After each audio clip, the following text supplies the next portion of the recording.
Magandang tanghali o hapon sa inyong lahat, no? Ngayon ay nagbabalik ang umaatigabong bakbakan for CFS Grand Finals 2025. Pero bago man yun, no, tayo ay magkakaroon ng preview show, your weekly flashbang of unmissable Crossfire PH action. Kami nga pala ang inyong panel, Mochi and Salvatore, and kami ang unang inyong mga kasama and a guest para sa ating 30 minutos, unang 30 minutos ng araw na ito. So, kumusta ka naman, Salvatore?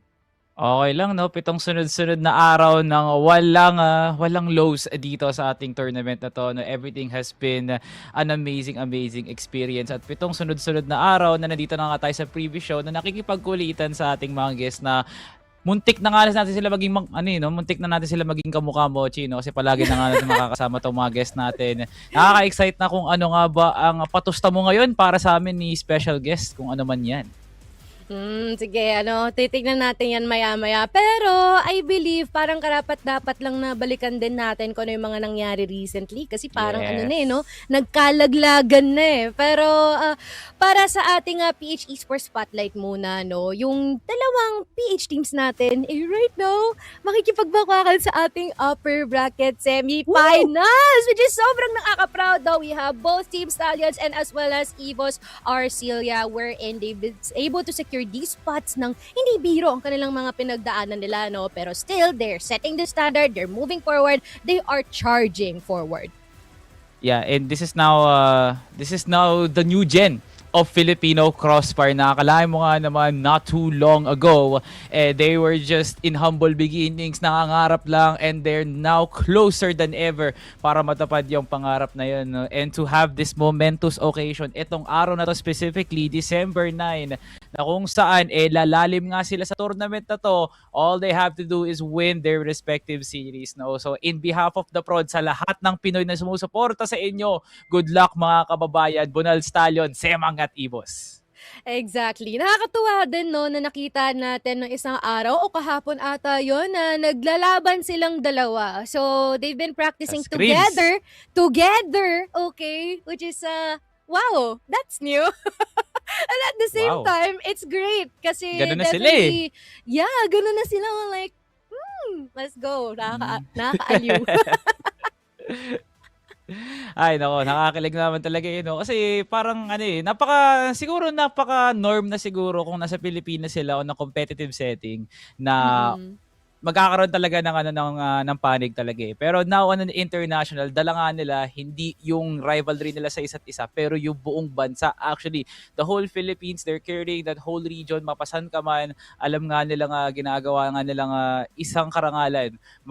May dala yung pangalan ng Team Stallions and EVOS, kasama na rin ang buong Crossfire Philippines doon. So yeah, this is going to be something amazing to say the least, no? Pero yung challenge na yun will definitely be tested right now kung saan nga ba sila aabot dito, no? And sure na akong Grand Finals talaga yun. Nako, hindi talaga malabo, no? Parang na yun eh, kumbaga sa medyo malabo-labong tubig, bumababa o umaano na yung mga debris, no? So, unti-unti nang nagiging klaro, nagiging malinis yung ating katubigan as to seeing kung saan nga ba rarating ang ating mga teams dito galing sa Pinas. Pero at the same time, no, on the other end of the spectrum, unfortunately, in terms of global spotlight, meron na agad mga namaalam, no? Wala na ang ating Twisted Minds, no? Wala na rin ang Gaimin Gladiators. And I believe it's a bit lackluster, if I may say, no? Just by watching din yesterday, no? Shoutout nga pala kay Emlo na nag-cover sa akin yesterday. And it's been quite sad para sa ating mga representatives na hindi na natin makikita. But congrats for Qadsiah and as well as our team from XROCK. Yes, XROCK and Qadsiah survived the wrath that is the lower bracket, pero hindi pa tapos doon ang racing patungo doon sa Grand Finals. Madadagdagan pa ng mga kuponan dito, no, na alam mong solid kung magbira talaga ng kanilang mga kalakasan. 4 teams potentially can get sent into the lower bracket and 2 teams will possibly advance into the next round, no. And pagkatapos ng next round na yun, erekta na nga sila sa Grand Finals. Hanggang makakita ng lower bracket, Mochi, na potentially Evolution Power, Team Stallions, EVOS, and all gamers can get sent in the lower na kung saan ang Qadsiah at ang XROCK nangangarap na lang na sana tumagal pa sila sa tournament na to, no? So it's going to be even more deadly habang tumatagal ang araw nga natin dito sa CFS Grand Finals. And parang malapit na nga matapos nung ang kwento at palabas na pinapanood nga natin no, na para bang nanonood ka ng pelikula na kailangan mo talaga panoorin araw-araw para makita mo yung happy ending na yan. Exactly. It's been less than a weekend, no? And little more hours or days in the making would be able to determine sino nga ba ang mga hari dito sa CFS Grand Finals natin. Yes. Pero I've never thought that the lower bracket could be this deadly, no? As you have mentioned, they have EP, AG, EVOS, and as well as TS or STS dito na maaaring makalaban ng Qadsiah as well as XROCK. And not gonna lie, kung sino man ang makatapat nila dito, mga former people na nakapagdurog sa kanila, no, nung ating upper bracket is gonna be quite a fiery match, if I may say, kung sakali man. There is a possibility. Pero other than that, we are gonna be introducing our guest, no? Feeling ko naman kilalang-kilala niyo na rin to, no? Ako hindi. Hindi ba? Hindi ba talaga? Mga may sasabihin na naman to pag in-introduce natin. Pero welcome our very own favorite coach na si Buko. Yan. Ako na naman. Wow. Ako na naman. Buko. Yan. Nakakainis. Is that the right word? The right word? Ano? Wala lang. Ang ganda pa, kapibara pa siya. Okay, no? Kasi mayabang yan kasi nag-Vietnam yan CFS last year summer. Kaya ganyan yan no? Summer champion sila.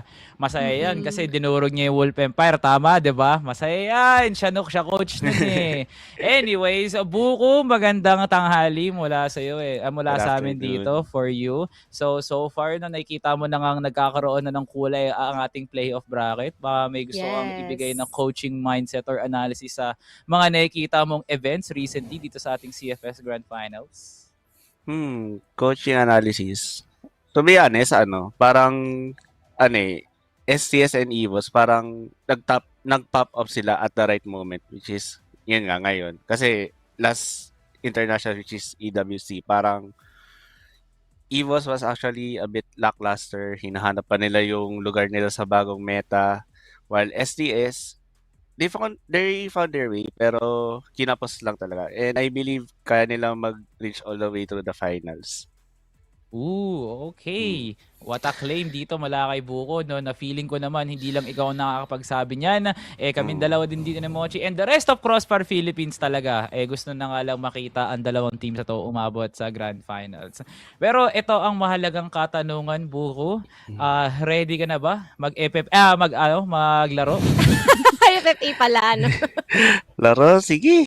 Kahit walang pa-price, sige. Wala ka namang choice Wala ka namang choice. Okay, choice. Mochi. Ano ba kasi ipapalaro mo sa amin, Mochi? Ano ba yan? Abay, yung ating laro napakasimple lamang, no? Feeling ko nga makaka-perfect kayo dito because it's gonna be guess that weapon. Ayun lang.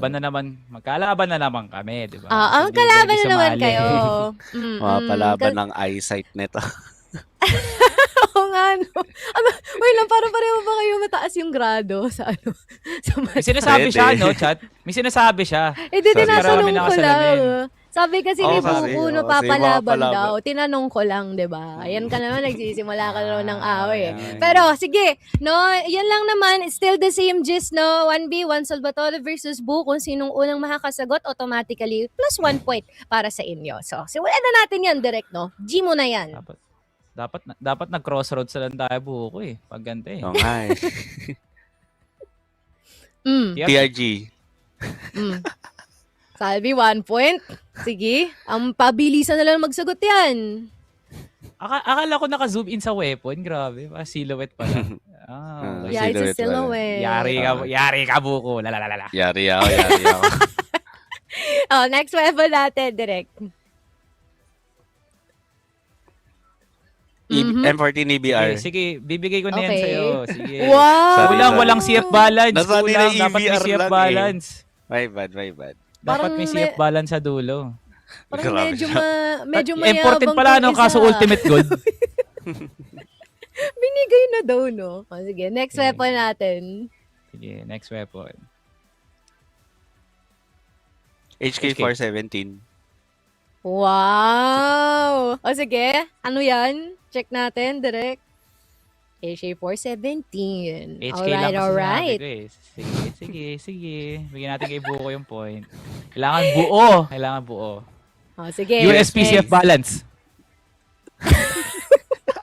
Sobrang buo naman. Gusto ko yung palong-palo siya. Sige na, yan na, USP match. USP match pala.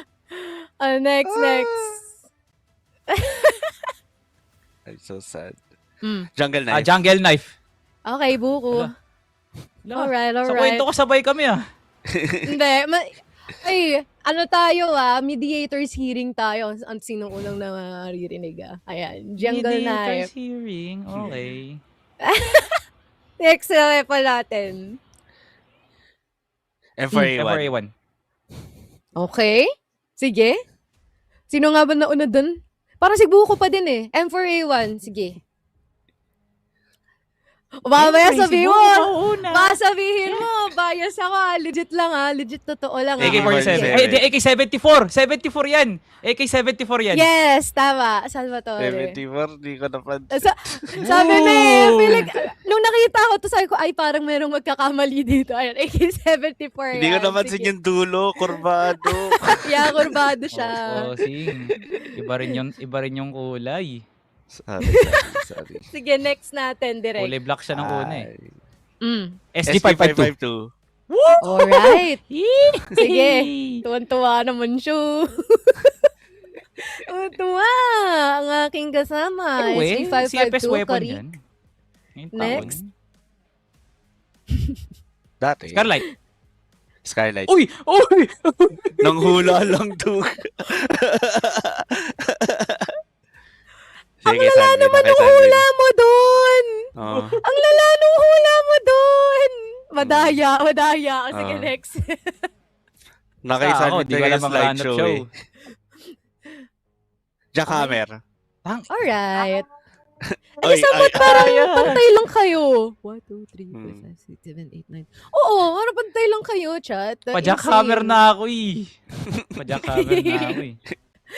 Ayan, actually, parang napapakita lang naman, kung gaano kapalong-palo itong ating dalawang kasama. Kitang-kita din kung gaano ka-G itong si Salvatore, itong si Coach Buko, Yes, sir. chilling lang no? So, mga Yun pagkapaswabe lang Yun ganyan. Hindi Just ako a chill naniniwalang guy. chilling lang yan. Pero ayan nga, natapos na ang ating maikling game here for the guess the weapon. And I believe parang mabilis siya natapos, to be honest. So, Buko, bago ka pa man mag-mamba out dito sa ating preview show, baka meron kang gustong sabihin para sa ating mga teams na kalahok na nandito ngayon sa Upper Bracket Semifinals and as well as sa mga nanonood dito sa ating community. Ayun, good luck to all teams na may buhay pa sa playoffs, especially sa Stallions and EVOS. Kayang-kaya nyong i-push to na mag-champion this year, I believe. We believe, wala kaming good luck. ayan. Wala kaming Sige, we believe. Ayan, nagtatampo si Sandy. Yan. Ayan. Alright. Maraming salamat, Buko, no? At Thank sana you. ma-enjoy mo yung buong broadcast natin nitong laban ng STS and as well as EVOS ARc. Bye-bye. Bye-bye. Ang cute. Wait lang. Nawala ata yung mic mo? Hello? Hindi Dito pa Ayan, rin okay. mag-closing, Sige, salita. Parang kanina kasi nagsasalita. Ito, paano mawawala yan dyan? Nandito pa rin, Hindi, yung pandinig ko kasi. yung pandinig mo. Akala ko ba meron ka nung mediators Cameroon? Ano ba yun? Ano ba kasi yun? Girl, hearing kung sino lang. Sige, isipin mo na lang may live selling seller screen, 'di ba? Ang basis, hindi naman sa screen nung bumibili. Gets? Pero ayun nga guys, natapos na ang ating preview show kung saan ito yung nagsisilbing warm up natin para sa ating mga umaatikabong matches for today. Kasi kung ano man ang kahinatnan nitong ating mga laban ngayon, no, na hindi naman talaga biro since it's been quite some time na nakaapak sa ganitong estado ang ating mga teams dito sa Pilipinas. So, pretty much, this is gonna be a wild day for every one of us. Wild day, understatement, masyadong magulo, no? Pwede mong ihambing sa isang natural disaster kasi nga sa mga nakikita nga nating laban ngayon, mapapayanig talaga ang itsura nito bracket na to, no? Expectations will be shattered, dreams will be sent right away. At higit sa lahat talaga, legacies will be fulfilled dito sa ating tournament na to. And with the state of the game right now na kung saan 2 Filipino teams, 2 Chinese teams are in the upper bracket, would best believe na nakatira ka sa ibang panahon pero hindi, nasa panahon tayo ng ngayon. December 9 is indeed a day for celebration. Mamaya siguro, no? Pero ngayon pa lang, igunita na nga natin na ganito nakalalim ang ating mga representatives mula sa Pilipinas na mga kalaban nga nila. Masasabi nga nilang una idol pa lang nila pero ngayon kalaban na nga nila. Of course. And siguro hindi natin makakalimutan na lahat ng mga kalaban nila ngayon or both of these teams are definitely recognizing kung ano nga bang ma-offer ng ating STS and EVOS dito onto the table, no? Kung ano ang kanilang kakayahan, ano ang kanilang pinagdaanan, as well as how much of a threat they are dito sa ating long reigning teams from different regions. I believe it is from EPG, no? Tama ba? During the second day, si Evolution Power ata ang nagbanggit na talagang na-recognize niya o nakita rin na sobrang, okay, first mismo nang galing, na sobrang lakas daw ng STS sa kanyang perspective. And even when a quick interview with DOO from All Gamers, no, na nabanggit niya na talagang pinaghandaan din nila ng maigi itong EVOS Arcilia heading onto this current day that we have. So let us check out ang ating mga audience comments and let's see kung sino nga ba ang ating mga feature, no? Hindi na magtataka kung nandito uli si Ronan, no? Pero, iba naman. Ayan. So from John Mar, Masong Gomez, good luck PH both teams. Maraming salamat sa suporta mo at sa matalinghagang mensahe, Boss John Mar. Short pero alam naman natin galing sa puso yan. Good luck PH both teams. No? Nakakalambot na ng puso na mo. Puro positivity mo na nakikita ko dyan sa comments na yun. No? Talagang sinantabi nga nila yung pag-aaway at sinapuso nila ang pagiging pag-iisa, no? Dito sa laban na to. Kasi wala namang laban ng Stallions at EVOS. Ang laban dito is tayo up against the other regions. At yun talaga ang natin. Yun talaga ang kailangan nating pagtuunan ng pansin. Actually, no, mamaya na kasi ang away ng Stallions EVOS, guys, no. Pagbatiin muna natin sila at siguro wag na natin silang pag-awayin ulit. Ganun na lang, no. Yun yung magandang move. Pwede bang kahit pagka sila na yung naglalaban, wala na rin mag-away uli, no? Like, boss, kung pwede lang sana, no? Na gano'n yung ating si Cherry. Kaya lang parang suntok sa buwan pa ata yung hiling na yon of mine. Pero other than that, it's very nice, it's heartwarming, and it's very, paano ko ba may explain? Basta it's nice na nakikita natin na finally, no, we're no longer seeing the rivalry. It's more of a camaraderie already happening here dito, no, sa dalawang teams na feature natin ngayon. And let's check din kung meron pang ibang ilalabas na comments dyan kay si Direk, no. Shoutout kay Direk Kenji na laging asikaso sa amin, no. Alwin J. Besilia, bunal na. Ba't paano ulit? Paano? Bunal na. Sabi niya Totoo. Let's go indeed. So, bunal na, suporta na, parang gano'n. Ano ba? Parang sinasabi ni Bossing dito. Paging Jusuave. Ay, naka-defin. Pero okay bunal lang, is like, guys, let's go or let's go, diba? Take care. Oo, parang gano'n. Let's go na. Yun. Let's go na, yeah. Pa-enlighten na lang kami, no, kung maliman yung mga pinagsasabi natin dito. Pero yes, once again, no, parang mga nakikita natin ng mga comments dito so far, it's more on the cheering side of things and how much support they have din dito sa ating mga teams. And I wonder kung meron din tayong mga hot take, mga predictions, because I think that would open up to a lot of discussion, no, in between us and of course dito na rin sa mga manonood natin as well. Okay, so Ayan. meron pa tayong isang comment nga dito, no? Hindi magpapatalo ang ating last but not the least, pinakauli sa listahan, pinakaangat, John Lee Santos. Low-key pag STS or EVOS nanalo mamaya sila magta-champion. Hindi yan low-key, Uy! bossing. Hindi yan low-key, high-key at siguradong sigurado na pag lumampas sila sa kanilang mga series, champion na yan talagang dalawang yan, no? Akalain mo nga naman, Boss John Lee, pag nanalo sila dito, maglalaban sila sa isa't isa. Tapos kung sino man nanalo doon, sure grand finals na. That's already the image na ma-generate natin pag nanalo nga sila maya-maya. Yeah. Hindi nga actually kung talagang mananalo sila mamaya. Secured na. Oo. Parang Yes. kumbaga sementado na kung sakali, no? Whichever wins automatically, you already get the idea na kahit sino walang sinasanto at kahit na panibago pa lamang kumpara sa ibang eksperimensyado dito ng mga teams natin. Talagang merong pang bira itong ating mga teams dito for STS and as well as EVO. So once again, no, unang serya natin is gonna be Team Stallions versus Evolution Power. And we've already been able to see, no, ano nga ba yung ating performance from both of these teams, and we're just awaiting their arrival dito sa ating entablado. Nga naman talaga, no? So, meron ka bang mga expectations sa mga mapa dito? Expectations definitely high, no? Na Evolution Power will still be opening the subbase bilang pag-drawing dito sa buhangin nga natin na bossing, lampas kayo kung kaya nyo nga lampasan to. At Team Stallions always challenging the maps of the CFPL region, whether it would be from Compound, Eagle Eye, or in this case, Port, no? So, at some occasion siguro baka hindi nga port yung makita nga natin sa simula ng mga laban na to, baka ipunong dulo na nga nila. Pero isa sa mga mapa na kinakabahan ko actually, no, is the dark horse, that being New Mexico. Will it still be opened up by Team Stallions? Kakayanin pa rin ba na Evolution Power na iban na lang ang subbase in favor of the New Mexico? Hindi natin sure kasi much like the teams that played yesterday, Evolution Power is still breathing the same air as Gaimin and as well as XROCK. Sa pagiging unpredictable, yun yung alam natin dito para sa Evolution Power. So Team Stallions, alam naman natin kung ano nga ang prayo nga nila dito, at sila lang naman yung isa sa mga teams na kahit may prayo map nga sila, kahit open na yun, hindi nila nilalagay sa dulo. Pinagsisimulan kaagad nila to.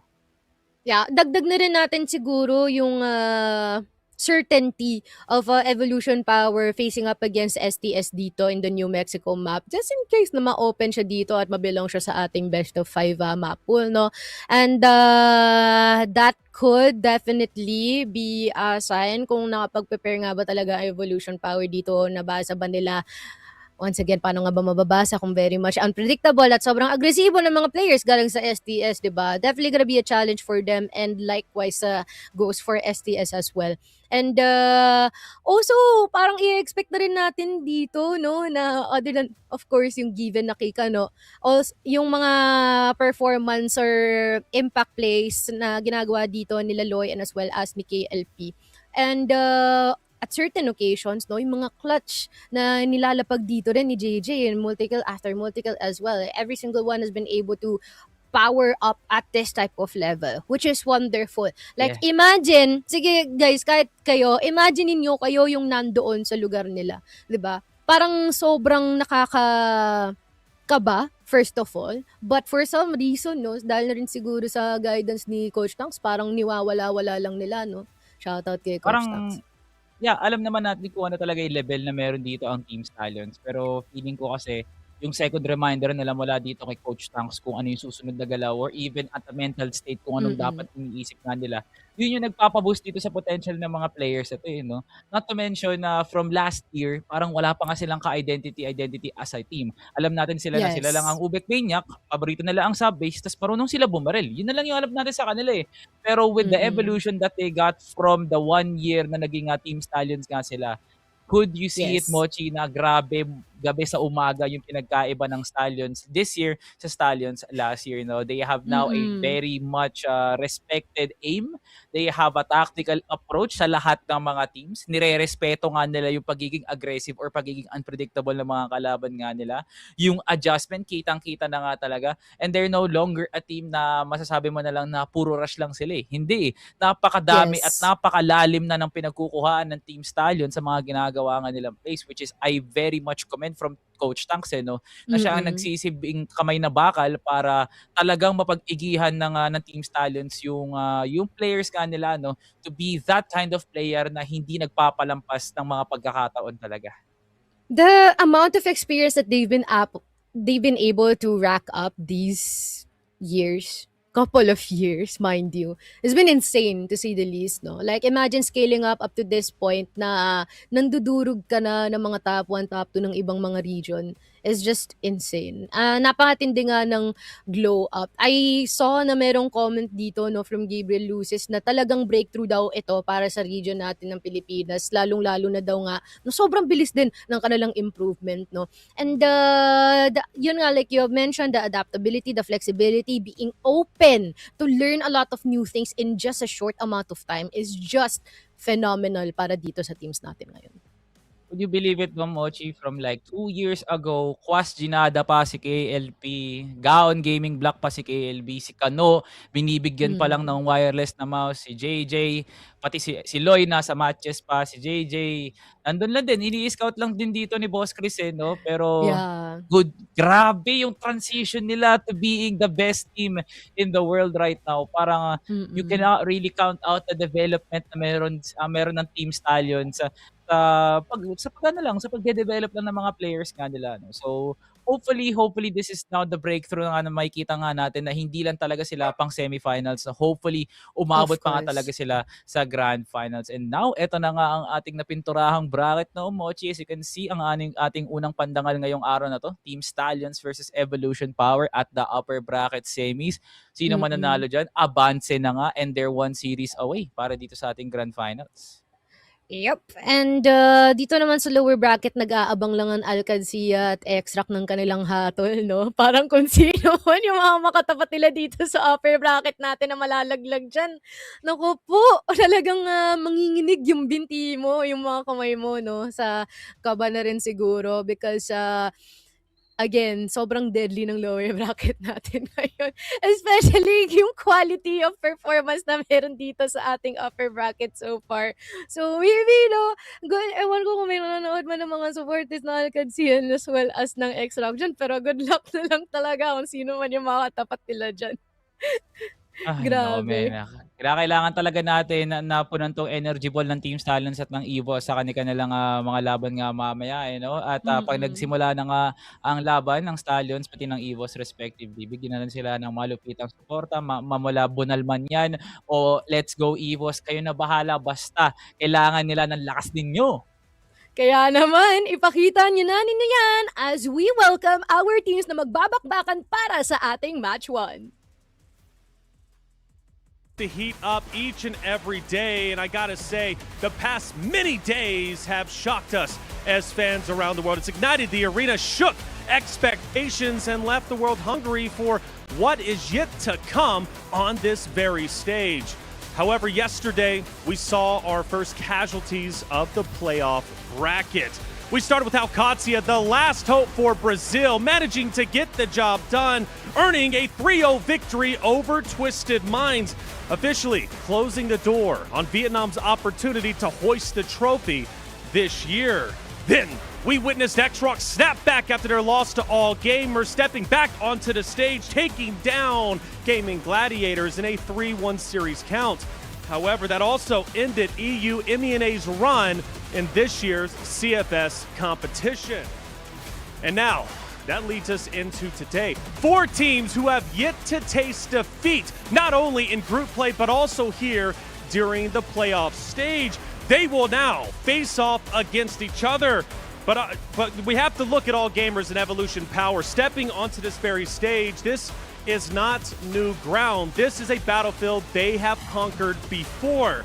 But opposite of them are the remarkable teams, the remarkable breakout stories of Team Stallions and EVOS ARc, playoff newcomers who have shocked the very stage that they play on. They're not playing like rookies. They're here claiming the quarterfinal victories with confidence as well as peak performance. Then, whoever is victorious today will end up only having one more series to go before they enter into the grand finals. However, for those who lose, well, their job just got a lot harder. This is Day 7 of the CFS 2025 Grand Finals, the moment where the pressure peaks, greatness is claimed, and only those bold enough to dare to dominate will succeed.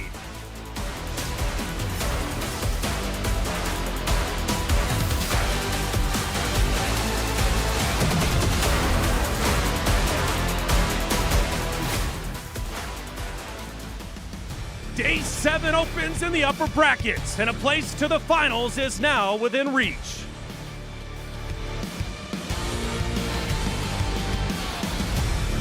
For one side, the rise has been steady and relentless. A breakthrough run defeating Swamp Gaming, BaiSha Gaming, and Twisted Minds on their path to this stage. Team Stallions!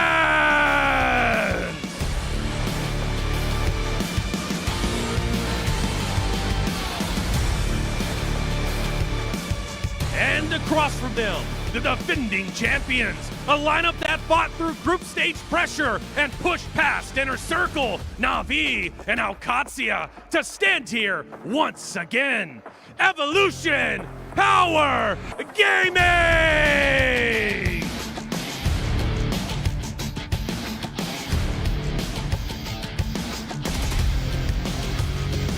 These two have met before, and history leans in one direction.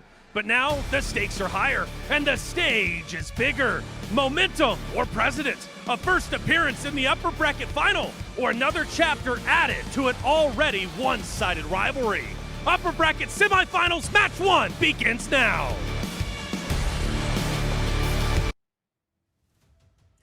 Ako lang ba? O merong mga cool fever yung dalawang bata natin sa STS? Kay Kano at kay JJ, no? Like, ano nangyari sa dalawang yan? Okay lang ba sila?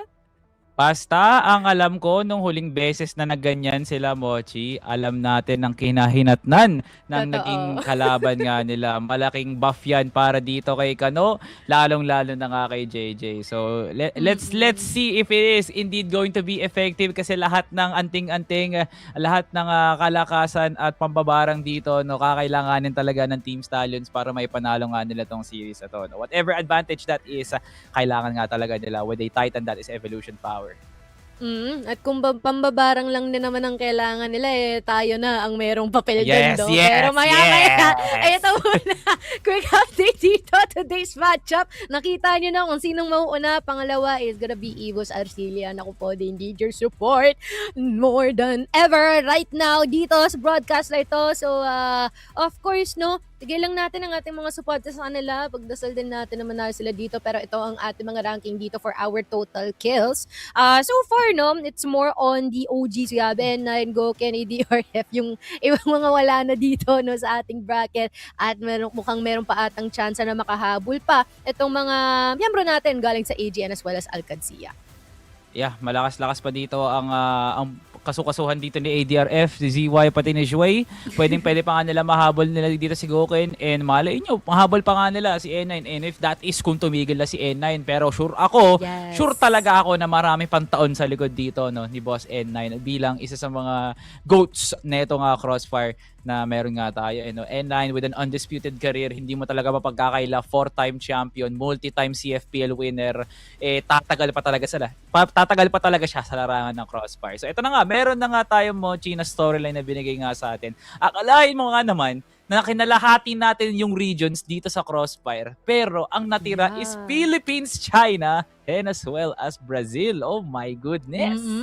Nag-iisa na nga lang din, no, yung representative natin dito galing kay Brazil. So, that's all in or nothing na lang din to para sa kanila, no? But other than that, last 3 regions remaining. Insane! There's a lot of people we have from different areas, pero now ganito na ang ating sitwasyon, no? Literal na survival of the fittest ang ating galawan. But now for ito, no, nakalagay China versus PH across both semifinals, STS versus EP ang ating laban natin this time, wherein there's already a couple of wins this year. EVOS versus AG marks their first matchup as well. Ito nga unang pagkakatapat din pala nila dito. Yes, and not to mention, there is added layers now to the storyline brewing up mula dito sa Stallions up against the Chinese region as a whole, no? Because all gamers, hindi sila sumaksid doon. BaiSha Gaming, yes, they were able to get that series off. Yung laban nila sa Evolution Power for the Battle Further during EWC, nahirapan din sila on the maps like Eagle Eye and Subbase. Pero it still stands na the whole crew ng Team Grabe. Stallions is napakataas pa rin ng level na pinapakita nga nila to the point na iba yung pinakita nila during regionals, EWC, and right now, grabe talaga dito sa Grand Finals na pinapakitang performance ng Team Stallions. So now, tumatagal talaga sa tournament nito si Bossing at talagang pwede pang mag-drop ng 200 total kills si Kano kung kakayanin nga talaga. 145. Hindi mo ba alam gano'ng kalaki yung volume na meron si Kano para makakuha ng ganong kills and to be able to score a 1.71? Grabe, Kano. You're insane. Nilagyan mo pa ng cold fever sa noo. Ewan ko na lang talaga Ayan kung talaga. ilan yung kills na makukuha niya ngayon, no? Egul na. Ego na talaga. EDR leaders natin dito, no? Sino pa nga ba? Siya pa din, no? I like how every single Nabanggitin, overlay wag na. na nadadaan natin dito, laging mukha ni Kano yung nakaplastado doon sa pubmat or doon sa kung anumang overlay yung nandyan. Wherever it is, based on statistics, whichever metric, it's always this dude present this time. And I guess the rest, no, parang wala na yung iba. But we also have the likes of N9 and YDSS na nakikipag-rakrakan, no, from XROCK here dito sa ating lower bracket. At madadagdagan yan bukas, no, pag nalaman na nila ang kanilang katapat dito. Yeah, 3 of its players, no, dito sa ating ADR leaderboards, wala na nga sa tournament, pero grabe nga naman yung naging last message ka nila na dapat nandito pa rin kami sa mga graphics na to. Ito pa rin ang nakikita natin, walang pagbabago sa first kill round per win. Evolution Power pa rin ang namumuno niyan, and these two teams, the number 1 and the number 2, pwede pa magbago yan pagkatapos nga ng series na yan. And followed by Team Liquid, XROCK, and BaiSha Gaming, 2 of which sa mga binanggit kong teams is wala na nga rin sa tournament, pero gaya nga nasabi ko, Mochi, still them having a presence dito sa mga stats nga natin means a lot for the teams na nag-compete nga dito, no, na they're still highly respectable and highly touted pa rin talaga sila. Pero ang pinaka-concern ko talaga dito, no, is Team Stallions' ability to maintain their first kill round win percentage. At ito, pag-usapang maintaining, number 1 pa rin talaga sila dyan. Ayaw mong talagang paalisin, no?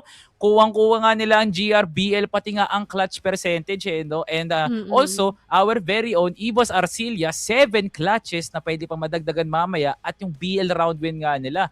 Grabe, no? Palagi na lang pinapakita ng EVOS ARc na kahit weak side nga silang magsimula or weak side sila mabigyan ng side dito, malakas pa rin talaga ang percentage ng EVOS ARc.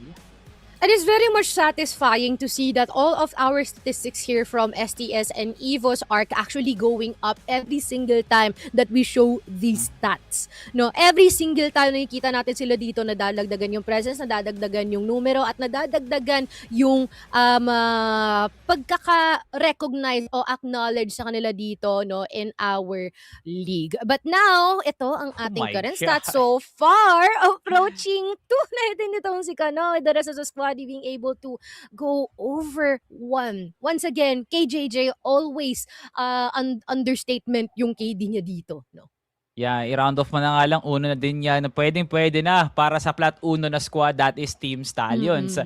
Isa rin sa mga nagpo-pop off dito, no, is Loy from a very lackluster performance during the BaiSha Gaming series. Grabe yung naging bounce back niya doon sa Twisted Minds that catapulted him to the 1.21 KD. Tapos naging 50% headshot percentage pa nga siya, no? So, naging malaking contribution dito si Loy pa sa pagiging spark plug ng team para ma-boost lang yung moral ng Team Stallions. And they're sitting above 60% sa kanilang mga round win, and especially sa global and blacklist side. So that is something na kailangan talaga pag-ingatan talaga ng Evolution Power, na effective yung mga rounds ng Team Stallions. Walang tapon, ginagawa talaga nila lahat, ubos lahat ng mga util, and the positioning of Team Stallions is proving to be the kryptonite ng mga ibang teams kung paano sila nakakapag-retake at paano sila nakakapag-entry. Exactly. Being well aware of their tendencies as well, no? Na napatumba nito with the likes of Swamp Gaming, BaiSha, and as well as Twisted Minds. Pero let's check out naman ang kanilang katapat. Evolution Power Gaming, with every single one of them being able to go over 1.2 20 almost para kay Mino, no, na KD. And alam din natin kahit din, nako, no, kahit na lowest si Mino dito, parang aware naman tayo din sa kung pagka may nagsumbong na isa dito from EP, matik, tatrabaho itong si Tito. Aba, kailangan si Kapitan talaga ang dapat dumepensa sa kanyang mga kawal, no? And Mino is the one that's leading the charge, leading the entry, and is also leading the lurks, no? So napakaganda talaga ng nagiging epekto dito ni Mino, not just on a captain's perspective but also kung paano nag-activate din yung mga iba niyang kakampi, no? Especially with the likes of Jose and YH, who is having a phenomenal season dito sa ating Grand Finals. Their percentages is speaking itself na malakas talaga ang kanilang presensya doon sa kanilang global risk, which is indeed their strong side, pero sa mga mapa tulad ng Ankara, Port, or even sub-base, pabor na pabor para sa kanila ang pag-aatake. So that blacklist is going to be deadly for Evolution Power. Of course, of course. Pero wag natin kakalimutan din yung isang mapa na nakuha ni Navi dito, no? Which could actually be another ticket din para dito kay STS to actually use that up to their advantage. So, I guess mamaya makikita at yung mga casters natin na magra-run it down sa inyo, no? Kung ano yung mga mapa na yan. Pero ito ang ating head-to-head in 2025. Based sa ating mga history, no? Luging-lugi ang STS during this time. In the past, okay? In the past. In the past. In the past. Ayan, reiterate natin, in the past, no? So, kung hindi nyo masyado nakita yon nung ating CFS 2024 Grand Final sa 1-2 in favor of EP. Sa ACL natin na 2025, no? It's 1-2 in favor of EP na naman muli. At during our EWC, it's a 0-2 in favor for EP na naman. Ito na yung nararamdaman ko. Itong series na to ng Evolution Power hindi makakasabay sa current. Mapapag-iwanan sila dito ng lakas ng Team Stallions.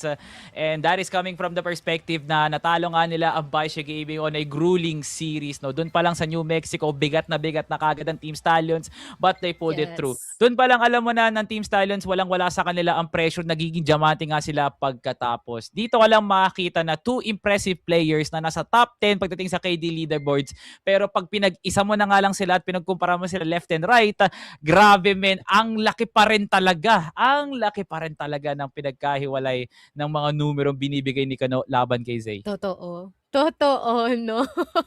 Grabe naman din talaga ang parang incomparable na kasi si Kano no? I think that is a safe word to say, especially with the current status that we are right now, no? Incomparable yung performance ni Kano, the rest of the people that we have here so far. Siguro, in terms of impact, maihalin tulad natin siya din kay no?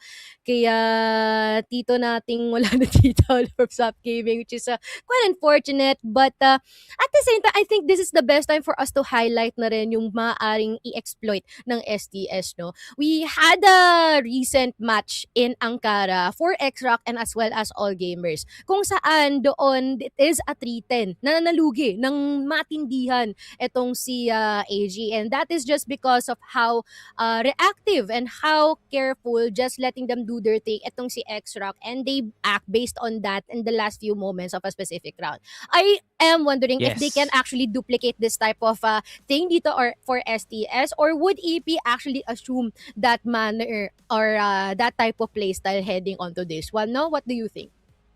Well, the playstyle will be determined on the idea na if Stallions' ability to get those consistent 3 rounds, dun pa lang mapupulot na nga natin if it's going to be aggressive or passive. Pero from what we know, palagi nagsisimula ng aggressive dito ang Team Stallions, whether it will be from mid-control, challenging the sniper of the opposing team, or just be able to set the util para mas mahirapan yung layering ng entry ng kanilang mga kalaban. If they're going to be the global risk, they play passive, but at the same time, you would want that lurk to be effective from Loy or even kay JJ. So that is going to be the clashing of the playstyle, kasi ang alam lang talaga ng Evolution Power is for them to be united as one. Their entries are always 4-man, 5-man. May naiiwan na lurk or even the sniper mula kay XQQ. Ang gandang counter rotation na ginagawa ng Evolution Power is to play for that retake, or might as well just play the aim duel na papasok pa lang ang Team Stallions, doon na kagad sila lalaban, and they're not playing inside for the side. So ang ganda ng contrast actually, it's both opposites na malaki yung agwat nga nila sa isa't isa, but just on the team play. Pero pagdating sa skill level talaga, sa macro level mo, Chino, alam mong dikit ang Stallion sa Evolution Power. Words na hindi mo akalain na masasabi natin sa broadcast na to, na ang isang Filipino team sa larangan ng CFPL team, akalain mo, dikit lang sila sa level. Exactly, no? And I think dagdag na rin natin dyan siguro, no, kung sub-base ang magiging mapa. EP is yet to perfect that, to be honest, no? During their match against Navi with a 10-7, I guess, I think it's already a dead giveaway that they might probably prioritize banning this map as well. Do you think that is a safe assumption? Well, Evolution Power, no? I feel like they are the birds of the same feather dito ng all gamers, pati na nga rin ng BaiSha Gaming. Kung open ang sub-base, might as well, di ba? Parang hayaan na nga nila yun. Laruin na ng Stallions yan. Malay mo, mabait nga sila. Pero merong insights dito ang ating team para kay Coach Tanks, which is discipline and composure. That's our focus. He's always emphasizing na bold letters palagi ang salitang disiplina pag ini-interview natin si Coach Tanks. And that is something na kulang sa mga ibang teams, no? Siya ang makakapagsabi na okay lang maging abanger. Siya ang makakapagsabi na marami pang oras, kaya antayin lang nating pumalo yung kabilang team. And I feel like Coach Tanks, even during the days ng Pacific Macta where they were able to win back-to-back championships dito sa ating regionals, and as well as a very, very formidable finish from both internationals, malakas yung presensya talaga ng idea ng discipline mula kay Coach Tanks. Yun, no? And ito naman ang ating contrast from Coach Nice na we play our rhythm, not theirs. Hindi kami nagbabase sa ibang mga teams, pero ang kanilang pinapakinggan ay ang sarili lamang nila. But pacing matters from the other team, but it matters more kung sila ang gagawa, no? But I think that statement has been nullified ng XROCK recently, right? Yeah. Somehow parang it really shifted the idea na there was something brewing for the style of Evolution Power. Pero I feel like kung meron tayong team na pwedeng ihambing sa kung paano maglaro ang Evolution Power, it has to be in the form of XROCK. BaiSha and all gamers, not really that close. Pero yes, I would put XROCK in the same limelight as what Evolution Power is when it comes to decision making talaga.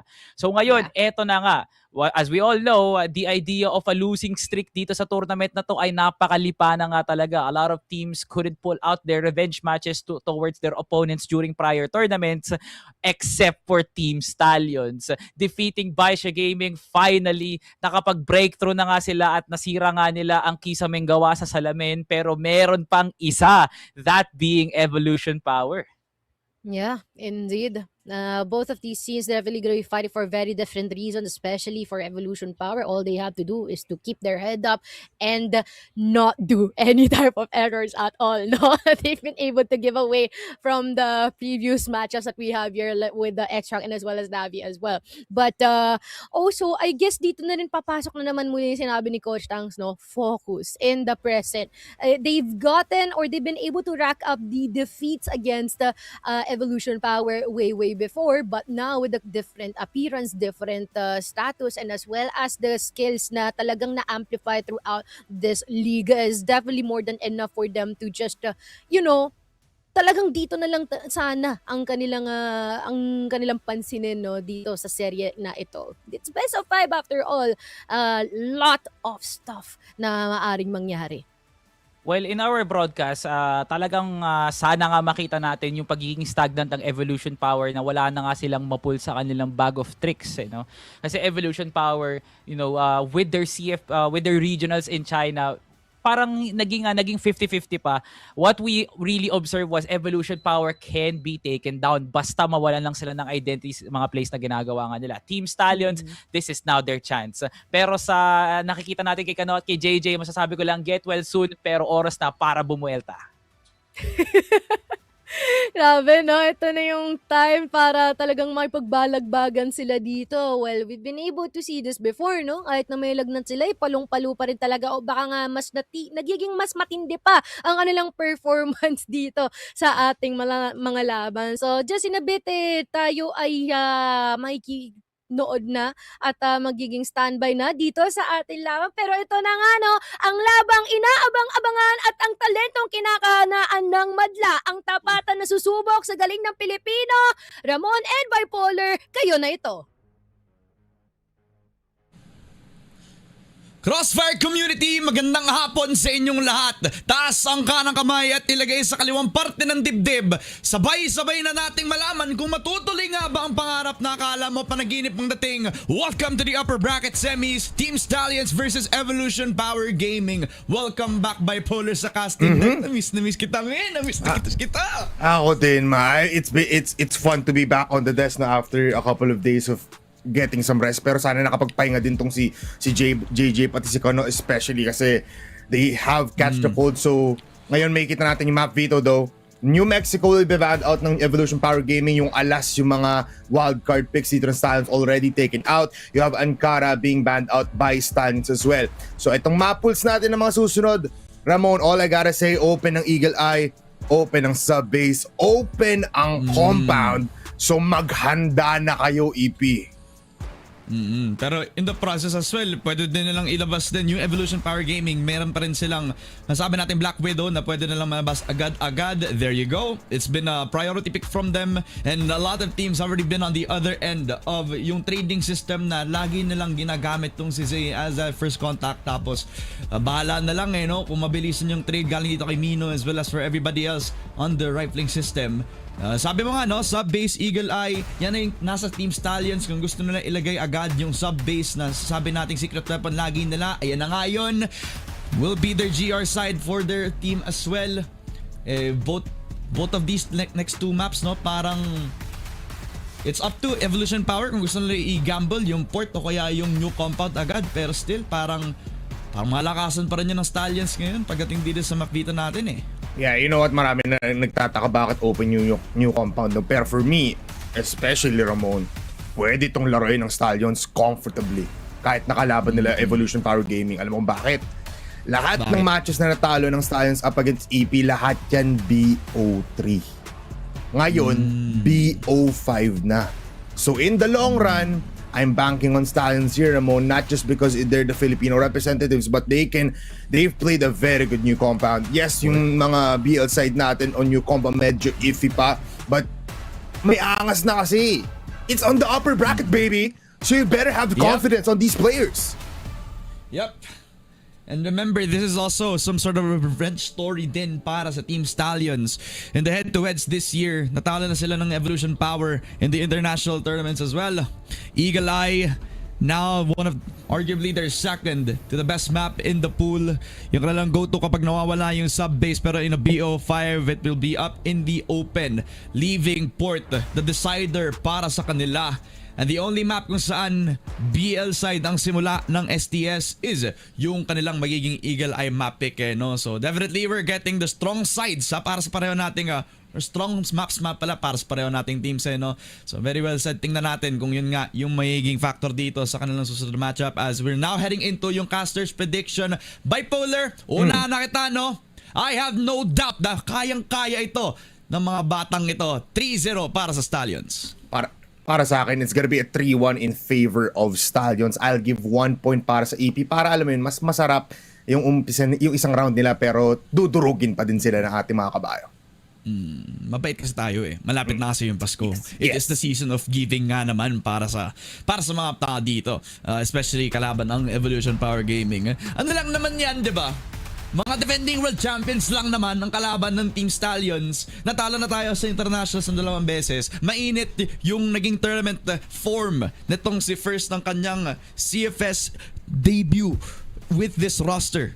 Isipin mo no, may scenario sana na baka biglaan na lang magpakita sa YZK no, pero talagang they are fully committed into showing that First is more than just capable to fill in his shoes. Talagang kakaiba yung naging consistency ni First. Siya naging parang isa sa mga top rated if not the highest rated player para sa team nila in terms of KD. Pero up against Stallions, papakita na isang simpleng tao lamang ito. Yun yung dapat maging goal ng Team Stallions ngayon. Yeah, very much so, Roman. I like that you highlight First year. Kasi this 25-year-old kid, a lot of promise pagdating dito agad sa ating Crossfire's 2025 Grand Finals. Pero you have these two talents from both teams na very young. You have Kano, 15 years old. You have First, 25 years old. They'll be the highlight point natin dito for this entire best of 5 series. And I'm just so excited kung paano nga ba maglalaban yung dalawang ito. Totoo pare. Gusto ko yung sinabi mo na young man at 25 years old. Yung sarili ko medyo na-validate ako doon no. Parang gusto talaga yun, man. Kung kailan parang nararamdaman kong sumasakit yung likod ko nung sinabi mo yun, bigla akong nag-straighten up, man. Salamat sa validation mo, Mr. Bipolar. Yeah, very much. So ako kasi 19 pa lang naman ako, Ramon. So sa paningin ko, yung 25 years old is very, very young. Pero moving forward, Ramon, mukhang merong mga highlight or meron tayong mga may narinig ako mula sa ating mga panel. Sabi dito ng ating mga panel na pinilikat nila yung sub-base coming in from Salvatore himself. And historically daw, bad sila sa compound. But kasi dyan sila nadurog ng AG pero naka-open kasi. At dahil dyan, Ancaro's ban, hindi dapat yan dapat challenge nila sa EP. Kasi, ewan ko, Salvatore, alam ko naririnig mo ako pero naguluhan ako na onte. Sabihin mo nga sa akin kung tama nga ba yung sinasabi ko. I mean, pwede naman natin i-full verify, no? Dapat nga specifically yung Ankara dapat hindi nila binan, di ba? Yeah, kasi that's true. dapat Ako din naman. challenge nila onto EP. So I guess there's something na pwede nating ma-check out later kapag nanalo nga yung Team Stallions, di ba, later on. Kung bakit nga naman yun yung naging case. Pero still, I mean, I guess it's a gamble that they're willing to take. I mean, hindi ko masabing makapag-expect tayo ng bad showing out of a compound pick for them, pero it's still going to be a challenge nonetheless, no? Na Yes. sabi natin, pwede na lang matingnan. Tsaka kung isipin mo din, siguro may niluluto talaga si Coach Tanks. Kasi alam naman natin yan eh. Mastermind yan. At dahil dyan, simulan natin ang labanan ngayong araw na ito with the very first countdown of the day. We're going to the very first map, Davis Patramon, between Team Stallions and as well as Evolution Power Gaming. Yep. Ang mga bata na ngayon ay nasa world stage, literal, na tinitingala na lahat ng mga Pinoy na nanonood. Highlights natin ngayon as it will be YH securing ES and already a second frag papunta kay KLP as well. Si YH, mainit ang panimula sa Black Widow map nila. Yan, YH always just giving you kills after kills. Pero ngayon, falling down players coming from Stallions. Mamamatay din si Loy and mamamatay si KLB sa may stage. A fast round has been committed para sa EP. Yep, it's just very fast. Quick and pacey para kay YH as well. They needed a fire starter. We highlighted a lot of the players first mentioned as well as yung mga calls na din ni Mino. Pero what about tong si YH? The fact that he is also on the spotlight, nakuha niya yung ES, napatay pa nga niya, yung dapat magte-trade dapat dito sa ating ES player from Stallions is letting everybody know that EP is in form right now laban sa ating first set. Marin may long-term presence na for first. He can actually creep on that up. Pwede na iiwan siya doon pero nasa kanya yung C4. So yung priority is to put a lot more support kay first habang nasa long-term siya. Habang ang Stallions will need a little bit more time to kind of reconfigure, no? Siguro nanlamig na nung nakita nila tong si YH dun sa midside kanina, Bipolar. Mm-hmm. They're playing passive right now. At first, kanina pa nag-aantay dito. Towards there, and KLP. Disiplina nga bang gagawin or mag-agresibo nga siya towards this site alone. Pero look at this position coming to House B. The drop on down to Watchwaters just to completely clear. EP have been taking a lot of the time para lang maklear yung long A na they're taking extra para lang ma-full clear lang din yung mga corners patungo doon sa may B side. This is the type of mid-rounding na napapansin natin from Chinese teams, especially for EP. Kung gusto nila maging sigurista sa pag-push sa isang side, they will use that extra time. That will put now on the spotlight kay KLB at saka kay Lloyd. This crossfire set up on B side will be everything para ma-stop yung push ng EP. Going in, YH, unang lalabas dito towards metal box, and they explode! Sunod-sunod mamatay! Pero dyan naman si Mino. Si Tito makakahanap ng isa. 4v3 situation. They cannot get in quite clearly, pero dito sa may kabaong si Zay will kill off Kano.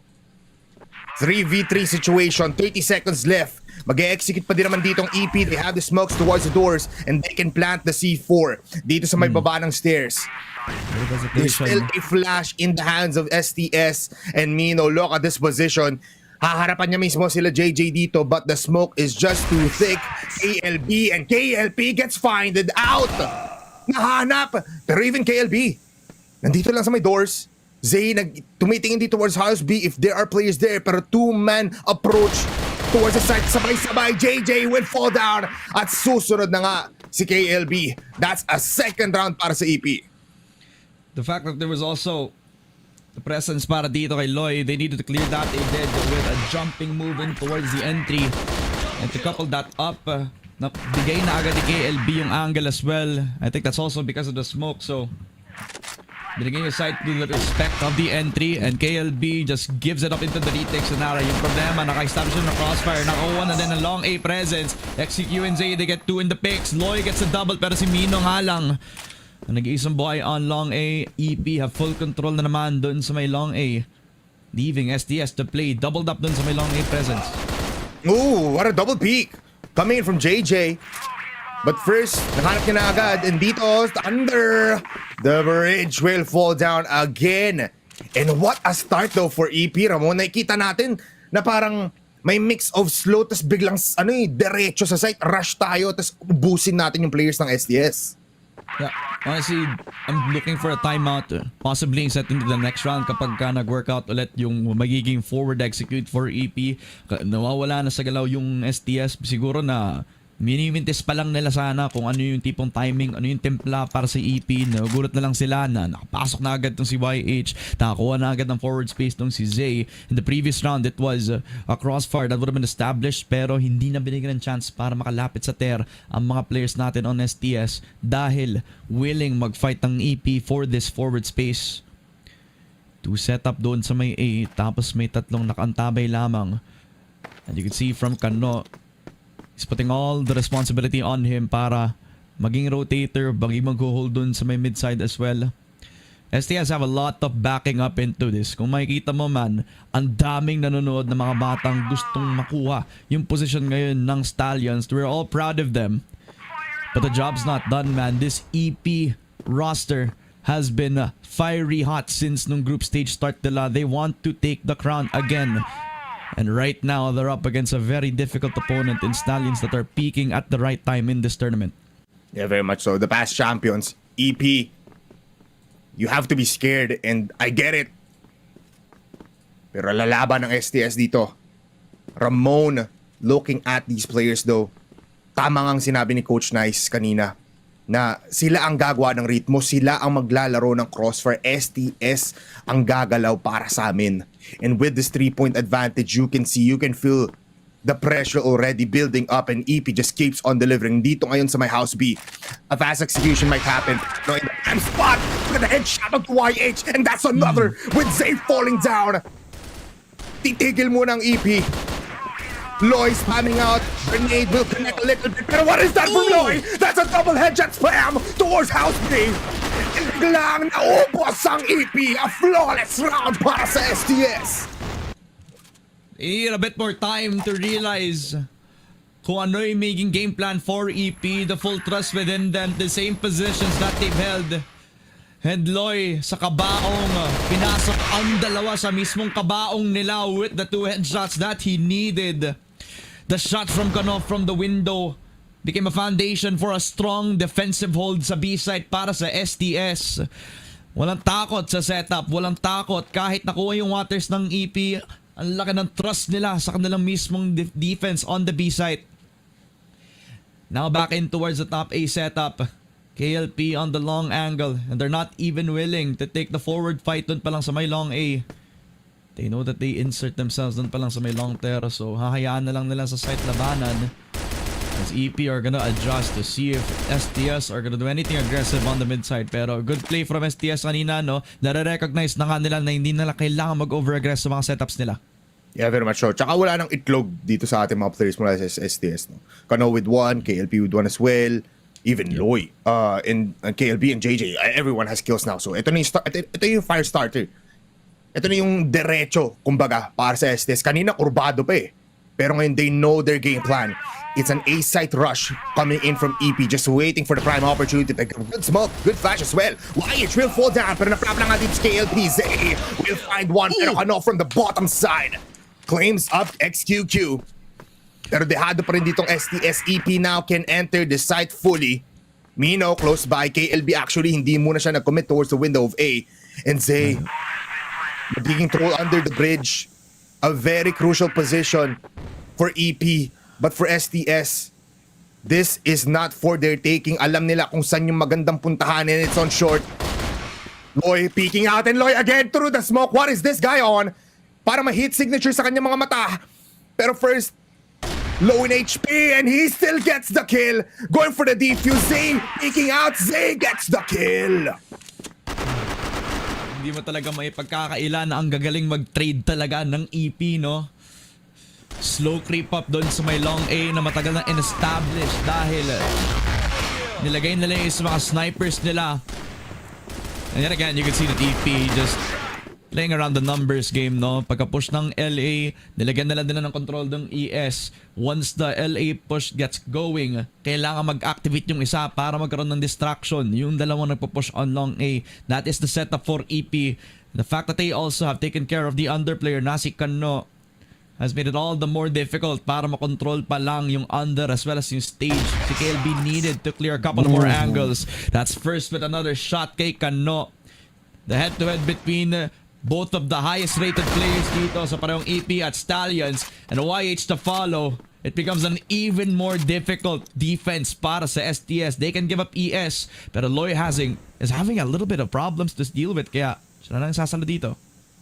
Alam naman natin yan, di ba? Siya nga mismo yung spark plug, sabi ni Salvi. And he has been providing that for STS, 7 kills. Pero I don't think this is the disciplined play na sinasabi ni Coach Tax na tatlo kayong pupunta ng short or towards mid, coming in from short. Pero he's confident, trying to look for players. Gusto niya makapitas ng at least isa, pero sa kanan niya, it's Mino, si Tito. Si Tito nagtawag ng isa pa, pero si Loy gets one. But there's a trade. 2 versus 4 now. KLB nasa B, nasa stage pa naman si KLP at nilikuran niya tumatakbo yung kabayo. And it just leaves the sniper, and KLP falls down from XQQ. Another round, 5 rounds na agad ang EP. A timely time to reset nga, no, for Stallions. Nararamdaman na ata ni Coach Tanks na nagmamadali masyado when it comes to taking the forward angles. Yung dalawa na nasa short na na-highlight mo kanina, I think they were trying to put them in the corner doon pa lang sa may ES, tapos si Iwan na lang. I think the fact that they put 2 in there ay dahil yung isa is for assistance lang, at baka iiwan na nga lang ito ni Kano kapag umabot nga tayo doon sa puntong yun, no? Pero hindi na pinagbigyan ni Zay tsaka ni YH, no? Parang paulit-ulit na lang lagi yung kanilang timely peaks doon pa lang sa may mid. Napakagandang timing din ni First on the sniper, who I have to further emphasize let Bipolar has been having an amazing debut performance on the sniper role dito para sa EP. Yes, iba talaga. That's why he's one of the top fraggers sa buong tournament natin ngayon, no? Just below, I think, of Kano. Pero no, si Kano yung mas mataas, no? Tapos si just below, First just below of Kano. Yeah. Kaya nga eh, parang ganun ka-close lang yung matchup. Tapos dito nila parang ito parang yung tiebreaker nila dalawa, if ever. Yeah. Kaya nga, that's why we're all excited to watch this kind of matchup, Ramon. Kasi parang it just proves na kung sino pa yung mga young talents, sila pa yung mismo gumagawa ng bloody works. Pero as we finish off the timeout, coming in from Stallions, no, which is a timely timeout, we will start off our round number 7 with a fast push on long A, and KLP kahit di pa lumalabas si Ulo execute kung mapatay niya agad. No, gets 2 and he gets a double. Pero si Zay is there already. Wala na si YH, yung mismong uuna para sa EP. They claim B, pero 4 na Stallions ang kalaban nila. Yep, and a timely peak as well for JJ will put a lot of work kay Zay, leaving first the superstar on a 1v4. Ang ganda ng triple peak na ginawa ng STS. Nakuha nila agad yung priority pickups. And then again with Kano being on the highlight moment, hindi na sila nakapasok ng Storby at hindi pa nga binigyan ng chance ang EP to get any forward space anymore. This is the proactive defense that we're looking out for STS. Finally, a little bit more damage done sa BL side ng EP na akala nating walang tigil, walang preno so far no? Pero timely timeout from Coach Tanks. Mukhang na-motivate na ulit ang STS na makuha ulit yung mga forward engagements nila laban sa EP. 1-4 setup. Nag-iisa lamang si Mino nag-hold, expecting that someone from the side of STS is gonna get proactive. Pero ang karamihan sa EP will have a lot of time to even insert ulit si First, who has been finding, or at least trying to find, a first blood from long ter. Tumigim na konti Ramon, pero yung plano doon ng SS kasi ES tatlo silang pipik tapos try natin kumuha ng easy 2 picks pero wala. Both teams actually dodging each other in the first minute of this round. Double TRG setup once again for both teams on Kano KLP first and as well as XQQ. And mid-aggression, Ramon, ang gustong gawin ngayon ng EP, trying to go towards B. If Kano finds someone here, this is gonna be another great round for STS. Absolutely, pre. Especially since he's been the hottest one right now in the roster as Kano. Kita mo, no? Parang muntikan pa nga siya magkaroon ng chance na mamatay dito. Buti na lang pati yung sarili niya, IRL, yung nag-dodge ng bullet, no? Kita mo sa player cam. Ganyan ka ready si Kano with the reaction timing. At sipin mo, no? Kung in-6 sila lahat, baka iba na ata yung mangyayari dito sa ating scoreline. But so far, 1 minute, XQQ reinvestigates yung ating long-term presence. Na-clear na nga niya. Na-hold pa nga niya yung space. At may time pa para kay EP para makapag-push on the way towards the B side. But they're just winding the clock down yet again, Bipolar. Yeah. Gugulatin dito ng EP ulit yung STS and EP. Now going back towards their position, going towards long A. Ito na ata talaga ang pipiliin nila Ramon. With some smokes going towards mid para lang hindi makapag-rotate ang ating STS. And first, wow, did he hit that shot? KLP falls down. It's a trap si JJ. Pero siya ang makakuha ng triple kill. 4K as Kano finds the 4th. At biglang sumabog ang EP. Pinatikim lang. Kahit si Coach Tanks napabilib sa spray ni JJ.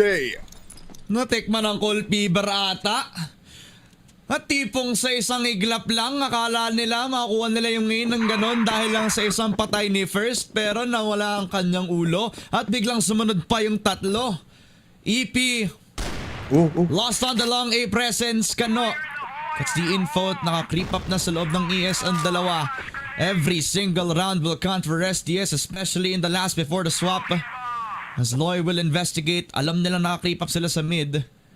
Pero bumalik na agad ang EP, re-investigating ulit pabalik sa kabilang side.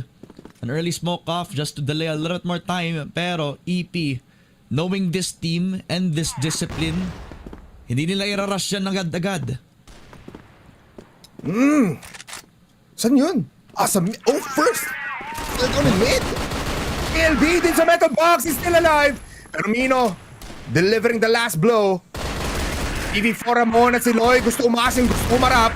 Gusto agad pumuntriya ng mga players coming in from China. They plant the bomb. Very much safe, Ramon. And without any utilities from STS, mahirap to despite their man advantage. Kano looking to find someone here in the win of B. KLP, spotted out. Pero pinapadala niya muna si Loy. KLP, gets a shot and Loy also finds someone sa house B. Naubos na naman ang EP. What a retake. Walang flash. Diretsong tutok ang labanan. Gone are the days na puro hold W lang ang may expect natin sa STS. disciplined, as well as getting everybody to play on the same page. Kita mo, no, dalawa from the side of STS wanted to push in through the wood doors. Pero hinintay nila yung double flank coming forward para kay Kano as well as kay KLB.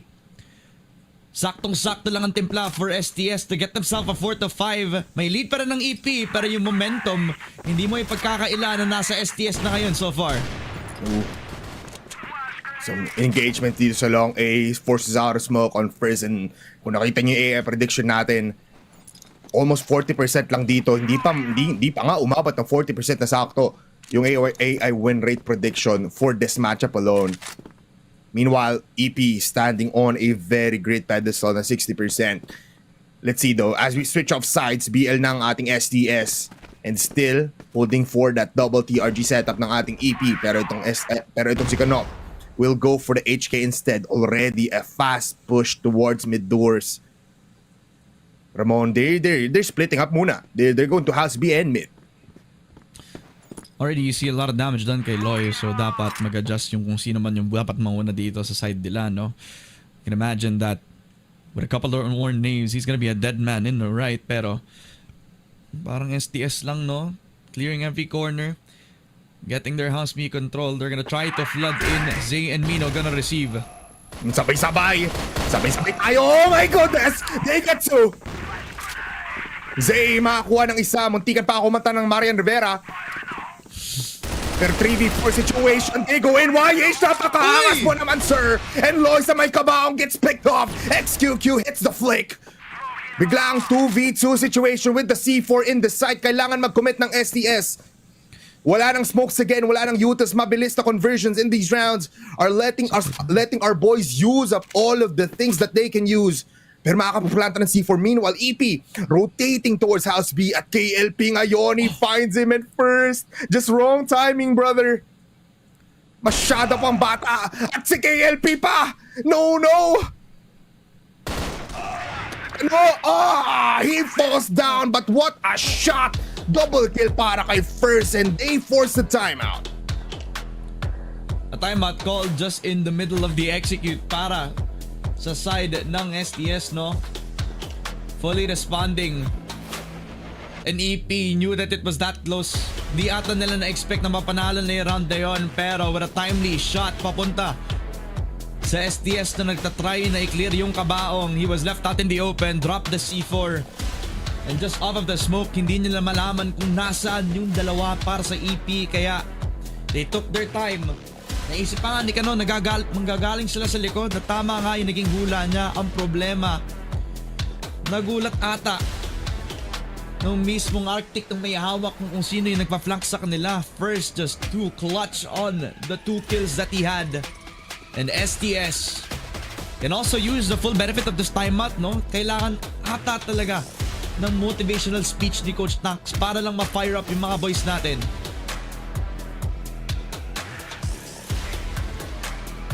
I'm getting scared, Ramon. I'll be honest. Wag. I'm getting scared kasi yung order ko na pagkain di pa dumadating. Ikaw talaga. Nire-rage bait lang kita, Ramon. Yeah. Hindi ako kabado.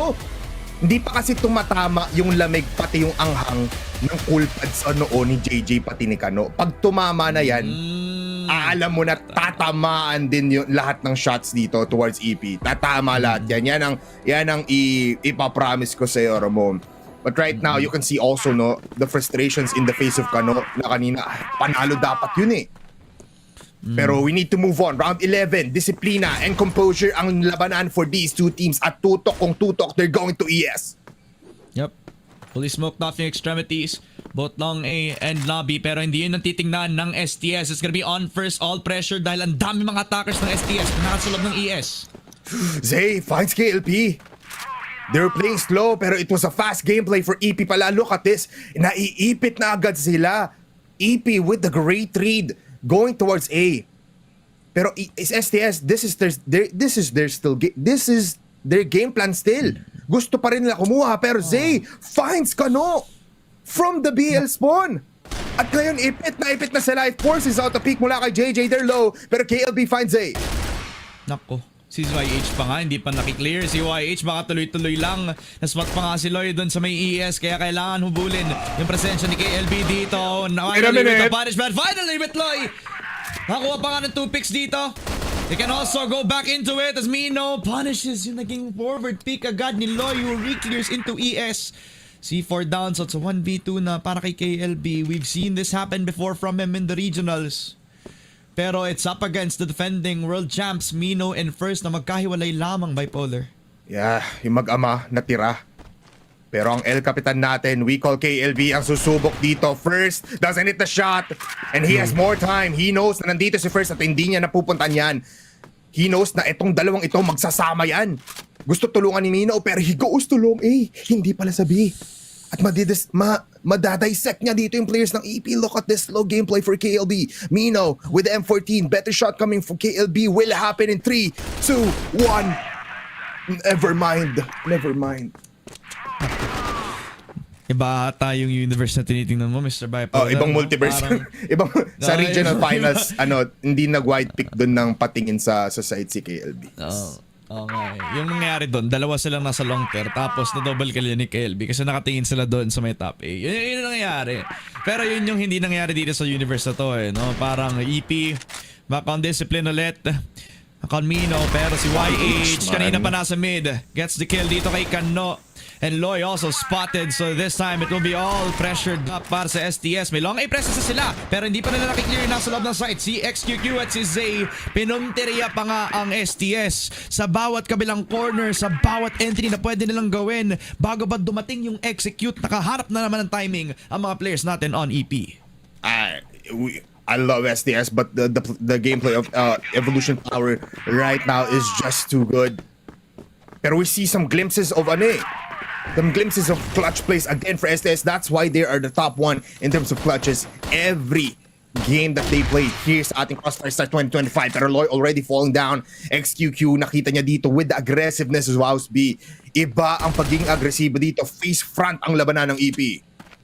Yep. He's trying to get the forward picks again. Out through the smoke, XQQ will push on to Kano, pero Kano is ready to receive 4v4. Nagpapaingay pa. Si YH ang pwedeng sumalo dito on House B. Kasama na din kung si Mino. YH activating. Kano doesn't know. Kano, low HP. Good flash. And Kano just misses the shot. Pero it's a 2v2 at the end of the day at si YH very low in HP. Ang ating players for STS punong-puno pa ng buhay. Pero agresibo na naman dito si YH at na-punish ni JJ. Ito, gamitin mo with the shot in that round. Hindi pa match point for EP. Ito, flick shot galing kay JJ. And already KLP was creeping up dun sa may long A, which was a play kanina for EP that they used. Kabilang side now on BL. A recovery needed para sa STS. So many times that he called upon JJ. He's on the low end when it comes to the stats, pero when you need to call upon one guy to come up clutch, it will be JJ when he needs to. Push on in forwards long tear again. Iniwan pa nga ulit si KLP. He's done this play yesterday. Yester round. Para lang makakuha sila ng creep up doon sa may long A. And STS have full control over the mid side. But this is about kung gaano ka willing kumuha ng forward space si Zay at si YH. They've been the backbone of the attacker system kung saan dapat magkasabay lang yung mga peaks ng EP. They always go for the big trades na Ramon. Yun ang gameplay ng EP. With this aggressiveness on a short, they need to go in carefully, kalmado, composure ang game. And that's not what we're seeing from Kano and as well as KLB. There goes Loy, again holding his team afoot. The pillar of STS is here, and he gets 3 out of nowhere! Ubos na naman ang EP! Zay nasa likuran, and Loy will fall down though, but the job is done for him. It all lies on JJ and KLP. These two players up against 2 that are also so formidable. Mapaplanta yung C4 Ramon. They can still watch for a window. KLP is also covered up from the smoke, so may mga gagaling nga sa long A, hindi siya matitingnan, pero si Zay ang ganda ng shot niya. 1v2 na for KLP.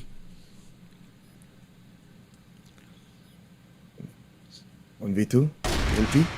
Find someone, and he knows that's a short, kaso nga lang That is a beautiful headshot right as KLP goes out from that position. They enter match point. Pero STS, they've been getting into the sights. Palaging 1v1 lang ang natitira. Palaging 2v2. They just need a little bit more. Kayang-kaya pa. It's almost like ina-expect ng STS na makakuha sila ng isolated pick pero sa diksyonaryo ng EP, wala ang isolated na word. Literal na sama-sama lamang ang bawat sino kung nasaan. May ES, laging dalawa nakatao doon. Kapag iisa lang yung tao doon, agad-agad nararamdaman ng mga players ng EP. Kaya sama-sama lang sila dito. 2 kills in fact, Loy and Kano. Moan of the back, pero yun nga lang, EP still getting the trades of their own. Spotted pa nga si KLB, shot on the leg. In a 3v3 where they now go for the forward spaces, Kano has to be clutch here. Kano, and he finds the angle. XQQ looking towards the BL spawn. That is not the right call, brother. Ngayon it's a 3v2 Ramon, but first is still alive, and as well as Mino. They go towards A. This is a good call. Si Mino nasa under lang. And si Kano, si KLP pindaan dito, which is great. KLB with the TRG, he does this every time. You can see this on compound, you can see this on sub-base, hindi mo pwedeng sabihin na hindi tatama yung shots dito ng KLB. 1 minute 30 seconds in the clock. Mino still looking for stragglers, and Kano, look at this angle. Hino-hold niya lang, hindi siya nagpupush ng short. And Mino will have the time of his life now. Ngayon pa lang na-confirm ni First na nasa A na pala, 2v3 retake, and Mino just climbing from under. He already cleared out yung long A. So they're gonna put all their notice doon sa may site itself as KLB gets the shot. Si First na lang ang natitira. 1v3, has to hit the no scope but does not. Si KLP na mismo ang magiging bait. At si Kanu pa nga kukuha para dito sa STS. Another round to extend Black Widow a 6-9. Napaka-nice para sa Stallions. Napaka-nice. That's what we want to see. Sabi sa inyo PLB with the TRG, you have to put it in your mind na tatama lahat ng shots. Flashes come into long A. Mapapaback off ang EP pero YH finds Kano. Out of nowhere, isa agad ang mawawala for STS. Pero they control long A position. They go back at papadala muna ata nila si Loy dito towards short. Has to push on through the smoke as well. Pero the problem is if he does, he'll be a dead man. First is already trade on the angle. So it'll be either him or First getting that first shot through.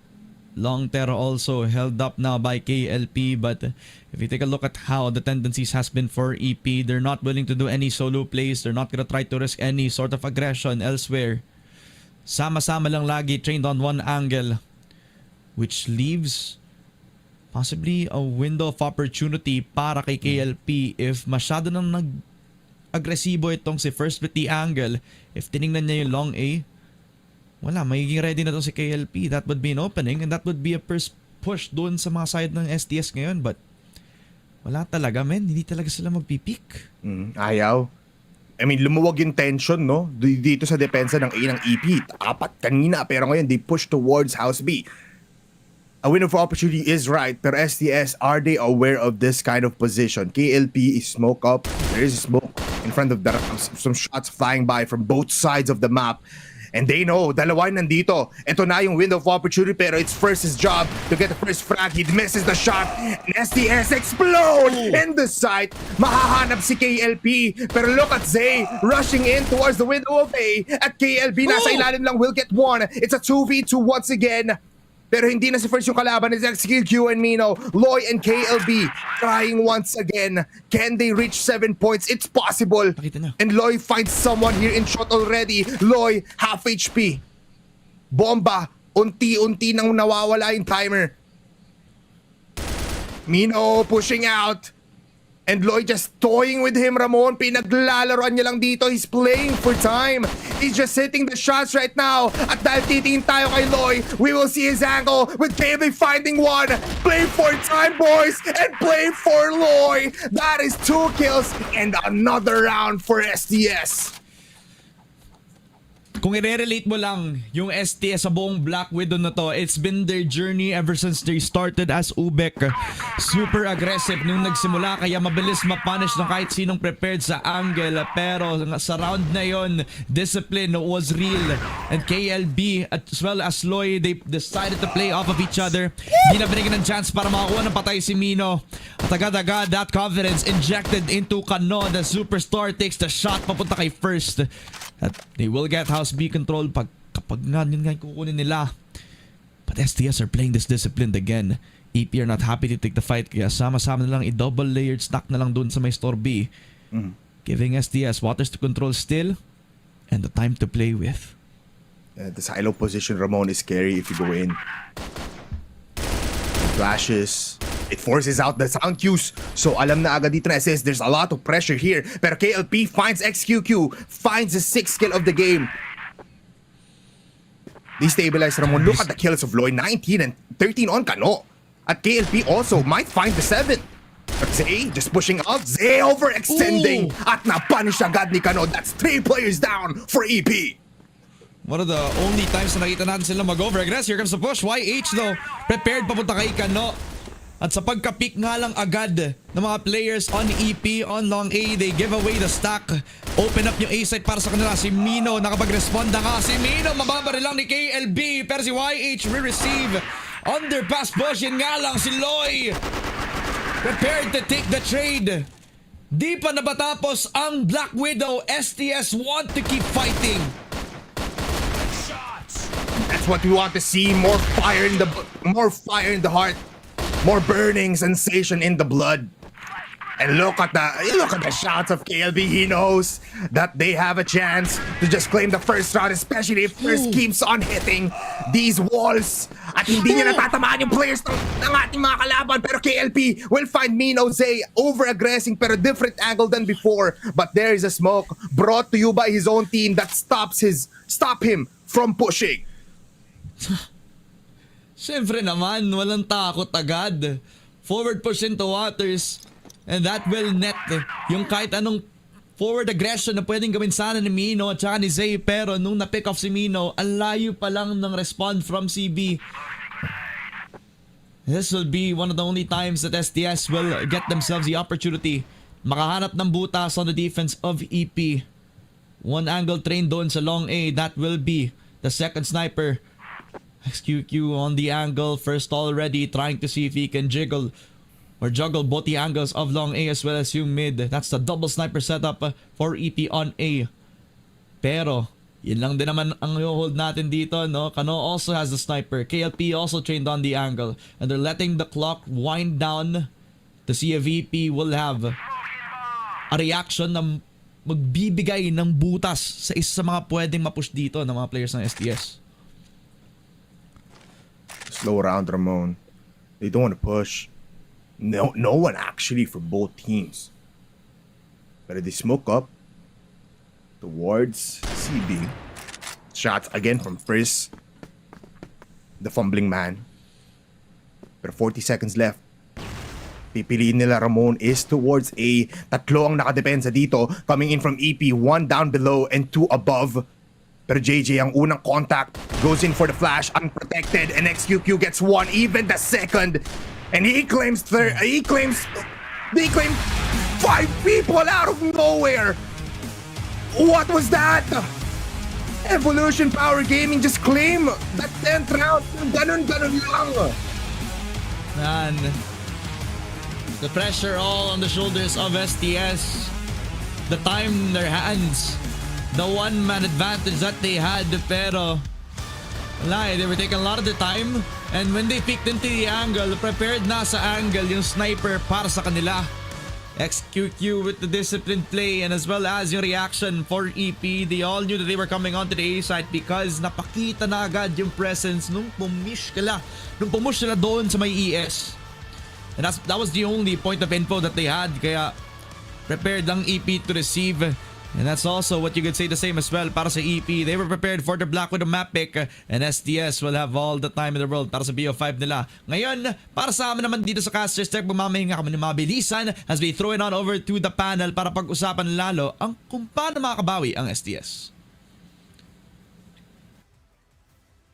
Maraming salamat, no, Ramon, and as well as Bipolar. And I feel like it is safe to say that this is supposed to be quite of a warm-up match din dito for Team Stallions. Kasi una-una, no, there are some times where nagsasarili sila kahit na meron naman silang katabi, which is quite unfortunate kasi parang nag-audition sila doon. Tapos idagdag na rin natin siguro na yung 17th round has actually been super great, no? Yun na sana yung marka natin na hopefully they would be able to push it on to overtime. But it's just a matter of wrong read or yung moment na makita ni First Lloyd doon sa from our stage onto that linear perspective has definitely been the signal for them that they will be committing straight up to B. So yeah, I guess ito ang ating stats na meron na yon for Black Widow with Loy even dropping that 20 bomb. Yeah, it was that simple for Loy, no? Kasi he was able to get some early chip damage from his util. Maganda yung follow-up na nakuha natin kay Kano. And I feel like KLB also has a presence para tulungan din si Kano on top of what Loy is doing, no? So ang ganda ng pagsastacking dito ng Team Stallions. Pero nung umabot tayo ng second half, nakikita na nga natin na nakakapag-rally nga sila. A lot of plays from mid to B, mid to ES, gumagana naman talaga siya. Pero from the last moment na inisip ng Team Stallions na maganda mag-mid to ES, doon nakapag-stack si First and XQQ on top of the idea na si KLP parang tingin niya gano'n na siya ka-confident kasi wala nagpaparamdam sa baseline, nilusob na ng Team Stallion. So that is going to be their overconfidence now oozing from that round, and as well as the failure to read. Evolution Power did an amazing job from first to second half sa pag-tracking ng mga kalaban nga nila to play for that retake, and as well as to just get that major pick. Ang ganda talaga ng pinakita ng Evolution Power. All respect sa pinapakitang tawagan dito ni Mino. First and XQQ, lason talaga sa lalamunan. Ang dami nga nilang ginagawa just to get that reposition and adjustment for them to get that power position sa kanilang Arctic, no? Team Stallions, huge efforts along the board talaga. And you cannot really argue kung ano yung pagkukulan talaga ng Team Stallions. Their first half was not immeasurable, pero tong second half nga nila, parang nakapag-scale na sila kahit papano. The confidence was there. Pero yung wrong read na talaga yun, isipin mo, Mochi, isang wrong read lang ng Stallions, ang laki ng punishment ng Evolution Power. True. And there were also some moments, I'm not sure if it is parang dala siguro ng pressure or baka pinapahiramdaman pa yung galawin dito ng Evolution Power actually mirroring, no, yung mga gawain dito ng STS from their games dito sa Black Widow. May mga times na nagkakaroon ng overextension despite the fact that they're on the GR side, no, for STS. Specifically, there are some numerous moments where they rely on Loy alone na makakakuha ng mga round natin dito, no? So, let's see kung magkakaroon nga ba ng mga changes din pagdating dito sa ating second map.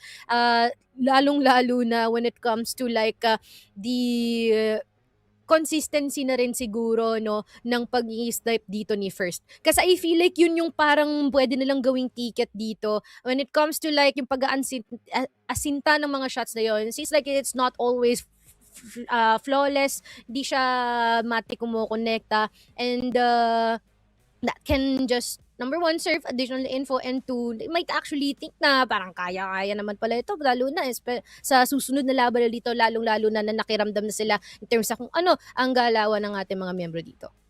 Pero kasi yung movement ng Evolution Power talaga napaka tigas talaga eh. Like hindi mo talaga sila matanggalan ng pwesto. Kung GR side nga sila, they're always stacking the two snipers sa may A side.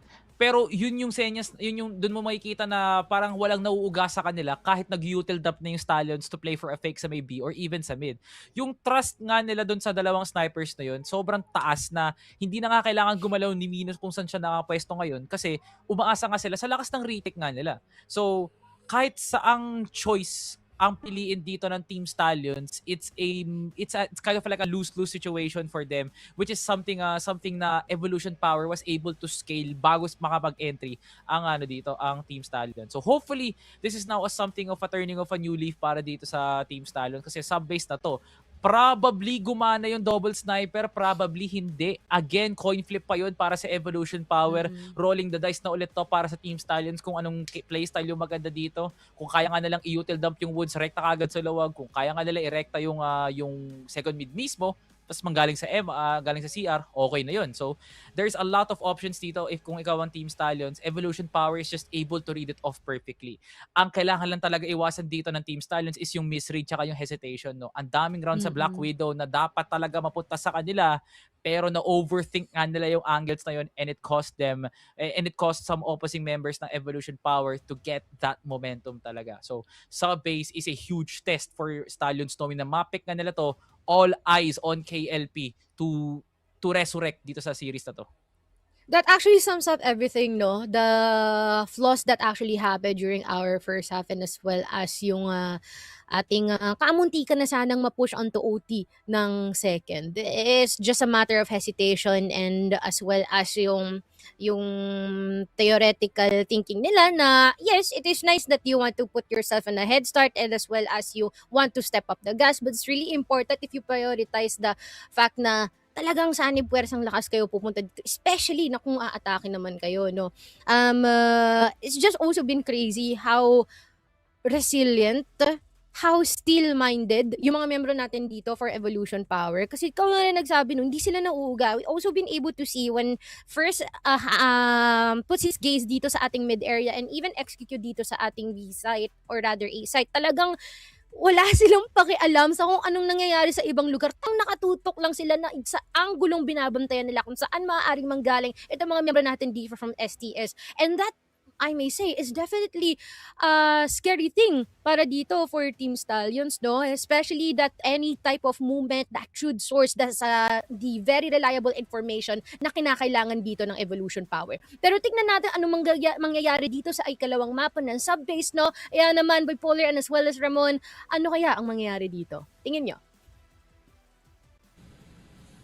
Gusto ko yung tinanong mo yung sa akin, Mochi, no? Ano yung mangyayari sa tingin namin para dito sa second set, no? Para Team Stallions down 0-1 up against Evolution Power. Well, madali ang sagot lang naman yun, no? Tahanan ito ng STS, at kapag masyado nang mahirap yung buong serye, dito din naman sila umuuwi, diba? Sa sub-base na masabi nating reliable, and not only that, very comfortable para sa isang katulad ng Stallions. At para naman sa EP, no? Nakita na natin na may mga butas nga naman ang kanilang sub-base. Nakita natin yung laban sa Navi nung time na yun, no? So this is not gonna be something na masabi natin flawlessly they will sweep this 2-0, pero pakatapos na nakita natin from first at saka kay Zay, pare, parang nakakatakot nga naman pa rin sila kalaban at the end of the day.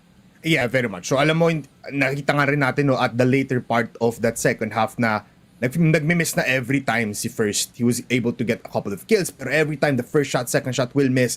Pero you don't have to worry about First anymore. You have to also worry about XQQ if you're Stallions. Kasi hindi lang naman si First yung gumawak dito ng sniper, it's also this man we call XQQ. Pero for Stallions, eto na, this is our hometown. Kapag pumasok kayo sa tahanan ng Stallions, you are going into the Devil's Den we call sub-base. Maghanda kayo, EP, sabi dito ng Stallions, because you are now in their playground, and we will see kung paano nga ba dito yung adjustments ng ating mga players. Looking at their strategies din, no, ng ating mga players.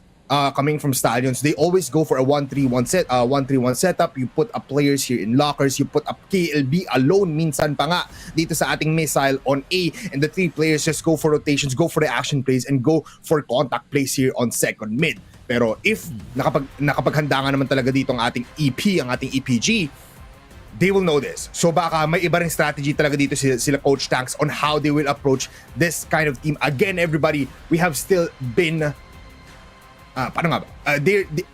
EP has still been undefeated up against Stallions. Pero ngayon, we will see kung paano nga ba yung mangyayari in the best of 5. Alam mo, para sa atin lang, no?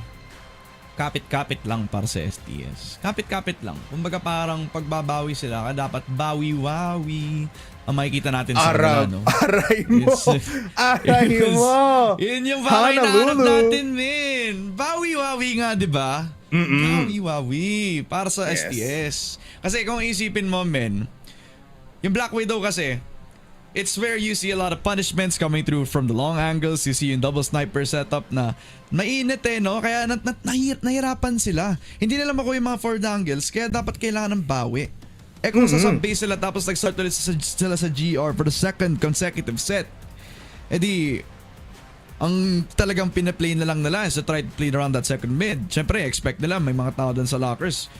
yung flood push na laging ginagawa nga naman ng mga side ng EP has been the backbone of their attack, of their BL side. Kung matanggal nila yung isang half na yon, edi easy na yon sa GR ng mga players natin on STS, diba? Yeah, very much so. You know what, Ramon? Ito na, oras na para tayo ay para bumawi. Tara bumawi.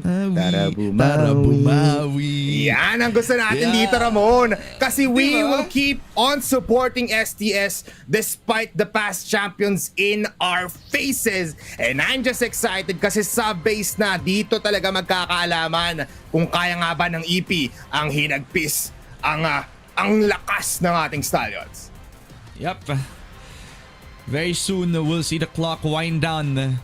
At pwede natin bigyan ng konting story, no? Yung mismo magiging countdown. Kay Nino nga ba, mauubos yung oras para ba dito sa Stallions na buong taon proving themselves internationally. At one point was the hope for the Philippines, pero ngayon, sama-sama na sila ng EVOS para tutukan ang dalawa sa pinakamalakas sa China ngayon. Mamaya, susubaybayan natin ang laban ng EVOS ARc laban sa All Gamers. And that's also a pretty good matchup to say the least, no? Parang after ata ng trabaho, parang gusto ko panoorin yun Ako din, Ramon. Sabay natin panoorin yan. Sige, order ako ng Cebu lechon, no? Tapos kain tayo. Ako na sa Lomi. Okay ba? Ako na bahala Ay, doon. pwede. Ayan, yan ang gusto ko sa'yo, Ramon. Magdadala ako ng pagpag. Gusto mo ba?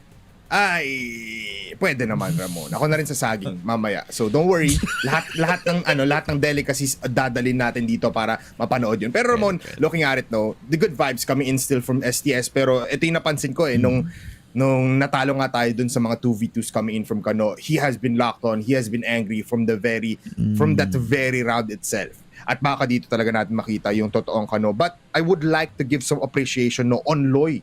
Ramon, nag-stop siya. He ended that Black Widow with a very, very great 20 bomb. 20 bomb, man. And yun yung parang na-expect natin from Aloy that is pumped up, no? Gusto ko ma-double check kung siya yung isa mga naka-cool fever sa mga boys natin. Maybe he's 100% today. Diba hindi? So baka, parang nakita ko lang sa stream ngayon na wala nga siyang cool fever. So baka nga, siya yung dapat gumawa ng paraan, no? Pero hindi lang kasi dapat sila yung gumawa dito ng paraan. And if you also kind of take a look at it, parang nakabawi pa nga agad sana yung mga attackers natin on the side of STS, no? Kano is already having a good game by the tail end of it. At in theory din naman, okay din naman yung call nila na pumush dun sa A. Ang hindi lang nila talaga na-expect is yung kung ilang tao yung nakatingin. Kung hindi nga tatama yung shot ni XQQ, edi may dalawa nang nakaantabay dun sa isang angulo, no? Yun yung parang naging edge para sa EP nung time na yun. And a call for STS to try to look at the time, no? Parang hindi yata dapat sila nagmamadali. Nung nagmadali sila pag-push dun sa short, parang mabilis lang din tayo nawala dun. Dapat kailangan natin ng preno, guys. Yes, and ayun nga, babalik lang tayo sa palaging sinasabi ni Coach Tanks na disiplina at its finest. Yun ang hinahanap natin para sa ating labanan na ito. I would just also like to say na a big shout kay Boss Jessan na nasa chat natin ngayon. Boss Jessan, maraming salamat po. We've missed you, brother. So much after seeing your great run sa ating Impactful at looking at this punong suporta talaga na nakikita natin dito for both of these teams. Mukhang malapit na rin tayo magsimula, Ramon, for this sub-base map.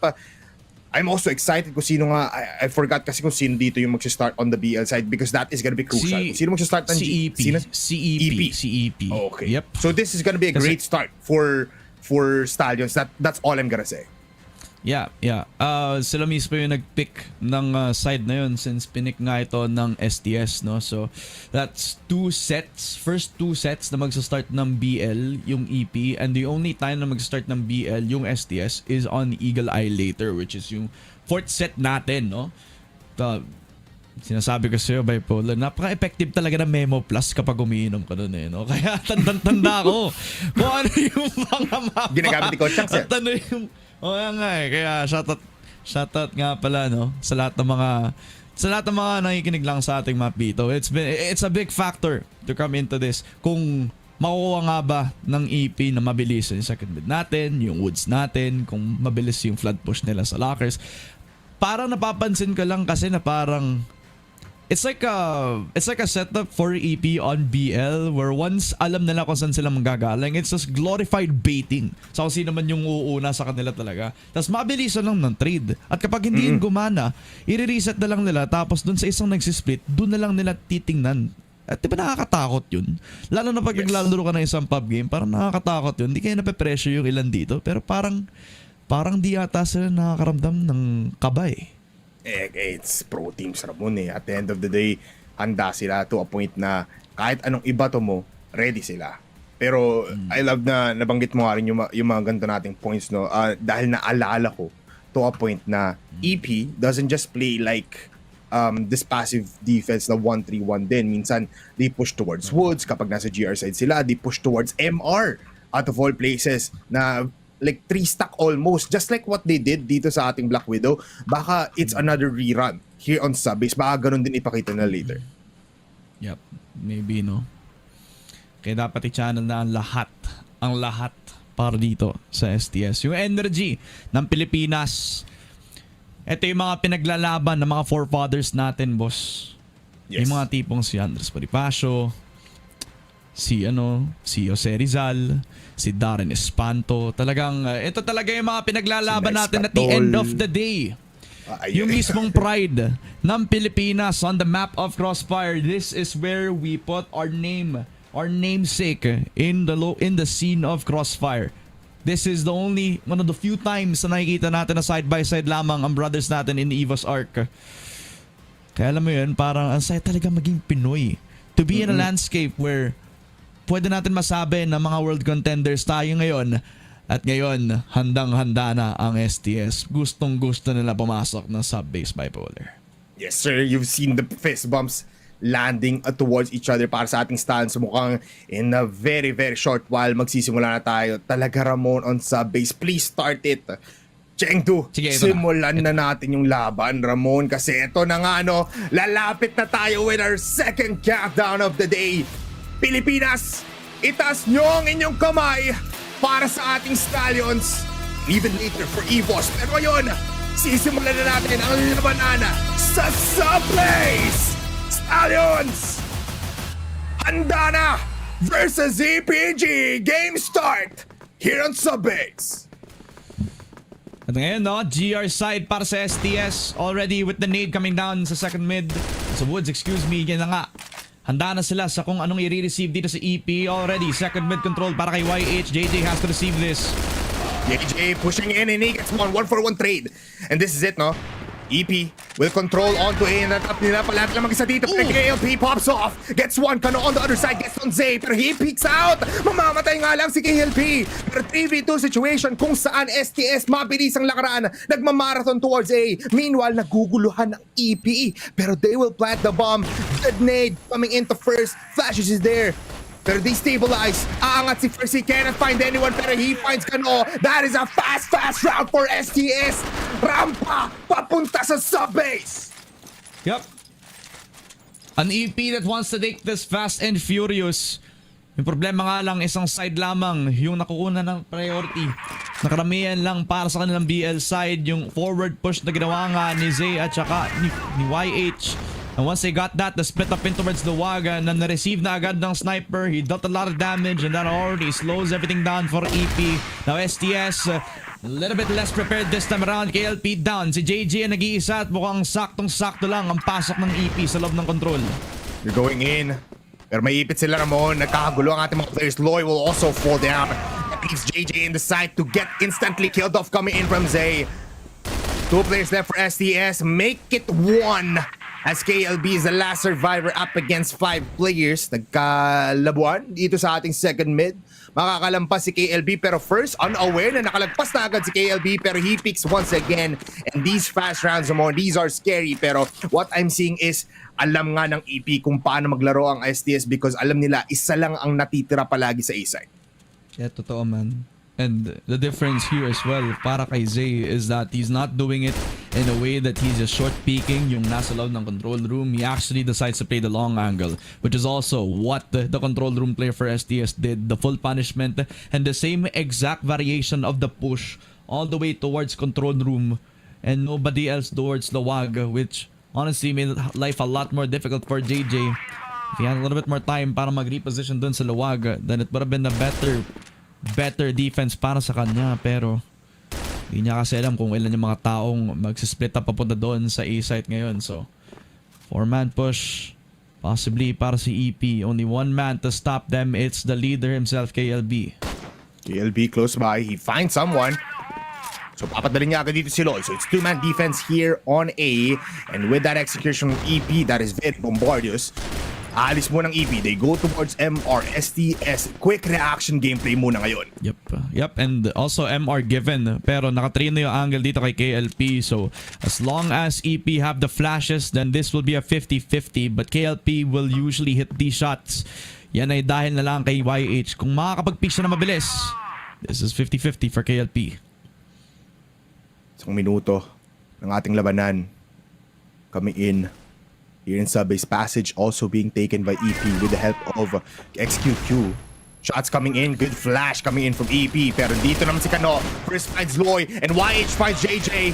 Tatlong mamamatay for STS in second. Pero KLP delivers a blow. He is alone and he will get 2 kills with a USP. Peeks out first, misses the shot. Pero dito sa ating second mid, mahanap ni XQQ si KLP. Another round for EP but a greater defense coming in from SDS.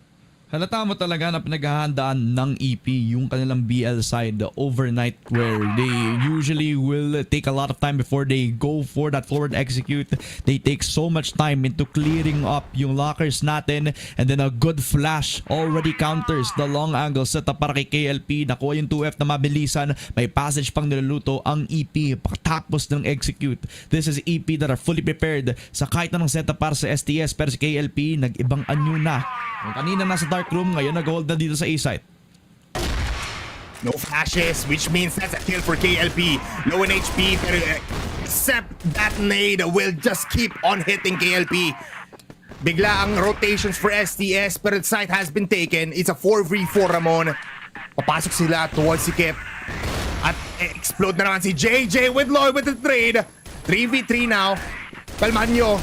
Mino is still in the site. Mino pushes out towards Missile and he claims no. KLB finds him and KLB still alive. He gets to it. Loy with the killing blow with the last shot out to XQQ. Another tie game for both teams, 2-2. Akala mo, EP lang yung magaling mag-trade, no? Hindi. May pagbawi pa ang STS sa isang napakalaking, napakakapal na smoke. Tatlong nakaantabay lamang. Nakala nating si Kanulang ang masasacrifice. Everybody needed to push on in from Sikip. And it counted on Lloyd to get the punishment. They do. 2-2 after a good post plant on the A side para sa STS. Second mid now held by KLP. A couple of shots through the smoke as well. And now si KLB naman ang magcha-challenge sa 5 players ng EP na nakapag-push na ng Sikip. Luwag, excuse me. Minsan masikip talaga pag maraming players, Ramon. Kahit yung luwag, sumisikip yan. Pero tigil muna sila. First, again, no flashes. Pero KLB just lets them in. He goes for the very, very great spray here. KLB finds one and KLB again. Ito na nga, pinapasok para si Ryan. Ang tatlo. Dalawa na lang matitira and STS now wants to rush in. They have the control. Hindi pa makapagplanta ng bomba si Mino because he's finding one still. Pero iiwasan nila si First. A great call for STS. Nades flying by. Every utility used almost for STS. Good flash on to First. Pero mabagal na labanan. Hindi sila nagpaparinig. Ngayon magpapakita sila. KLP falls down. It's all up to Kano. Kano versus Mino. And Kano gets the kill. Oh my God. STS with the point advantage. Yan ba yung galawan na may lagnat, men? Walang takot yung naging pick ni Kano dito. Fast into the flank, kills up Mino, and then It was an open time para makuha niya yung defuse. What a solid post plant. You mentioned it, bipolar. The fact that STS had a little bit more time, they don't need to over-aggress on the triple flank. Kaya hiniwalay na lang nila si Kano. Dalawa na nakantabay lang doon sa may control room para saktuhan lamang yung timing sa dalawa lamang doon sa post plant for EP. Push on in from KLB, sama-sama with Loy. XQQ to receive to see if he can win out the fight. Spotted yung isa pero di niya alam si KLB. Kasama niya lang din. Si JJ naman nasa taas. Nakakuha ng isa, nakakuha ng dalawa, nakakuha ng tatlo. Ang mga players ng STS, that's a double for Kano. That's a 1v3 for first. It's his first time up against 3 players once again. KLP, he gets the shot in. How did first find that? Pero alamang pa din tayo sa players at naiikutan pa siya. Look at this angle coming from KLB. Kahit bumagsak dito sa first side, alam niya nandito siya at naiiipit na siya. First will fall down and another point for STS. Sabi ko sa inyo, welcome to sub-base. At welcome sa bahay ni Kano.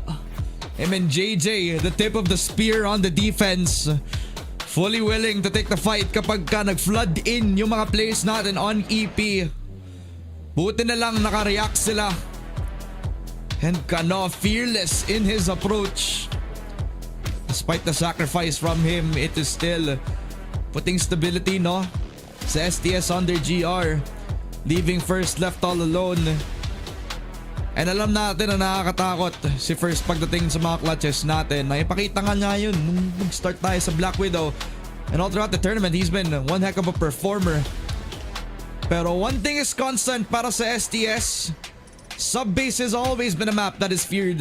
Kahit sinong international team nilerespeto ang kanilang sub-base. Naipakita nila yon so far in the first couple of games. That's true, Ramon. Can you feel it, Ramon? Nararamdaman mo ba? Ooh. Nararamdaman mo na eto na ang bawi-wawi na kanina mo pang sinasabi? Ramdam na ramdam ko yung bawi-wawi, boss. Nakabitin nga ako ngayon eh. Nakaangat yung kamay mo? Oo, men. Di ba nakita? Yung ito, tinan mo, baka sa may discard pa rin. Nakabitin ako ngayon, boy. Ganda! Ang ganda! Ba't di ka nakasando? Ay, ganun. Sige, tatanggalin ko na ito, boss. Ba't di ka naka-helmet?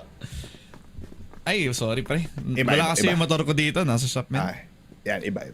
Pero babalik tayo sa Ramon, no? Tapos na daw yung lokohan. Kasi bakbaka na ulit. Look at this MR push coming in from EP, 4-man, at papadala naman sa XQQ for a distraction play. Pero look at KLP, close by. This might be a fast push coming in from EP. Pero handa dito sa KLP. If he just finds one, tas mabuhay siya, this is such a great engagement for SDS. Madali lang yung counter dyan, dude. A flash coming forward kahit sa EP, tatlo na pwedeng makapag-push sabay nun.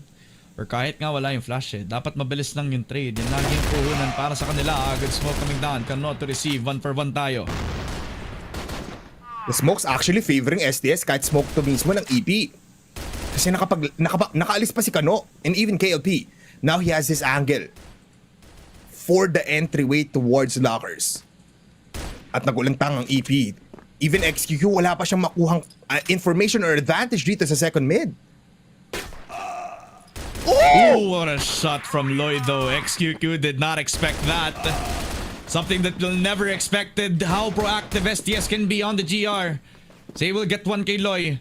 A lot of damage kay Mino. That will put a lot of hesitation in the mix first.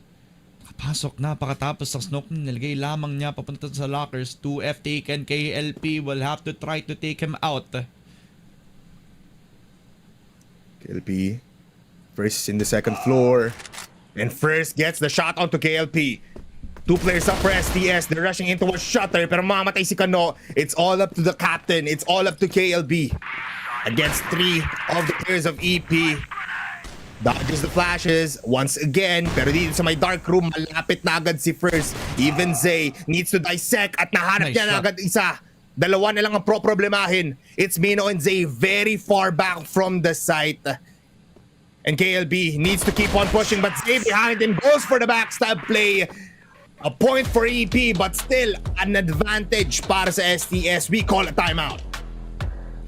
And what we thought was an advantage to be set for STS because of the smoke That is because the sniper first, who actually already was on lockers, had his vision blocked. Papunta doon sa may shutter as well as doon sa may dark room, diba? Pero madali lang yun para sa kanya. Just to walk up into 2F and take the angle papunta dito kay KLP. They thought they prevented any sort of long angles, pero what they never realized is that there are multiple entryways na pwede pang kunin ng Evolution Power Gaming. Di talaga natin pwedeng ma-underestimate yung mga to. Defending world champions for a reason. And in the superstar that is first, he is proactive, he is fearless. Kahit tumataas na yung form ng STS all throughout the tournament. Pati sila nakapag-warm up all the way from the group stages, which is a state in the tournament that you don't normally expect a team like Evolution Power. Pero kumbaga parang nabigyan sila ng buff, nakapag-warm up, nag-practice with all the games that they've had in the group stages. Somewhat of a seamless kind of transition from them papasok dito sa playoffs bracket natin. And you can also couple that up with STS as well, going through the same journey. Hindi nga natin na-expect na makaabot sila dito.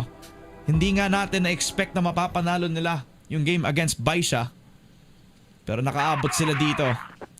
So now it is the time to step up against Mino and the rest of the squad from EP. STS off the timeout now. Look at this. Four-man force mid and LP sprays down onto the doorway. Fast execution from STS, claims 2 people. Pero they're low. They need to back off, stabilize, maging passive ulit. Gulatin ng EP, but look at XQQ. Ang bilis maglakad sa Vince, parang daga. And KLP, I think he doesn't know. KLP falls down, but there is Loy again with the shot. And now Mino. And as well as first half HP, but Loy keeps on peeking. He wants more kills. And he gets the wall bang towards Mino. 2 versus 1, iniikutan ni Kano. And first gets the kill with the pistol. Pero Kano, he's just behind him. And first doesn't know. Bakit hindi mo alam? Kano with another round for STS. Kumbaga parang kasalanan pa nga ni first yun no? Mali na yun. All the time in the world to the wraparound para kay Kano. All because of us. Perfect defense setup para sa STS doon pa lang sa may woods. And without a flash, it was an open playground para kay KLB at saka para dito kay Loy. Duguan sa defense nila on A, pero walang takot si Loy. Tuloy-tuloy pa nga yung action para sa kanya. EP resetting down, lockers held by them. XQQ gets the kill papunta dito kay KLB, so that will be the punishment set, and XQQ is still investigating. Nakita niya yung ulo ni Loy, so he repositions, and Loy also knows that someone is still here. But is he aware na dalawa na ang players coming from EP? He knows, so he'll back off. Pero mahirap po, XQ is in that position, pero he gets out unscathed. Sila 4v5, hindi pa magpupush ang EP. And with that smoke, mapapabagal ang laro dito ng EP. STS can hold this out. Dapat lang, no? As EP will reset everybody's positions. MR still held. Passage also possible for YH. I don't think anybody else except for that one player from EP tried vents, and because of the quick punishment, hindi na yun iisipin ulit ng EP ngayon. As it will be the last round before we swap sides. KLB just wanted to play for info, pero ang bilis ng salo agad ni XQQ dito no? He's been a little bit quiet. He started on Black Widow, pero at the tail end, dun palang kumuha ng impactful frags si XQQ. Will the kill on KLB matter as much? Roshanen again towards that Woods position. YH, no hesitation. And I feel like he wants to play around the second mid. They want to push. They want to do what they did in first round. Look at Kano. He gets two. What a spray down from Kano. Pero Mino with the trade. Si Tito nandun na nga para patayin yung bata. A 3v3 situation right now. They still are holding down second mid. Pero unti-unti nang alam ng STS kung saan napapalibot ang players coming from EP. A push towards Shutter, a push towards CR is possible. And with KLP with his back turn, this is not a good sign. Pero JJ looks towards the other corner. JJ, although in HP, KLP falls down. Mino still pushing, and JJ na shut down ni XQQ. This leaves up to the spark plug of STS. Loy, can you do it once again? 1v3 situation. Bomb is planted. Second floor. Nakita niya si XQQ. And he finds first as well, pero first finds the killing blow. That's our first half. Point advantage still, pero isa lang for STS.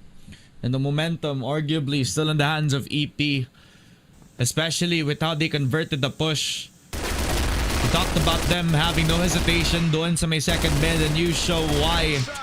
Once they take care of Kano with a beautiful nade, they can still reset and push on in STS. A problematic defense with the long angle set up by JJ, but with the shots not connecting, KLP was wide open at nakatalikod lamang din sa pag-entry point ng EP, which becomes a free kill.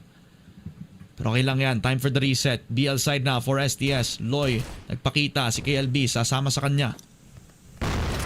Good nades, connecting once only for YH, pero he still gets that kill on KLB. Loy though, hindi nila alam na nandun siya sa may lunggaan, nandun siya sa pinaka-corner sa may cubby. Good shots in, pero JJ will fall down as well. Ito na nga si Loy, nagpaparamdam na. Trying to get the distraction play towards A site. Dalawa lang makukuha. Pero he gets killed.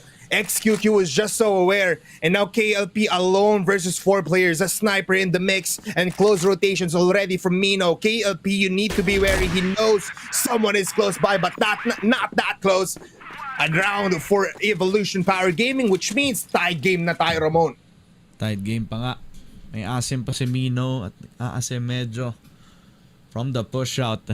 The solo hold sa likod ng A was enough of a problem para sa STS. Hindi nila ma-clear out ang anchor na yon. And even in Loy's attempt at his heroics, hindi niya ma-spam ng util o hindi niya ma-call yung double need setup para lang ma-clear out yung tao dun sa may A site, which causes a lot of problems. Loy gets one from the KYH. That will already be good news on their cause. Second mid smoked up very late into the round.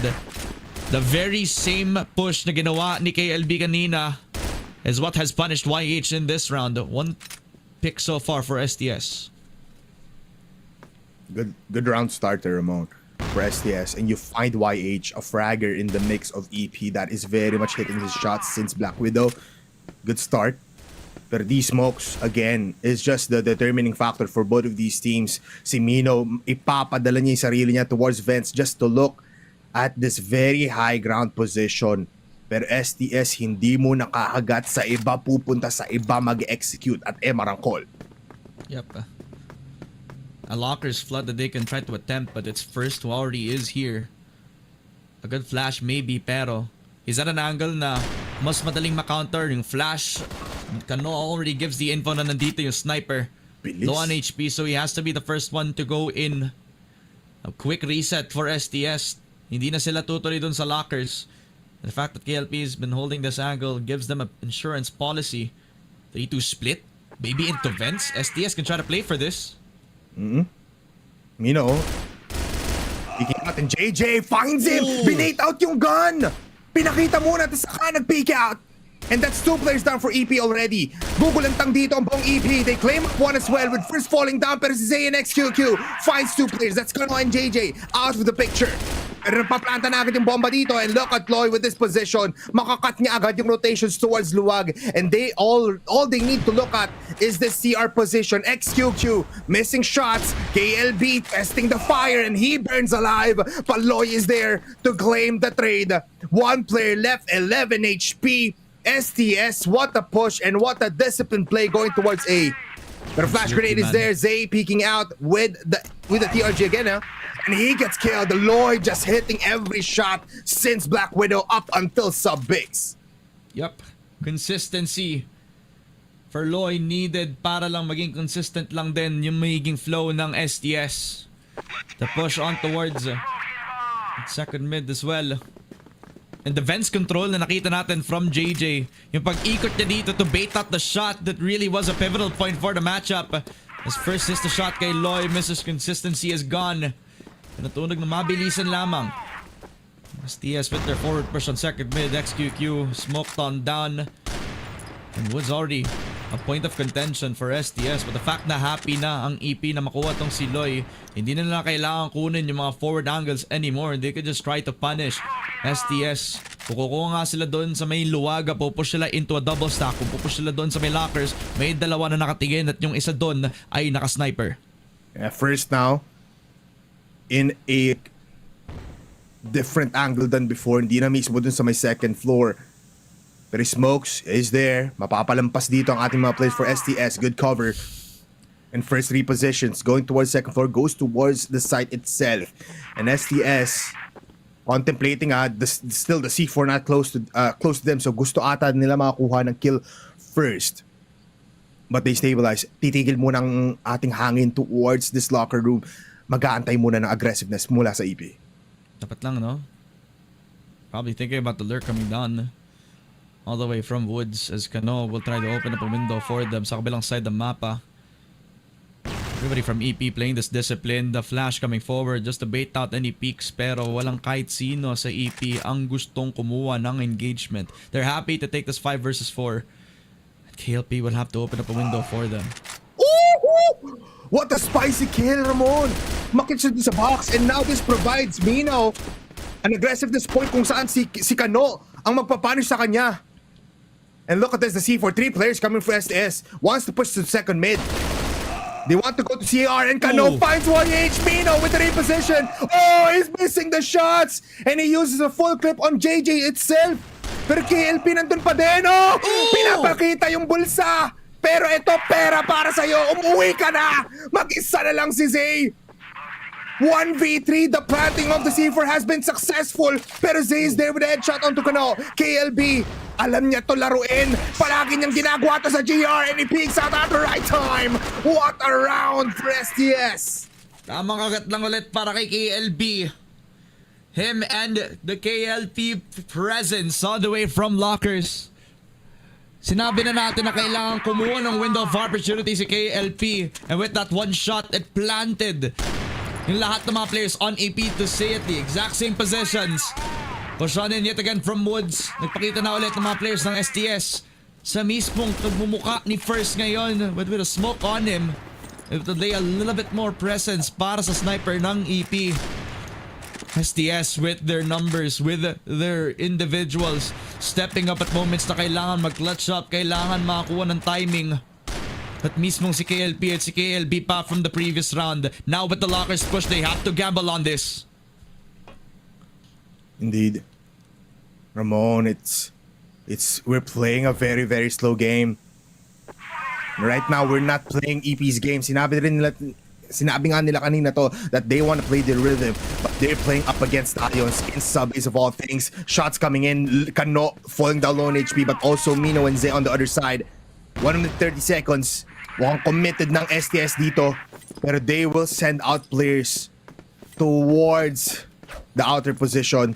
Gusto nilang mag-reconsider, and this is the discipline that we've been talking about. Yep. Take a lot of their time, pero once the smoke dissipates, EP are gonna have to reinvestigate with the angles. Once that they got the smoke bloomed up, doon pa lang sa may luwag, alam nila na may kinukook ang STS, pero XQQ on the angle. Smoked off din yun nun, so Nakita niya? you have to triple peek it, pero nakuha na lang yung CR. Jat, watch quickly. Pushing in. 4-man push. Dalawa dito may si Kevin, XQQ. Peeking out on the left side, and he doesn't hit the shot. It's JJ. Count on this man to deliver the blow, and KLB falls down, but KLB is there with the M14 change. And no, I hear in CR. Sprays down on First, sprays down on Zay, but KLB is there. Wala nang TRG, M14. Sapakan kung sapakan.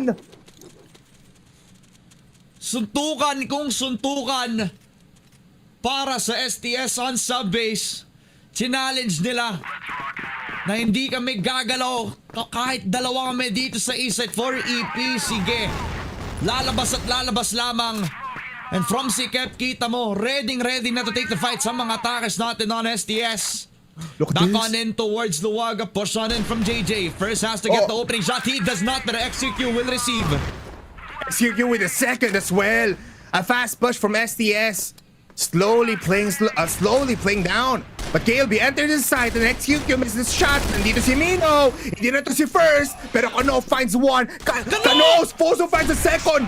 Pero First is there. KLB alone. But this is a 1v2. Switches to the M14 once again. This man has been hitting with the rifles at hikutan niya. What a great play. Ang ganda ng call. May ikutan niya, pwede pa siya mag-A. Uncontested is fed, still full in HP. At naku po, ang ganda ng iniisip mo, KLP. Tuloy mo lang yan. You can get match point in this kind of play. Oh my God, how the tables have turned. The waves are flushing in. And KLP, look at this. Mababaliw yung EP. Wala sabihan. Nandito kami sa A. Isang multo si KLP. And now, he controls the site. He claims it. At iikot na naman. KLP, naku po. Anong kinain mo ngayong umaga? Ang dami pang oras. He can still play. Pero hindi planted for CR. He needs to push. He needs to keep on going. But the defuse, EP, nagkukwit ka ba si KLP? Just push! Just push! Oh no! Masyado na atang umikot ng paulit-ulit. KLP with a timing of a lifetime. Respectable for the play. Yung dalawang players natin on EP, lumalaro lang sa sistema na dapat sama-sama lamang kapag gagawa ng play. Nahanap lamang nung nakuha yung timing, pero si Loy nagaulat, pero si Kano at si KLB handa na para makuha. Si KLB naman! Si KLB tumayo! 2v4 and Mino continues to spray it all down. The hope for this BL side para sa STS continues. And they have the numbers advantage, Bipolar. Despite the odds running against STS, kahit natalo pa sila dun sa clutch na yun. As long as may panlaban pa ang STS, kaya pa nila mas lalo na dito sa round na to. Yeah, mag-move on lang. Okay lang yun. Angat pa din tayo. And let's keep on fighting. That is what we want. Look at this Vents play coming in from Kano already. He loves this place. Yung C4 going towards B. It's still on MR. So hiwa-hiwalang players natin dito. They want a single pickoff. If you're STS, just find one and go together. Pero first, very passive. Looking at the site. And look at this passage, entrance towards lockers. Lahat kita niya. Yeah. Pero itong si Mino, he's contemplating too much. So this prime guy might just be the person that we want to attack. Pero there's still 1 minute, Ramon. Look at this. C4 still hindi pa gumagalaw. Alam mo, na-point out mo yung mga angles sa chine-check ni First. Yun din yung parang masabing weakness na pwedeng masabi on his position. The fact that he has 3 angles to hold will also be STS opportunity para lang makakuha ng isa sa 3 na pwede lang maklear. Pakita ng gilas doon pa lang sa smoke. And First is not even peeking on the angle as well. You're gonna let them take yung 2F. And STS might be walking into a trap or an open window towards the A side. Hindi nakita si Kano. Mino doesn't know and Mino! Oh, pinalagpas na si Kano! And KLB from the second floor! Nandito na ang STS! We're in our match point in sub-base, Ramon! What a play! Di binana sub-base. Hindi kinuha ang Eagle Eye ng gandong kabilis lang. At dito nagkakamali ang EP. Saktong-sakto lang na bumawi-wawi ang Stallions on a map pick that they really want to get para lang makabawi in the 1-1 scoreline. Smoked on in, Kano gets the shot. They found out will give them MR control. 2 tao na pwede makantabay sa hold ng angle on the way towards lockers. Pero fully knowing STS, they know better than to flood in with just all 4 players. Lalo na't si Loy nasa kabilang side ng mapa lang. May insurance policy. At kapag nag-workout nga yung push, pwedeng sabay-sabay lamang yung push ng STS papasok dito sa B-site. Yeah, very much so. They're thinking nag-aatay pa sila.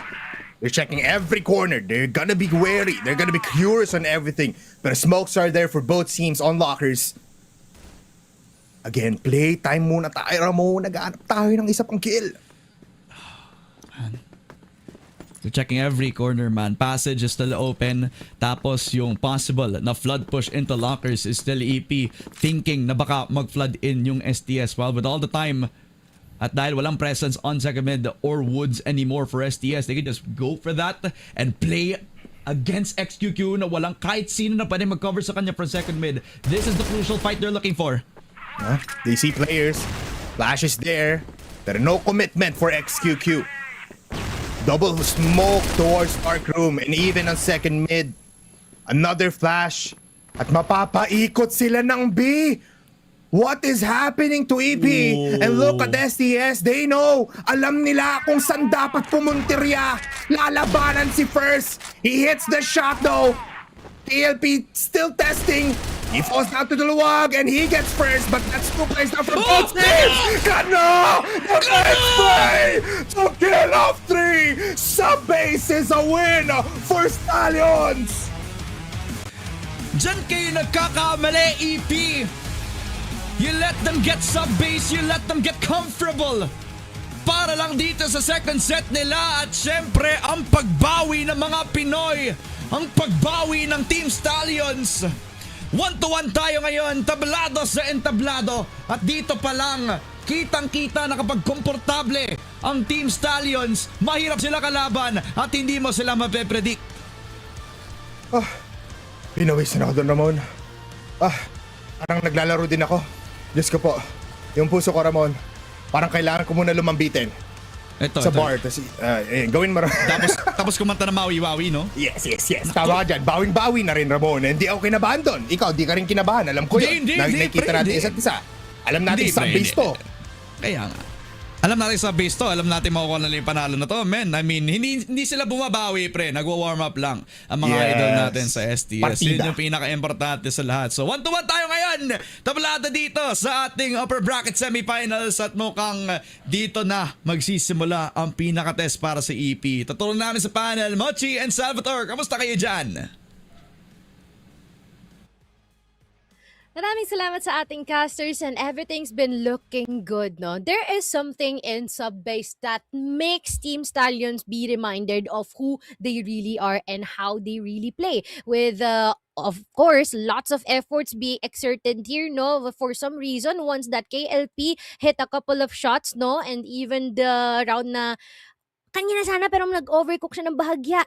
Well, everything set in place para dito kay STS. Man, what a series overall, no? Pinapatunayan talaga ng Stallions at ang Evolution Power na the optimal way of playing this map and in every other map is the aggression face-to-face, head-on and head-on talaga ang laban talaga dito, no? And hindi talaga sila nagsasayang ng oras, no? Napaka-rare tayo makakita ng 50-second executes or even worse, the 20-second executes na sobrang common sa mga ibang regions. Evolution Power and Team Stallions does share the same aggression kasi Team Stallions known for their aggression sa kanilang region. Evolution Power known for their hyper-aggression naman in their own region, beating the likes or even favoring the likes of BaiSha and All Gamers respectively in those matches. Pero itong Team Stallions na to, always one step ahead of their aggression na kahit anong gawin mong pag-overstep mula sa kanila, they always backed it up with pure raw aiming potential. And that's what yun yung pinagmamayabang talaga dito ng Team Stallions sa matchup na to. Evolution Power wanted the tactical approach pagdating sa retake. Ang sabi ng Team Stallions, lason lang kung lason.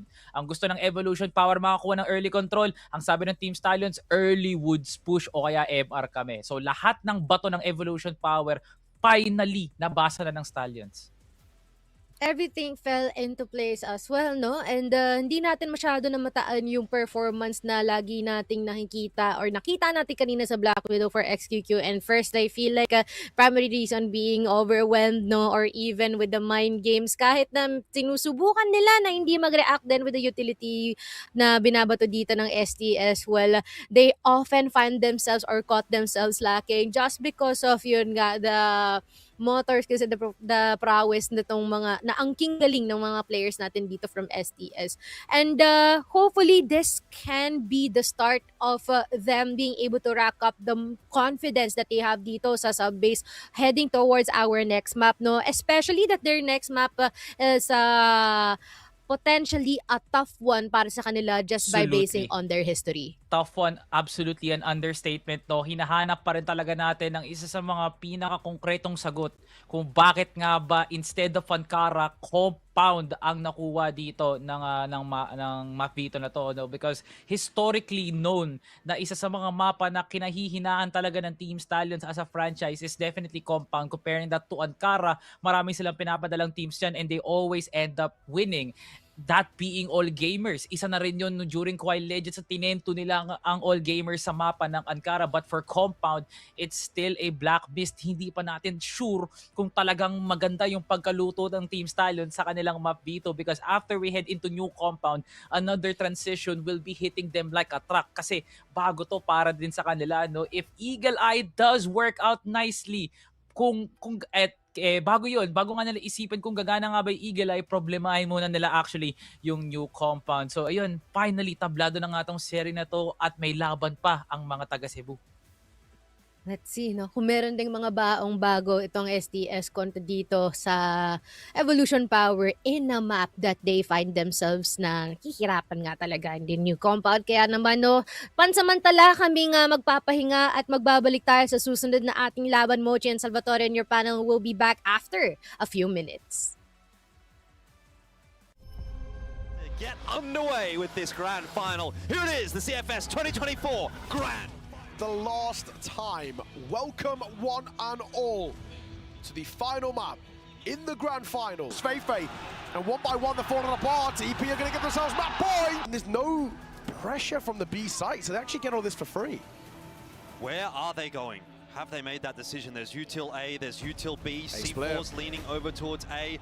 Around the world might be the call. YH leading the charge. It's not much of a charge. Feifei spotted them. It's a slow creep. It was a contact play, but you're right. The information is there for Evolution Power pushing their way in. It's three.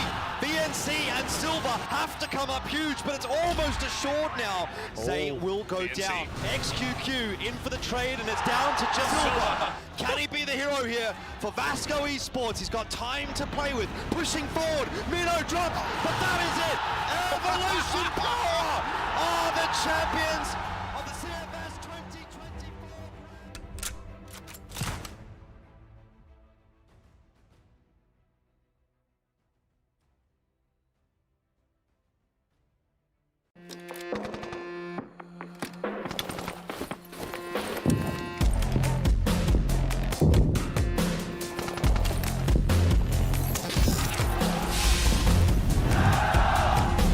The match kicks off. Let's follow the global risks perspective to see how the match starts.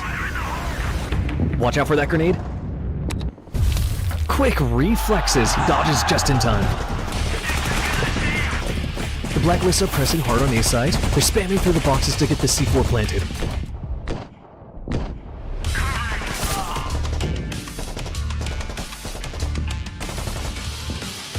What a great shot. After losing one, the Blacklists rush B side and secures the plant.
At muli tayo nagbabalik dito. Is this gonna be the third map of the STS versus EPD na tapatan natin dito in the map of New Compound? And by history, no, nabanggit na rin namin kanina, it's quite of a iffy one para dito, no, kay Team Stallions, na kung saan nga na natalo naman nila ang Swamp Gaming this one, pero parang meron pa rin talagang kakulangan. Yeah, pero hopefully no itong mapa na to no would be the ideology. Sana ito na nga yung buod ng Team Stallions na kung ano man yung pagdududa sa mapa to mawala na nga ng husto at magkaroon tayo ng bagong patutunguhan dito sa New Compound, no? Kasi Evolution Power, ganun pa rin talaga no. Pag naiisip mo ang team ng Evolution Power, it's still one of the maps like New Compound na kaya nga nilang kunin sa kamay nga nila.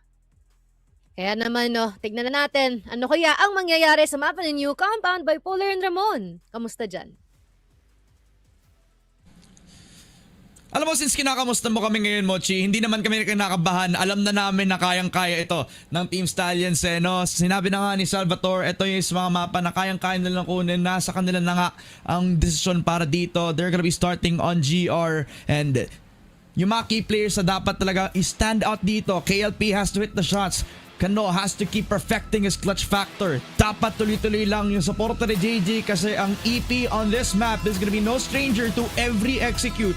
Kung aabot pa man tayo sa mga end of rounds kung saan dapat sa full all-out execute, dapat handa ang Team Stallions. 1-for-1 in terms of points in a best of 5 series. We go to New Compound as well. Malaking question mark para sa ating lahat kung bakit nga ba ito ang ibinigay ng STS. But they start off in the GR side at BL side ng ating EP. Look at this first already towards pillars. And even KLP wanted to go for the duel. Malapitan ng labanan, Ramon. Let's see kung makakahanap dito si KLP. Crouch peaks are there. Mauna pa siya makakuha, and that's first down sa ating first round.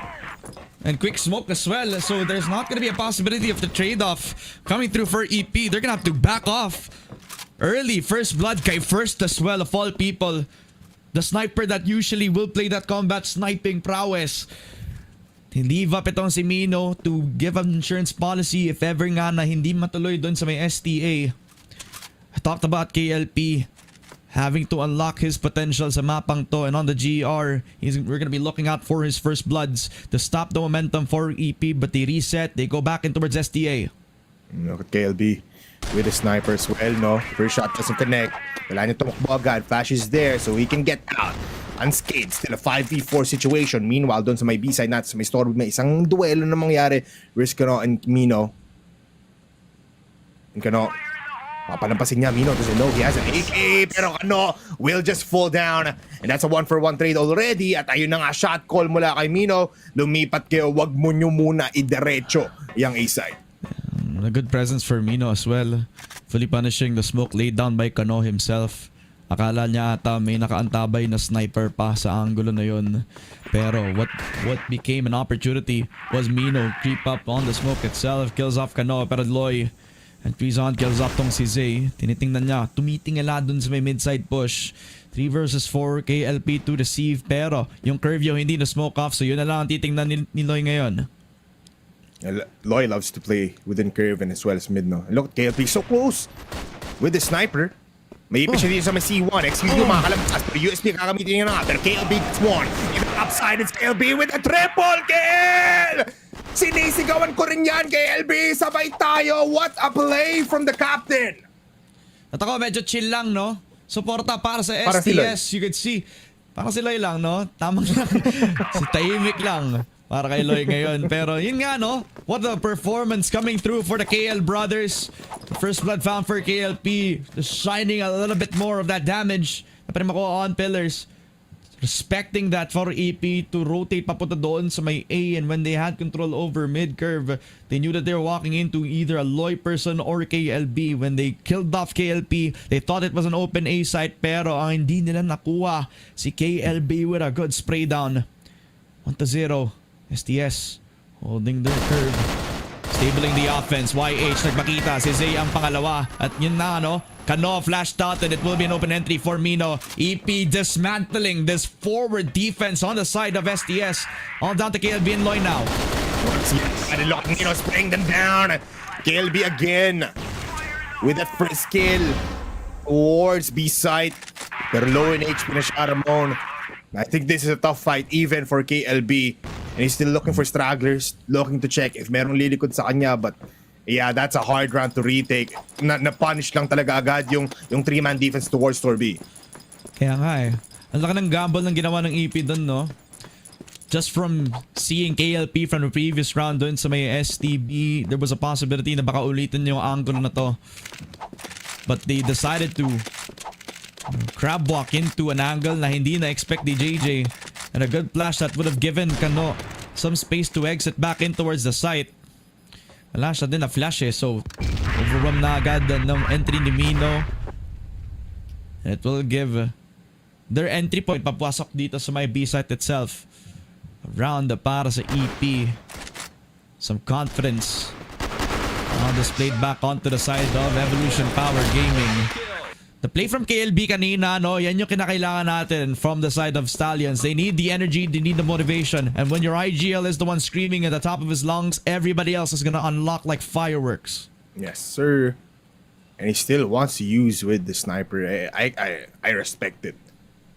This double sniper setup mula sa ating STS proved wonders before and keeps on proving. What a shot onto YH.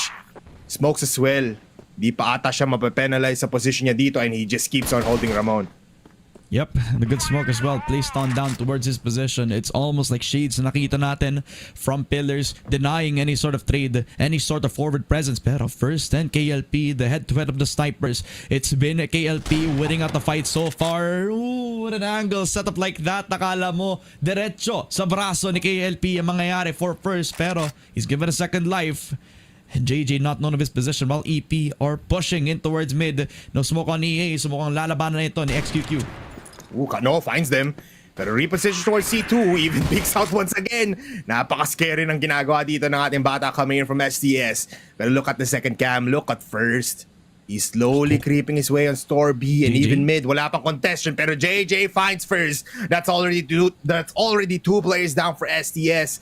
And without any smoke sa mid, okay lang, nabibigay lang naman tong map control but we are still 5 players live. That's true. Loy activating his possession, gets the spray down. Pero Mino now on a comfortable AK-47 to peek on in. Kano activated his position. KLB becoming the distraction. Nakuha pa nga ng isa pero si XQQ na lang. A 1v3 for the sniper. He has the bomb. Pero akit muna siya dito. He finds Kano pero Kano finds him in a better position. A shot to get their second round and already napa-timeout agad dito ang EP. Nako po. Hawak ang kamay sa braso. Tapos tingnan natin kung may pulso pa, no? Buntong hininga pa nga ngayon ng Evolution Power Gaming. Feeling the pressure. Feeling the active position despite them being on GR. Nakakala natin BL side, no? But it's not like yung Utek-Maniac days where they're gonna play outside of those sites. Yung forward pushes on mid-con. Hindi eh. It's control the chaos na nakukuha pa lang nila from the STA peaks from KLB. Yung mga times na nagpipeak nga si KLP. Hindi nila hine-head on peaks yung mga taong to. Alam nila na kailangan respetuhin yung kalaban. Pero identity pa rin ng STS na lumaban pa rin. Kaya kita mo, no, sa mga picks na ginagawa nila, hindi siya over-aggressive. Tinetake pa rin nila yung risk pero minimize nila yung chances na mapapatay din sila. That's true. It's either Ramon. After this timeout, we've seen teams every time. After timeout, they will explode. They will be the ones who control the game. And mukhang may pinaplano naman si Coach Nice na may bala dito. They've been getting some kills. They've been getting these side plans, nakakapasok sila. But with this aggressiveness from KLB, look at that. 3 out of the heads na nakikita nyo sa inyong mga mukha ngayon, siya ang nag-hold. And this captain has been getting the very, very impact kills na hinahanap natin from the get-go. Nakaready na yung Lolo Remedios para dito kay Mino. The buff that he needs to get his team to victory. Pero STS trained on the angle. KLP, all eyes on him. Has to hit a crucial shot papunta dito sa pillars push na ginagawa ng EP. A crab walk hold pero first will get one kay JJ. And JJ falls down. YH mabilis na natang execution to. Foot towards Torby. Never mind, they back off a little bit. Pero si First andun naman for the contact onto KLP with the re-aggression. Na iba, bigla ulit ang plano for EP. Mag-hold down sila and even Loy, kakagat! For the third time, tatlo ang mamamatay doon sa may doorway. And Kano, he also wants something here. Gusto niyang labanan. Gusto niya ng revenge kill towards EP. Alam mo, hindi ko alam kung pinaplano to ng STS, pero sa mga audition plays na nakikita natin, siguro isa setup lang yung nag-iisa doon sa may STB. Baka hindi iniisip na may isa pang tao doon kung magpupush nga sila ulit doon, pero hindi eh. EP know that they have the time to reset and don't even need to re-aggress back in towards that P aggression, pero 2 versus 5 tayo, XQ low. Does have the best weapon. The sniper for his team. A 1-3-1 para si EP, so everything stacked up against STS. The double stacked up defense on A. Kapag nalaman nilang nandito ang kahit sino sa STS ngayon, mararamdaman nyo yung fast execute pabalik sa kabilang side, pero XQQ, a timing of a lifetime. ELPO, simultaneous kills for EP right there. Information overload with the sounds ng pag-apak dito ni Kano towards A side was gonna be the determining factor para ubusin na lang ulit ang STS dito sa site na ito. But yeah, again, we're gonna be having a tie game already, 2 for 2. And STS biting a lot of bullets in the early rounds. Push ulit ata, no? Loy, the first time that he's gonna be pushing yung mid-con na to. 3 players stacked up on pillars, so pwede, no? Kung ituloy lamang tong ni Loy kapag mag-wrap around siya all the way towards steel door, pero hindi eh. EP will have another push in towards pillars. That's one from KLP. Second shot does not connect. YH hahabol. Si JJ nakaisa. May full support from STS. Sama-sama lang yung aggression. And it's JJ with another one. Mino gets the other. 2 versus 2 tayo. Ang daming taong namatay doon sa may pillars. Pero habang nangyayaring lahat ng yun, si XQQ nakapag-rotate na papunta doon sa may CA. Yeah, they're going towards exit. Yun ang plano dito ng EP. And again, dalawang haharap dito sa STS. Umikot pa si XQQ. Bilis! Hindi to hardcore parkour, brother. This is we call A site. And Mino falls down. Nirayuma nga si Mino. Pulse check muna tayo dyan para kay Mino, no? Masyado atang bumibilis Bigyan mo ang ng tibok ng crutches. puso natin dyan. Nirayumat na nga ata. Bigyan natin ng crutches, boss. Oh my God, yung upuan. Pinaupo pa kasi dito, Mino, pero gamit tao doon sa mid. Oh! 3-4-0 exchange there. 3-for-1 exchange there. And every player out of STS explode. Engage right on sa gitna, Ramon. Nako po. The only time na gusto mag-aggress push doon sa mid-con, STS prepared for the long angles. 2 versus 4. Sakto-sakto lang din yung naging presence ni Loy doon, no? Parang siya yung ginagawa nilang forward push para lang hindi sila makakuha ng kahit anong space doon sa mid-side.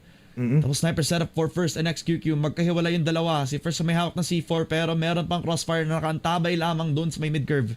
Hirap neto. Kung ikaw si First, mag-disconnect na lang. Hindi. Kung ikaw si First, mahirap na labanan to. Kasi if he falls down, if he tries to go aggressiveness dun sa may window going towards curve, he will be going to a Crossfire just like what you've said. But still, it's a 4v2 situation. But still, it's a 4v2 situation kung saan angat kung makakapalas dito si First, but no! But there goes XQQ with a trade. 1v3 situation. XQQ can punish this, pero mape-penalize ni Kano to a point that they will get another round. The good reads for the side of STS. The double stack up on STA in the previous round, and this one, it was the 3-man push for that mid-con position. Walang takot ang STS sa paglalaban nila sa may mga presence sa map natin. They want to take the fight against EP. At ginagawa pa nga nila with pure discipline as well. This has been the talk around STS. And now, EP. Full hold W lang ulit doon sa may curve. Push on in for YH. Loy gets one. Zay gets another. 1 for 1. At mukhang saktong-sakto lang ang A-site aggression para sa EP. Yeah, it was too masyadong malambot in the bench ng STS. This means that XQQ might just find players, lurkers in the shadow. Patay. Yes, he finds Kano. But look at this, malapit na agad! Huh? Oh no! No! JJ whiffs! And XQQ nakahanap pa ng kill without him even dying. It leaves a two-player advantage for EP. Make it now 3 as KLP already in Z finds first. Yung bomba sasabog na in 15 seconds. And KLP is stuck outside of EA. They call a timeout next round, Ramon, but look at STS. They fumbled this round. Absolutely. I mean, from the CA peak, JJ, a kill given to him on a silver platter, pero no, alam mo yun, para kang kumakain ng masarap tapos biglang kinagat mo yung dila mo, no? Masakit. Masakit talaga, lalo na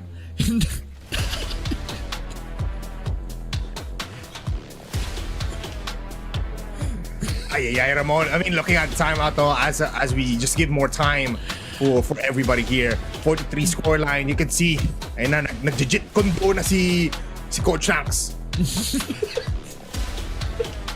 Nag-aanap na siya ng rason para at least ma-boost up yung kanya mga players. Meanwhile, on the other side, you see Nice still planning out a strategy. Nice ka, tol. I have to give it to them. Medyo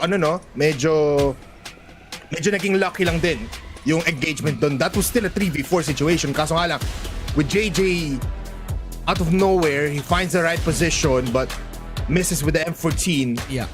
Naging lucky lang din yung EP but still, above pa rin naman tayo dito, Ramon. Yun yung importante, no? Kung usapang swertihan lang naman dito, no? Bigyan na natin ng lottery ticket si XQQ. Baka mamaya maging milyonaryo na tayo lahat, no? 2 kills, low on HP. The sniper doing a lot of damage done to the last 2. Honestly, just pure individuals. Pawn full display for EP. Pero kung iisipin natin, no, kung pure stability pag-uusapan, yung mga strats for STS on their GR, punong-puno yung strat book, men. Punong-puno yung pwede nilang mailabas dito, no? So, there will be no doubt that in the last 9 stages of this first half na may ibubuga pa ang STS. 10 kills on KLB, a consistent factor for Stallions so far. Smoke put down for the side of Stallions on the mid side. Leaving first to try to see if he can get a little bit more pick'ems. Doon pa lang sa may pillars. Dash on in and look like the push on mid curve is inevitable para sa EP. Maraming investment, no? Just to go towards curve.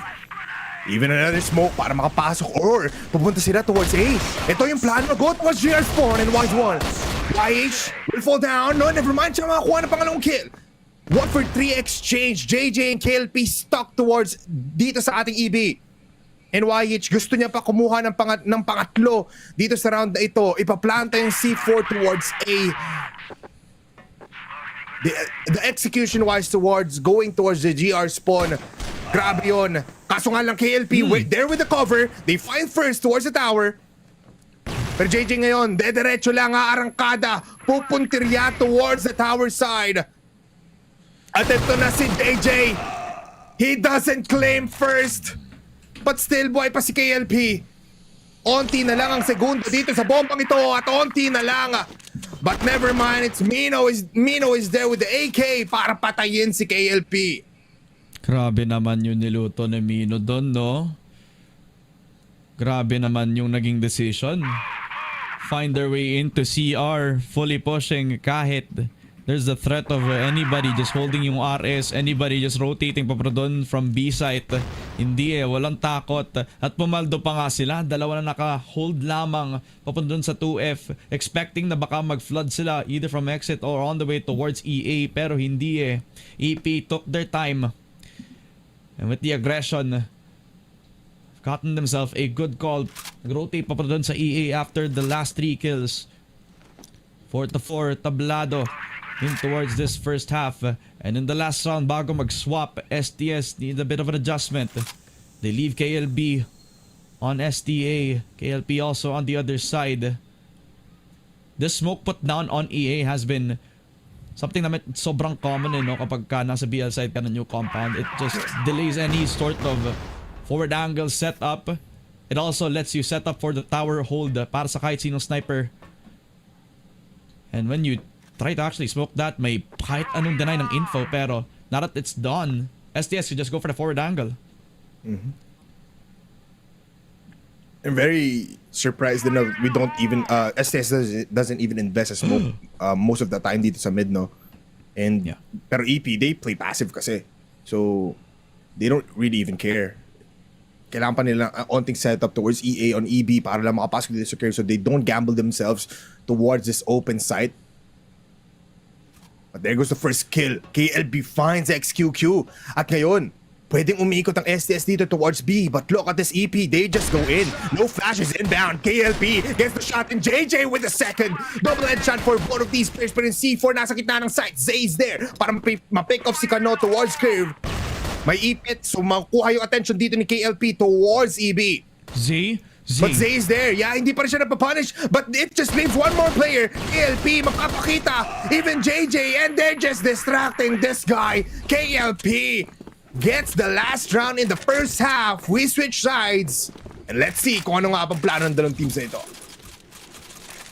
Controlled aggression for both of these teams. Fully knowing their assignment. Get control on both of the storage positions on both sides of the map, and once they fully know where the information is gonna come from, you hold the forward angles, you let the KLP shine on the sniper.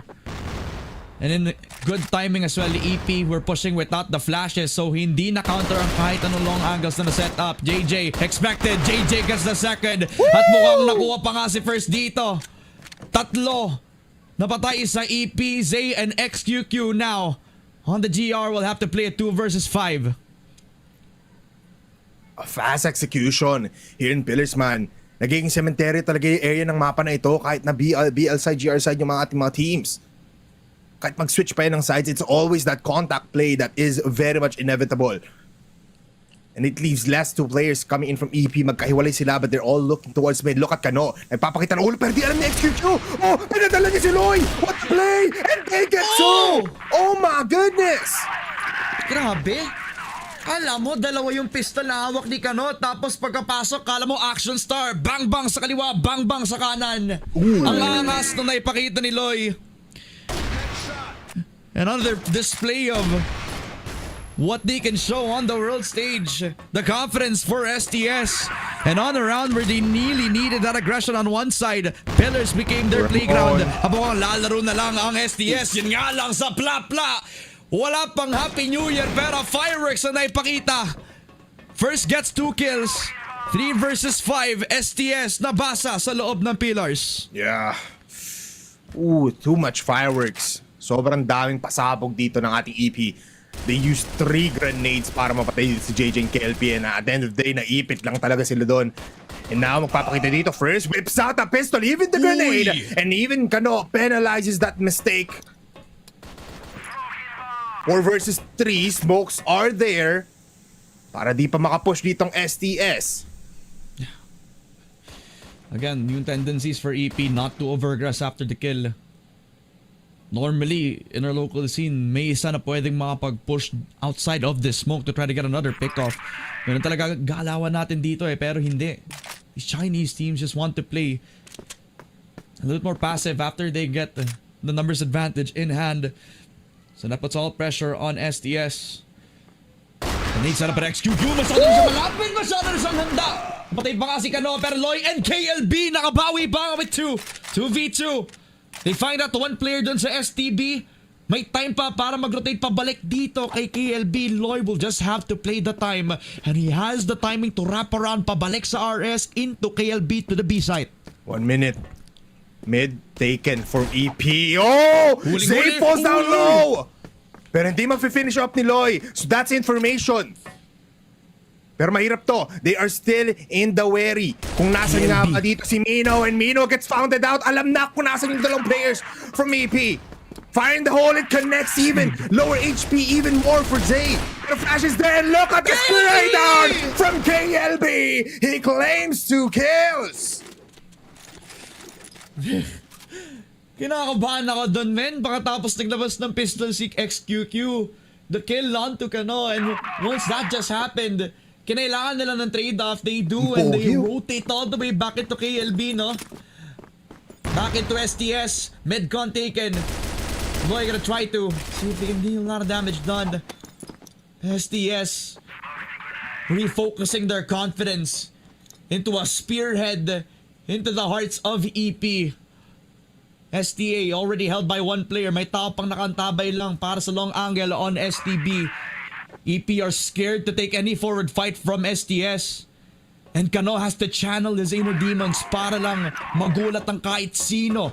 Nakakalabanin ng si Christopher Robinson. This has to be an STS push that will work out kasi kung binigyan mo pa ng mile ang EP, lalo lang silang magiging makakatakot. Yes, and magagalit lang talaga sila. Even Mino, look at his picture right now sa bottom right. Galit na siya. Wag naman. Sorry na, idol.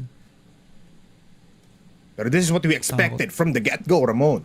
Na EP is up in our faces every time. Pinakita nila yon towards the pillar push mula sa Store B. And ngayon, we're seeing that kind of aggressiveness but in the passive side now. Look at Zay. Just like KLB in that position. He hits the shot. First kill goes towards him. He peeks out again. Pero Kano is there with the punish. 4v4 now, Ramon. Smokes on Store B and mid. So medyo kailangan kumalma dito ng STS. Still 1 minute into the rock. Kaya nga wala dun yung coordination that you can kind of expect from an STS where you get the first kill tapos may isa ng tao na nasa likod mo mag-smoke para sa angle. Hindi EP wanted to play that forward angle and wanted to get one more pick. Okay na sana para kay Zay yun to get the numbers advantage pero hindi. He opens himself up to get the trade-off. Now they push in towards that B site. Mino on the close angle. His AK-47 has been an impactful weapon. But with the time winding down, STS just want to reset. Yung mid-site pwedeng kunin. At si YH lang ang sasalo dito for STS. Plus there's no more smokes, Ramon. Gamit na dito lahat ng EP. Iikot sila. Fast executions will happen in a second. Smokes are there. Pero YH is just waiting patiently. Pero mapatay si Kano. 4v3 now. And XQQ misses the shot. Chloe enters the side. JJ as well with a headshot. Isang pixel lang kailangan at isang bala ka lang, YH. 3v2 out of nowhere. Loy enabling himself dito sa ating sa may second floor ng A. Pero first is there with a pistol as well. 2v2 JJ in C1. Nakatingin lang sa may window. Mino wins Z. First gets found out. One shot in a dream. Already taken out. Mino slowly peeking. Mino getting the shot in. KLP. Oras na lang ang kasama dito. With the pistol in hand, ipipick out siya ni Mino, and Mino, he doesn't overextend. It punishes him. And KLP with the pistol headshot onto Mino. Grabe naman para kay KLP. Discipline is real. Alam na nila na since nasa kanila yung oras, hindi na kailangan mag-peak, hindi na kailangan makuha yung mga forward push. STS playing the macro game. And in the post-plan, they have shown the patience paying off para kay KLP. Triple push back in towards pillars. STS realizing na napakalapit na ng 2-1 win so far. They know that they want to take the time, not even an insert play. They want to play as one unit. Mid-curve, possible threat. EA smoked off STS. They want to play this bloody. And XQQ will not have a window to even deny them of any forward spaces. Sobrang daming map control agad na nakuha ng STS. YH mag-force towards B site. Iikot ulit ang STS. Look at this. Just the macro gameplay, Ramon. You are right. Look at the mind games coming from STS. Napapaikot yung mga players from EP. Kaya nga At nahihilo na nga ba ang EP? Paulit-ulit na yung naging show nila all the way towards B, in towards that mid side. And STS gonna end it right in towards that exit push. 3 players stacked up on EP. They have to be prepared. But with one good flash, it will mean disaster for their setup. Si KLP pa napitas. XQQ again. Abang lang, and he misses the shot once again. Zay on C1, he finds no one! Kasi bulag ka na, brother! XQQ low! 1 minute remaining, hindi pa pinaplant yung C4, but KLB is there! He claims the 15 kill! At C4, C2 aggression mula kay JJ, playing with fire, iniiputan lang si YH! JJ finds another, it's a 2v2! Pero it's a 2v1 kano, far apart, pero it's just a gunfire! Firing range for first. He claims 2 kills out of nowhere. EP claims the round. Yung cover fire ni First on a position where Loy could have actually ended the round right here, right now. Yung 2F position. The same exact entry point for both of these players. Sayang kasi nag-wraparound na kasi Kano. It would have been a good position para lang makot off yung dalawa. In towards the bomb defuse. Pero nauna ata sa kaba. Giving EP another lifeline sa round matchup natin so far. The stop momentum is here. Pero the lead is still present. 8-5. Team Stallions. Nasa kanila na. Nasa kanilang korte na ang bola. Kailangan maging sakto ang 3 points para dito kay JJ kung gusto niyang pumaldo. Si Kano. Kasama niya on the way towards STB. To conquer this, dapat ma-expect nila that First is holding down that angle at papatay nila yung close angle. Yeah, it's a double setup here in Star B. Mino just close by. Again, with the AK, he can just keep on spraying. Kahit na mag-miss si First dito, they have the potential of getting these kills. Look at this angle as well, no? Towards the long A position dito sa ating Store A. A fight might happen there as well.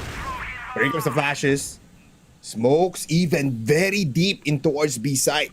Even on EV, even on LA. Pero First doesn't connect. JJ! Oh! Mino out of nowhere! Mapapanish siya pa din si JJ! And with the retake coming in from First, he gets one, but KLP is there! With the retake coming in, Mino gets the second kill!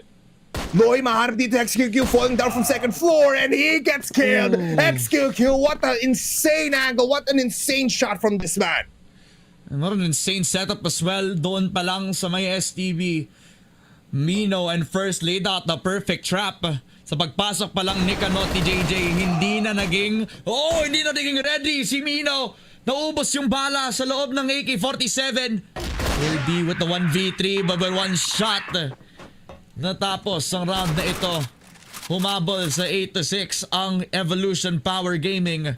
Kinot na ginawang 2 puntos na lang para makahabol laban sa STS. They're slowly creeping their way back to their form, ang ating EP. And look back at this, no? First, covering for the last player to get that defuse and killing off Kano. Now we enter round number 16. One of our longest compound maps 15. for both teams, I believe. Pero ngayon, kalmado ulit ang gameplay for both teams. Passive approach for EP, no aggression towards pillars. Meanwhile, STS take mid control. They make their full routine done on the early round. They cleared off yung CA as well as get that mid-con position. And this is the worst round or the worst possible phase para lang mag-hesitate na ang STS. Alam nilang malapit na silang makakuha ng series lead so far against EP. Flash coming through onto the mid-curve. Na-smoke pa nga nila yung EA. And now XQQ has the time of his life. 4-man push for STS. Does not connect with the shot. Has to reset back down. 6 HP para kay XQQ. And STS will reset. Alis muna. They just want information. Grenades flying by. They go towards Store A. The passiveness of EP, ang hirap i-penetrate. And if you're STS, this is a hard time even though you're still alive with 5 players. Long A, dalawa ang haharap. It's YH and as well as Zay and natamaan dito si Zay. So back off ulit. Pitik-pitik lang, tusok-tusok lang ang plano ngayon ng STS. Balik sa B? Pwede din. Kasi kinambol nila, nakita na lang isa dun sa may exit and there's no other reason why you would go there unless it's just for info or jiggling as well. 4-man stacked up for EP on A habang ang STS may open entry na doon sa may STB. He's gonna force a retake for EP. Sama-sama lang into a possible 5 versus 5. Pasok again for STS. And timing. First has already responded to the aggression. Ooh, timing is just right, pero Loy finds one. First is there to get the killing blow, and XQQ as well. 2 for 2 trade, make it a 2 for 3. Dalawa versus tatlo ng EP, and Zay finds KLP out of nowhere. The timing is just not right for STS, and XQQ gets the last kill in that round. Oh no. Napako sa 8 ng STS ngayon. EP getting crucial shots. XQQ with the forward timing on the info gathered dun sa may STA. They all gambled on holding down yung A side. And despite giving an open B, First did not want to give it up for free. Despite the damage done by just 1 kill, it just spells disaster into the positions for STS. Ngayon, balik na ulit sa may STB side. First and Mino, first point of contact. First on the angle, JJ has to receive this. Push on in from 3. Si Mino nakaisa, pero si Kano ang papatay kay Mino. And First going at it with the long range angle. Crucial fight here, Ramon, will happen. Smoke's coming in. Antay muna dito ng STS once again. Play slow after initial contacts. He finds YH through the smoke sa onting gap na iyon, pero hindi mamamatay si YH. Buhay pa rin ang 4 na players ng ating EP. They dropped their C4 as well, so STS are gonna reconsider. Smoke on mid also denies any sort of engagement, any sort of presence from STS. Di nila alam kung ilan na nakantabay dun sa side na yun. Pwedeng Crossfire, pwedeng kahit sinong sniper nakatrain lang sa angle. STS don't fully realize it, so napaka-risky ng kahit saan sila pwedeng pumunta, no? KLB isolated with the C4. At kung gusto niya kumuha ng isang patay, it's very risky. He could drop the bomb right here, right now. Scary times for KLB holding down this bomb.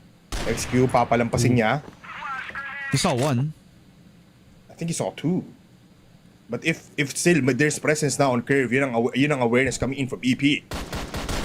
So instill play pa rin naman. First again missing first shot, pero the second doesn't even miss. KLB kills off YH, and from the top ropes, KLB finds one. A great play just to pincer maneuver these 2 players in B. Napaplanta yung bomba. It all lies against Loy and as well as KLB. Dalawa mangyari dito sa EB. KLP considering na may manggaling ng store B. Pero lahat sila manggagaling ang dito towards the GR spawn. Loy needs to hit the shots. He's playing with fire.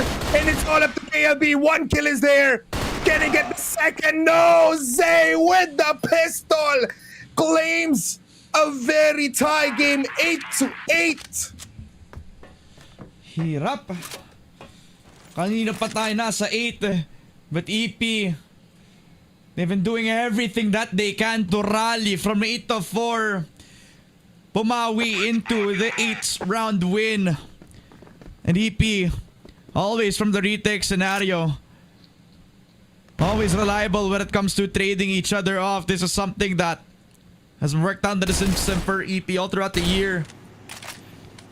Aggression has to be felt, and STS controlling that with the early round that they have.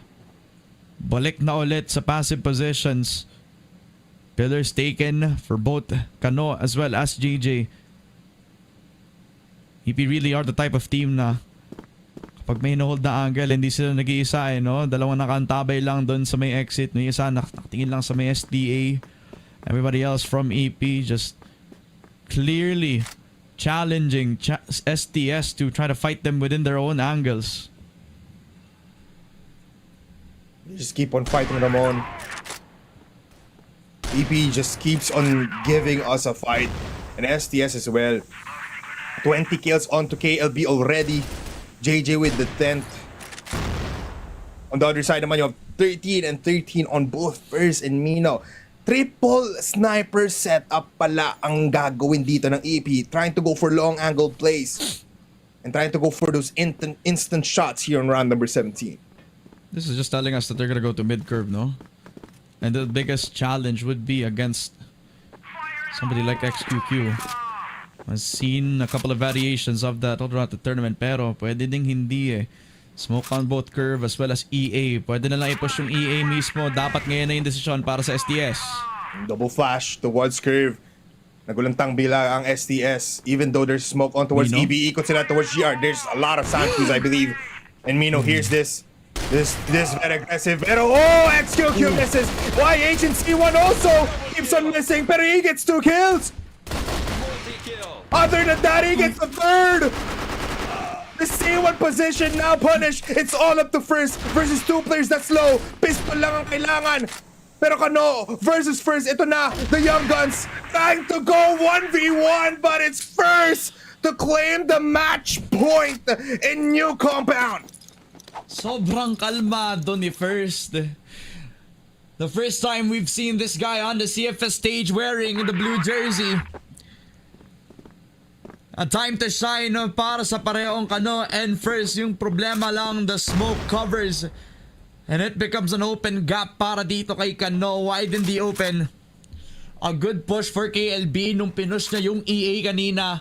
Nagulat pa nga. Nakala na easy entry lang pero nag-iisang si YH.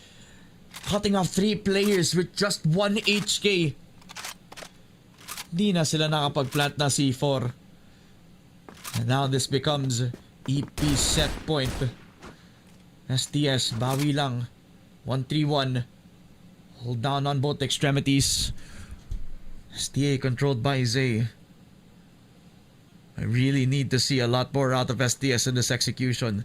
Kasi nauunahan na lang sila lagi ng kung sino man na ang nakatago lang sa isang corner kapag nag-execute ng site ngayon, Bipolar. Yeah. A lot of investment then, Ramon, here on A-Node is triple man stack. Just covering every angle in mid, in store A, even the exit frag for the trade dito ni YH. Everyone has been popping off, pero ngayon Kano, eating ang balar damage. May ipit dito yung dalawang players coming in from EP, but XQQ with a great position. Cannot find anyone though. Sobrang kapal ng smoke, and he misses. Papanig na siya dito. Mino with the 1. Loy with the trade. Kano also 2-for-2 exchange. And First, hindi makita yung nasa taas. They can go here and claim 9 rounds, and that's just 1 player left. We're going to overtime. The second one para sa laban na ito. An extension for Team Stallions. Exhausting every round in regulation. Gusto mo pa mas maraming rounds, no? This will be a challenge set onto EP. They wanted this round. They wanted new compound. And STS are giving him right to them on a silver platter. Swap of sides. EP ngayon nasa BL. Swatted itong si KLP. Repositions, refreshes the angle. Ang daming tao nakantabay lang sa angulo na yan. KLP, you have to be careful. Setting up JJ on the corner of pillars. Kailan ma-activate yung position na to? Kailan sila makakuha ng pick-off? STS just have to be disciplined ulit. Always fall back towards composure and as well as discipline. That is STS's game. And now, ibibigay mo na yung curve. Ipapapasok ang EP towards a trap of the century. It's Kano with the first contact if they push right now.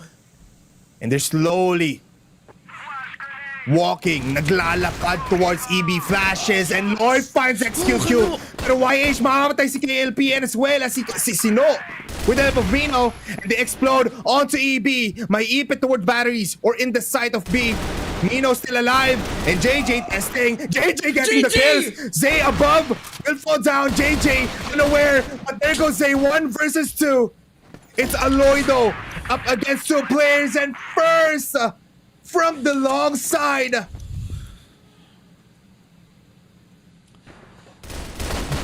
Ulit-ulit na lang si Zay. Si Zay at saka si YH. This duo on the rifle. Palagi na lang nagiging lason sa mga setup para sa STS. A perfect timing papunta sa curve. A push on in from STS. They clear them out! Pillars controlled by them. YH and Zay, they have to be prepared, but they're not prepared against Loy. Zay gets a double, pero si KLB nandito din. Tumutuloy lang ang arangkada ng Stallions. 3-1. And it's up against XQQ. What a conversion for STS there. Aggressiveness ang play of the game. And now, inuupuan na yung C4. The horses are neighing. And they just want to keep on going. XQQ daw ang kalaban. I think this is a hard fight, especially for XQQ. Lalo na kung si KLP naka-rifle na naman. STS just throwing logic out the window. Throwing all the stops. At agad-agad ang bilis ng naging push nila on pillars. Catching off guard yung mga players ng EP. Even though it was heroics from Zay with a double. And has always been STS's controlled aggression that has put them over the line. At once na makuha nila yung C4, agad-agad na nakuha yung control not only around that pillars position pero pati na rin yung naging fate ng EP sa round na yun, 10-10. Tablado kung tablado. KLP holding the angle. STA still an angle that he can still hold pero considering the fact that EP could just flood into him, he does not want to risk it so he goes back onto A. And has put all the trust in within the Z player para na magkaroon ng info kung magbe-mid push nga ulit ng EP. Very, very slow round. Just investments of smokes, flashes and grenades. Good damage though dun sa mid-fight natin na just was a bombardment of grenades for both sides.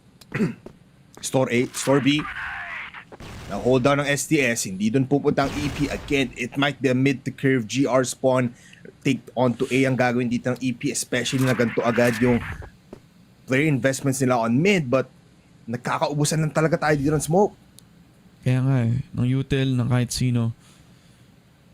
The fact na hindi pa nakapush outside of this LA will give XQQ the time of day, no?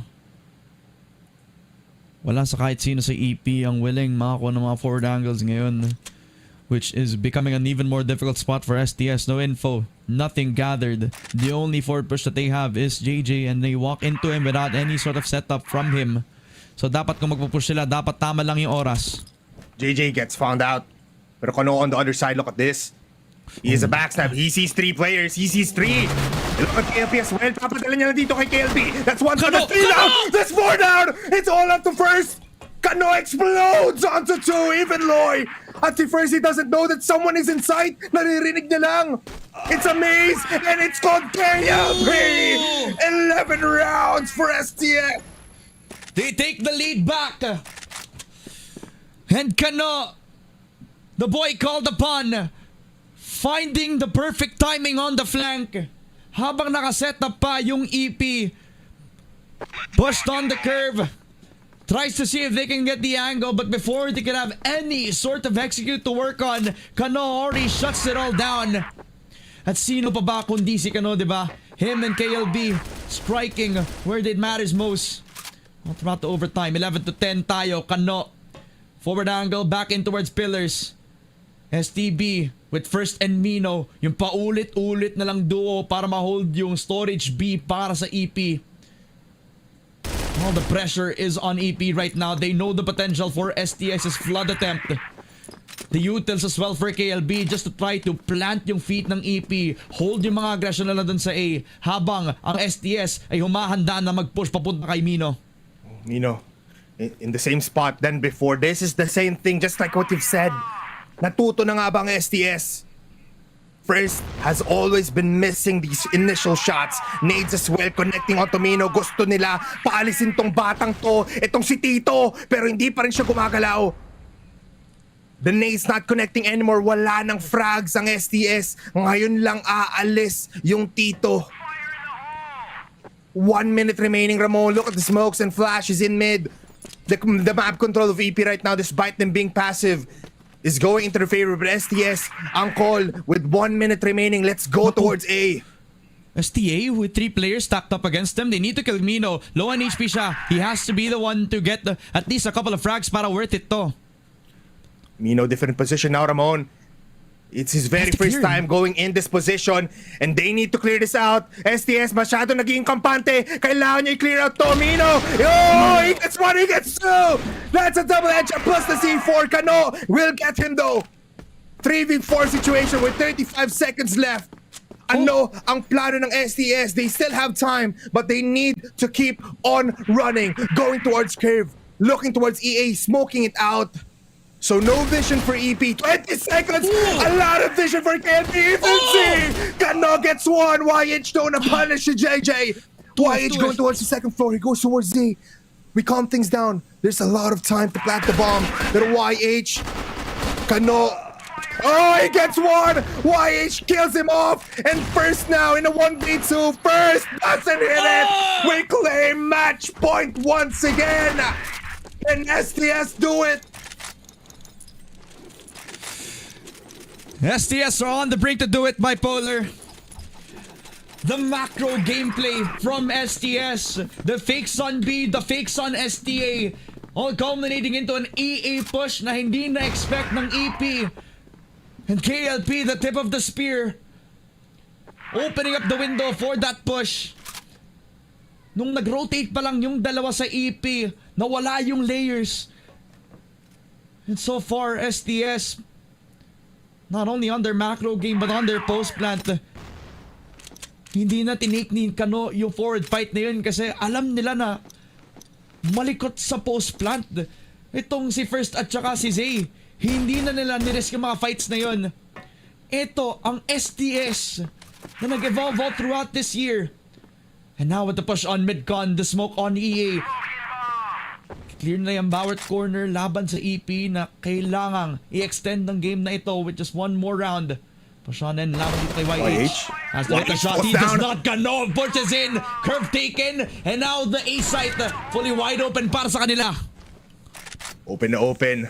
But they back off. Again, instant smokes coming in from EP in front of STS's faces. Mino doesn't want to let this curve position down. KLB will back off a little bit and kakalma na naman, Ramon, ang ating mga players from both sides. But a kill advantage for STS and Zay. Kanina pa siya nag-aantay. Even XQQ, it's a death trap. If you go towards long A, they find KLP pero nahanap din naman ni KLB yung isang player doon. And with 1 minute remaining, Ramon, 50 seconds to be exact. It looks like mid is for the taking once again. Curve taken for STS. The push on in first hasn't been prepared. Nakita na siya ng kahit sino. They have to push on in and it looks like the open anchor has been found out. XCQ gets one and a 1-for-1. C1 infiltrated by Loy. 4v3. They can plant the C4. Wala nang butas. Parang naging GR and good mate for XQQ. Doesn't finish him off though. One flash from Two Mino. players coming from EA Ramonia. The C4 planted. Look at KLP. Loy will get punished. Mamamatay siya. Pero KLB, alam niya that C1 position is so strong. He finds XQQ, taps him. Let's go place down. This might be it. Pero First is still alive. Kalmaan natin. Itaas ang inyong kamay. First is there. Kanado again. Young Gun versus Young Gun. No time. First needs to stick. First. Kano! Please! Kano! 13 to 10! Woo! Team Stallions! Series point laban sa defending world champions! They only need one more to move on into the next round of the upper bracket. Sinabi na natin, Bipolar, bakit nila hinayaan na makuha yung new compound? May niluto si Coach Tanks. At yan ay ang STS na ready na sumalo sa lahat ng pinush ng EP. Yung mga forward placements on STA, yung mga kills na kinuha ni KLB himself. We knew that they needed to adjust. We knew that this had to be a different STS against an EP that won all of their head-to-heads all throughout the year. They had to do something different, and they had to do it right now. An EP that almost ran away with the momentum after winning 4 straight rounds. STS clutched it up in OT. At hindi pa nila binigyan ng golden round.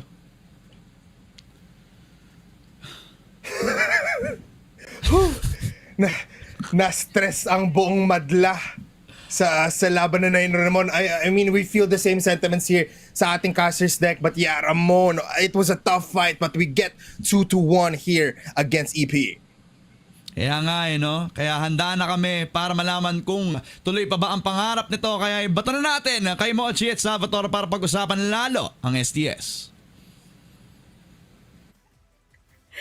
Men, is this the real life? Is this just fantasy? EP caught in a landslide, they got no escape from reality. Especially with the 13-10 na ibinato ng Team Stallions dito ngayon. When in doubt, trust in every single one of them, hindi ka mabibigo. With the 24K na kinuha dito ni KLB, definitely been able to actually boost the morale and of course the mentality ng ating mga Team Stallions members. What absolute cinema na nakita natin dito sa mapa ng new compound. Kung kanina nagdududa tayo, no, ano bang meron? Bakit ito yung pinili? Bakit binansi Ankara? We are sorry that we doubted because now we finally know.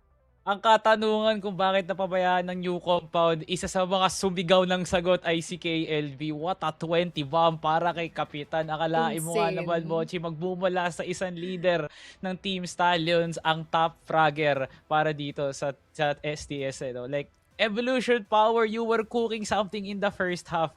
Nakakahabol kayo sa second. Ang ganda ng momentum nyo, pero napigilan lang din kayo ng batang pangalan ay Kano. Oh my goodness, pre, KLB with some accurate callings para dun sa mga nagka-counter-rotate na Evolution Power. Yes. Compound in nature is so punishing, pero Stallions, walang napunish sa kanila. They're always in unison pagdating sa kanilang mga entries. Evolution Power, the time they spent para maglaro ng retake. Akala nila yung confidence nila yung mananaig doon.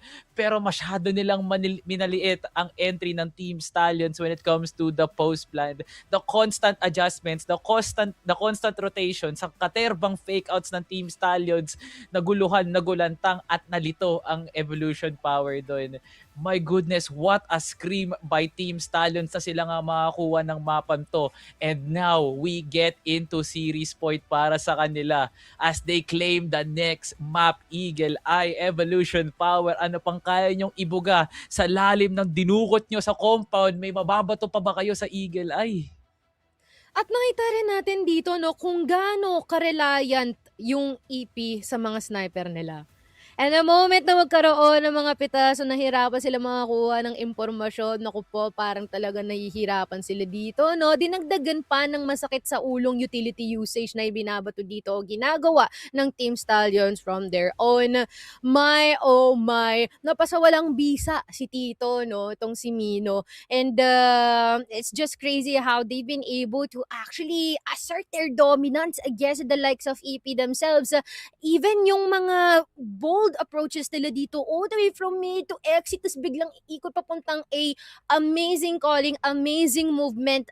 Definitely been able to catch these members from EP off guard, no? Parang nagtataka sila, saan pupunta ng mga to, no? And idagdag na rin natin siguro na in certain occasions, in certain rounds where everything seems dire, nandyan si KLP in order to provide the information, make it a bit more easier for them to actually narrow down ano nga ba yung susunod na step when they were still in the BL side. Ang galing, ang ganda, ang angas lang talaga nitong mapang ito. Definitely wonderful for us to witness. Ang dami din sigurong mga nanlalamig yung kamay kanina, pero ngayon, everything calm down because they got that 13-10 onto overtime. Onting suntok na lang, onting iglap na lang, Mochi. Makikita na nga ang Stallions sa kanilang pinapangarap dito. Pero mamaya na tayong maggunita. Mamaya na natin sila bigyan ng plataforma kasi naghahanda pa ang buong sistema ng Team Stallions para naman makadiretso pa nga sila dito sa tournament na to. My goodness, the Bonal mentality still living on para sa Team Stallions. Evolution Power, despite how innovative they are sa pag-adjust to the point na nilunok na nga nila yung sarili nilang pride, binagalan na nila yung pacing nila, Bochi. Hindi pa rin pumabor para sa kanila. And yung crucial portion ng laban, Mochi, na wala ng timeout si Coach Tanks sa second half na nakakahabol ng Evolution Power. It all went into the idea na kaya ng mentality ng Team Stallions na tiyagain pa yung mga rounds na yon. Diskartehan na lang nila yung nagiging control ng Evolution Power from EB to control room all the way to exit. Lahat ng yun nagawa ng paraan ng Team Stallions. Oh my goodness, the adjustment was definitely adjusting para sa Stallions. And to add more on top of that, the reads, ang ganda ng pinapakita nga nila on the opposite side of the bomb site, na kung ano pa yung mas stack na Evolution Power na site, yun yung naiiwasan nga nila. And at the most important part, naiiwasan nila si First and XQQ collectively, kasi sobrang obvious ng kinukuha nga nilang spots, and the util game was so good na palaging may chip damage ang Evolution Power, thus nahihinaan yung kanilang post plant. Lahat ng gulang ng Evolution Power lumagwak talaga, and that's what Stallions did. Talagang baril yung nagsalita para sa kanila. Yeah, and idagdag na rin natin siguro, no, it just left ZYH and as well as Mino being the primary source kung bakit medyo nananakit yung ulo nitong mga players natin, no. Pero kahit na ganun, naku, tinapatan lang ng mga bomba, ng mga flash, no. And even though na merong mga chaotic moments here na in terms of execute ng STS na kanilang ginagawa, that is where they thrive, no. It definitely reminds us na ito yung kaya, ito yung antas ng kaguluhan na kaya nilang panatiliang kalmado ang kanilang mga utak and still cascade all of the information well, no, sa isa't isa. And there was also like a moment, di ko alam kung bandang 18th round yon, na medyo tahimik sila tas wala masyadong nagsasalita. Pero it seems like KLP has been the one na nagpapasimuno kung ano yung possible siguro na pwede nilang gawin the next round, and as well as yun nga, information giving for their side. Kailangan din natin bigyan ng plataforma dito, no, si JJ. His recovery in the second half was so amazing. Ang ganda ng bawi niya, no, yung sigaw at hiyaw ni JJ para magkaroon ulit ng presensya sa pagfa-frag is damang-dama talaga ng Team Stallions, na damang-dama din ng Evolution Power, no, from a very lackluster second map, na hirap siya makapwesto sa sub-base, to now a new compound na hindi pa ganun ka-season para sa kanya. He managed to skate it through. Shout out kay RJ Gelig. Pero nakarinig na ako ng kalembang, Mochi, hindi pa nagtatapos ang duelo. Eagle ay tayo mabiyahe. Yes, di pa tapos pero maaari nang matapos. Tignan natin ano maging ganap dito sa EE. Would they be finally reminded of what they're made of? Polar and Ramon. Bunal Stallions! Bunal Stallions talaga, no? Parang eto na nga yung message para sa lahat ng manonood, no? This is a possible chance para matopple ng mga Team Stallions sa mismong demons nila. Yung dalawang beses na natalo ng EVP ang Stallions, mawawala na sa isang iglap, sa isang series, sa isang match na lang. Ang Team Stallions, pag nakuha nila yung Eagle Eye, ang isa sa mga Pinoy teams na meron tayo ngayon, makaka-top 4, bipolar. Imagine mo yun. Yeah, inimagine ko na, Ramon. And if it is becoming a reality, oh my goodness, this is one for the ages. History books. Hindi na pag-aaralan si Jose Rizal. Hindi na pag-aaralan dito si Andres STS ang nasa loob ng elementary school dahil maglalaban-laban sila sa Eagle Eye 2.0. A lot will happen here. Pero again, all eyes on KLB and KLP. Kung kanina nagti-TRG sila, kanina nag-sniper sila dito komportable ang dalawang players na yan towards using that kind of setup. Yep, absolutely, pare. This is where KLP will shine through, and JJ with the possible timings sa mga mid-holds na pwede nang gawin. Especially on a map where they start on GR as well. They will have to consider the options para sa EP. Pwede silang makapag-aggress, pwede silang makapakuha ng mid-space agad-agad on BL side. At alam nila na sila ay nasa taas na when it comes to the mental game, right? I mean, 2-1 sila. You just need one more set. Sometimes yung gantong mga sitwasyon, pwede silang mag-overaggress, pwede din silang magkamali, pwedeng pwedeng magpakampante, no, ang isang katulad ni Team Stallions, pero nasa position ba sila na dapat sila mapakampante? Kasi this is a Team Stallions that has built up their story ever since last year when they broke out of the scene. Out of nowhere, ang mga bata na naglalaro naman ng Crossfire in the streets of Cebu now finding themselves 1 year later becoming one half of the hope of the Philippines para maipakita sa lahat na ang Pilipinas ay isang world-class region when it comes to Crossfire. Very much so, Ramon. And this is what we've been banking on ever since the regionals. Ever since we had impact for other teams, it was the Philippines on top. That is our mindset. At hindi lang naman yan na mapapanood nyo habang nag-aantay tayo ng ating mapa, no, Ramon. Mamaya, isa na namang Pinoy ang papanoorin natin dito. It's the likes of EVOS ARc. So you better stick on after that kapag natapos na po ang ating labanan natin dito. Pero Ramon, yeah, looking at Eagle Eye, it's good for both teams. That's all I gotta say. So babalik tayo ulit sa tutukan, babalik ulit tayo sa bakbakan, at babalik tayo kung ano nga ba ang gusto nilang gawin mamaya. It's just all up in the aim. Yun lang ang feeling ko talaga mangyari. All strategies, they know it. Nakita natin yun on compound na nagkakabasahan lang ang both teams. Yes, they were macro plays mula sa ating Stallions, but it was just the passiveness. Yun yung sagot ng EP sa ating STS. But for this, better get ready for more Crossfire action. Alam mo, nakahanda na dito yung lechon. Naka-ready na yung halo-halo. Nilagay ko lang sa ref. Yung tubig, nakahanda na din. Alam ko na all out yung celebration kapag ka umabot nga sa punto na napanalo nga ito ng Team Stallions. Pero habang hindi pa tapos ang trabaho, wala pa yung sweldo, wala pa yung kahit anong payoff. That's true. This is the time for Team Stallions to refocus. Loy's time to shine. JJ's time to find his momentum. Kano just needed a little bit more time to find that flank, and now he has to be the one on the forward angle. Nakita na tayo ng magandang calls for KLB. Nakita din natin yung kanyang performance. Wag na natin kalimutan tong si KLP, no? He's been a pivotal player. One half of the KL brothers. And definitely one to look out for. Pero sa lahat ng individual na yon, iisa lang ang Team Stallions.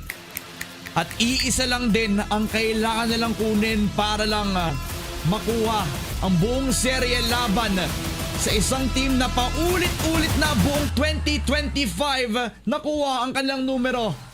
Eagle Eye ang simula at ngayon STS.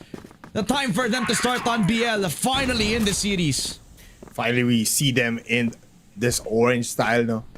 Let's see if it does wonders. Already contact on Mino, and even an skill shoot, they explode! Sasabog agad sila. Naiwan si Zay sa may hotel, and he cannot hit the shots anymore kasi napunteriya agad ang B site. Smokes inbound, flashes as well. Grenade, ibato nyo na. Kukunin na ata agad ang first round. First not expected. Nakuha pa ni Kano, and that's already from the wraparound. They had the forward hold doon pa lang sa may hotel, and I think YH has also been spotted by Polar. Yes, sir. YH is there, but he is now pinched. Naipit, at si Kano ang kukuha ng last kill. Tinanggal na yung kulpad. Handa na ang ating bata. Handa na ang Stallions. Grabe. Wala na kulpal, wala na yung lagnat. Meron pang bubblegum, no? Literally, STS in full form. Full-fledged. All-out push on LA and KLP strikes. YH down si first, magpapatira lang. 1-for-1. 4 versus 4. STS, they reset back on down. They know that they push on in towards LA na mabilis. Ito na yung punishment. And Zay will capitalize. That's a kill on Kano. 3v4. Biglang 3v4. Nabigyan lang ng ang STS ng isang kill, and instantly rotations from Zay. That is what you will be expecting. Still the C4 in long A. Maghahanap muna si Loy. Over-aggressing. He finds the barrel of first, I think. Pero si Mino nahanap na rin. So dalawa ang information here on A. Pero they still wanna go in. Nahanap si Mino. Si Tito wala na. Si Uncle iniwan si first. Iniwan yung bata! 3v2 situation out of nowhere! Without them budging towards B side, kinuha bigla ang A. Na-isolate pa nga si First. As you mentioned, sinamaan pa nga tong si Zay. SQQ will have to hit the shot of a lifetime, but what an entry for STS. Here comes the push from long A. Lash on in, and Zay will wrap around doon pa lang sa may garahe. Grenade. Look at Tuloy, pero JJ is there with a cover. And look at XQQ, he hits the shot, pero dalawa ang kalaban mo. Si JJ ang makakuha at dalawa agad ang angat ng STS. Grabe to. STS, an eagle eye that they always fall back into. Where sub-base is something that teams usually will respect. Eagle eye naman. And if ever nga naman ma-stop yung momentum nila from the forward push na nakita natin on LA where they got the first blood, kapag nahuli pa nga on the rotation, because they have the time and because EP have the tendency na hindi na mag-overaggress makatapos sa first flank kill, pwede din pa rin sila bumalik, pwede pa rin nilang ma-hold since may control pa rin sila dun sa mid at meron pa rin sila nakatao dun sa may LA. Walang kahit sino sa EP ang makalabas ng A. Dahil sa forward angle at saka sa info na nakuha nila agad, natatakot silang kalabanin ng STS kapag pumapadyak na mga paa ng mga tao sa BL side natin. Yes, that's right. Kapag kumakalampag na yung mga horses natin, you can hear it and it is deafening, kumbaga. Ganon ka-impactful ang ating players mula sa STS. A timeout though for Evolution Power Gaming will be intact. Tingnan natin kung paano maapektuhan nito ang labanan for these two teams. 10 seconds left bago tayo bumalik sa ating babaan naman. But you can see though, KLP already hitting the shots. The aggressiveness is there. Zay though coming in from EP with great cover. You always have to be aware that these players coming from EP, alam din nila kumuha ng backstab plays. Sa mga sinabi natin, parang mala robotic yung mga tendencies sa mga players natin on EP, no? Kala natin mga AI pero hindi pare, parang nakakaramdam din sila ng kaba. Nakakaramdam din sila na may pagkakamali din. At lalo na sa isang sitwasyon na akala nila since all throughout the year they have won against STS, they feel like they have an image of being untouchable. Pero pinakita ng STS na mga simpleng tao lamang ang EP. At ngayon sa first 2 rounds nila, ang confidence naman ng STS ang mismong magtataguyod para sa sinusulat nilang tagumpay ngayon. So far in the matchup, 2-0. Reset back down for STS. 3-man stack all the way towards LA. The very goal here is to take away first. As KLP gets spotted, they know the sniper is here. No contact for the hotel. There is contact for both of these players. Both wounded. But Zay goes out with 69 HP. That is nice. Switches of the gun muna tayo dito as JJ is very much low. They know my presence on Hotel Ramon. Even here on the long B position going towards B. Mino close by. Contact. Commit. KLP now swings. KLP doesn't get the shot in. Even Kano cannot go for the trade. Mino is just so shifty with the movement. But Zay also gets punished. That's a 2 for 3 exchange. While Kano claims YH. Naplanta na yung C4. Pero XQQ so fast with his feet. Nandito na agawin ng TRG. Switches to M40. Makakahiwalad din siya isa. KLB falls down. Pero si Loy nasa likuran. Mahanap na dito si XQQ. First malapitan na labanan. Kailangan lumapit para mas mahirap naman. Pero first hits the shot. And they claim their first round. Oh, masyado ng kampante, no? Pero kung ganong kabilis lang nakuha yung hotel, sino bang hindi mapapampante na makuha agad yung forward angle laban kay First? Kung ibang sniper lamang yan, it would have been a whiff shot. Pero si First, who has been an all-out performer, who has been on the receiving end of these forward pushes from STS, finally regains a little bit more of that calmness. 4-man stop pa rin doon sa may hotel. May isa pa rin doon sa may bridge. And everybody from STS not willing to take the fight anymore. So they put all the util in their hands. At sabay na rin yung rotation ng EP. They know the possibility that LA could be the call. Ooh, for XQ. Gets a shot into JJ. Stabilize muna ang STS. Trying to go for the setup with the smokes. And double sniper setup here on A. Si First pati si XQ titikim dito ng dugo ng STS. Still a lot of time. And still with the man advantage ang ating EP, so they will go and try and go another route. Iba munang plano for STS and EP. Ganda nga ng call dito. Stabilize the position on mid for YH and Mino. Mino has been on one half. So many on their GR sides has been one half of what could be a deadly combo kapag ka may ino-hold kayong angle. Sa STB yun kanina on new compound dun sa mid para naman dito sa Eagle Eye. A shot ringing through kay XQQ. Buti na lang may full coverage for KLB. The push on Hotel. And you can see that Mino is also waiting for Kano on the other side. Gets the shot. 2v5. EP have done their homework. Alam nila kung paano agresihin yung mismong Hotel position na ito. As Mino will also find KLB. And it's a 1v5 para kay Loy. Pero J-Lord, wala kang magagawa. Ang daming tao nakatingin na dun sa position mo. At easy gets one. 45 seconds and the amount of time working against him, it is an impossible task. It's impossible, but still, there's a percentage that it is still possible. 35 seconds, so he needs to be fast. He sees someone here in bridge. Right side push, and XQQ finds him. Doon sa ating long B position. But there goes another round for EP. Kailangan kumalma ng ating mga players for both teams actually. Because these aggressiveness are punishing them in these early set in these rounds. Yeah nga eh. The motivation to get a forward push or at least, no? Kahit one-man kill lang sana. Okay na sana yon. Pero EP, a different look. Two-man push again dun sa may LB against Smoke, punishing them. Seeing they can support the cause. Pero KLB, the KL brothers explode on the side. They even get a black kill papunta kay Mino. Zay and Mino gone, pero Hotel is still not covered. YH still pushing. Ang confident ni YH. And he has some cover at least, no? Towards bridge. But still, it's a 5v3 situation. Smokes going towards mid here. Cutting off rotations. On the other side, the YH still pushing. YH now getting killed, so may trade-off. Isa mamamatay for STS, tatlo pa din for EP.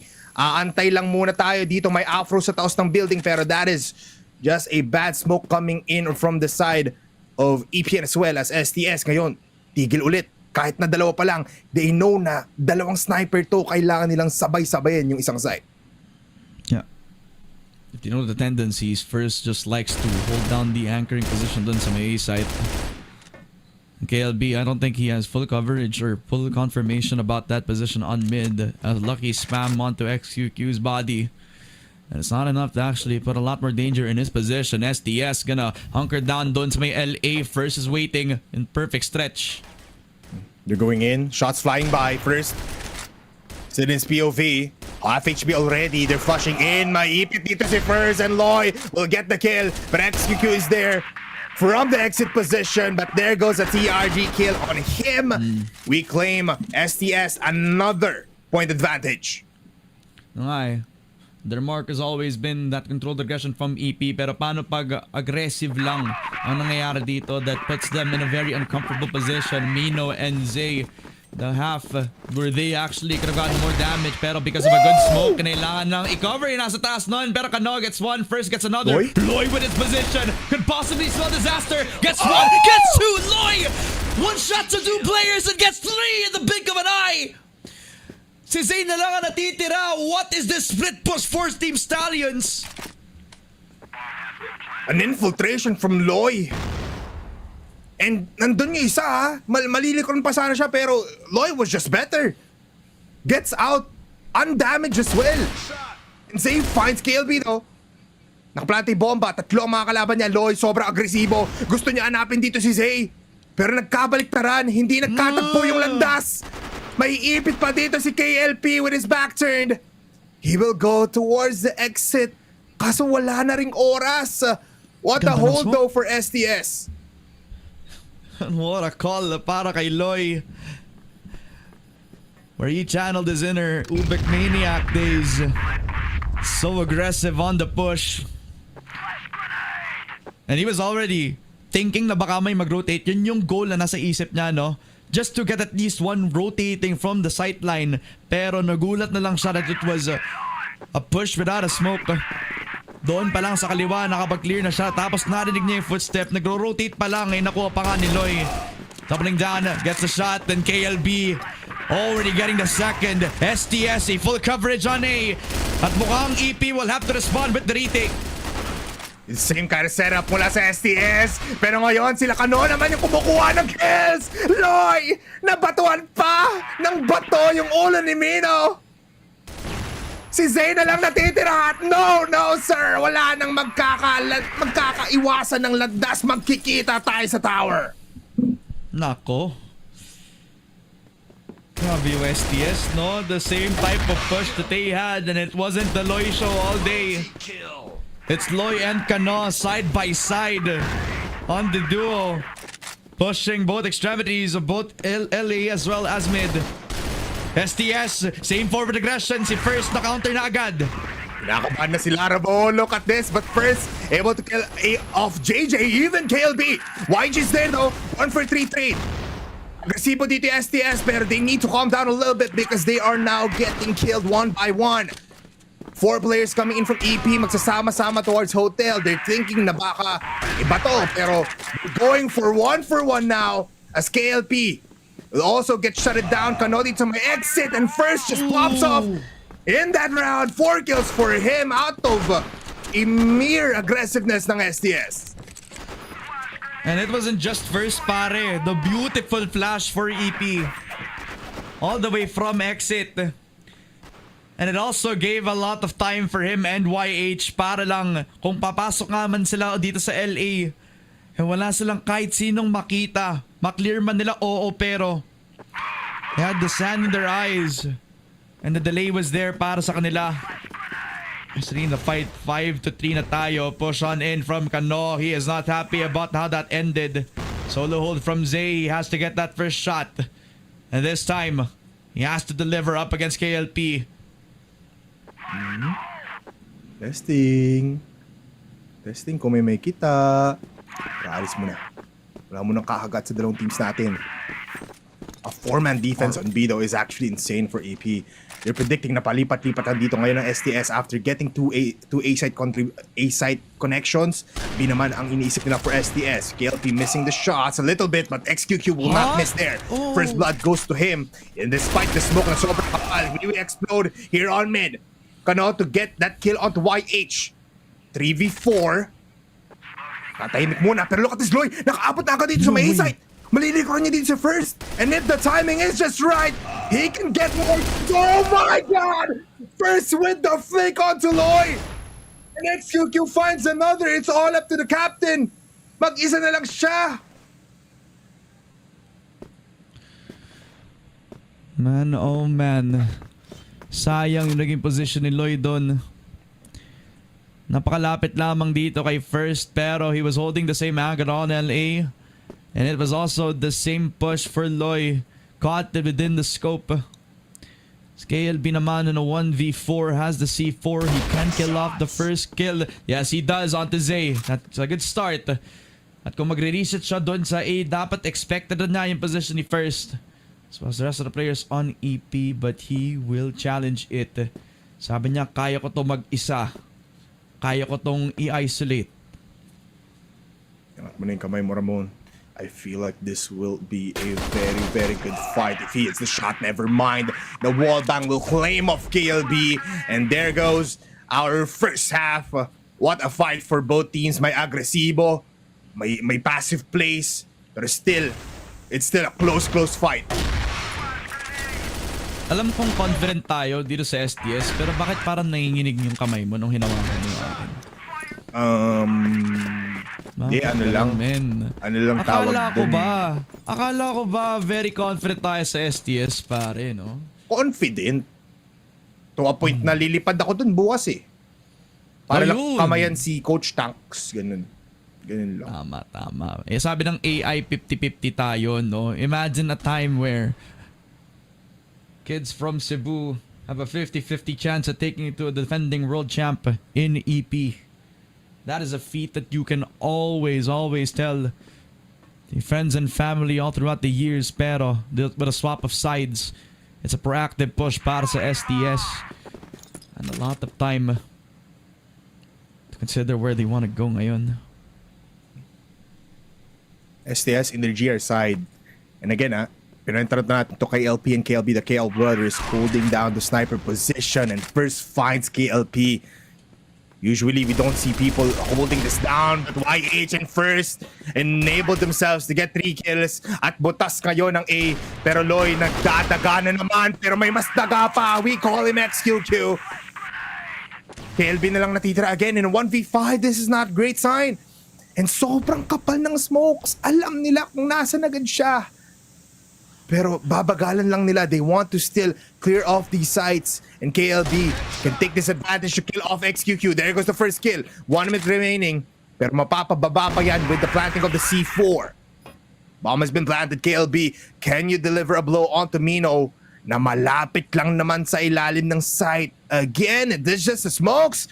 That's becoming a problem. Last point of util from him, KLB. Point of contact will be first, but he always hit the shot ngayon. EP with a decisive push on LA. And it wasn't even a solo play from first. Everybody had his back. YH, no fear into the trade. The first actually loses the fight, pero he's fully confident. And yung pagkatapos ng first blood na yun, ang bilis lamang ng pagpush nila on LA. Hindi prepared yung exit player. Hindi ang kahit sino sa STS nakapag-prepare ng flash para sa kanila. And with that amount of time, EP had invested all their util. Only respecting that KLB, the solo player, could still do a lot more damage. Everybody around the world realizes what STS has brought to the table.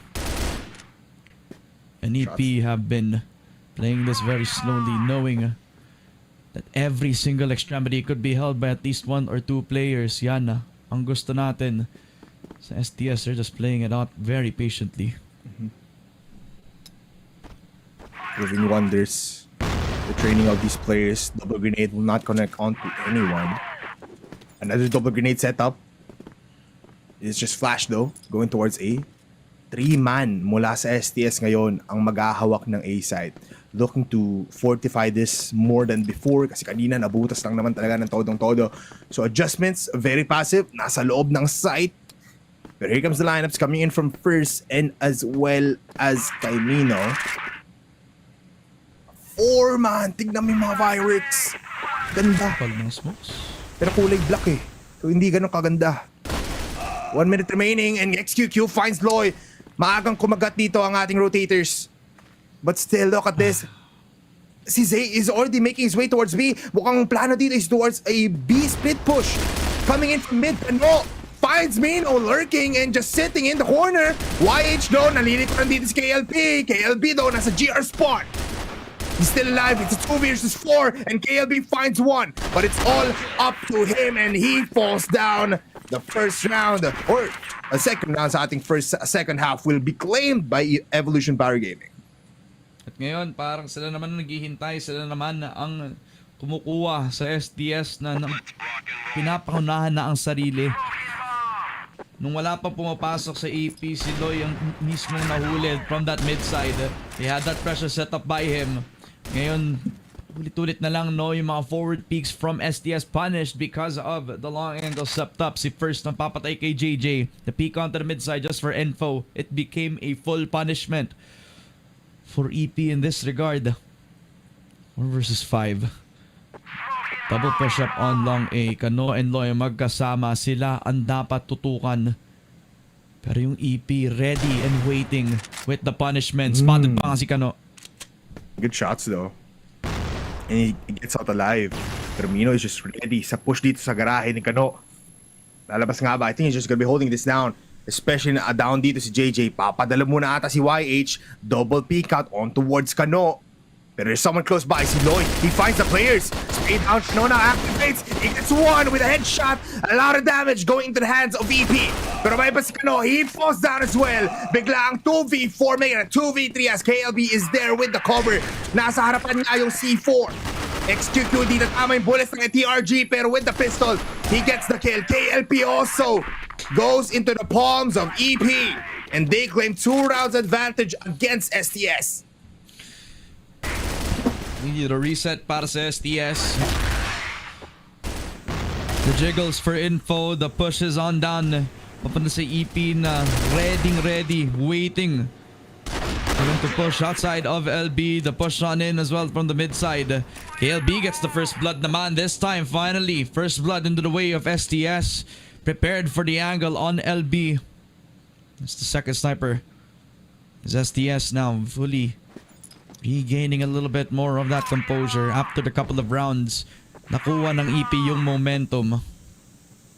And despite this being a timeout para sa STS, they really are feeling the pressure. Kaya mas okay na mag-reset muna sila. So much damage onto the A site. Meron pa silang nade. May presence na pinakita ang EP from that side. So baka isipin ng STS na dun sila sa A manggagaling. Kaya 3, 4 ang nakatingin dun sa mapang yon. This is a perfect time for EP to try to see if they can weigh out the pros and cons kung papasok na si A. Ilan yung nakaantabay dun? May sniper ba dito sa position na yan? Quick replay muna tayo, I guess. As KLP was able to deliver a blow dito kay XQQ, no? Quick peek out. But yeah, Ramon, they're still weighing their odds, kumbaga, dito sa EP. But STS, same kind of setup before. 3-man on A, 2 towards B. And they're just using all of this time at dahil dyan, STS now starting off a fight. Nakikita yung baril! Ay, naku po! Oy, oy, oy! Masyadong tinusok dun sa may pader. And now with 1 minute left, YH wants to get these kills as well, pero Kano still alive with a sliver of HP and KLB finds A. First, natamaan pa. Pero he gets that kill onto Kano, the low player ng STS right now. Can he go for the clutch of the century? Yes, he can. It's first. But with low HP, napapababa yung win probability dito ng EP on the round number 13. And the clock winding down as well. C4 in the hands of First ngayon. Sama na agad si KLP, the KL Brothers. Fighting up against the highest rated player on EP First. On his international debut dito sa roster ng Evolution Power. And KLP will have to receive. KLP with a long angle will spot him out before he completes putting down the digits. It's a round para sa STS. And before all the kills flooding in, 6-7. Coach Tax called the timeout, man. 6-7. 6-7. Tama lang naman na mag-timeout tayo dito, Ramon. But yeah, we need to calm things down. Both teams now playing very slow, if you'd notice, Ramon. Parang parehong STS versus EP yung nag-play ng slow dun. And not always. Kaya kung ganun ka-slow sila, yung lagi tinitingala is yung snipers. Kaya nag-double sniper setup na nga sila dito for STS, KLB and KLP holding the different angles at the same time. And parang before pa nga kumuha ng sniper tong si KLB. Yung sniper mismo ng EP na yung nagkakaroon ng parang punishments. Because STS were pushing outside of sights, pushing outside of LB, pushing outside of mid. Opening in themselves to angles. In result to that, mas napapadali na tuloy yung mga executes nila kasi that's already a full bet of util gone. At saka, bababa yung percentage of a trade to come in as well for STS. Mawawala ang katulad ni si JJ, mawawala ang katulad ni Kano para mas masupply pa yung depensa for STS. They just need to calm down. Yeah, I believe that as well, Ramon. Just relax. Just calm things down. Kaya rin nakikita natin dito, minamasahe pa ni Coach Tang si KLP. Okay. They just need to... Eto, bipolar. Ano? Inhale. Exhale.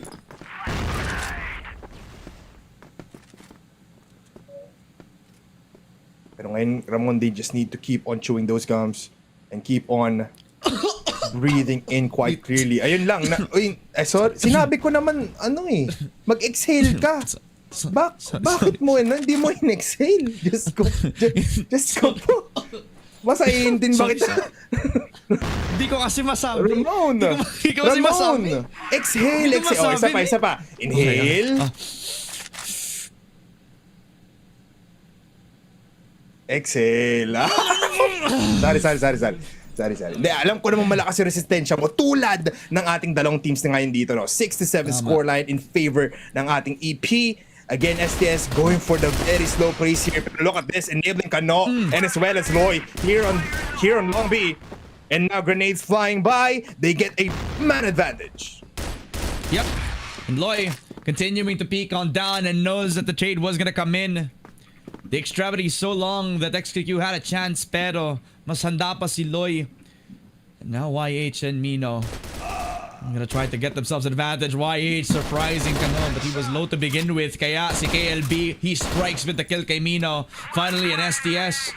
They're a little bit more proactive on the defense, on the push. Double setup on Hotel. They can try to creep up against itong si YH, but si KLB, but a high-low setup. Controlling the C4 within their hands. It's all up to first, and he got one kay KLP. JJ will communicate at alam na niya agad na dun manggagaling sa mid si first to get the round para sa STS 7-7. That is right, Ramon. What a banger of a round para sa ating STS 7-7 now. Hindi nga siya lopsided eh. Hindi talaga. Na ano tayo eh, pantay tayo dito, Ramon. That's why, wait a minute. It's a lot of mid-aggression for both teams, and games 2. JJ though is still alive, spraying down with one, Loy as well. So a lot of investments here in mid for both teams. Loy, makakahanap pa. Dueltos down the players to 2. And Mino, galit na si Uncle. Pero there goes Loy falling down. KLP against the world now. It's Mino and Zay, and they have the C4. Kaya pa nga eh, no? Naspotted pa nga si KLP. So all the damage, everything crumbling on the STS camp. Evolution Power Gaming expecting the forward push on the mid side, knowing that at any given moment STS were gonna push at just one side of the map, and that was the mid. Ang ganda pa ng flash. Agad sana magiging epekto para makakuha ng forward push itong si JJ, pero yung response agad ng EP 3-4 ang nakatingin nung lumalabas pa sila dun sa mid. Mahirap i-trade kapag ganun karami, pero look at this. JJ is only gonna get one galing dito kay Loy. YH and first, they get the 2 frags. Si Loy tumuloy. Si Loy gumugusto pa. Yun nga lang si first handa na para kunin yung cover. 1v2 para kay KLB, and this time the hero, the captain, has to deliver. The C4 not in their hands, nasa gitna pa mismo no ng long A. They claim it though, pero YH very lopsided yung HP niya, just 1 HP. And it looks like it is very much possible if KLB just finds the timing. Aangat ang ulo! And then there goes the shot! Di na kailangan pa ng sniper, pero that just makes a statement para kay KLB. It's a sniper v sniper battle kung saan medyo tihado si KLB, I'll have to be honest, because it's first up against him. But the C4 not planted for first, so kailangan niya umabante. And the timing for KLB and first might just be right. Peeking out already. First finds him. What was that? Oh my goodness. First, you need to calm down, man. Tama na yan, men. Kalmado lang. Na para bang sa world stage nga ba naglalaro tong si First, no? Another round dahil sa closer ni First, and oh my goodness, Loy, you felt the momentum, you felt it shifting para sa STS dahil sa kanyang naging push. Pero EP, the safe pair of hands, Mino and Loy. Pero yun nga lang, Mino overwhelming with the odds. Loy found out a 4v5, duguan si First, duguan si Mino, pero hindi willing mag-reaggress ang EP pabalik doon sa LB. Sakto lang ang pagkuha nila ng midside, at ang STS kailangan lang mag-respond. And their response is Kano pushing out LB, no? But someone is above him. With the smoke dito ng EP, he will back off. And we respect that, but JJ, look at this position. Nag-aantay lang siya dito ng mid-split ng EP. They find him out, pero he didn't get killed. That was like 9 HP left para kay JJ. So still a 4v5 situation for both teams. 1 minute 30 seconds remaining, at kakalma ulit ang EP. Pinapatay mo si JJ, boss. May buhay pa yan. Ayun tuloy, ikaw kasi binanggit mo kasi. Sorry na. Akala ko naman safe dun si JJ pero nakapuenas pa nga siya. Pero si Kano nakakita ng isa, dalawa. This could be the play of the tournament if he gets 3 kills in hand. 3 finds 3 people. Stay on down. Oh, it's okay for Kano. And he is now enabling to get 3 kills. 4 players down. What was a defeat almost now? It's a win for STS. Mino left. Inuurong ang wheelchair papunta sa A side. KLP spotted and KLP falls down. Pero this is information. They have the C4. 40 seconds flash. What an execution for STS. Tanda mo ba, Bipolar? Tanda. One of the last times na naglaro ang STS laban sa EP, it was on this LA position in a 1v2 laban kay YZK, kung saan nawala sa kanilang momentum. Binigyan pa nga sa EP lahat ng kanilang chances para manalo, pero dito bumangon ng STS pagkatapos ng good peaks on down from Loy and Kano with the perfect flank. One shot papunta kay KLP. Ang daming tao dun sa may LA. Zay will get the second frag. JJ will get another trade. Hirap na hirap i-compartmentalize yung A-site na ito. Ang dami niyang nakita at naipit pa siya. 3v3 now. Wait a minute. Kaping mainit. Kano testing out everything dito para makita. He sees everyone but he's still spraying it down. 3 versus 3 Ramon.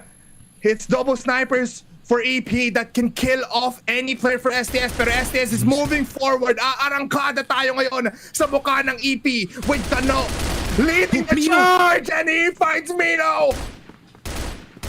Dalawa na lang natitira, dalawa naka-sniper. Let's calm things down. Let's play things low. 1 minute and 30.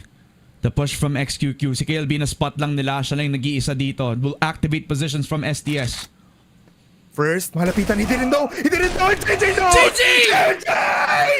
JJ with the OT push. 9-9 scoreline again. Oh my God, Ramon, tandang-tanda ko nga. Pero ngayon, iba na. Siyempre, kung ganito yung labanan, kung dapat matapos to ng STS, sumabot pa to sa OT, back-to-back. Para dito sa laban against Evolution Power, they feel the momentum, ramdam nila yung init. Agad nila kanu yung mid at magbaback off na lang si YH. This will be a 2-man hold para kay First at saka kay Mino. Waiting. Again, calm things down. My heart can't take this pressure, Ramon, but our players can. Slow game though. Very slow for both teams. But look at Loy, so close by. Mino doesn't know. Walang information. Even the smokes are giving a lot of division. But right now, spraying from Mino. And maharap na excuse si JJ. But look at this. Na-overwhelm si Mino in the side. And First also next to Foster. What a push from Kano. Ano na naman ang ginagawa mo? Grabing pagluluto to. Coming in from Kano. They have a flank. They have somebody coming in from exit as well. STS have the 3v3. They have to hold the long angle. The spot pa nga si Zay. Spamming. And they know XQQ finds Loy though. Both players are in this position. Grenade will connect. Both are damaged. Versus 3 players. Information and KLP pushes and even KLB. They get claimed. And the first shot sa ating OT mapupunta sa EP. Yeah, fully re-clearing the mid side. And the double flank comes through at the worst possible time para sa STS ngayon. As Evolution Power Gaming counting on their riflers. Zay opening up that window for YH para lang lumapit agad sa LA. Clearing out that LA setup without any sort of intention from STS. They knew that they were down in numbers after nag-push dong si Kano. Shonen yet again from Hotel. STS want to take the forward space again. XQQ on the sniper. He's been hitting a lot of crucial shots so far and they don't want to challenge him this time. This split again, Ramon. It's always been the name of the game ever since we started the series. They go towards mid. Again, free for the taking na naman ang ating mid. But look at that position from Mino. It's just information. If they don't smoke this out, baka mapunteriya ang STS dito with their push. But they're going towards long A. Iba ang plano. They want to infiltrate A site again. Man, I'm trying to see who has the flash coming forward. And I think may full belt of util pa itong si KLB. So kung papasok nga ba sila dun sa LA, dapat delayed yung magiging trade dahil lang mas magiging reliable yung magiging pick na tama yan ni Loy. Ni respect that flash will be enough para ma-counter man lang yung mga snipers na to. And speaking of the snipers, cannot down dahil kay XQQ, LB controlled and STS gonna try to go to the other side of the map. Shots flying by. Presence known. STS again bombarded with flashes. And look at this angle from first, trying to go for the play. Pero smokes, good smokes from STS, even a flash just to cover them down. They enter the site, 50 seconds remaining, and Mino is still on top of the site here. Mino overwhelmed again. KLP pa nga makakuha ng kill. Nice smoke. 4v4 now. They don't have any more utility. Pero si first is just jumping Jologs na naman. Dito sa may exit, XQQ as well. It's all up to Loy. Loy with the first kill. Contact onto first. Whips to the left, whips to the right, and that's another round for EP. Nangungulit na naman with the pistol. And despite a really good smoke placed down, I think first has found a gap in it. And through it, nakakuha siya ng magandang lifeline into the retake scenario. A flank coming forward for insurance policy as well as a mid-presence sa retake ng EP. They're doing everything that they can to deny STS from this series as first will provide a kill papunta dito kay KLP. They're going in. Guns are blazing Ramon. Magpapunish si JJ. 3v3 now. Pero first makes it a 3v2. Peeking out along A. It's all up to Loy once again. He doesn't have the C4. Nasa kamay ni YH. So they're just waiting. Loy 50 HP. Dodging the bullets. Just like Chanwick, ilalabas dito yung baril niyang pistol.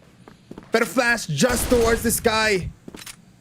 There's still a lot of time. Pero ipit na si Loy. Kanina pa siya tahimik. Pero he knows he can't give this round just quite clearly. He will be wrapping around towards the long side. Yep.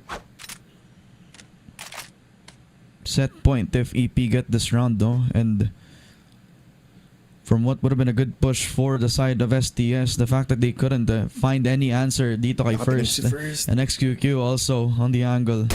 Yeah, from the sniper kanina, now on the rifle will knock down Loy where he stands. Set point now para sa EP. Biyahe papunta sa port, konti na lang, naghahanap na lang sila ng barya para ma-supply yung kanilang biyahe papunta doon sa 5th set natin. And honestly, at this point, Bipolar, STS are feeling the energy lowering as the rounds progress. Kailangan na lang ng miracle play. Kailangan na lang ng kahit ano pa na pwedeng maiba to from the GR side of STS. Hindi pa tapos ang laban. So, STS still has a chance. EP becoming more formidable when it's overtime. Stabilize. Ito na naman. STS did win and force an overtime na nasa GR side sila. If they do it once again, it's the golden round now. Ramon, ito talaga nakakatakot eh. Kapag tumatahimik yung EP, medyo mapapaisip ka talaga kung ikaw yung STS. Sa ganitong sitwasyon, mag-hold ka na lang ba sa site o talagang kailangan mong panindigan yung mga forward space nyo, no? Yun yung parang debate sa mismong nasa utak ng STS ngayon. Kung mabibigay nga nila yung site, edi mas mapapadali yung mga flood execute nila. Pero kung hindi naman nila, kung pinaglaban naman nila, edi nare-risk nila yung sarili nila sa posisyon na baka ma-1-for-1 lang silang ulit. EP has placed the system under BL to make both of those decisions difficult. All in and the mastermind of Mino as they now have placed all the util and the smokes papasok dun sa may LA. Same kind of setup mula sa EP. 4-man smoke towards A. It's just covering every angle in there, just moving in quite clearly. And nakita pa nga ni first si KLP. They find KLP also. Crucial round, but JK is there and Kano. At 2 for 2, but it's all up to Loy once again. Can he get a 20 bomb here? Angat ang ulo ni YH dito, pero never mind, he holds it out. Nakita ni Loy. Pero he is now in dire situations. Kung saan si XQQ makikita niya. Mino now just waiting for his prey. Loy will fall down. And Eagle Eye will go towards the hands of Evolution Power Gaming. Nakuha ang new compound ng Evolution Power. Sige, bawian natin. Kunin natin ang Eagle Eye ninyo. Not a good sign moving forward. Nakita na ng STS. Na-deject ang energy na hanap ang mga butas. First having a phenomenal game with XQQ. These two snipers is becoming a nuisance para sa STS. And a lot of the times that they reset, parang pinaforce nila ang STS na laging dapat sila ang manguna. Pero kapag tinatry nga nila yon, halata ng kaya na ng EP saluhin yung mga push nila dito. Naramdaman nila yung pressure, naramdaman nila yung hirap kalaban ang EP. Kaya bipolar, this is do or die now para sa parehong teams natin. As now we feel it all, we feel all the intensity. Pero bago lahat ng yan, ni-reset muna natin at i-throw sa panel natin. Mochi and Salvatore, kamusta kayo dyan? Oh my gosh, no? So kung ano ang kinaganda ng simula dito ng STS, ganun din pinagkaigihan lalo ng Evolution Power ang kanilang pagtapos dito sa ating mapa ng Eagle Eye. At talagang naging sakit ng ulo nila itong si First, no? Tsaka si XQQ and as well as si Mino na kalimitang nakadikit dito kay First, no? And despite the fact that they're trying to do some set plays, there's always someone trying to wait out their positions, and even the utility usage here for EPG is astounding. The double sniper was absolutely at its peak. Walang nagawa ang Team Stallions. The lurks was there, pero because of the off timing sa pag-entry ng mga ibang kakampi nila or even ni Kano, it kind of felt like na nawawalang bisa na yung mga ginagawang lurks for the effort na matanggal yung isang sa mga sniper ng Evolution Power. And even if you take down the player that is first with scoring the set MVP, kahit nga tanggalin mo siya sa mapa, the follow-up from Mino and XQQ would be even stronger for that retake. And you have to wonder, no, na kahit nga pinag-iigihan na ng Team Stallions sa set plays nga nila, Evolution Power with their layering and unpredictability is so strong dito sa Eagle Eye. A punishing map like New Compound, hindi nga nila nagawa yung mga plays nga doon kanina, but finally now Evolution Power found the groove, especially at door mid attacks. Lalo na rin na pag kailangan ng Evolution Power tumungo papuntang A site, everything was just absolutely at its peak. Team Stallions, we gotta commend dito si KLB and as well as si Kano because multiple rounds KLB really delivered para yung mga 4v3 maging 3v3, yung mga 1v2 maging 1v1s, etc. Pero lalo na nga rin si Kano from that second half that forced the overtime and as well as the momentum. Nakulangan lang sa gulang talaga ang Team Stallions and prove us na tama talaga ang aming bigay na suporta sa inyo because Port will be indeed such a game changer for Team Stallions. Evolution Power and as well as Team Stallions, could you believe it, will be facing inside of Port for the first time in a while. So this is a blank painting para kay Evolution and as well as kay Team Stallions. We'll never know what their power levels will be, Mochi, pero isa lang sa alam ko na magkakaroon pa rin talaga ng paninindigan ng aggression ang dalawang teams na to. Yep, a blank canvas indeed, and it's all up to them kung ano kaya ang maipipinta nila ditong masterpiece, no? But of course, we also need to highlight din yung 3K na pop-off ni JJ ata alongside with Loy. I think sobrang tindi nun, no, during our first half. It's just that there were moments, especially during the overtime, na parang aatubili na silang gumalaw, na ninenervyos sila, especially the moment that they understand and find themselves in occasions when they're extremely outnumbered for STS. And I really do hope that there can be some involvement na rin dito, no? Feeling ko ito na yung panahon para paalalahanan itong ating mga players of what they can do, especially here in the next map of ours, and hopefully magkaroon sila ng mental reset on towards this one kasi maaaring for evolution power and mas maganda ang kanilang mental headspace right now considering that they came from a win. So, kayang-aya naman sana yan, no? Ng STS, of course, sobrang lapit ng ating mga scores and I'm pretty sure that they can do better sa ating susunod na mapa. They will absolutely do better, and that's what they need. They need to do better than what they did in Eagle Eye. Probably on the second half phase man lang na there is some hints of hesitancy mula dito sa Team Stallions and the inability to take the space para ilaban talaga sila first and XQQ. It was kind of daring to say the least, no, kasi considering na kailangan nilang umatake during the second half, but it's the kind of mindset that put them in this conversation na sobrang confident nga nila na karapat-dapat lang sila sa tournament na to. That confidence blasted through Swamp Gaming. That confidence stormed the ranks of BaiSha Gaming and Next Twisted Minds. So now, if that confidence is going to be the X factor para sa seryeng to, kailangan na nga natin makita, and it's 100% no, na hindi na nga tayo magkakaroon ng hesitation plays. Evolution power can be exposed. Nakita naman natin sa dalawang mapa na nakuha ng Team Stallions. As long as Stallions' mentality is still there, may gabay pa rin talaga sila dito ni Coach Sangs to know what the second nature is of the team, and as well as play the post plant better, kasi nakapapansin ko din na may mga rounds tayo na the post plant could have been better instead of pushing the off angle. I feel like Team Stallions would have a different story right now at lahat tayo ngayon ay ginugunita ang pagkapanalo. Pero nope, it should be game number 5. The story, the will continues, no? And ganun talaga marami talaga mapagpapatuloy dito, no, Mochi, yung kwento, yung legacy, yung lakas, yung approve at yung disappointment kailangan nandito sa ating port map. And one thing is for sure, Evolution Power and Team Stallions is at their A game right now. This is now a backs against the wall with a team na you would want talaga na makita ang kanilang 100% lakas. Exactly. Both of them, stakes are high. Of course, the others fighting for their gatekeeping, their championship, and the other one is definitely more on proving that they're better than the former champions. So, just a little more, no, in the map of port. We've been able to see Team Stallions, how they were able to perform in this map na wala silang no mercy, walang habas, no, na pang gugulo lamang sa kanilang mga katapat. That is the STS that we want to see in this match, no.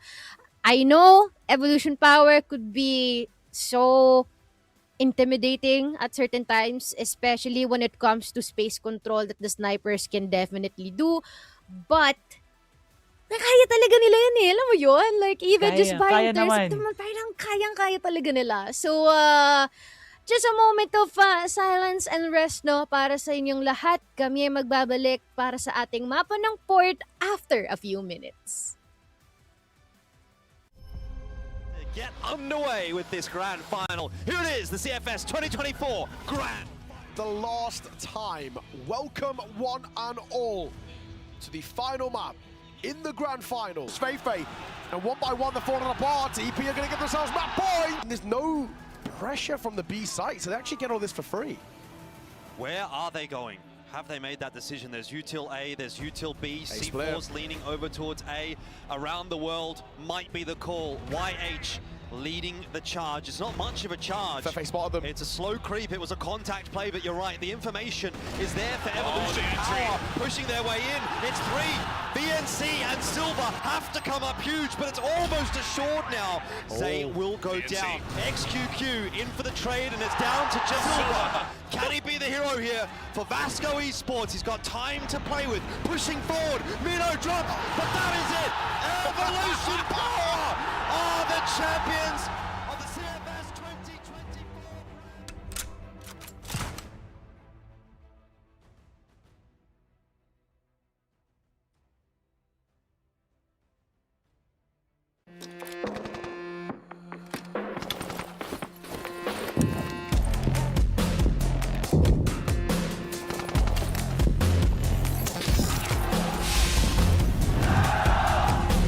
The match kicks off. Let's follow the global risks perspective to see how the match starts. Watch out for that grenade. Quick reflexes. He dodges just in time. The Blacklists are pressing hard on A side. They're spamming through the boxes to get the C4 planted.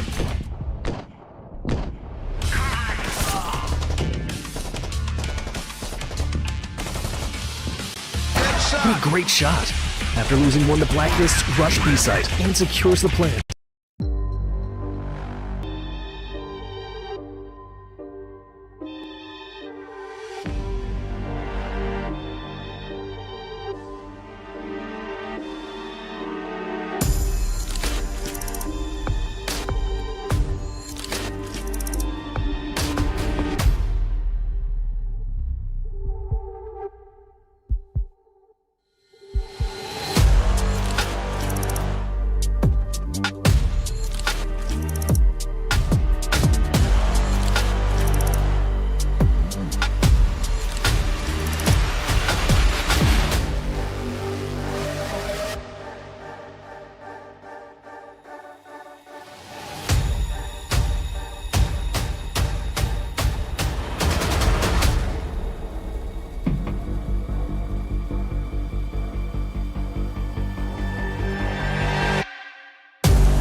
We are back to the last fight, no? The biggest one, to say the least, that will dictate all of what is gonna happen next. 2-2, no? Earlier on for Eagle Eye, nagkaroon ng kalugihan, Team Stallions with a 13-9 na pumabor para sa Evolution Power dahil talaga nang naman nag-online si XQQN as well as itong si First.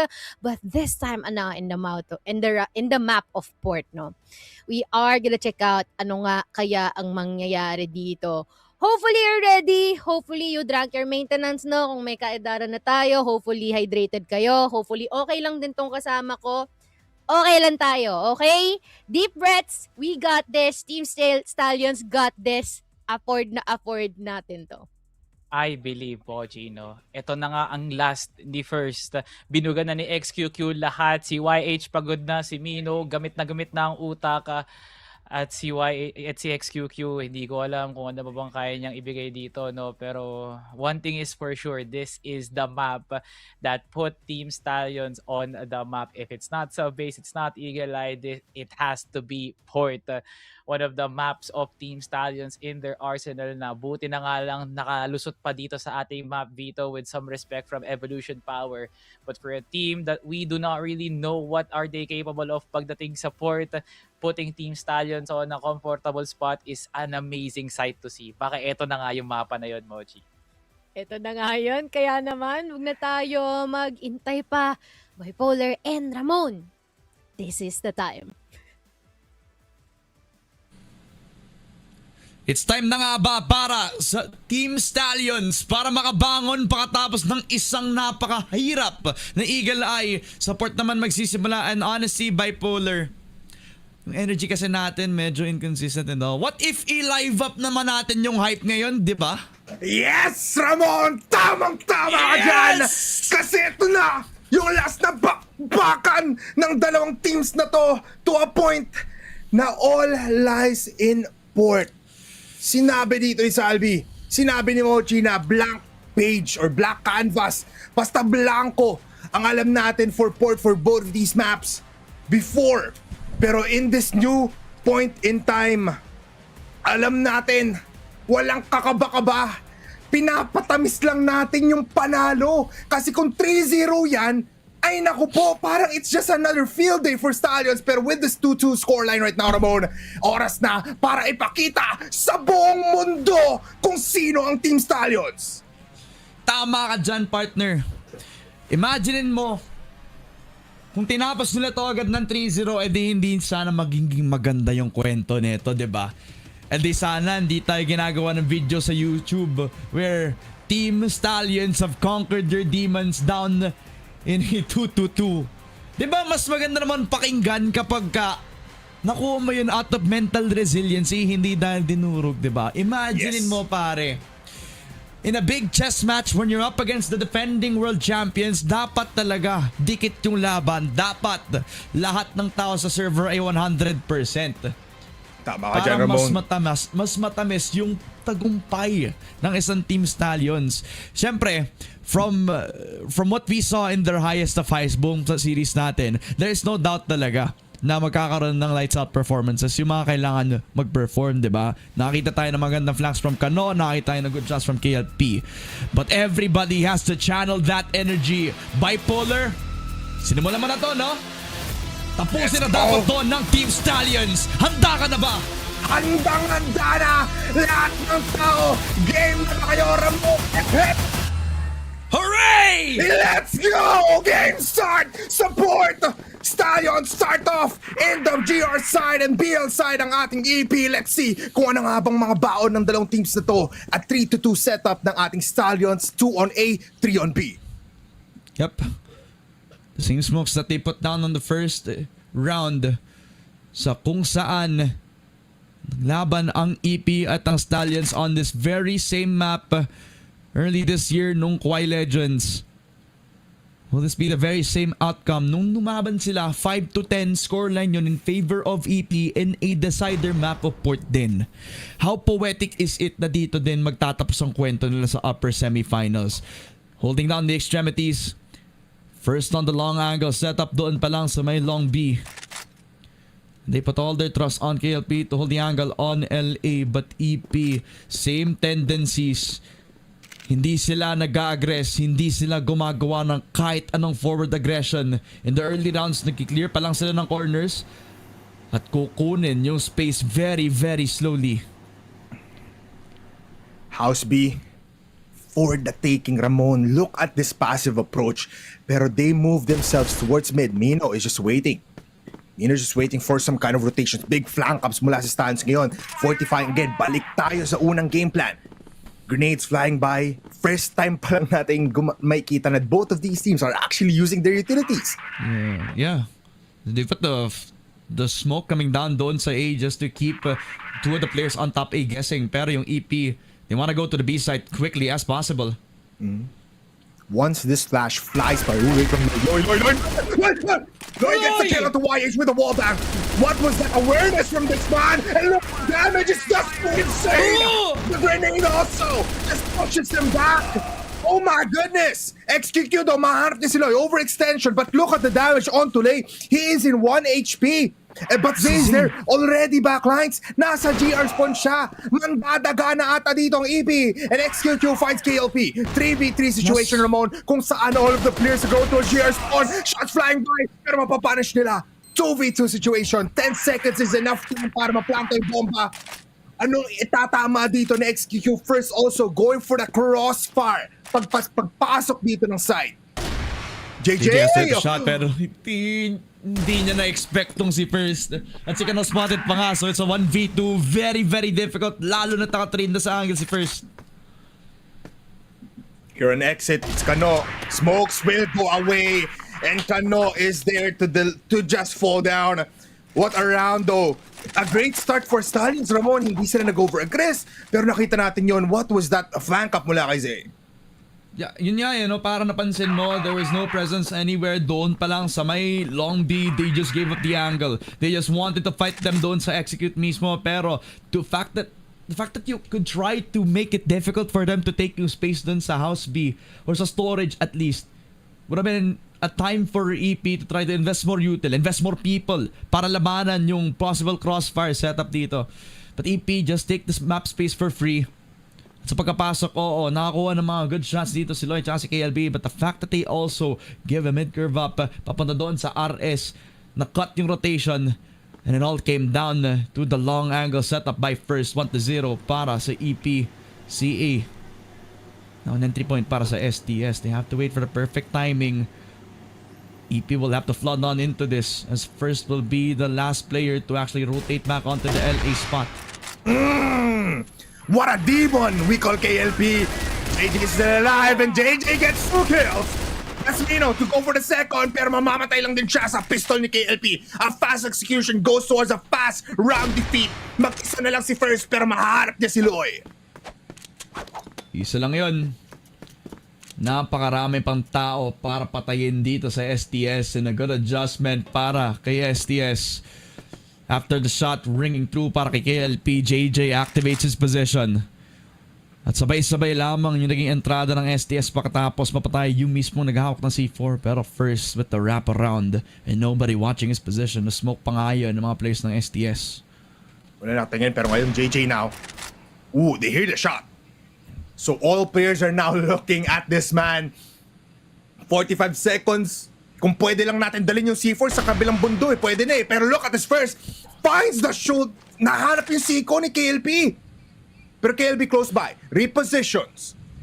Exit push mula kay first. May ikutan pa ni JJ. KLP yung papakita ni misses the shot. KLP with the round win. Napaka-lekma ko talaga nitong si First, no?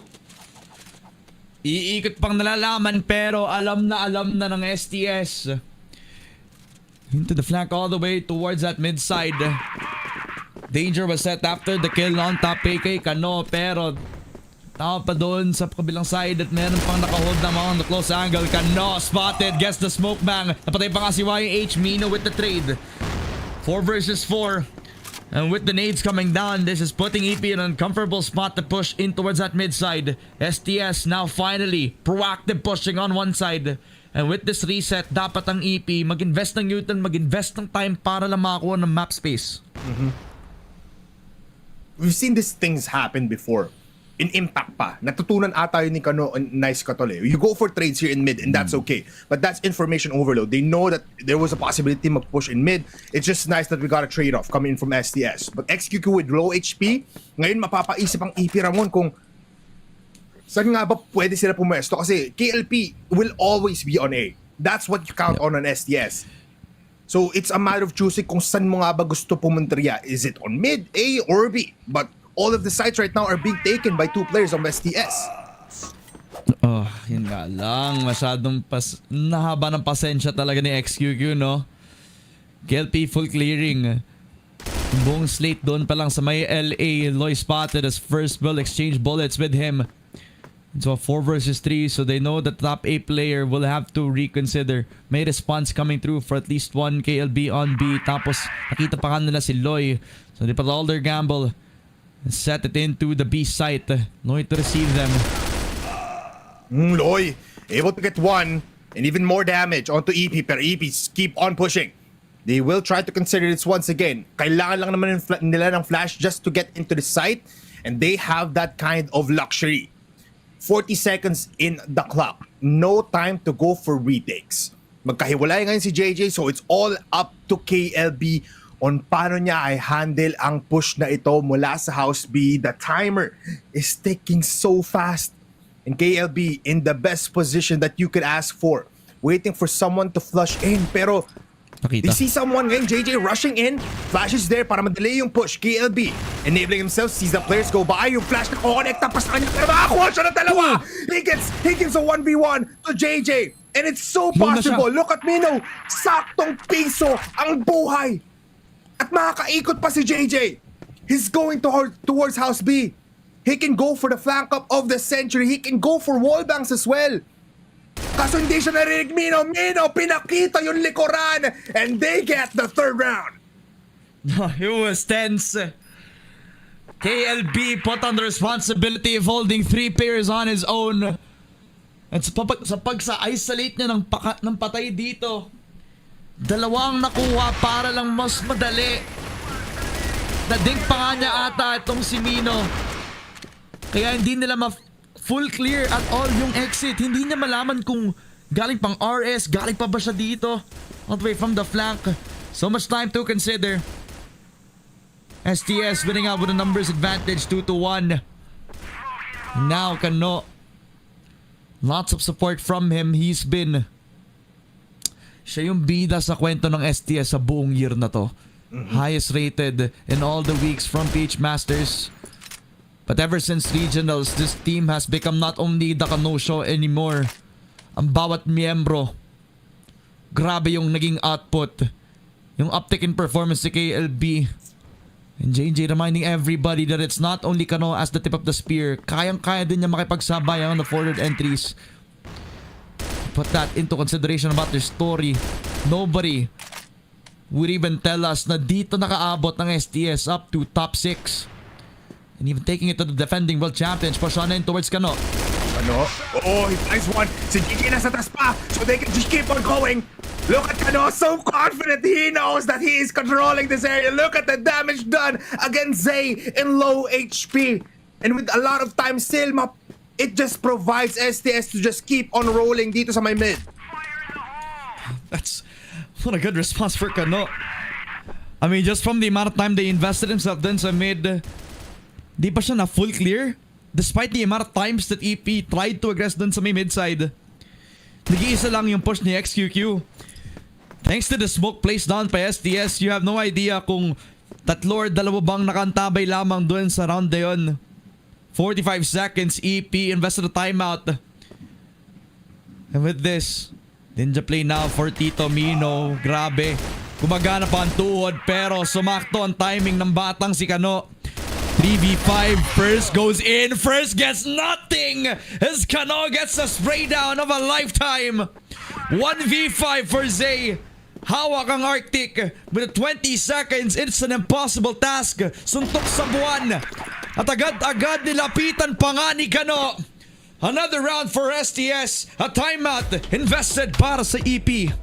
Galit na galit na si Kano, man. He knows that he is the man to give STS this very, very crucial win. Timeout for EP. Ramon, you've been saying this, bida si Kano. At rightfully so. He is getting multi-frags, multi-kills sa buong labanan natin dito sa port. Dapat lang, di ba? The youngest player all throughout CFS. Hindi lang sa Pilipinas pero sa buong mundo ng Crossfire siya. Siya talaga. The breakout star from last year. Now showing everybody paano maglaro dapat.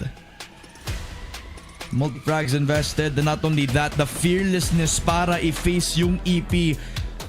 The consecutive rounds na nakuha niya yung mid-space at yung presence of mind din niya, nalaman niya na hindi siya dapat mag-invest doon. Okay na yung 1 kill, balik na agad sa kabila.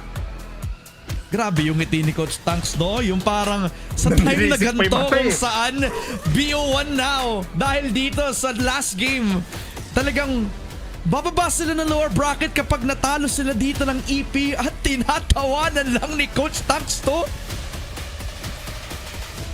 The vibes are different, Ramon. Kung ano nararamdaman ng panel ng casters list dito, sa kanya, it's just another day of Crossfire.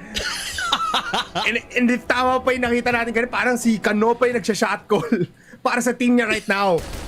And rightfully so again, look at this. Converting these kills into round wins. And what a spray, no? It was on first in the YH pa of all people. And he has 6 kills already. With STS having beautiful a 2-point advantage here. May kita natin on round number 4. It was an ace on Kano, ah. That was a 5K. Yung 4K na nasabi natin, pare, grabe. Si Kano, sinasabihan na dapat ako ang tinitingala ng kahit sino dito sa lobby na ito. Siya ang mataas. Pero syempre, hindi niya papakita yun. Si Coach Dunks ang kasama niya dito eh. Pero, EP.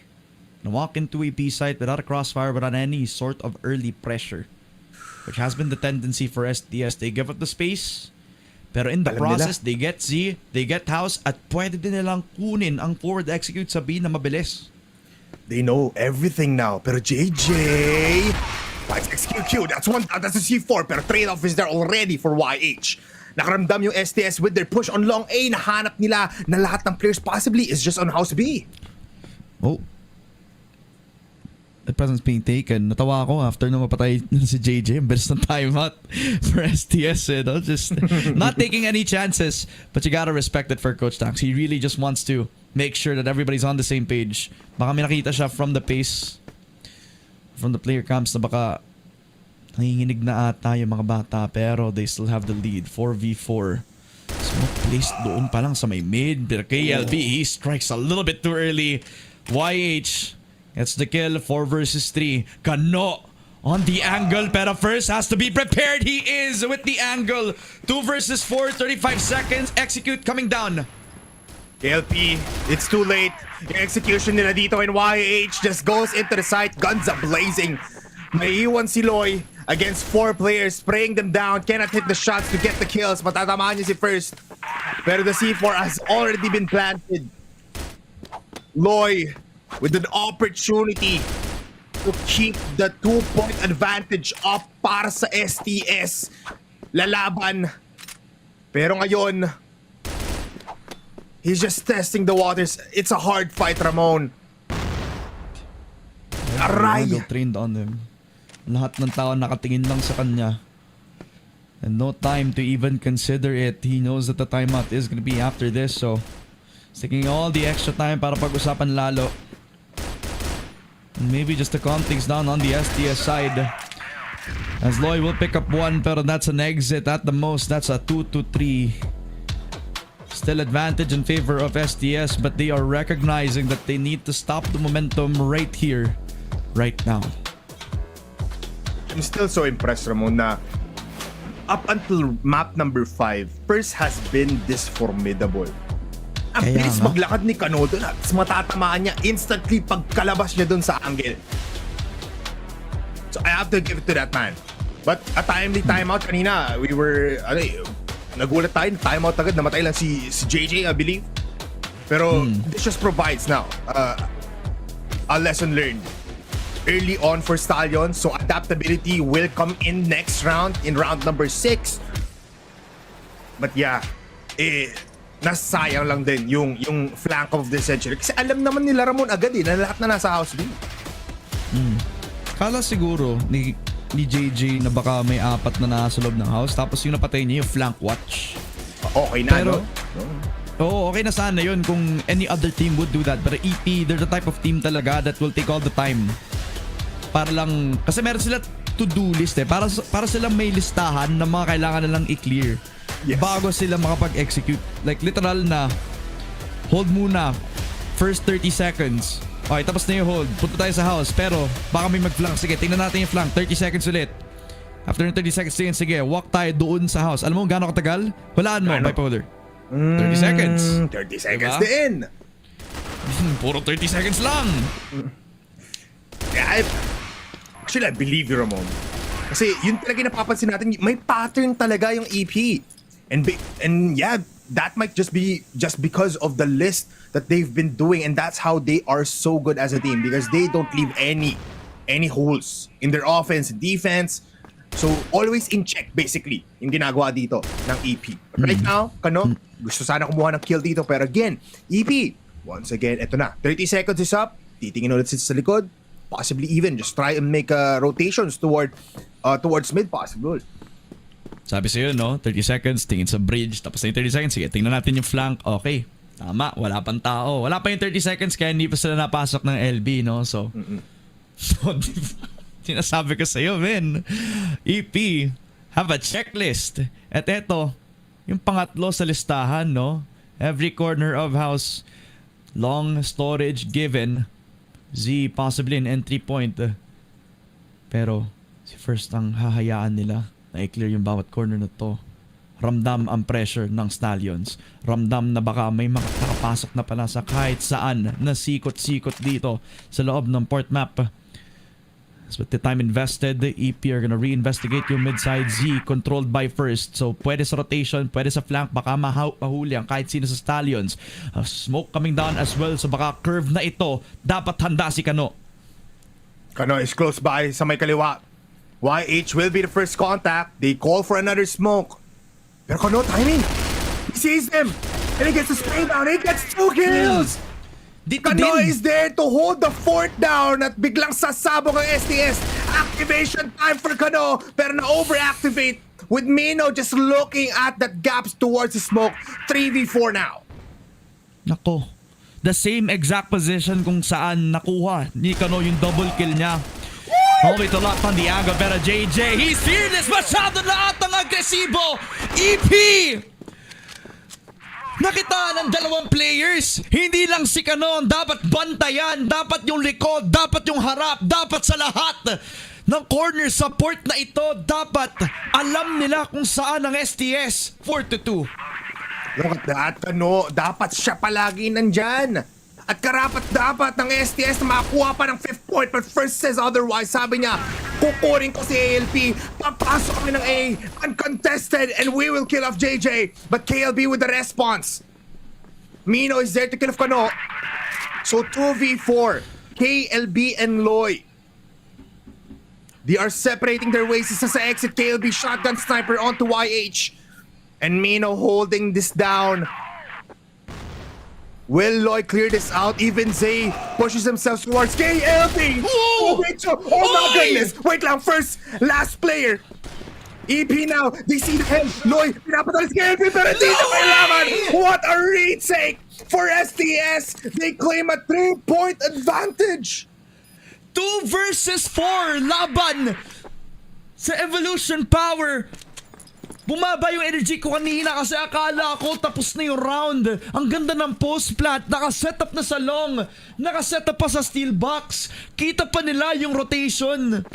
Pero hindi, men.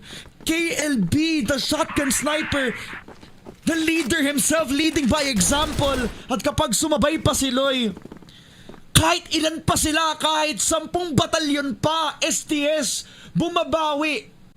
A 5-2. A GR side. It's not looking clean, pero the rounds have been so decisive, decided by who peaks first and who gets the decisive push. 2-5, Ramon. And again, balik tayo sa checklist. Parang nag-grow sila lang ang EP dito. They want to go to A, but again, the presence of KLP is enough for them to not keep on pushing. Yes, napunish na previously, but they fortified with JJ. And this is the classic STS hold. 3-man on B, and on A, dalawa lang. They don't want to give mid a lot, so smokes are just there to provide some cover. JJ, close by. Grenade will fly by. Wala namang matatamaan except yung sahig. So let's see, ano nga bang plano dito ng EP? Kawawa naman yung sahig.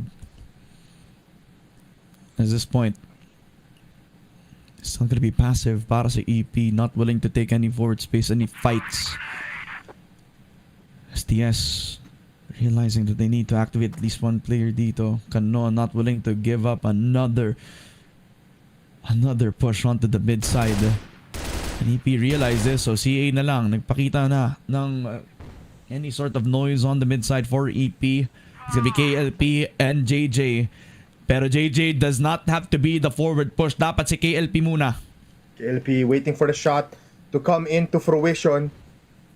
Oh, JJ peeks out! A crucial kill for EP, and they bombard KLP. Naiipit na siya at sumusugod bigla ang Cebu. Papasok sa side pero Loy gets punished. Kano with the trade. It's all up to Kano and KLB, and they claim KLB. Kano in low HP, Ramon. Wala na sanang oras ang EP, pero sapat pa as they kill of 4. Kano in CA, trying to make a clutch of the century. He gets one. One more shot towards A, pero action sa side. And they kill him off. Zay with the last kill in that round. 2 points advantage pa rin naman ng STS. Now that's a bombardment of Util that KLP just did not realize was already coming to him. Yung ilang beses ng pag-push on curve, hindi na inulit ng EP. They wanted to attack on a different approach. And they wanted to find KLP, the question mark from Team Stallions. He's been having an amazing performance all throughout the tournament. Pero when you talk about consistency, siya means when anti na target ng ilang mga teams kahit sa local natin. STS realizing that, so they put all the trust on him again. Top 8 pushed up. EP have a high-low. STS have a high-low. Dito sa mid, excuse me, as I've been expecting the TP are gonna try to aggress this early on in the round, but they're just so disciplined, pare. Ang daming oras. Na-realize nila yon. Ang dami pang kailangan i-check sa checklist nila ngayon. There's still so much time. Pero STS, same setup sa mid, pero aggressiveness was on LB sa may house B. But still hindi kakagat ang EP. They're going towards A. It might just look as a distraction itong smokes na to, pero they're moving their whole army towards long A, slowly pushing. Magpaparinig ng onte. But KLP, can he hit the final shot here? And Kano pushes towards first. Alam niya meron pa dito sa taas. Hanap niya si Mino. But JJ is there for the cover. KLP hits the shot on Zay. YH no! YH! Getting it with that with Mino. JJ is low in HP. It becomes a 3v3 Ramon with still enough time for a rotation. JJ has rotated all the way from Z. Nandito na siya sa B. Kung maglalaro siya na long angle, it's a little bit more iffy. Pwede din siyang mag-hold. As both players on EP have decided to go B site. They're coming in, walang flash na kailangan, and they get punished. Mino is there, pero KLB, oh! Gen position gets one, pero now it's a 1v1. Angat ng HP si KLB, he finds the head of XQQ, finish! He gets finished! STS claims a point advantage again. We switch sides ngayon. BL naman ng STS. 6-3 score. Sige. Comfortable side for STS done, pero they made the most out of all of it. Sa mga flood pushes na ginagawa ng EP, sa mga times na kailangan nila maging passive sa early rounds, sige, kukunin nila ang 6 rounds sa simula. At ngayon, i-challenge nila. Now this is the proactive EP that we have been expecting. A Crossfire established on Long B. May sniper pa doon sa top A position as well. Z now held up by XQQ, the double sniper setup. But STS have the momentum. If we're talking about rhythm, Coach Nice, you are now playing into the hands of STS. Tatlo ang angat at hindi na yan papakawalan pa. CA has been controlled by EP though. They put up a wall of defense sa gitna ng mapa natin. A lot of contact will happen if STS decides to push on any site. Smokes going towards mid, even grenades. Pero wala pa munang movements. They're still also playing the long game. These utils for STS are putting a lot of mind games dito sa EP. They need to full clear it. That puts all pressure on XQQ. He's on an angle that STS might not even consider. Not a time to even invest this. STS have their own checklist. They re-aggressed both mid and B for the longest time. CA in control of YH, but it could be gone in a matter of seconds. Ano, mauna dito. YH still hindi pa nagre-reposition, and YH now goes above, goes down low once again. Ninja play mula sa STS. Makakapasok sila ng mid, and they go towards curve, but YH is there with the trade. JJ gets one, and Loy as well. Naubos bigla ang EP dito sa A site, pero yung C4 na iwan, so kailangan nila balikan, pero naiiwan si XQQ. Anong planta ng bomba? Kukunin namin ang buhay ninyo! Tama na yan, EP! Malapit na matulog ang defending world champions. 7-3 is the score, and just because of the ninja play, the mid push coming through for STS, cool, calm, and collected. Kahit mamatay si Kano doon sa CA, okay lang. Hindi lang naman siya ang dapat tinitingnan ng mga teams ngayon. Everybody pushing all at the same time. Kano was just one part of the machine. Everybody doing all their best work para tumuloy ang padjak ng mga Stallions papasok doon sa A-site. Early smoke down, pabalik doon naman sa may long B setup. XQQ hasn't been challenged in this position for the longest time. And STS playing the mind games, playing the slow tempo playstyle that EP have been doing for the past half this time. And it's almost feels like si EP naman. Si EP ang kinakabahan. Ramdam mo yung takot na baka kapag nakuha nila yung mga players on B long, kapag nakuha nila yung Z, agad-agad mawawala sa kanilang mga palad ang mismong port map na ito, kaya hiwa-hiwalay ang mga players na ito. Ang tense ng rounds, Ramon. They play like Brazilian teams now. Kaya nga. And I'm not used to these kinds of teams. Honolulu. Round 11, Sige. Ramon. 1 minute left. He's just holding this. Naubos na yung Si Zay timeout nag-hold lang. natin. Imagine mo parang nag-hide lang siya kasi ayaw niya ma-flash. So he's just activating his position. XQQ is also thinking about that mid-side curve. 45 seconds for the push by Polar. Dapat ngayon pumasok ang STS. Yes, alam nila to. Ganito yung pwesto ng EVOS every time. Flash grenade is there, connects onto KLB though. Makamasok sila. XQQ kill of KLB, pero by trade, Zay out of nowhere gets 2. Oh my goodness, JJ natitira. He gets 1, may ipit siya. Pushes, but Zay is there.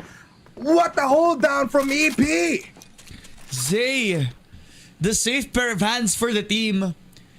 Started sa ilalim pero he comes out on top with 3 kills in the round sa pagpasok ng STS. Prepared ang anchors on the setup, and despite the sniper XQQ doubling down his chances on both of the angles, when you have one rifler trained on the angle, mawala ang half ng merong pressure sa kanila na 3 kills for Zay. And now in the round, the first pressure, the CA controlled by STS, pasok na agad onto the A setup.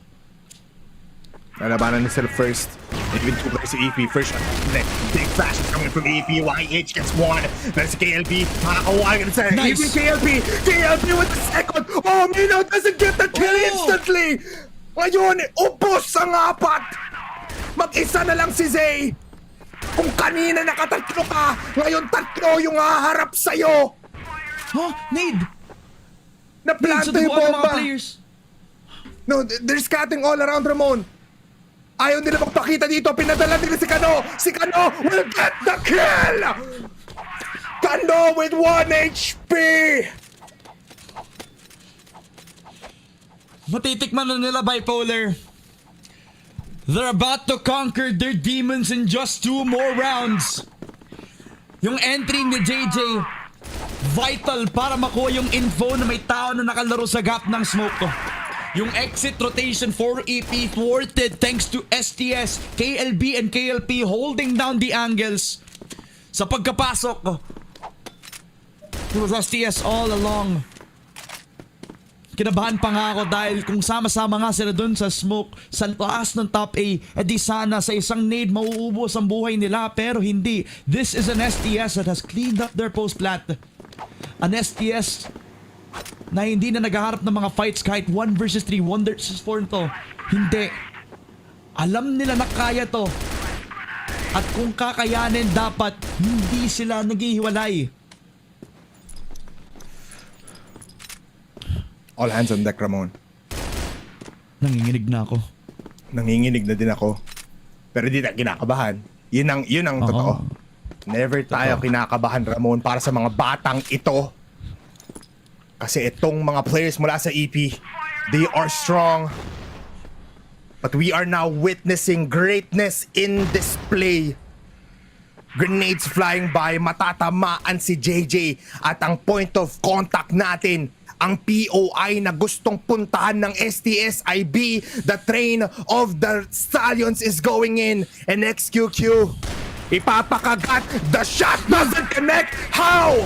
STS rushing in. Pero Zay is there for the triple. EP now holding the side. It's all up to Kano. The Wonder Kid. He can do this. A clutch of the century. Tried to divide the fight left and right. Kano cannot fight everybody and he gets killed. EP, what a defense. Despite that entry na hindi na punish agad, it was still an EP round. XQQ, it was vital for him to take the shot, pero ang mas importante ay yung tama lang na rotation. Zay becoming the stopping force para sa EP. Hindi na nakapasok, hindi na nakapag-plant ng C4 dahil sa presence on the riflers sa likod lamang ng site. And once that they have established yung crossfire, walang makuhang kahit sino si Kano. Hindi niya mabatay mismo ang nasa ilalim lamang ng site. All throughout that round, hindi si First yung parang star ng show na dito. Nagpapakita ang EP na hindi lang si First ang nandito. Lahat sila nag-activate all at the same time. And a B push, a B execute na. Kinakount sana ng STS na yun na sana ang simula para sa series point nila. Pero they realize that EP will not go down without a fight. They hold on both their own angles. Smoke pa nga ang long B setup. A runway in towards that mid side as well. CA given up to STS. Pero binigan ito para lang matrap setup ulit ang STS dito. May long angle na nakaplace. May smoke pa nga doon. Pero kitang kita ni YH kung papasok nga ba sila dito from Bodega o kaya pag nag-push sila sa mid side. Mino with the spam. Already spells disaster kay JJ. Natal kita doon, Ramon. Automatically, they will push and spray them down. Tatlo na lang ang natitira for STS against 5 healthy players of EP. First gusto tumikim, but it's already too late. They're entering the site, they kill of YH. Papasok si Kano, so confident this man goes down below. At si KLB, ang prime retake killer. The First is there with the trade. KLB now activate, it's all up to him. Pero naiipit na siya. He needs to keep on pushing. He enables himself in GR. But in this bridge position, yung C4 nasa harapan niya lang. He sees of First, kita yung ulo, shots flying by. Kaso nga lang, the discipline for EP is there. Low in HP, KLB, grenade will not connect. Pero 20 seconds sprays on down and Mino claims KLB. No man. Saan na bang 8-4? Kanina. Sa round kung saan si STS yung may 8 round, ngayon medyo nakakahabol na ulit ang EP. The discipline back on that CA push. The fact that they were able to even clear off Kano who was activated nung nagpupush pa lang siya from exit. They already knew the adjustment. They know what kind of plan has to be set. Oo, hindi nila binibigyan ng chance si First makakuha ng first engagement, pero kung sakto lang din yung rotation ni Mino, hindi mawawala ng bisa yung pag-counter nila kay First. 8-6. The momentum on the side of Evolution Power Gaming. The chance for STS to knock them down into the lower bracket will be a story to tell for the ages. Pero the job is not over. 1 minute and 40. Cleared off yung CA angle. Smoke coming down over towards the mid side. EP putting all the pressure on STS. The last 2 executes they've made has not been the safe push that they have been looking for. Pero STS know that every push is not safe. They know that every push that they have to get has to give a sacrifice. Buong Pilipinas, ibigay nyo ang enerhiya nyo sa mga batang ito. Pero Zay and YH gets 2 kills. Kano now in long A, nahanap ni First. Flash is there, they're so aware. Pero dalawa on long A, First missing the shots. They still have the C4, marami pang oras kahit namumula na. KLB so up front against EP. And YH, he controlled long A now. Kailangan na mag-push ng STS. Nakita dito ni Mino. And I think he thinks it's B. Pero KLB, here on A. They're going to A, pero they're considering B as well. What is this? Walang tao sa A, and now they've just noticed Kano and KLB trying to look for players rotating right now. Kano hitting the shots! And KLB makukuha ang buhay ni Mino. It's a 2v3. Yeah, they heard the sniper kanina dun sa B. So buti na lang maganda yung call. Naraman nila yung flank, so dapat maging handa dito si KLP. KLB nasa exit and he finds execution. One player left. Alright! We're claiming match point! 1 round left! Lahat ng point ibigay mo na para sa players on Team Stallions. Match point, series point, and a point where EP could get knocked down into the lower bracket. Ang defending champions natin are at the mercy of Team Stallions. A 9-6. And one good push is all it takes. One good investment. This could be it. A double Z setup. A hold on LA. EP feeling the pressure, feeling the craze from STS. Alam nila that their backs are against the wall. Pero ang STS, they could feel it themselves. They could feel that this is going to be the final nail in the coffin para sa EP. Can you hear it, Ramon? Pinatunog na Rinig ko naman. yung musika. Susunod niya dyan is Luke ang hinirang. Kasi we're just 1 point away. EP in the most dire situations that you can ever look at. Past champions. Pero the champions of the regional finals in the Philippines, they're taking their way towards House B.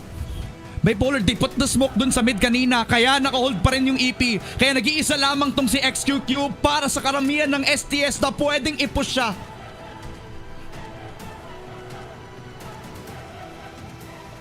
They're going in just a little while.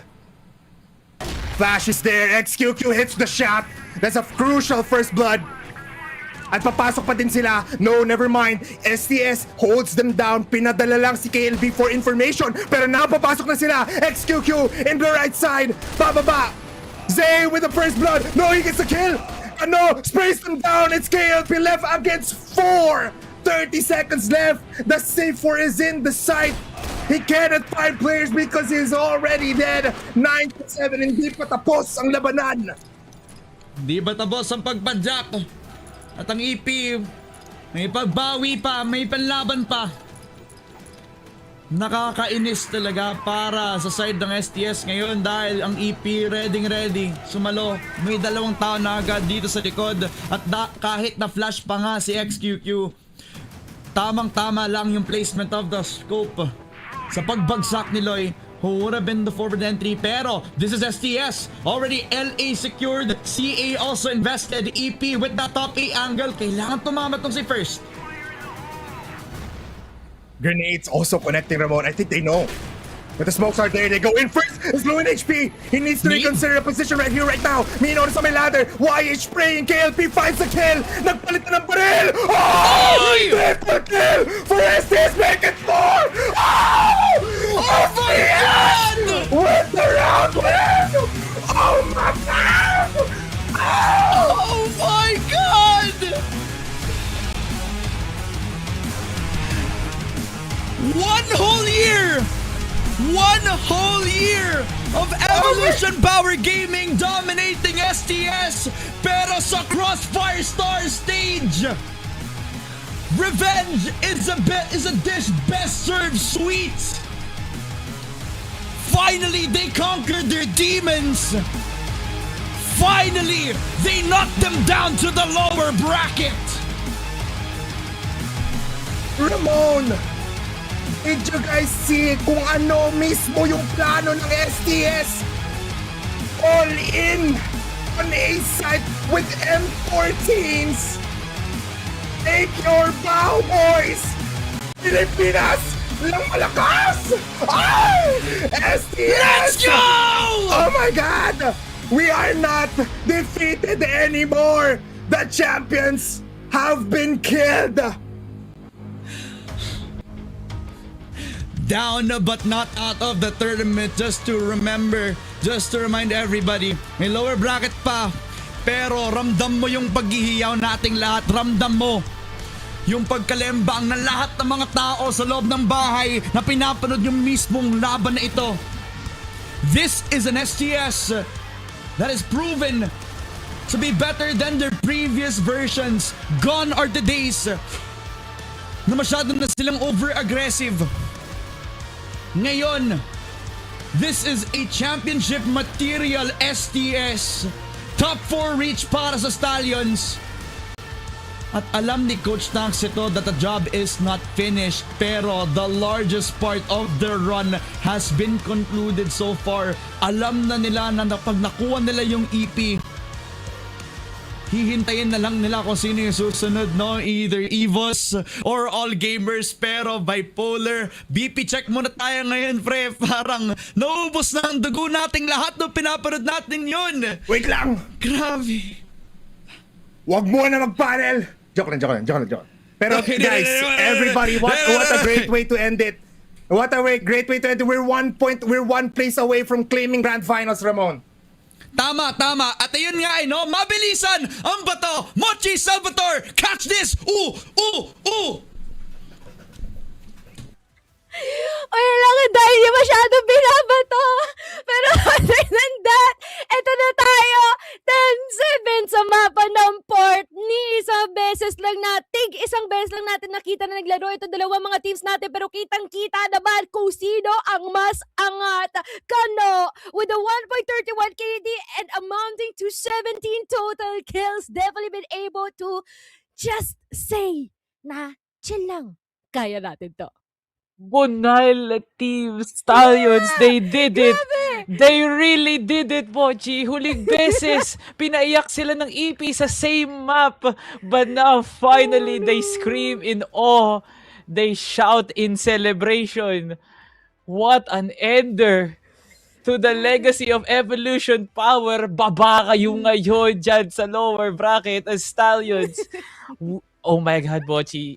Hindi ako mauutal sa sasabihin ko. Stallions is 1 series away for reaching the Grand Finals. Guaranteed top 4 na ang Team Stallions, mga kaibigan. Uulitin ko. Guaranteed top 4 na ang Team Stallions. Oh my God. Cebuano boys, hindi lang Cebu ang magdidiwang dito ngayon, Salvatore, buong Pilipinas and even possibly yung Vietnam, no, na laging pinopost itong si STS. No, I'm pretty sure everyone is so proud dahil sa kung gaano kalayo na darating itong mga batang to, and even standing up against Evolution Power, completing it finally with a 3-2, no? Sinasabi nila, third time is the charm, no? Nanggaling tayo sa EWC, sa ACL, and even sa ating Grand Finals last year. Pero this time around, sementado na kanila ang panalo ngayon against this Chinese team giant. No more doubt. Sobrang sigurado na tayo sa mga resulta na pag tinapat natin ng Team Stallion sa Chinese team, we all know who's gonna come out on top. Gone are the days, Mochi, na nagdududa tayo kung kakayanin nga na ba ng Pinas ang isang region tulad ng China. Lahat ng yun ay isa na lang ang sagot at oo ang sagot doon, Mochi. Could you believe it? Finally, for the first time in 10 years, a Filipino team will now be guaranteed top 4 in the Grand Finals. The closest we've ever seen sa Grand Finals was Pacific Macta, placing third in 2016 and 2017. Pero Stallions now finally breaking the barrier in under 10 years. Nandito na nga ulit tayo sa pinakataas ng tournament, Mochi. All emotions, napaka-valid. Pero you must feel proud for your countrymen, kaibigan na nanonood ngayon. Uulitin ko, Team Stallions now guaranteed of the top 4 and they're 1 series away for a Grand Finals appearance. Sa mga idol nyo mula sa mga ibang teams na nagagawa nila ng mga nakaraang taon, nagagawa na din ng kababayan mo ngayon. Higit pa! higit pa minsan yung ginagawa nila. Yun yung nakakatawa doon at nakakatakot about them at the same time. Pero flash news, no? Tumalsik daw yata yung chiclet ni Kano. Sobrang saya. Flash news. Ayan. Pero sila Flash grenade. kasi hindi magwawala. Yun pala yung flash grenade nyo. Insane. Alam mo, Salvatore, gusto ko sanang i-analyze. Pero pwede bang lasapin muna natin yung feeling ng ganito, no? And I guess siguro ang analysis lang na masasabi natin dito is just the absolute persistence and the decisive call just to end everything right there, no? Di na nila pinagbigyan na magkaroon pa ng chance itong si Evolution Power na i-push on to overtime. No, nada, nay. Wonderful performance from STS. Wonderful performance. Parang dapat sa ganito meron tayong 10 seconds na silence, no, Mochi? Para lasapin ganito lang muna tayo. natin ang pagkapanalo ng Team Stallions. Kasi guys, it's been a while na makakita tayo ng Filipino team na my ganito God. kalalim sa Grand Finals. Kayo na mismo nagsasabi, kayo din, na palagi na lang panag-i-international ng Pilipinas, malalaglag sa groups, malalaglag sa first round, pero tignan mo na ang kababayan mo ngayon. Sinira na nila ang naratibo, gumawa na sila ng bagong buod. Team Stallions is that team. Team Stallions is him. Grabe, Mochi. We can finally boast na ang region ng Yes! Pilipinas ay isa na sa mga hindi na isa, pinakamalakas na region sa Crossfire. Hindi na lang iba ang usapan ng mga ibang region, pero iba din ang masasabi din natin sa region ng Pilipinas. Talagang tamang-tama ang sinabi ni Chow sa region ng Philippines. Nakarespeto talaga ang lakas ng isang Pilipino. And we're just moments away from hearing anong pwedeng masabi ng Team Stallions sa kanilang panalo ngayon. A momentous occasion from recent internationals na grabe, na binababaan lang sila ng tingin ng Evolution Power, All Gamers, and as well as BaiSha. My goodness, at that stage like Grand Finals ngayon, Mochi, look who's laughing right now. Ilang laughing, celebrating. Kasi nga ikaw talaga sabi, no, matik, part of the top 4 na ito si STS at meron pang posibilidad na lalo pang umangat, no? Kung mangangarap na nga lang at magkakaroon na nga lang ng goal, bakit hindi pa yung sa agarang katutok-tutukan, no? And I am sure na baka nga mas lalo pang higitan, lalo pang ipagpatuloy, no? And good luck though sa lower bracket kasi makakatapat nila tong EP. Ay tama, diba? Si Qadsiah ang tatapat dito kay Evolution Power. Pero other than that, Yes. bahala na sila dyan, no? Basta tayo, masaya. Hindi natin problema yung lower bracket kasi para sa Wala atin sila ang dyan. upper bracket, Mochi. Dito tayo sa VIP area. Dito tayo sa mga Wow. pangmalalakas lang. Dito lang tayo sa mga pangmamalakas lang. Ay, nako, Crossfire rocks grabe. talaga, Maganda ang salubong ng sinulog ng Stallions pagsapit ng January talaga kasi Of course. lahat talaga ngayon is really for the year of Team Stallions and EVOS in general as we wait for the series of EVOS mamaya, and we hope for the same result para dito sa EVOS ARc with their match against All Gamers later on. We pray and we hope na ito na nga din ang serye na kung saan dalawang Pinoy ang magtatapat sa upper finals. Oh my goodness, Mochi. I just cannot contain my emotions ngayon. Kasi at peak, nasa pinaka-tuktok na ngayon yung nararamdaman ko para sa Team Stallions, para sa EVOS, and para sa eksena ng Crossfire sa Pilipinas. Sa ginagawa pa lang nila ngayon, hindi na ako makapag-antay sa next year kung anong ang eksena ng Crossfire dito sa atin. Totoo, no? Alam mo, men, buti nga ikaw na explain mo yung emotions mo sa akin, hindi halo-halo pa rin sa utak ko eh. Nakaganto lang yung kamay ko. Tapos sobrang lamig ng kamay ko ngayon because grabe talaga yung pinakitang performance dito ng STS. Pero kung ano ang aabangan natin bago ang laban ng EVOS Arcilla is yung interview natin sa main stage at yung syempre sariling atin, no? Balita ko si Coach Tanks and as well as si Kano ang ating makakapanayam maya-maya. So siguraduhin nyo, no? Abangan nyo yan, no? Tapos siguro check ko na rin yung comment section, baka may mga tanong din kayo. At kung relevant yan, baka i-include ko yan, no? Pero Oh my. Just insane. I don't even know, no. Definitely a new era, new generation, new expectations. Of course, hindi mawawala, no. Great power comes with great responsibility nga, no. Ika nga sa Spider-Man. Pero yung kinakatuwa lang din natin dito is how dedicated and persistent they are in what they want. And talagang pinagpapatuloy nilang abutin yun. At nagagawa na. They're in the process of meeting just that. Process. Everything takes takes a bit of process talaga, at everything is step by step. And Team Stallions really believe the idea of building your team from the ground up. Naniwala talaga sila sa kung anong kakayahan, sa Panis. potential na meron ang kanilang mga players, no? Who else? Sino pa ba?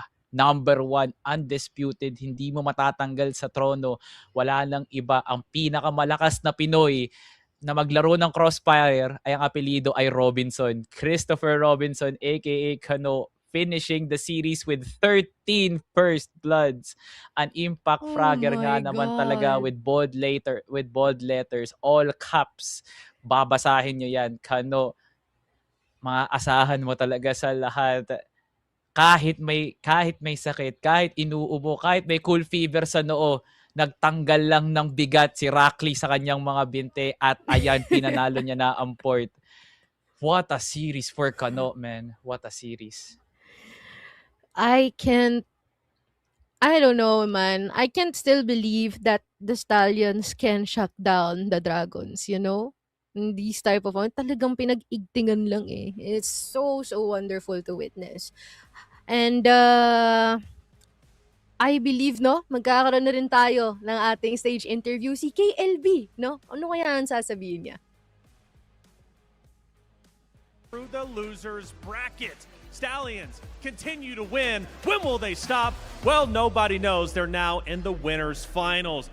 A tremendous win. I'm here with the team captain and the leader of KLB. Now, do want to mention Kano was in fact the MVP, and he slayed out without question, but we've already heard from him twice, and now it's time to hear from our captain of KLB. What a win.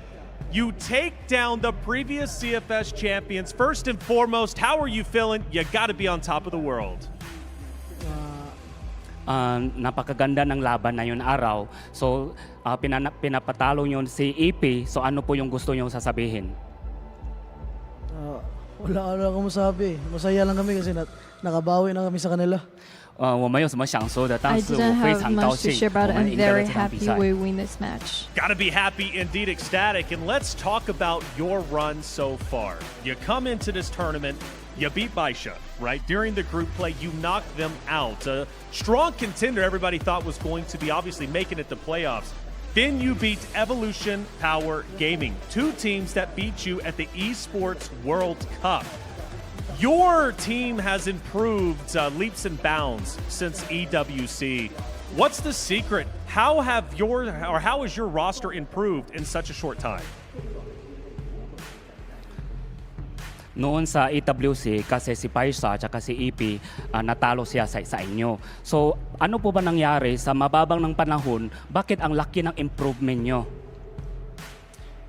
Tinuruan lang kami ng coach namin paano mag-compose, tas niready lang namin yung sarili namin sa mga pressure na moments. 那个教练呢，教给我们很多的战术 The coach， 然后 taught 呢， us 他让我们 many 要放轻松， tactics 不要 and 太 told us to 给自己 stay 太过有 calm 太多的压 and 力 don't give 来 us too much 来 pressure. 打比赛。 So staying calm, that leads me into my next question. This series went the distance. There were plenty of moments I honestly thought your team was not going to be able to stay composed and you would ultimately lose to Evolution Power Gaming. But every time I thought you guys were out, you guys clearly showed you were still in it. How do you maintain your composure, and who do you look at for guidance during your toughest moments?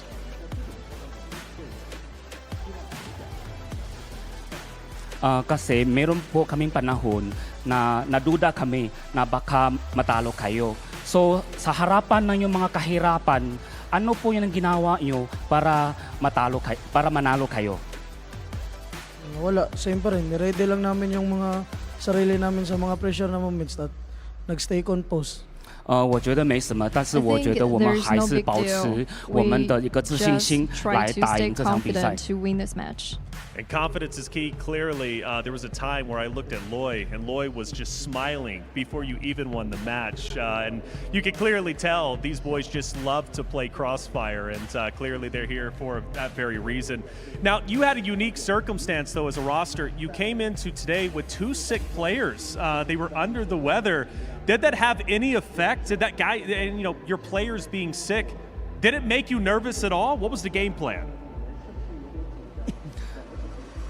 Sana yun araw ng laban kasi meron po kayo lalong teammate nang parang hindi masama yung pakiramdam. So sa ganito ng sitwasyon, ano po ba hinahanda nyo o ano ba yun para labanan nyo sila?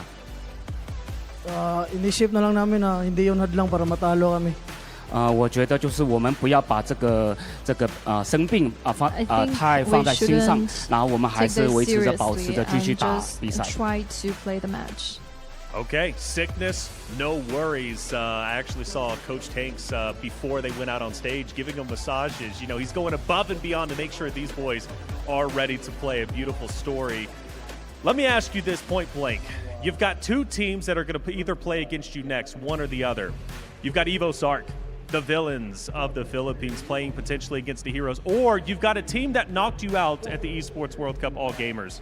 Who do you want to play and why? Kahit sino, labanan na lang namin sila. 我们就是应对他们吧，我们就是应战他们。 And we will defeat either one of them. Either one of them, I like it. And speaking of which, during the Esports World Cup, you did take a map off of All Gamers. Very impressive. You've taken down, like I said, BaiSha. You've taken down Evolution Power Gaming. Can you take down All Gamers next? Oo, confident kaming matatalo namin sila. Pakiulit po.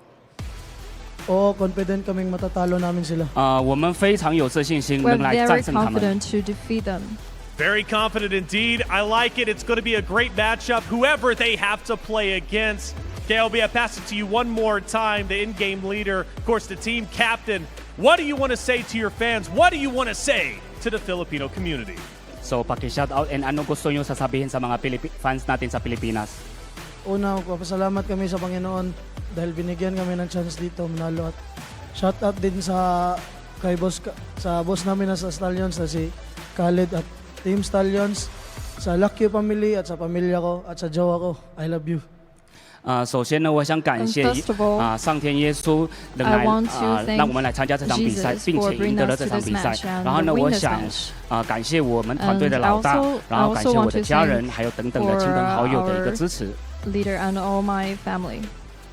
You guys, you have to be touched. Hearing these words from KLB, you have to be touched by the Stallions' performance. The rookies coming into this year and now looking to be the champions. Stallions dominating not only CFS, but also looking to send the Philippines all the way to grand finals. That's KLB. Like I said, our MVP of Kano. It took a team effort, but they got there. Stallions are going to be waiting their competition. And of course, who's it going to be? Will it be All Gamers? Will it be EVOS ARc? We'll find out after the break. Grabe yon, at napakinggan natin from El Capitan himself, no? Definitely vouching for that top prize. Men, alam mo, hindi ko alam kung paano to i-compare, pero kung in terms of their improvement, kala mo parang pumaldo ka sa stock market. Alam mo yun, ganun katindi. Pero other than that, sige, Mochi, iba to na. Naririnig ko na siya. Naririnig na natin to. We are gonna be throwing over dito sa ating interview with Coach Tags and as well as Kano. Wave tayo, wave. Yun! Hello. Hello, Pilipinas. Coach Tags, Hello, Kano. Hello, hello. What can we say? Congratulations kasi you finally defeated ang isa sa mga pinakamalaking harang dito sa CFS Grand Finals and sending them to the lower bracket, Evolution Power Gaming. They always had your number in the whole 2025. Ano yung iba dito sa specific na matchup na to? Ano ba, paano nyo natalo talaga ng husto si Evolution Power kumpara sa mga nakaraang beses na nakalaban nyo sila? Siguro yung ano namin, yung chemistry sa team. Tapos sa discipline. Noon pabor kami sa sa firepower. Pero sa sa mga play, sa mga utak, ma-outsmart nila kami. Yun lang. Tapos ngayon natuto na kami. Okay. Grabe naman pag 4 na laro tapos wala kaming isang panalo. Tama. Ikaw, Mochi, ikaw. Nabawi na ng husto ngayon, no? Pero yun nga, first of all, congrats. I'm pretty sure it felt very, very surreal, no? Na umabot sa gantong punto. Nagkaroon tayo ng fumble sa mapa ng Black Widow and as well as sa mapa ng New Compound. Ayun. Eagle Eye. Eagle Eye, sorry. Sa Eagle Eye, halo-halo sa utak ko. Ano kaya ang ginawa nating adjustments para makabangon tayo muli sa mga alternate or mga sumusunod na mga mapa dito? Wala kaming in-adjust. Wala. Wala Wala. ba? Wala. Promise. Wala talaga. Wala. Coach, kilala talaga. Magulo yung Lahat comms, ng tapos sagot mo, wala. Wala talaga. Sinimple lang namin. Ginawa lang namin yung sa practice. Tapos, pag sabi ko lang, tamaan nyo para manalo tayo. Ganun lang. Hindi yun yung nakikita ko sa'yo, Coach. Hindi yun yung nakikita Parang ko hindi sa'yo. talaga. Yun talaga. Pero ito, may isa pa kaming katanungan. In all honesty lang siguro, Yung pagtama lang. yung tumatama sila, tsaka isa sa na-improve kasi ng team namin is composure Isa yun sa I know, medyo struggling minsan sa comms and all, pero I think yung experience is naging enough na para maging mas compose sila sa high pressure moments. So, yun. Kaya nakuha namin tong win over EP. Okay, Coach. Now you guys are guaranteed top 4, no? It's been a while bago natin makita as a region ang pwesto ng top 4 sa Grand Finals. What does it mean to you, Coach Tanks, as a premier player way back in the day and now turned coach? Anong pakiramdam para sa iyo na para sa region ng Pilipinas nandito na tayo ngayon? Okay lang ba dalawa kami sasagot? Sa akin muna ito. Same question, pwede? Same question? Go, Same Of course. question. So, hindi ko kasi nakuha nung player pa ako yung ganitong feeling. Pero hindi ako mag-celebrate. Wala pa kami dun sa championship eh.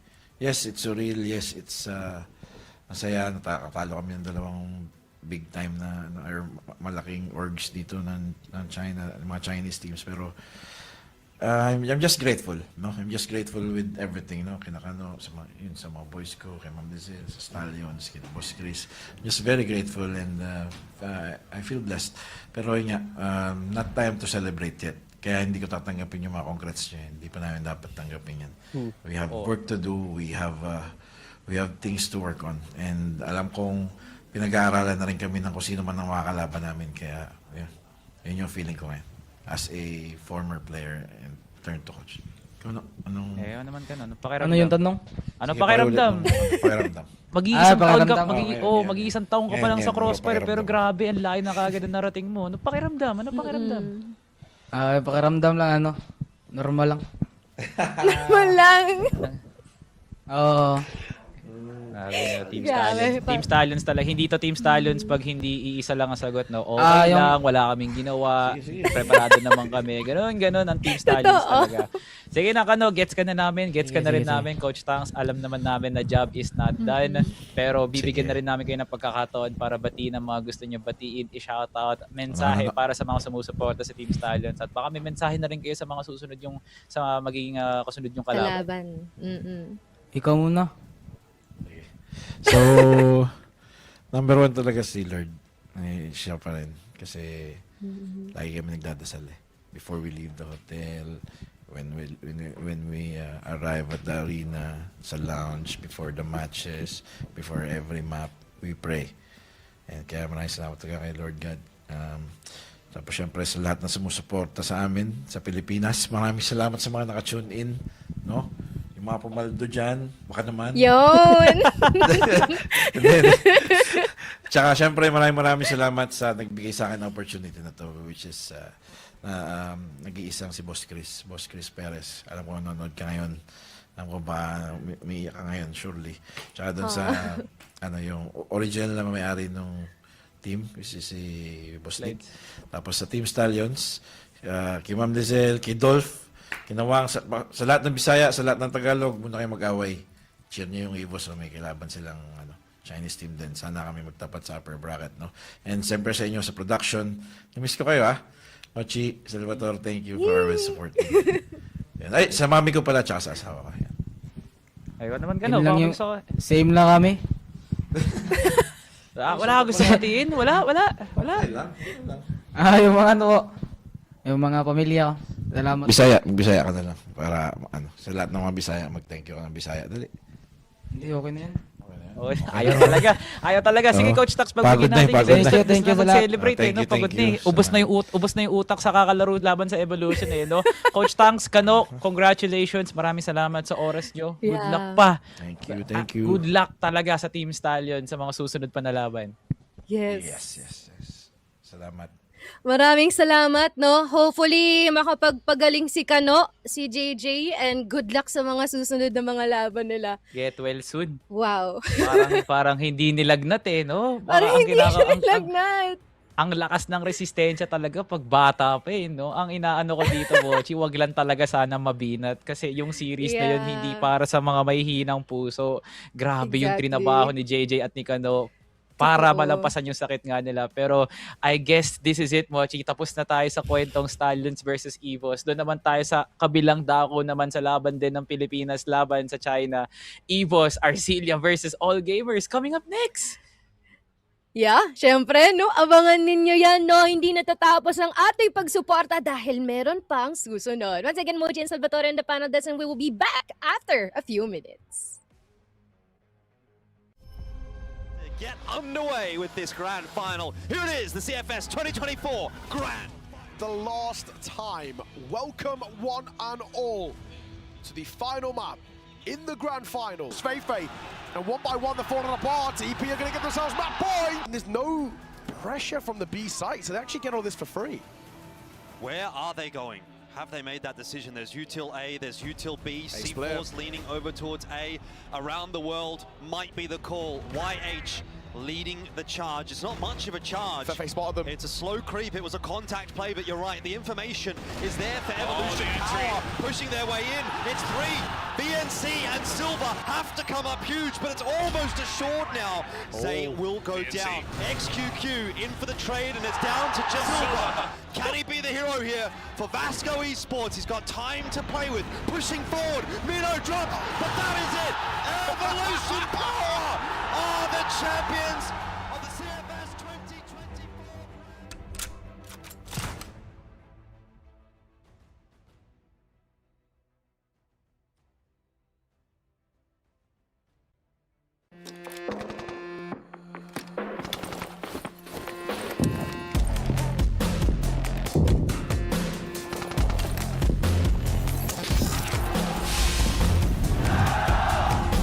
The match kicks off. Let's follow the global risks perspective to see how the match starts. Watch out for that grenade. Quick reflexes, dodges just in time. The Blacklists are pressing hard on A side. They're spamming through the boxes to get the C4 planted.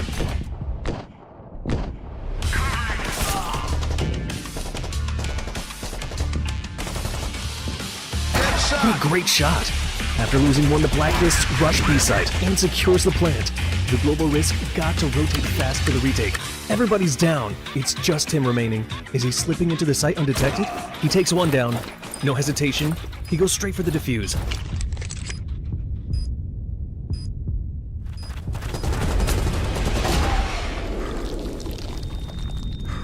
It's a critical moment. Only a single point of health remains. 2 enemies alive. The clock is running out.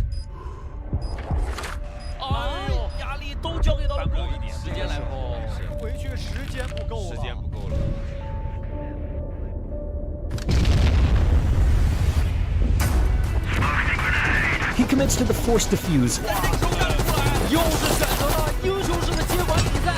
Takes out another one in the smoke. But the last opponent pushes in. The final 1 versus 1. Only 8 seconds left.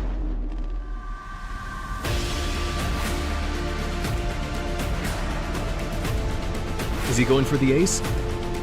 Can he close it out?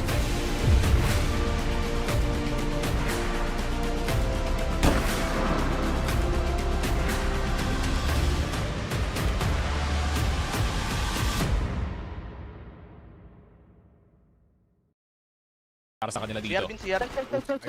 Cutter pa bin. Buhay, walang buhay. Patay. Bulag din ako. Yan mo nga. Ito, hood. Siya pa, CR last. Let's go! In round number 3. He's setting up, man. Pero possibly just a decoy, pero they're going to luwag. Ingatan eh, wood sa. Mate, oras. Paigro.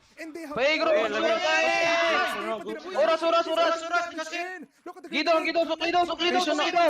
Wood ay lo, piso ilwin patay. Box. Mental. Good na pagkabang pa. Last ka na ay sir. Box.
Natapos na ang laban ng mga dragon at ng mga kabayo. This time around, it's all about the Tigers. EVOS ARc versus all gamers. They just faced against each other once and they lost with a sweep. Kamusta naman kaya ang meron dito, no? Let us check out ang ating stage entrance. Stage with confidence and carried that momentum into the playoffs, defeating Virtus.pro, ROC Esports, and Gaimin Gladiators on their way here. EVOS ARc!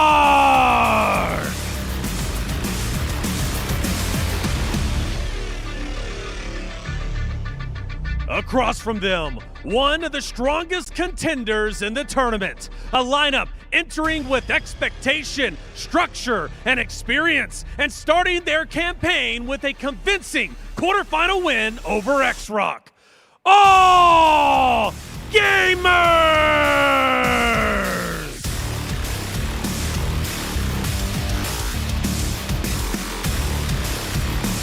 Many expect strength and control from the favorites, but momentum can reshape the brackets. A powerhouse reinforcing its claim, or a rising run refusing to slow down. Upper Bracket Semifinals Match 2 begins now! Another 5 maps, or would it actually reach 5, no? Yan ang magiging katanungan natin dito. Sinong mananalo? Yan ang masasagot pa dito sa seryeng ito. Lahat naman ng kasagutan natin, sa laro mismo, yan ang masasagot no? Lahat ng katanungan rather, sa loob ng laro mismo, masasagot. Grabe, hindi pa rin kondisyon yung utak ko, Mochi. Pasensya na po sa lahat ng mga manonood kasi ang dami nangyari kanina. Tapos sobrang aga, ganun. Ang bilis ng mga transition. Pero sige na, ito na. Lock in na nga tayo, no, mga sir, at ibigay na nga natin ang buong suporta para dito sa EVOS Arcilia with a match against all gamers. 2 years ago, pa sila huling nagtapat, and since then never na nga nila nakita ang tadhana na naulitin pa yung laban na yon where all gamers took that game 2-0. Pero now, nagkita na nga ulit sila with both teams having their own rebuild, at yung isang team naman ay magkabilang team kumukuha din ng kanilang mga champions in their local regions, pero eto pinagtapat na ulit sila kung saan sila na ang pinakamataas na posisyon ngayon sa kanilang larangan ng Crossfire. EVOS at their peak, all gamers at their peak as well. This is a Goliath versus Goliath matchup na I just can't wait na makita talaga kung ano ba ang diskarte ng EVOS dito or paano ang takbuhan ng reactive team that is all gamers. Yeah, exactly, no? He even had like, in terms of yung mga Chinese teams, parang I believe yung time na yon BaiSha tas AG ako. Pero this time around, wala. Out muna kay AG, no? We're gonna be focusing on EVOS Arcilia this time around, especially granted the recent performances of these players, no? Lalong-lalo na kanilang El Capitan as well as also been able to go for top of the line performance as well, no? Natapos na tayo sa ating unang serye, and ngayon, I wonder, ano naman kaya ang mangyayari at gaano kalaki ang pagkakaiba nito sa kaninang istoryang nasaksihan natin. Pero bago tayo dumako sa mga numero, no, nagpapabati nga pala ang buong big community, no. Shoutout kay Boss Ang sa kanyang jowa, no, si Ate Sammy, no. Maraming salamat sa suporta. Punong-puno yung Discord nga nila ngayon ng mga nanonood ng laban ng Stallions at ng EVOS naman ngayon, no. Shoutout nga pala Boss Ang, Ate Sammy, love you, no. Salamat sa suporta. Pero dito naman tayo sa EVOS Arcilia. Grabe yung dinanas nila dito, no. Beating the number 2 out of Vietnam, the number 2 out of EU MENA, and the number 1 from EU MENA. Grabe, no? And they're now facing their toughest opponent yet, all gamers. The aura is oozing mula dito sa Chengdu, na kung saan home court pa yan mismo ng all gamers, and they're eyeing for another championship sa kanilang cabinet. Pero we already saw the interview with DOO as well. They tried to at least prepare din dito, no, against EVOS Arcilia, depending upon their current status here and as well as statistics. Well, man, oh man, I feel like alam na natin or aware na ang lahat is gonna be quite of a long one. They tried to fight, hindi pala try, they succeeded in fighting against XROCK na ngayon na nasa lower bracket na, and that is the only information we have right now na pinaka-reset ng mga laban naman sila dito ngayon, since seeded nga sila dito sa ating playoffs, and I can't wait ko anong mangyayari. And speaking of shout out, no, siksik ko na rin si PlaySafe Gaming Grounds, Raven Fuentes, and as well as itong si EVOS Arcilia fam na nagpapa-shoutout din. Ayan, no, so my oh my, this is gonna be crazy. Ito nga pala ang ating history between these two teams, wherein sa dinami-dami ng nila, no, labanan recent or rather the last 2 years pa silang kita, and the second is now. And let's now talk about the key players. Of course, it's not the attackers, it's not the IGLs. Yung bida talaga sa mga malalaking mapa. It's the battle of the Arctic players. Cetra versus DOO. Tignan mo nga naman, no, almost pag ni-round off mo yung kills per round nga nila, no, 1 palagi. So alam mong asintado nga sila, both sharing the same KD pag ni-round off nga din, no. But True. as it stands, these two players respectively, impactful, napakalaki ng impact nga nila sa kanilang ginagawa para sa kanilang mga team. And with the addition of Cetra, I feel like mas lalo pang napalago ng EVOS Arcilla yung kanilang offense, no. And Do now having his best season yet ngayong taon na to, we might just see a Barden Burner, isa sa mga pinakamainit na laban ng snipers dito, no. Nung dati lang Goken versus Revenge, ito na ang kakaabangan nyo ngayon, Cetra versus Do. Oh my gosh, no. What a key players sa head-to-head na nakita din natin dito. And I'm pretty sure mas marami pang mang-a-unravel mamaya. Kasi kung tutuusin, walang tapon sa mga yan, no? Lahat ng yan may binibigay and minsan yung iba sumusobra pa. Definitely gonna be another series for us na and everyone maaaring kabahan. So ako sa inyo, mag-prepare na kayo uli, no? Especially sa mga ina-alta presyon dyan, no? Kalmahan niya lang. Get your snacks, get your dinner nung oras na ba. Time check, it's already approaching 8:30 in the evening. Saktong-sakto, no? Saya maghapunan ng merong side dish of Crossfire. Yes, yes. No, baga mas masarap na kainin ng adobo pag may laban ng EVOS at ng All Gamers, ito. At ready na nga dapat ang emosyon mo para sa lahat ng pwedeng mangyari kasi walang mababang antas ng Crossfire dito. Ito na ang pinakamataas na level ng Crossfire na makikita mo wala dito sa All Gamers versus EVOS Arcilla. No, Blueprint Giant beats the unpredictable. Gusto ko yan. Kasi naturally, mapapasabi ka ng malakas talaga ang All Gamers. Pero ang EVOS Arcilla, mapapasabi ka ng kaya naman nila. 'Di ba? Maparehong may pinagkaiba yung dalawang sentiments na yun, Mochi, and both of which carry the weight because you as a giant, of course, you would want to maintain that status na malaki ka nga talaga at dapat kang katakutan ng mga ibang teams. And you as a team na masasabi mong kaya naman nila, you would want those people na nagsasabi nun to make it true na kaya nyo nga naman talaga. So yes, this is now a team built around blueprints, being EVOS Arcilla, and a team that knows how to rip off those blueprints. That is All Gamers. Wow, grabe naman yung pag-rip off those blueprints, no? Kumbaga, no, they can even make it better, no? Those types of blueprints that they're ripping off or possibly other than the counter, no? We might actually observe something similar sa ginawa ng Evolution Power earlier on where there is some resemblance in terms of kung ano nga approach ni Team Stallions sa mapang nilalaro nila, which is Black Widow, kumbaga using their own poison against them. Pero yun nga, no, unpredictable kasi si EVOS Arcilla. So yun yung kailangang pag-isipan ng maigi dito ng All Gamers. And with ang king experience nila dito, you feel like it's they're gonna be put up to the test, no, against the Tigers. That is I mean, it's the same thing for each other, just very different reasons. Same thing na nakita na binanggit din natin earlier on. Yeah, and let's take a look. Let's take a bit more, no, on what the storyline is para dito sa laban na to. Ayon dito kay 0-2, if STS can do it, we can do it better than them. Of course, kahit hindi na nga nila kalaban, taking shots to the opposing team. Pero if this is not 0-2 at its nature, eto man talaga ang kailangan marinig na mula natin sa kanya because he's just pushing the team's limit. No? And if that's what they need para makita natin ang peak EVOS Arcilla, then wala dito kay Coach, he's doing a fantastic job to do so. No? So yeah. At the end, it is still competition, and for EVOS Arcilla's coach 0-2, everything is competition for him. Everyone is an open target nga talaga because after this series, if EVOS will be the one's hands raised up, he will be meeting that said team Stallions.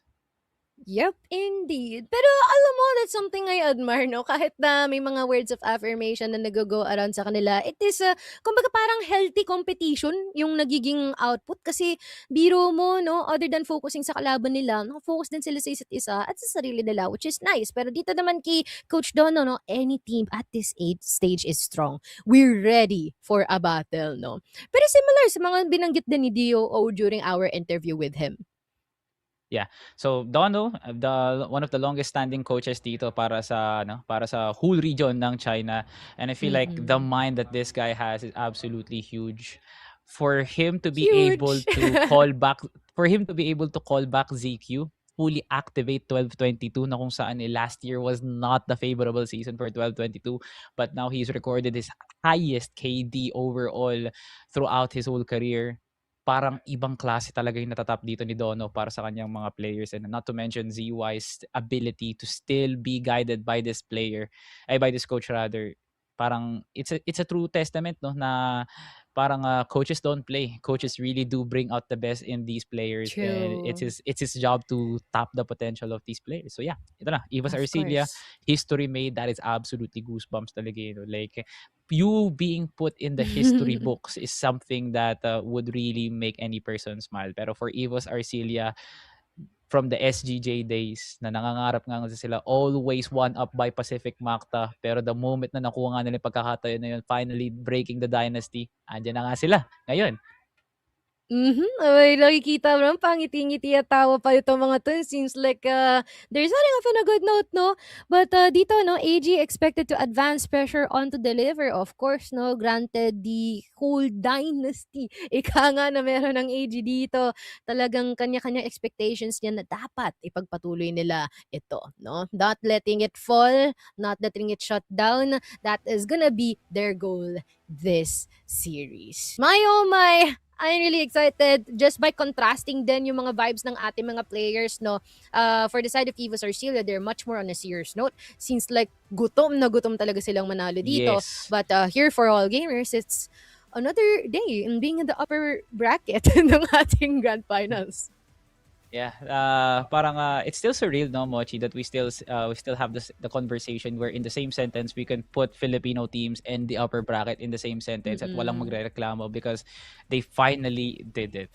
And Yes. for us Filipinos to be able to set the bar really, really high for the teams na gusto ring mangarap din na mapamasok dito sa Grand Finals will be a really good thing kasi marami ding mga Filipino teams na gustong maasam na matalo ang Stallions, pati na nga rin ng EVOS para sila naman na magre-represent sa Pilipinas. So that is good for the Filipino scene. Pero ngayon, EVOS now with their highest barrier yet being all gamers, a former champion of the Grand Finals, CFPL champion, a household name dito sa CFS.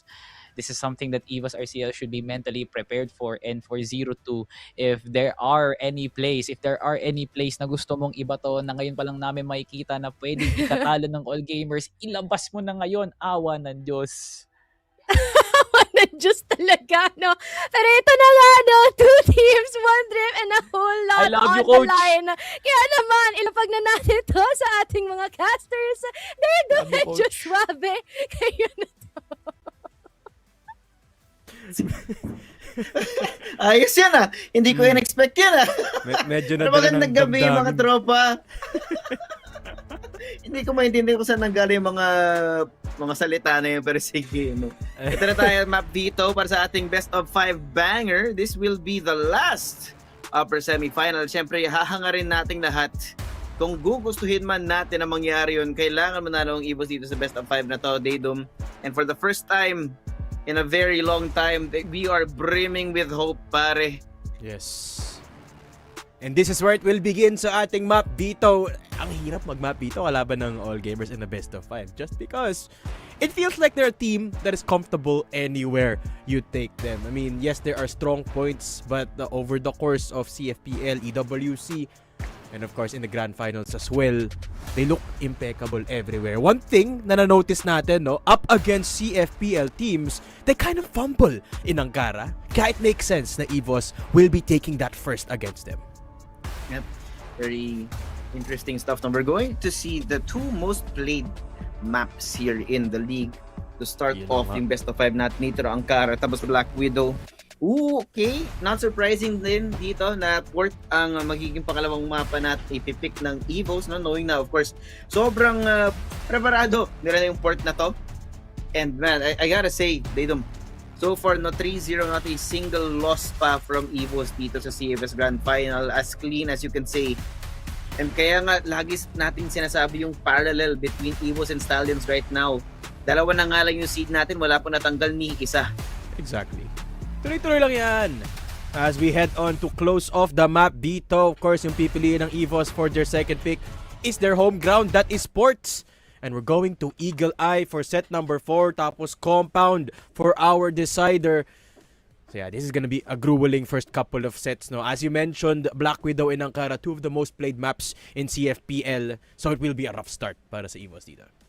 Rough talaga pare, sobrang praktisado nila yun. Pero para sa akin, no, yung prediction ko for this one, I would have to say that I still think EVOS can win this, no? Ba't pa tayo hindi aasa? Kung kaya ng Stallions mapanalo sa kabila, bakit ang EVOS hindi? 3-2 to para sa akin. Alam kong mahirap kalaban yung all gamers, pero nagtitiwala kung kaya tong ilaban ng ating bata galing Tondo. Absolutely no, especially because this is the grand finals, the grandest stage of them all, and you could see the energy na meron dito sila Coach 02 and the boys looking absolutely fired up for this matchup, no? However, with the map dito going like this, I feel like support ma-activate dito fully ang EVOS Arcilla, no? So feeling ko abot tayo all 5 maps in favor of EVOS. 3-2 ang prediction ko in favor of EVOS Arcilla. So parang yung sinasabi mo dito, Daydom, no? Sinabi mong mag-activate on port yung EVOS. And knowing that that's the 3rd map sa series natin, are we looking at a possible reverse sweep situation, pare? Sana hindi, no? But yun yung feeling ko eh. Parang mahirap sa puso yung reverse sweep, ha? I know, pero knowing EVOS, kayang-kaya naman nila yon. I mean, Ankara is a map na ito yung is in my opinion one of the closest in the 5 sets that we have potentially dito today.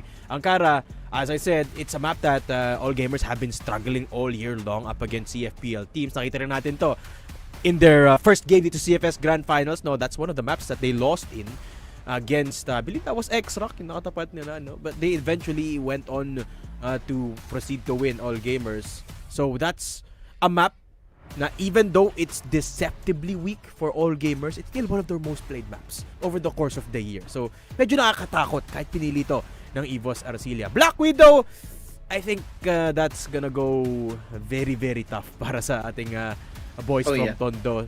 And of course, Port is the map na paborito dito ng EVOS as time has shown us over and over again. So, yeah, I feel like this will be a very, very hard matchup as our graphics have shown, as our analysts have shown, all gamers, a lot of people expect them to win CFS Grand Finals, especially with their main contender, BaiSha Gaming, taken out by STS. Sila na yung heavily favored along with whoever they go up against in the upper bracket. And in this case, it is gonna be EVOS. So it's definitely a big task para dito sa EVOS Arcilla. Yeah. Sabi nga ni Salvatore kanina, no, Goliath versus Goliath matchup yung makikita natin. Dito kaya talagang paspasan talaga pare yung handa ng mga panlalaro natin. You can see, no, ang mga AG players natin, they're already on their setups right now, but EVOS, they're really talking it down. No? Kung ano man yung inspirational speech na galing kay Coach 02, kay Coach Go with Shane. Panigurado yan. Malaking tulong yan para sa ating mga Tondo boys kasi it looks like these are some heavy preparation na nakita natin. You can see yung yung designer bags sa mata ni Coach 02. Talagang makikita mo pinaghandaan niya to for sure. Yeah, not just him, but the boys as well. No? I want to give massive shout out to El Capitan dito, KLR, having a breakout performance dito sa CFS Grand Finals. In their last matchup, siya yung MVP. A lot of people expect Yobib or even Cetra to be that sort of anchor para dito sa EVOS Arcilla. While they have been performing well, KLR has been stepping it up. I wouldn't expect anything else from KLR dito up against all gamers. Pero fun fact dito, just Fabi, this is the first CFPL matchup for EVOS Arcilla here in CFS Grand Finals. And that's a big thing in and of itself kasi iba talaga maglaro ang mga Chinese teams, no? So, it's kind of a big undertaking for the boys and it's a lot of pressure. Pero kayang-kaya nila yan. Tama yan, men. Like we said, no, even when it comes to just the sheer number of matches played, no, throughout the year, sobrang daming server time na dinanas ng mga CFPL teams bago makarating dito sa Chengdu. Okay, ito na tayo pare. First map of the series. Like we said right now, upper bracket match up natin dito. Whoever loses here will have to go up against EP, if I'm not mistaken, in our lower bracket. And then, para sa panalo sasabayan ng Team Stallions sa ating upper final. Here we go, map number 1, best of 5 banger on the way. Alright, for the second slot in the upper finals, sino ang mauuna, EVOS ba o EVOS pa? Let's go straight into Ankara. EVOS on the GR side, AG didiretso sa LA as they try and attack. Yung bomba binaba muna dito ni Shui. And DOO, this man has been on fire. Siya ngayon na interview natin last time, no? In the MVP interview, actually showing a lot of support for the PH region, which is kind of nice for him to say. But unfortunately, all gamers. Ano muna tayo ngayon? Magkalaban muna tayo Magkalaban muna tayo ngayon. Pero makikita mo talaga yung respeto of these teams. Kasi for sure, no? It will be challenging. Nakita naman natin, like we said, no, BaiSha, one of the favorites of the tournament, already out at the hands of a CFPH team. And now, the other CFPH team na hindi pa nakakatapat ng mga CFPL ang magiging kalaban nila for now. So, tamang pasok lang dito, 12:32 and ZQ opening up the sights. Now, si Zetra at Yobi, medyo malayang panggagalingan dito. Napaka-solid nung execute na yun. No? In a space of 3 seconds, hawak na hawak yung A site natin at napakaganda nga ng pinakita nila dito para sa ating first round. And it will be a 2 versus 4. Nanditira na lang si Zetra at si Yobib. Yobib reveals his location with that flash for Zetra, pero hindi nakatama si Zetra doon. Repick mula sa yellow. And Zetra will be staying down in courtesy of ZY. And all gamers pick up the first round. Sabi mo nga, ang ganda ng execution nila in that A site. It was so quick. The moment that kumapal na yung smoke nila with the lineups, diretso pasok na. And Elvin getting cleared by all gamers. So this is a very disciplined all gamers. Yeah. Kita mo yung preparado na lang set take ng A site natin, no? Wherein hindi nga talaga nakapalag si na Elvin dito. And balik lang natin, no, Daydom, Elvin has been a very solid anchor para sa EVO so far in the tournament. It just so happens na ngayon pa lang sila makakalaban ng CFPL team. And Daydom, if the rumors are true, no, EVOs have not been screaming CFPL teams. They've been screaming CFVL teams. So it's a completely different meta na kailangan nilang i-face dito sa server na to. But they've already done it against CFWL. Why not CFPL? True. Ang dami na nga nagsasabi, no? EVOS, the EU MENA killers. Can they take down a team, the biggest team, actually, from China? We'll have to wait and see dito sa ating best of 5 Ankara. I think this is their biggest opportunity apart from Port, no? Ankara, all gamers have theoretically a lot of holes in their Ankara. Yobib. Yobib, lalapit. Gets the one. Almost getting 12-22 as well. 2 HP para kay 12-22. Pero diretso na sa bisa dito mga players ng all gamers. Walang tao from EVOS. Ang nalalapit lang si Kel. Empty. Holding HM. But if they do retake, this is gonna be good. KSA. Nice, Taking out Shui. Good start. Buying time para dito sa EVOS Arcilia. Do sasagot ng isa with that sniper. And Kel will be playing from inside of the site. Good shot from Kel. Pero isa lang nakuha niya doon. Elvin. MVP from their group stage match. 1 versus 2. Kaya na to. 1 HP sa 12-22. Oh. Napakababa. I mean, isang bala lang. 12-22 dito.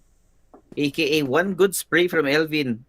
Kaya mawala yung dalawang player ng AG. But for now, makakapag-plant sila dito may B-site natin. Elvin now given the opportunity or given the information na nandito sila. Tapos pa lang, dito si 12-22. He's not looking the right way. What is going on? Now it's 1v1. ZQ inside the site habang si Elvin. Oh, I like this. Tamang wrap around lang si Elvin. Dadaan sa may hotel, dadaan sa may EB. Si ZQ hindi nakatingin, hindi niya inaasahan kung saan magagaling si Elvin. Tamang backstab lang, pare. Ito nga talaga yung Tondo Gaming. And that's why he is the group stage MVP. Elvin plays around the map. Paulit-ulit niya itong ginagawa doon sa mga kalaban niya sa group stage. Rotating and isolating the players, all gamers. Parang hindi nila pinanood si Elvin nun. So that's the round para dito sa EVOS Arcilia. 1-1. Tablado muna tayo ngayon. Remember, Daydom, pinag-usapan din natin dito kung paano magiging win condition ng EVOS sa mga mapa na ganito. No? Going up against the CFPL team, they can't be depending on only one person. And so far, no, nakikita mong group effort pa rin to para sa kanila. They cannot be depending on only Zetra, only Yobib. And it's the support players na nagpa-pop off talaga dito no, si Elvin as the anchor, as the round closer. KSA maghahanap ng mga early frags, no. The rest of EVOS as well functioning, providing support para sa mga fraggers nila dito. What are they cooking, no? They have presence up in mid. The slow exploration galing sa all gamers Daydom. Wala silang makuhang informasyon kung nasaan ba nakatago ang EVOS sa mapa natin. Maganda itong setup nila. Tatlong nasa A. One from above. Elvin from bench. KSA from bench as well. That's a good hold from the 3 players of EVOS. At dahil dyan, tatlo malalaglag mula sa AG. Pero may lurk na isa. DOO with a headshot on to KSA. Split approach muna kay Zetra at Yobib. At uuna na nga dito. Mula sa exit, lalayo si Zetra. Yobib, nakapuslet inside of vents. Kailangan niyang matimingan dito, Shui.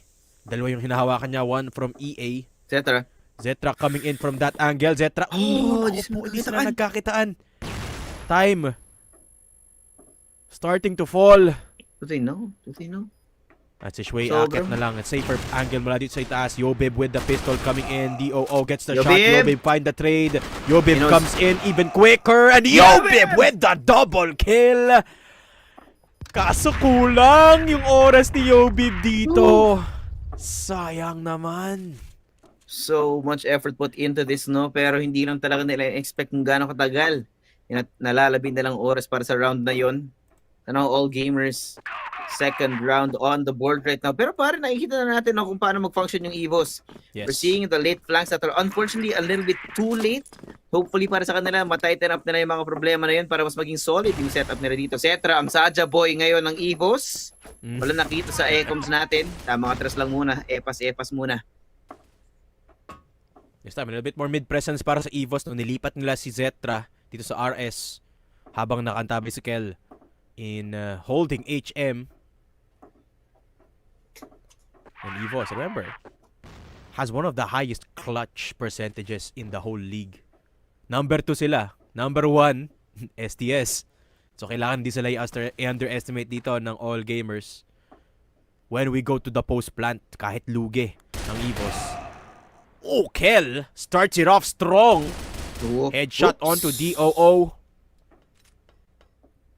Kel is not done. Flash coming in. Si Shui nandito rin malapit. Kel nakalipat na ng angulo. Oh, wow. Adjustment mula kay Shui doon. Habang si Zetra nararamdaman na yung pressure from TB pero walang tao dyan. It's only RS where Shui is coming from at nilipat na sa A dito ang all gamers where there is Elvin and KSA. This time a little bit more sneaky, no, para kay KSA. Risky angle. Tamang headshot lang if they do get the timing right. ZY will slip through. So wala siya makikita but he does get the information. KSA ready for it. Silang dalawa ni Elvin. Tamang anchor lang sa loob ng set. Pero si 12-22. Grabe pare. Sinipa lang yung pintuan para makapasok. Plant should come in momentarily. Ngayon si Zetra at si Yobib na naman. Ang Dark Prince at ang Saja Boy ng EVOS. Magagaling sa may likuran, no? Split push. Kailangan nalang bilisan. From what it looks like. We need to make this a little bit faster than the last round kasi kanina naubusan sila ng oras. Coming from the exact same angles, iniintay pa ni Zetra na mawala dito yung smoke. Habang si Yobib pumapasok na ng vents. Good flash setup pero hindi nabulag si 12-22. Yobib coming in. But the peak is a little bit too wide. Zetra up close and 12-22 for 4 kills in this round. Yung trading talaga ng all gamers dito, top notch. 12-22. Tinrade niya yung dalawang entry fragger, yung dalawang attacker, and then he got both in the post plant. As all gamers pick up round 3 on the board. Kailangan natin ng konting adjustment dito, no? In that last round, dito medyo mabagal pa rin yung pagdating ng flank nila dito. The flank watch is a little bit too slow. But 12-22, ito na naman, no? Wala pa man, hindi pa man nakalapit yung all gamers dito. Napitas ka agad si KSA, so it's gonna be up to Elvin. Mag-isa niyang kailangan hawakan yung site. Has to anchor here. Luckily, Zetra has come in just in time. Then, careful Zetra. Tamang in and out lang pare. Wow. Special delivery yung bala galing kay Zetra ngayon. At dito Elvin, sa loob ng Elvin. hindi nila alam saan magagaling yung mga bala dito. Elvin, Zetra. One each. And now, okay, wala si ZQ, si ZY. Zetra in dangerous territory but somehow he's still alive. Si ZQ na natitira dito 1v3. And they are all coming. Hindi nga to. Oh, hindi tumami yung need kay Zetra. Oh, tumalbog sa dingding. And now that's 3 people on the site, brother. Di ko alam Naku kung paano niya makukuha to. But Naku the spray po! on the killer. Oh, now we get Zetra. But Yobib, the Dark Prince, just in time, will get the round. Medyo nakakatakot yan ha. ZQ, kalman mo lang, bossing. Pero EVOS pa rin ang mananalo doon in that 3 versus 1. 2-3. Our score in favor of all gamers. But EVOS,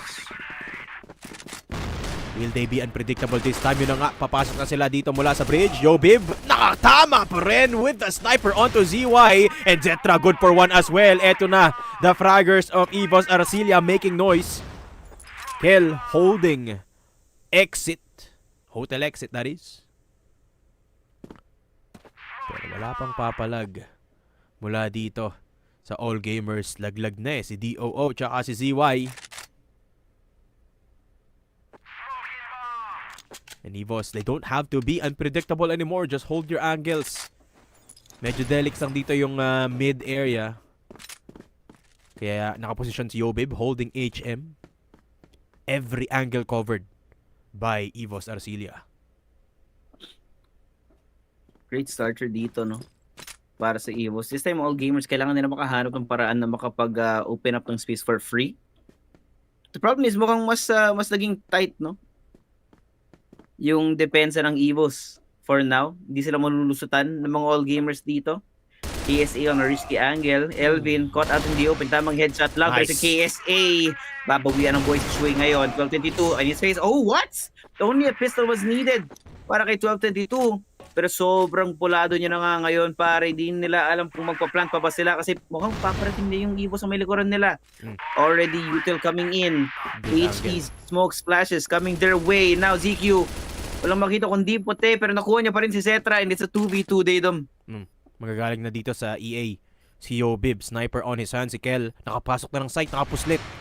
And hindi nila alam si Yobib on the lurk. Vents, play from 12-22. Remember, 1 HP na lang siya at isang bala lang siya kay Yobib. EVOS, unpredictable positions. Nasa taas si KSA, nasa lurk si Yobib. And this is that unpredictability na sinasabi dun sa panel natin kanina. Hindi in-expect ng all gamers. Hindi nga talaga ini-expect yung bilis na yun, no? Or yung bagal in that moment, no? Kasi very, very late yung flank na nanggaling kay Yobib na hindi talaga naramdaman yung pressure na yun. But it does come in handy in situations like those. Depende na lang kung gaano katagal pwede maghawak ng sight yung mga anchor nila. Pero ito Yobib, Zetra, the double sniper setup para sa EVOS dito. An interesting one kasi si Zetra, very one and done yung angulo na to. No? Kasama niya si KSA holding on to this crossfire. Ang all gamers ayaw magpakita. Di nagpaparamdam. Patagalan ng pasensya yung dalawa natin kupunan for now. But at some point, no, all gamers have to move. They have to budge. Kasi hindi naman sa kanila kumakampi yung oras dito sa EVOS I like this setup mula kay KSA tsaka kay Zetra. Even though Zetra is in a very forward position, si KSA pwede siyang i-trade with that Vents position. Medyo binasa, medyo nabasa ng all gamers, pero naka-hold pa rin si Zetra. That's 1, that's 2, beautiful. Pero sasagot si DOO, naka-isa din sa mid. Catching Elvin. So hindi makakapag-lurk dito ang EVOS, pero si Yobib nakalagpas na rin. Already deep in bypass, going into RS. This is perfect from Yobib. Again and again, pare. And this time, mas heavy na yung depensa galing sa EVOS, no? Nakakaramdam ng pressure yung all gamers. Hindi nila alam kung saan titingin. They're fully convinced that they're gonna be coming from inside the side, but Yobib has to be careful. The timing can be taken. Oh, do you? Oh! Munti ka nang mahuhuli, but somehow, Yobib gets out of there alive. Out of dodge. Pero pare, nakadoble sila dito. Keller, KSA, inside of A, and ZY, tamang puslit lang.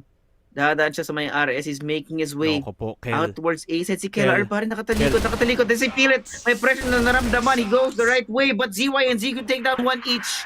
Yo, babe. Ang layo ng panggagalingan. Di nila alam kung saan manggagaling, but 30 seconds to go. The Dark Prince in a 1v3. Wow. Masterful adjustment mula sa All Gamers. Inintay talaga nilang dumating yung mga players ng EVOS. Narinig na si Yobib dito. And GY will just hit the shot. Grabe yung ginawa ng All Gamers dun sa mid-round nila, Josh. For 30 seconds after spotting 30 whole Yobib, seconds. they just held. Inintay lang nila na mag-push yung mga EVOS and they were right. Dumating. EVOS played right into their hands.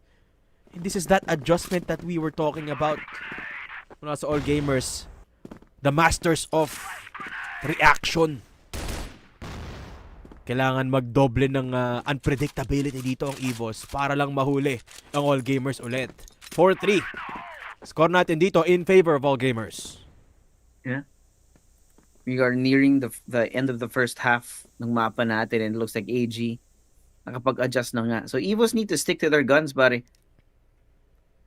Stick to what they already know. Maybe change the pace up a little bit kasi medyo inaasahan na nga nila yung mga flank galing kay Yobib, yung aggressive pushes from Kel or from KSA na napapunish sila. It looks like EVOS, they're gonna be slowing it down to a crawl at this point. No? Aabangan nilang pumasok sa loob ng site yung AG. Kaso nga lang, no, KSA and Elvin, this duo are gonna be hard pressure to stay alive. That looks like it's gonna be a 5-man site. The flash is already out being thrown here.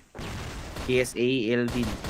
Sobrang atrasado, sobrang conservative ng mga anglo na hawak nila. Nice, KSA nice! turning back and forth, para siyang turret, hindi siya malagpasan. Nakadalawa na nga dito, Kellar. Pero nalusutan ni ZY, but it's gonna be ZQ and DOO. Nice kill! To try and stay alive. Si ZQ na lang natitira dito. 1v2 na naman.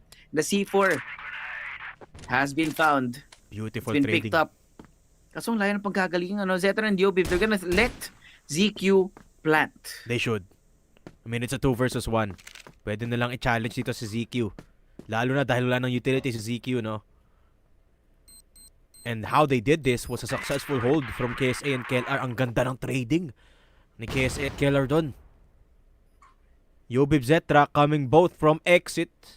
Meron pa silang utility dito. Kailangan gumalaw ni ZQ. Flash, may isa pa in the hands of Yobib. Pero pareho sila naka-sniper dito. Have to use the USPs to enter. Nakapasok na yung dalawa. Cutting noise. At si Zetra yung mag-aanap. Yobib nakatingin sa baba. Diffuse coming through from Zetra. ZQ manggagaling sa hagdan. Nakuha yung isa. And Yobib will be alone. Bumaba. Nagkaikutan na. And Yobib still gets the shot in. There should be enough time.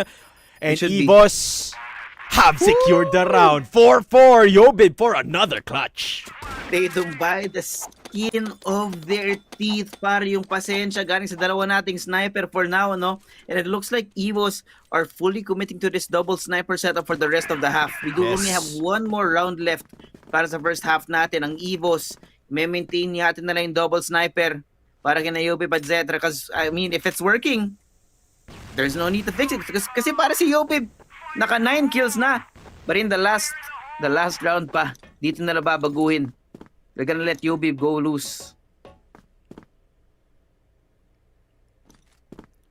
Another preemptive rotation para dito sa EVOS. Nilipat nila si Elvin dito sa A. Yobib, as you said, naka EBR ngayon. Hindi na siya naka-sniper. Siya naman yung nakabantay dito sa mid. And All Gamers, iniintay nila, ina-anticipate nila dito yung tendency ng EVOS na mag-push ng konti. EVOS also doing their own adjustment. Medyo malalim na yung angulo nila dito sa hotel. And it's a double push stack, double vent stack rather, dito sa A. Kaya medyo bukas dito yung mid. All Gamers medyo na-figure out na nila na walang tao dito sa mid. Kailangan makuha to ni Kellar. Hopefully he just stays here, no? Timing. Dito rin may pa-smoke papunta ng B. Fake smoke, no? But full yung commitment, no? Elvin's already rotating up. Iiwan na rin si KSA mag-isa dito para i-anchor to. No. 1v4 this is sa not side take. Ideal para sa EVOS. They are reading na B-site nga yung pupuntiryahin, but they have information from hotel na walang tao dyan. TB is the only question mark para sa EVOS, pero nasa vents na ang All Gamers. KSA mag-isa lang, kailangan magtago sa likod ng kahon. With 30 seconds left, iikot na si Elvin pabalik ng A-side. Sakto-sakto yung dating niya. Spotting ZY, pero hindi niya nahuli doon. Shui with the double kill. And All Gamers execute successfully, pero si Kel from exit finds Ray. Pwede pa makapasok dito ang EVOS Arcilia. They've taken down one, stopped the C4 from getting planted, pero si Kel nahuli ni 12-22. Zetra, Yobib, last to the party. Good HE mula kay Zetra. Pero yung oras natin, it's gonna be hard to retake with 2 players left standing. HK in the hands of Zetra. May flash pa naman sila dito at isang smoke. ZQ with an off angle, 12-22 from up close. Yobib will go down. Zetra finds a trade, pero nauubusan na ng si Zetra ng oras dito. Tap. Kill. Zetra tries to defuse, pero wala ng oras to get the kill and the round advantage for All Gamers. There you go. Grabe pare, dikitan nga. So hindi naniniwala dyan, no? Na kayang dikitan dito ang EVOS. Well, unfortunately, they are. Pare, it's only one round of a deficit. At kaya ng EVOS magsisimula sa BL side natin. Tingnan natin kung ano yung niluluto nila kasi mukhang effective naman yung GR.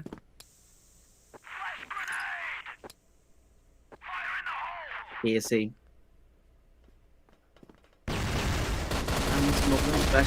ZY from the window. My gosh, inubos pa rin. Nilabastangan yung dalawang manlalaro ng EVOS.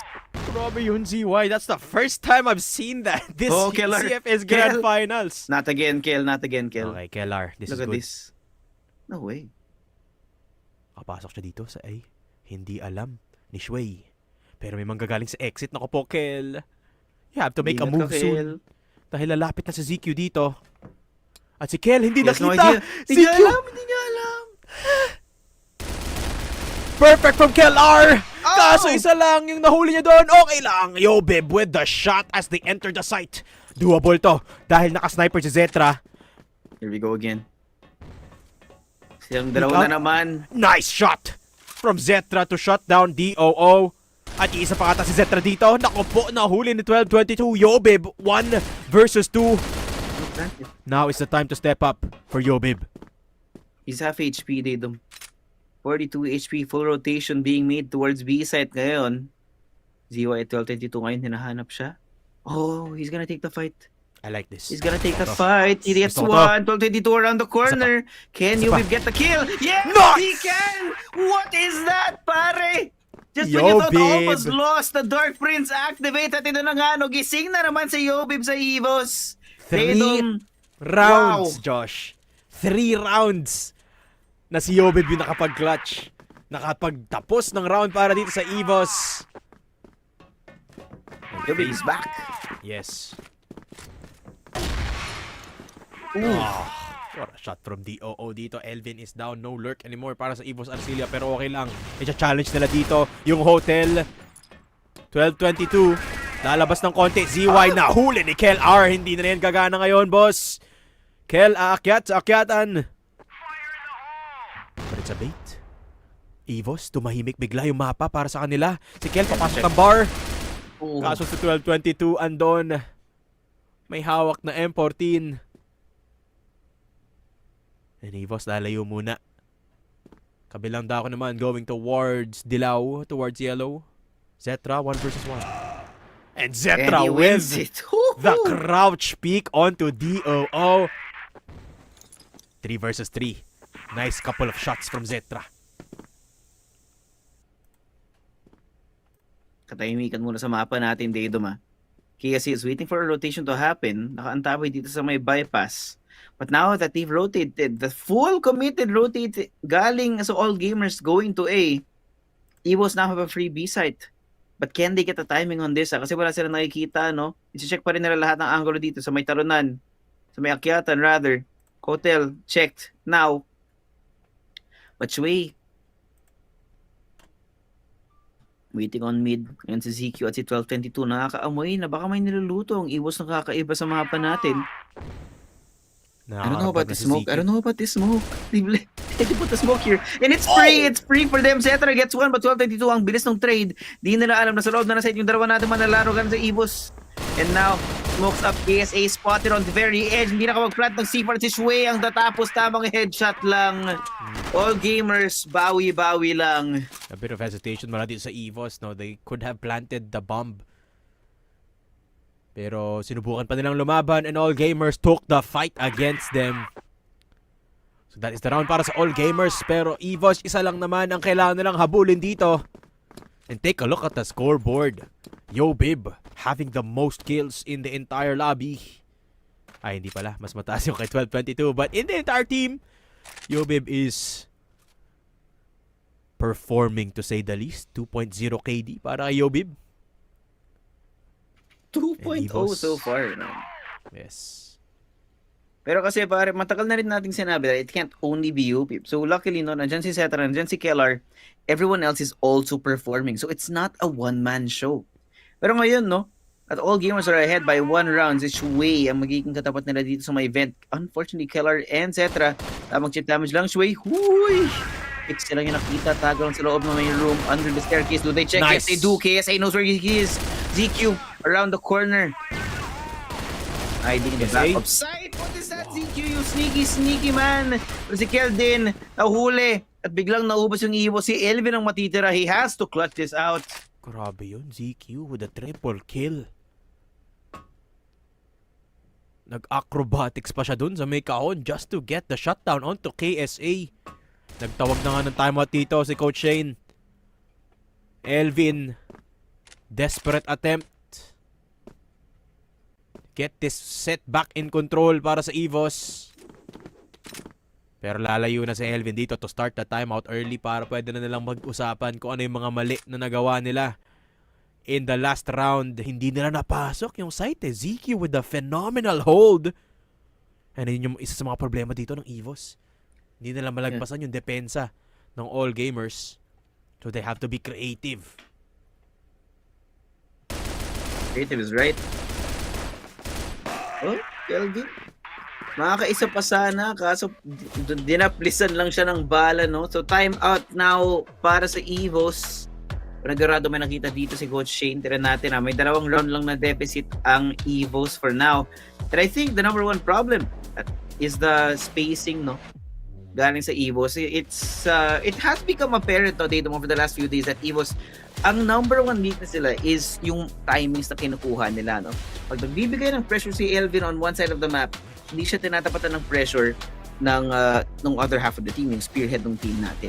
So, kailangan nila pag-usapan dito the timings, the spacings between these players para nagkakaroon sila ng trades, para may konting pangangamba or over-rotation galing sa All Gamers. Kailangan nila magulangan yung AG dito para makapasok sa mga site. Kasi, as far as we know, no, as far as we've seen so far, All Gamers, they pick a place, they sit down, and they just wait. But I have to give credit para sa All Gamers, ha. Yeah. Very unique yung mga setup nila dito sa GR. In that last round, they put 3 players in vents, I believe. Or in a site at least. Tas 2 sa hotel. Mid was wide open. And they went for the hard read. I think that's the biggest difference maker. Mas nababasa dito ng All Gamers yung pinaplano ng EVOS Arcilia. That's the last thing you want. Remember, yung alas dito ng EVOS, unpredictable sila eh. Yep. Pero pag nakuha na ng AG yung timpla nila, medyo mahirap na makahanap ng advantage. Coach Shane giving a pep talk para dito kay Kel. Maybe that's one of the issues dito, no? The mid-rounding and the communication ng EVOS as well. As you said, minsan may miscoordination. Kaya ngayon, EVOS taking a little bit more time and a little bit more space. Mas nire-respeto na nila yung bintana doon sa hotel, Josh. Yep. At saka kanina pa na rin pinupuntir yan eh. Shway. Gahanap ng time dito para gulatin yung EVOS. Pero si KLR ang magiging katapat niya. Does he check? They have to be careful. Ang haba ng pasensya ni Shui dito, pare. Oops! Pagka-activate ni Keller, nawala si Casey at si Yobib sabay-sabay. At yun na nga, the C4 has been exposed by AG. Cetra and Elvin. Sasama dito para sa clutch na to. 2v5. Wala pang nawawala. Para sa all gamers. Elvin forward exploration. Maghahanap ng presence through mid kung saan walang tao. 4 yung naka-invest para bantayan yung C4.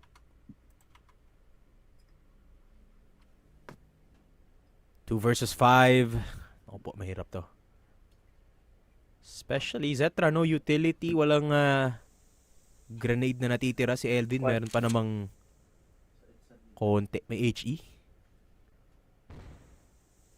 They have that one piece of important utility dito in the form of Elvin's flash. Pero lalapit dito si Zetra. Vince. Oh, nice flick. Pero na-trade kagad ni ZQ. Sharp trading mula dito kay ZQ. Elvin goes in, finds himself a kill. Ay, Elvin. He has a chance na bumalik dito to fight ZY. Baka hindi expect ni ZY na babalik si Elvin dito. Ayun lang, na-timingan na siya ni 12-22 mula sa likod. At hindi talaga makalagpas ang EVOS Arcilia sa depensa ng all gamers. Looking a little scary, Daydom. Medyo nagiging one-dimensional yung itsura ng EVOS. I think all gamers have a really good idea ng blueprint kung paano mag-BL side yung EVOS for now. No? As mentioned kanina, nung meron tayong soundbites galing sa dalawa nating coach na Dono said he has a good idea of the tendencies ng EVOS here. And so far, no, I think we've seen almost every round sa BL natin na 4-1 yung setup ng EVOS. Oh my God. And somehow they DOO pinasabog lang pare, tamang popcorn lang, but that is 1-4-1. Ang EVOS ngayon still the same look, no? Fully avoidant yung all gamers ng mid. Kung saan nakabatay si Cetra or on rounds na nag-lurk si Elvin through mid, kung saan siya pupunta.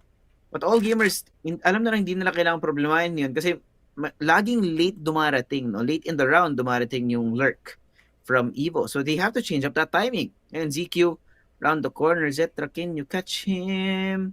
Does he check deep enough? Ang tanong. Around the corner, behind the pillar. Nagkakitaan. Zetra, there you go. Tamang USP lang. But he does not know. Dahil sa malikuran niya, nandiyan na si ZY at si ZQ. But they're making their way inside the site now. Elvin, first on to Shui. Walang tao sa loob ng set ngayon. It's gonna be a 2v3. And they are covering from all different angles now. Elvin inside the vents. Yobib sa loob naman.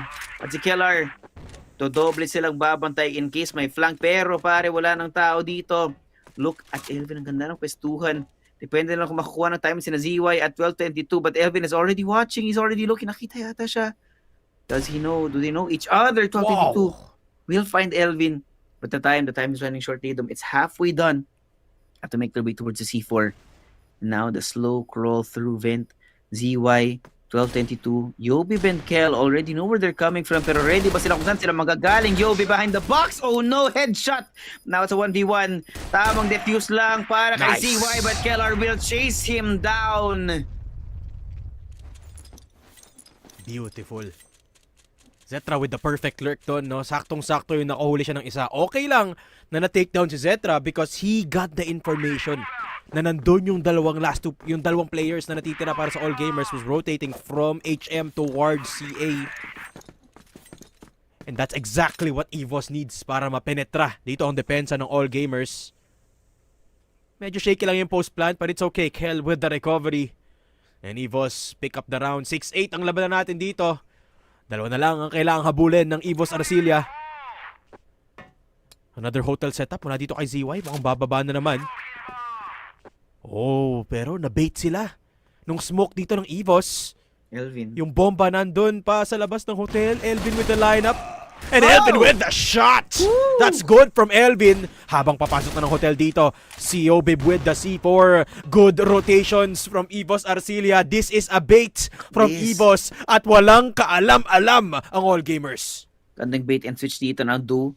is waiting for them to cross, and they already have crossed, pare. Wala siyang makikita dito. The adjustment now, DOO waiting for them to make their way inside the set, pero wala siya nakikita. Hindi niya alam na sa ibabaw niya lang. Paparating na sa loob ng B. Si DOO nakatalikod. Zetra spotting him now, but he's still alive. He slips away and the smoke's coming through a little bit too late, pare. But into 2, Elvin ready to receive 1. Spraying down onto 2, takes down DY as well. And now, only DOO and ZQ, pare. Duguan silang dalawa. Napapakol din ng timeout ng all gamers kasi ano ba naman nangyari? Paano sila nakapuslit? And Kellar, grabe. From 3F, di nila alam kung saan siya manggagaling. Catches DOO and ZQ is left to fend for his life. Daedom, what a clean round galing sa EVOS. Yes. Beautiful calling mula kay Kennard. And beautiful shot as well.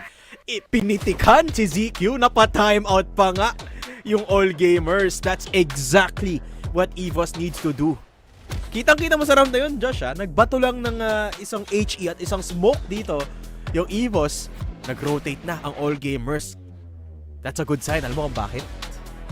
Bakit? Kasi, ibig sabihin nun, kabado na ang all gamers. Dalawang granada lang, nag-rotate sila without having any other piece of information. Kaya nakapasok ang EVOS dun sa kabilang dulo ng mapa. And Coach Shane, alam niya nagumagana to. He's hyping Kel up because that was a beautiful shot call from Kel R in that last round. Grabe yung bait and switch na yun, pare. Napaka-effective. At talagang napakall ng timeout yung all gamers kasi bakit nga naman? Over-rotation yun, pare. Overreaction yun sa setup na ginawa ng EVOS. On any other day, this would not have worked. But it did today, and it looks like EVOS are getting inside the mind ng all gamers. Sa kasalukuyan, pare, isang round na lang yung kailangan nila para ma-secure yung set point. Pero kinabahan sila pagkatapos nun. They call a timeout even if they feel like they're so far ahead. And now EVOS poised to strike. Tamang reset lang dito para sa EVOS habang nag-aayos ng comms ang all gamers. Both teams now. EVOS ready. All gamers getting ready as well. Ito na naman tayo, pare. Sobrang malapitan ng mga laro natin ngayong araw na to. You could see, no? We might even get an overtime here. I would not be surprised. Pwede, no? Pwede. Pero pwede rin tapusin na ng EVOS. 10-8. Yan natin. What else has Coach cooked up dito sa Ankara? After the timeout, they're expecting all gamers to push. Pero wala. Tahimik ang mapa. Kahit yung hotel, walang tao dito ang all gamers. Oh, I won. Nag-timeout sila dito para mag-standard play pagkatapos. This is suspicious para sa EVOS Arcilia. Kumbaga sa mga old movies, pare, dito ka mapapatanong, it's quiet. Too quiet. Exactly. Eerily quiet, no, para sa EVOS. Parang may naririnig ka ng background music na pampasuspense na. Ayun na. Yun na yung nararamdaman nila dito. Zetra, Zetra! Munti ka nang mapuslitan ng isang bala dito and the response will be to send 3 players down through tunnel. Hahabulin na si ZY at si 1222. How dare you push forward and not fall at the hands of Zetra? Pero tamang laro lang ng oras dito para sa EVOS. This is a very different EVOS today, man. The timings they're taking, the willingness, the patience on the server to play down the clock. Something we haven't seen before, but look at this. They've pulled all the information towards A. Rotations might be coming in. Kaya ba nila to? That's gonna be a 4-man push, a 3-man push inside the side. KSA Yobib now ready para kay 1222, but ZQ is underneath. Hindi nila ina-expect yung position na to. Are they gonna be able to get their way inside? Oh, ZQ. Tamang pigilan lang pero 3v3. Shui. Bawas, pulado, patay. Ngayon, si DOO at si ZY magagaling sa malikuran. Hotel, take it up and Yobib takes him down. They didn't even know he was there. And DOO has to clutch this out, this 1v3. Oo, duguan si KSA at si Yobib, pero but Kellar ready for it. Only Yobib can take it. Diretso sa ulo yung bala. And another round for EVOS. Equalize na tayo, pare. Tablado yung laban. Josh, a triple kill for Yobib to end it off on another high note for Yobib. And all gamers, kinakabahan na sila dito. Medyo pangit yung flash nila doon papunta ng exit ng hotel. But EVOS were coming from TV. Mali na naman ang basa ng all gamers dito. Even after the timeout, even after playing standard, hindi pa rin nila mapigilan ng EVOS. It's a good sign for EVOS Arcilia. They're forcing all gamers to play with heavy contact. At alam naman natin, EVOS, lagi silang nananaig kapag nilabanan mo sila ng 1 versus 1s. Just take a look at the scoreboard. Uy. O 4 people dito sa LA. Si DOO. Good angle. Yeah, but they've done this before, they do. They have. It's quiet. Again. Oh, nice peek from KSA. Ang wide. Anticipating DOO na nandun pa rin sa anggulong yon at tamang-tama si KSA. Tago muna sa likod ng kahon at si Chue malalaglag. No! KSA! Good for 2. Kulang pa ng smoke dito. Ang EVOS Arcilia kailangan nilang mapigilan si ZQ pero hindi pa papasok ng A-site yung bomba. Medyo mabagal ang EVOS pero okay lang. Elvin gets the shot in onto 12-22 and that opens up A-site. Beautiful entry from KSA and Elvin. Oh, look at Zetra, look at Zetra. At si Zetra naman yung mag-lurk dito. Sakto yung posisyon niya. Zetra! Oh my God! Zetra with the double. Set point for EVOS. By all means, Daydom. Zetra is unleashed, pare, si Yobib. Yobib's back, Zetra is back. This EVOS, they have everything running on 11, pare. Full throttle para sa buong EVOS Arcilia ngayon. And only one round away from claiming their own map pick here to start off our series with a win. And look at this, Kel. Palit muna, no? Larong Arctic muna. Para gulatin yung ginagawa ng all gamers. I like how they planted KSA right here, no? If we get any forward exploration from all gamers, ang bilis ng punishment na darating, no? Ang bilis ng karma, kumbaga, kung gugustuhin man nilang gawin yun. And the thing is, they've never done this. Hindi pa nila set up yung gantong play. So, that's a bit of conditioning mula sa EVOS. Kumbaga, once the smoke goes, pasok ka muna dito. Pero walang kakagat sa all gamers. Grabe talagang disiplina nitong Chengdu all gamers na to. Si Kel, naka-sniper sa ngayon. No way. Playing around. Yung Mr. Timing. Makatalikod siya. Nag-push si ZY. Kel, kailangan mo tumalikod, boss. KLR! Ayun lang, ZY. With the timing on to KLR. Dahil dyan, pwedeng umikot si ZY. Sa buong mid dito, kailangan ng gumalaw ng EVOS and they have to make a move soon. Yan na, na-discover na ni ZY na walang tao sa LA at sa RS at sa mid. There's only one possible point of entry kaya papasok na si Elvin. Good entry onto DOO with the wall bang as well. And that should be the site control para sa EVOS dito. Elvin coming in. KSA jumping up and about. Wala pang smoke pero si Zetra nakatabay sa likod. Zetra is back. He's asserting dominance onto Ankara. At papasok pa nga dito si 12-22 pero okay lang. Zetra has already found impact. They've taken so much control of the map right now. Si Shui, hindi niya alam kung may darating pa, kung may susulpot pa sa may mid. Kaya ang tagal nilang mag-decide. Mag-retake na ba tayo? But now Yobib, KSA, and Elvin fully healthy, pare. Napakaraming angulo na kailangan i-cover dito ng all gamers but the time is running short. Smoke will dissipate pero wala nang util masyado. It's in the hand of Shui who pushes forward here. Contact play to be taken down by Yobib pero si ZQ babawas. Elvin din polado. KSA will be the last man standing here, ready to take the ZQ. And 12-22, Daydom! First strike galing sa EVOS Arcilia against the tournament favorites, all gamers. CFPH versus CFPL. Excuse me, sir. EVOS right now. Grabe for the killing blow on Ankara. And EVOS in their first set against CFPL against China. Here in CFS Grand Finals, they make it swift. 10-8. But it felt like, Josh, nung na-control na nila yung momentum, yung speed nitong laruan na to, full control for EVOS. Yobib is back. He is so back and so is Zetra, pare. You see how much space, how much pressure ang binigay ni Zetra dito sa All Gamers.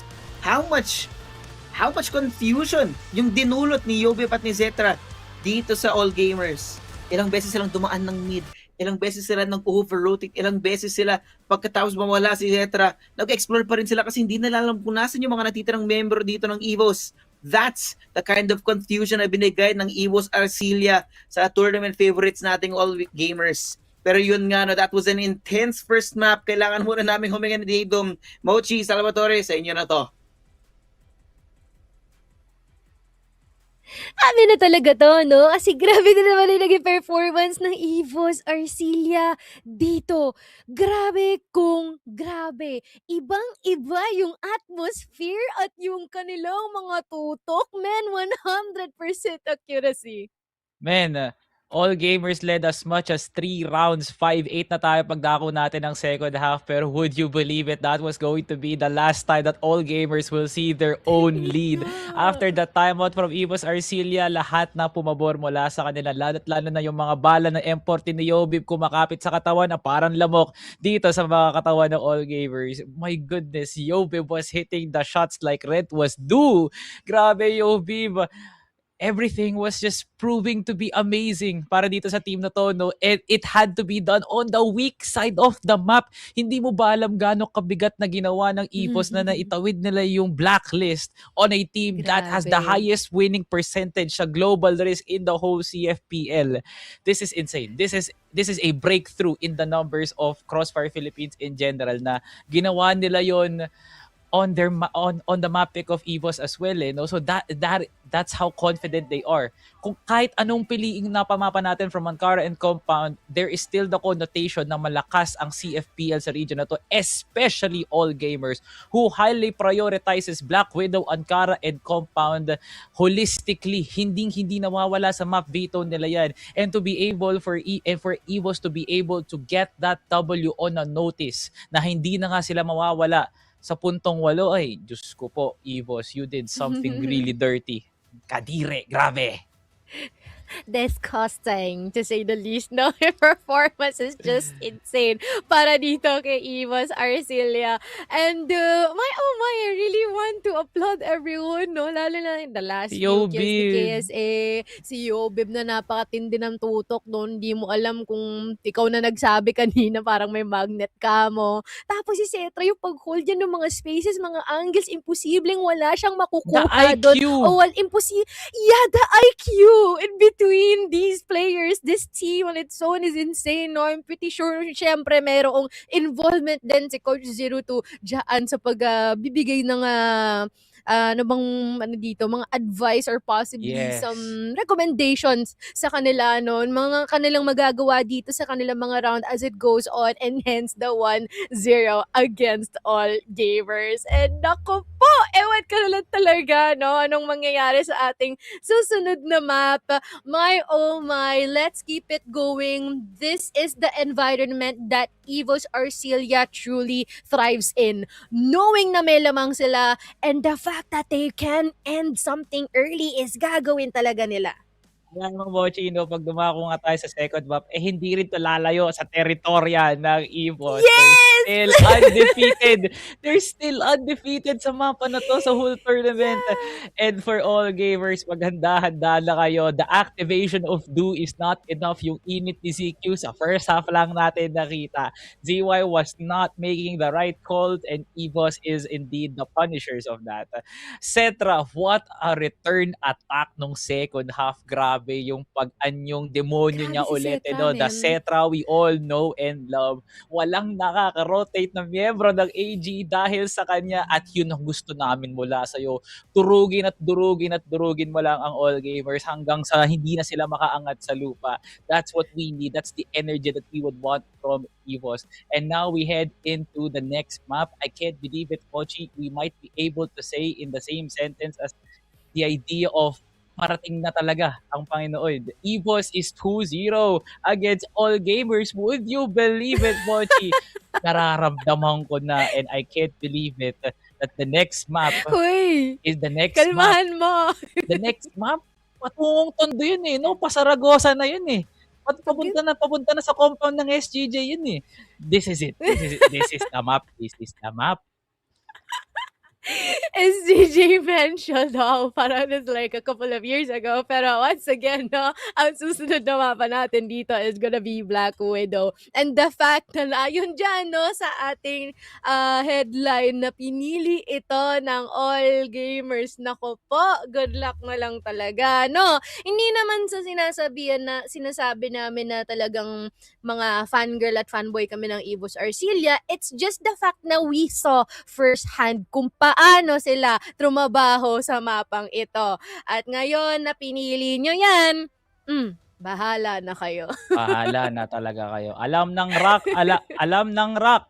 Alam din ng Gaimin Gladiators kung ano ang dinanas nila nung kinalaban na talaga nila ang hari ng Tondo. EVOS was just in total control sa parating na mapa na to, no? And for all gamers to confidently pick this despite not being on the prio list, kaya sabi ko kanina, it should be Ankara compound or even the likes of sub-base, pero buti na nga lang binanyan ng EVOS. I feel like all gamers medyo nawalan na nga sila ng options dito, no? So they had to pick Black Widow early in order for them to secure the better maps in the late runs of the series. Pero dahil sa ginawa ng all gamers, dalawa lang yan, Mochi, either death sentence yan para sa all gamers or talagang makuha na ng all gamers ang momentum dito na sana nga po, hindi nga po nila makuha kasi hindi po nila kailangan ng momentum na yun. Ang momentum dito ay nasa EVOS at nasa palad lang nila yun at makukuha nga nila yung momentum na yan para talunin ng all gamers sa parating na mapa.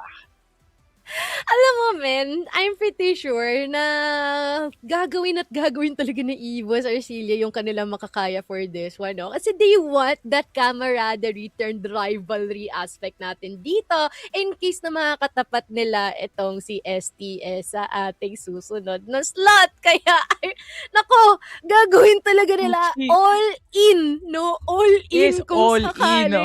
All Diba? in para sa Grand Finals. Pochi, akalain mo pag umabansi ang EVOS dito, both Filipino teams are guaranteed of the top 3. The top 3! Isipin nyo guys, ganun kalupit yun. At sino bang hindi gusto makapanood ulit ng replay ng Grand Finals, ng Regional Finals Philippines, diba? Kayo din naman gustong pag-awain ulit ang Stallions pati EVOS eh, no?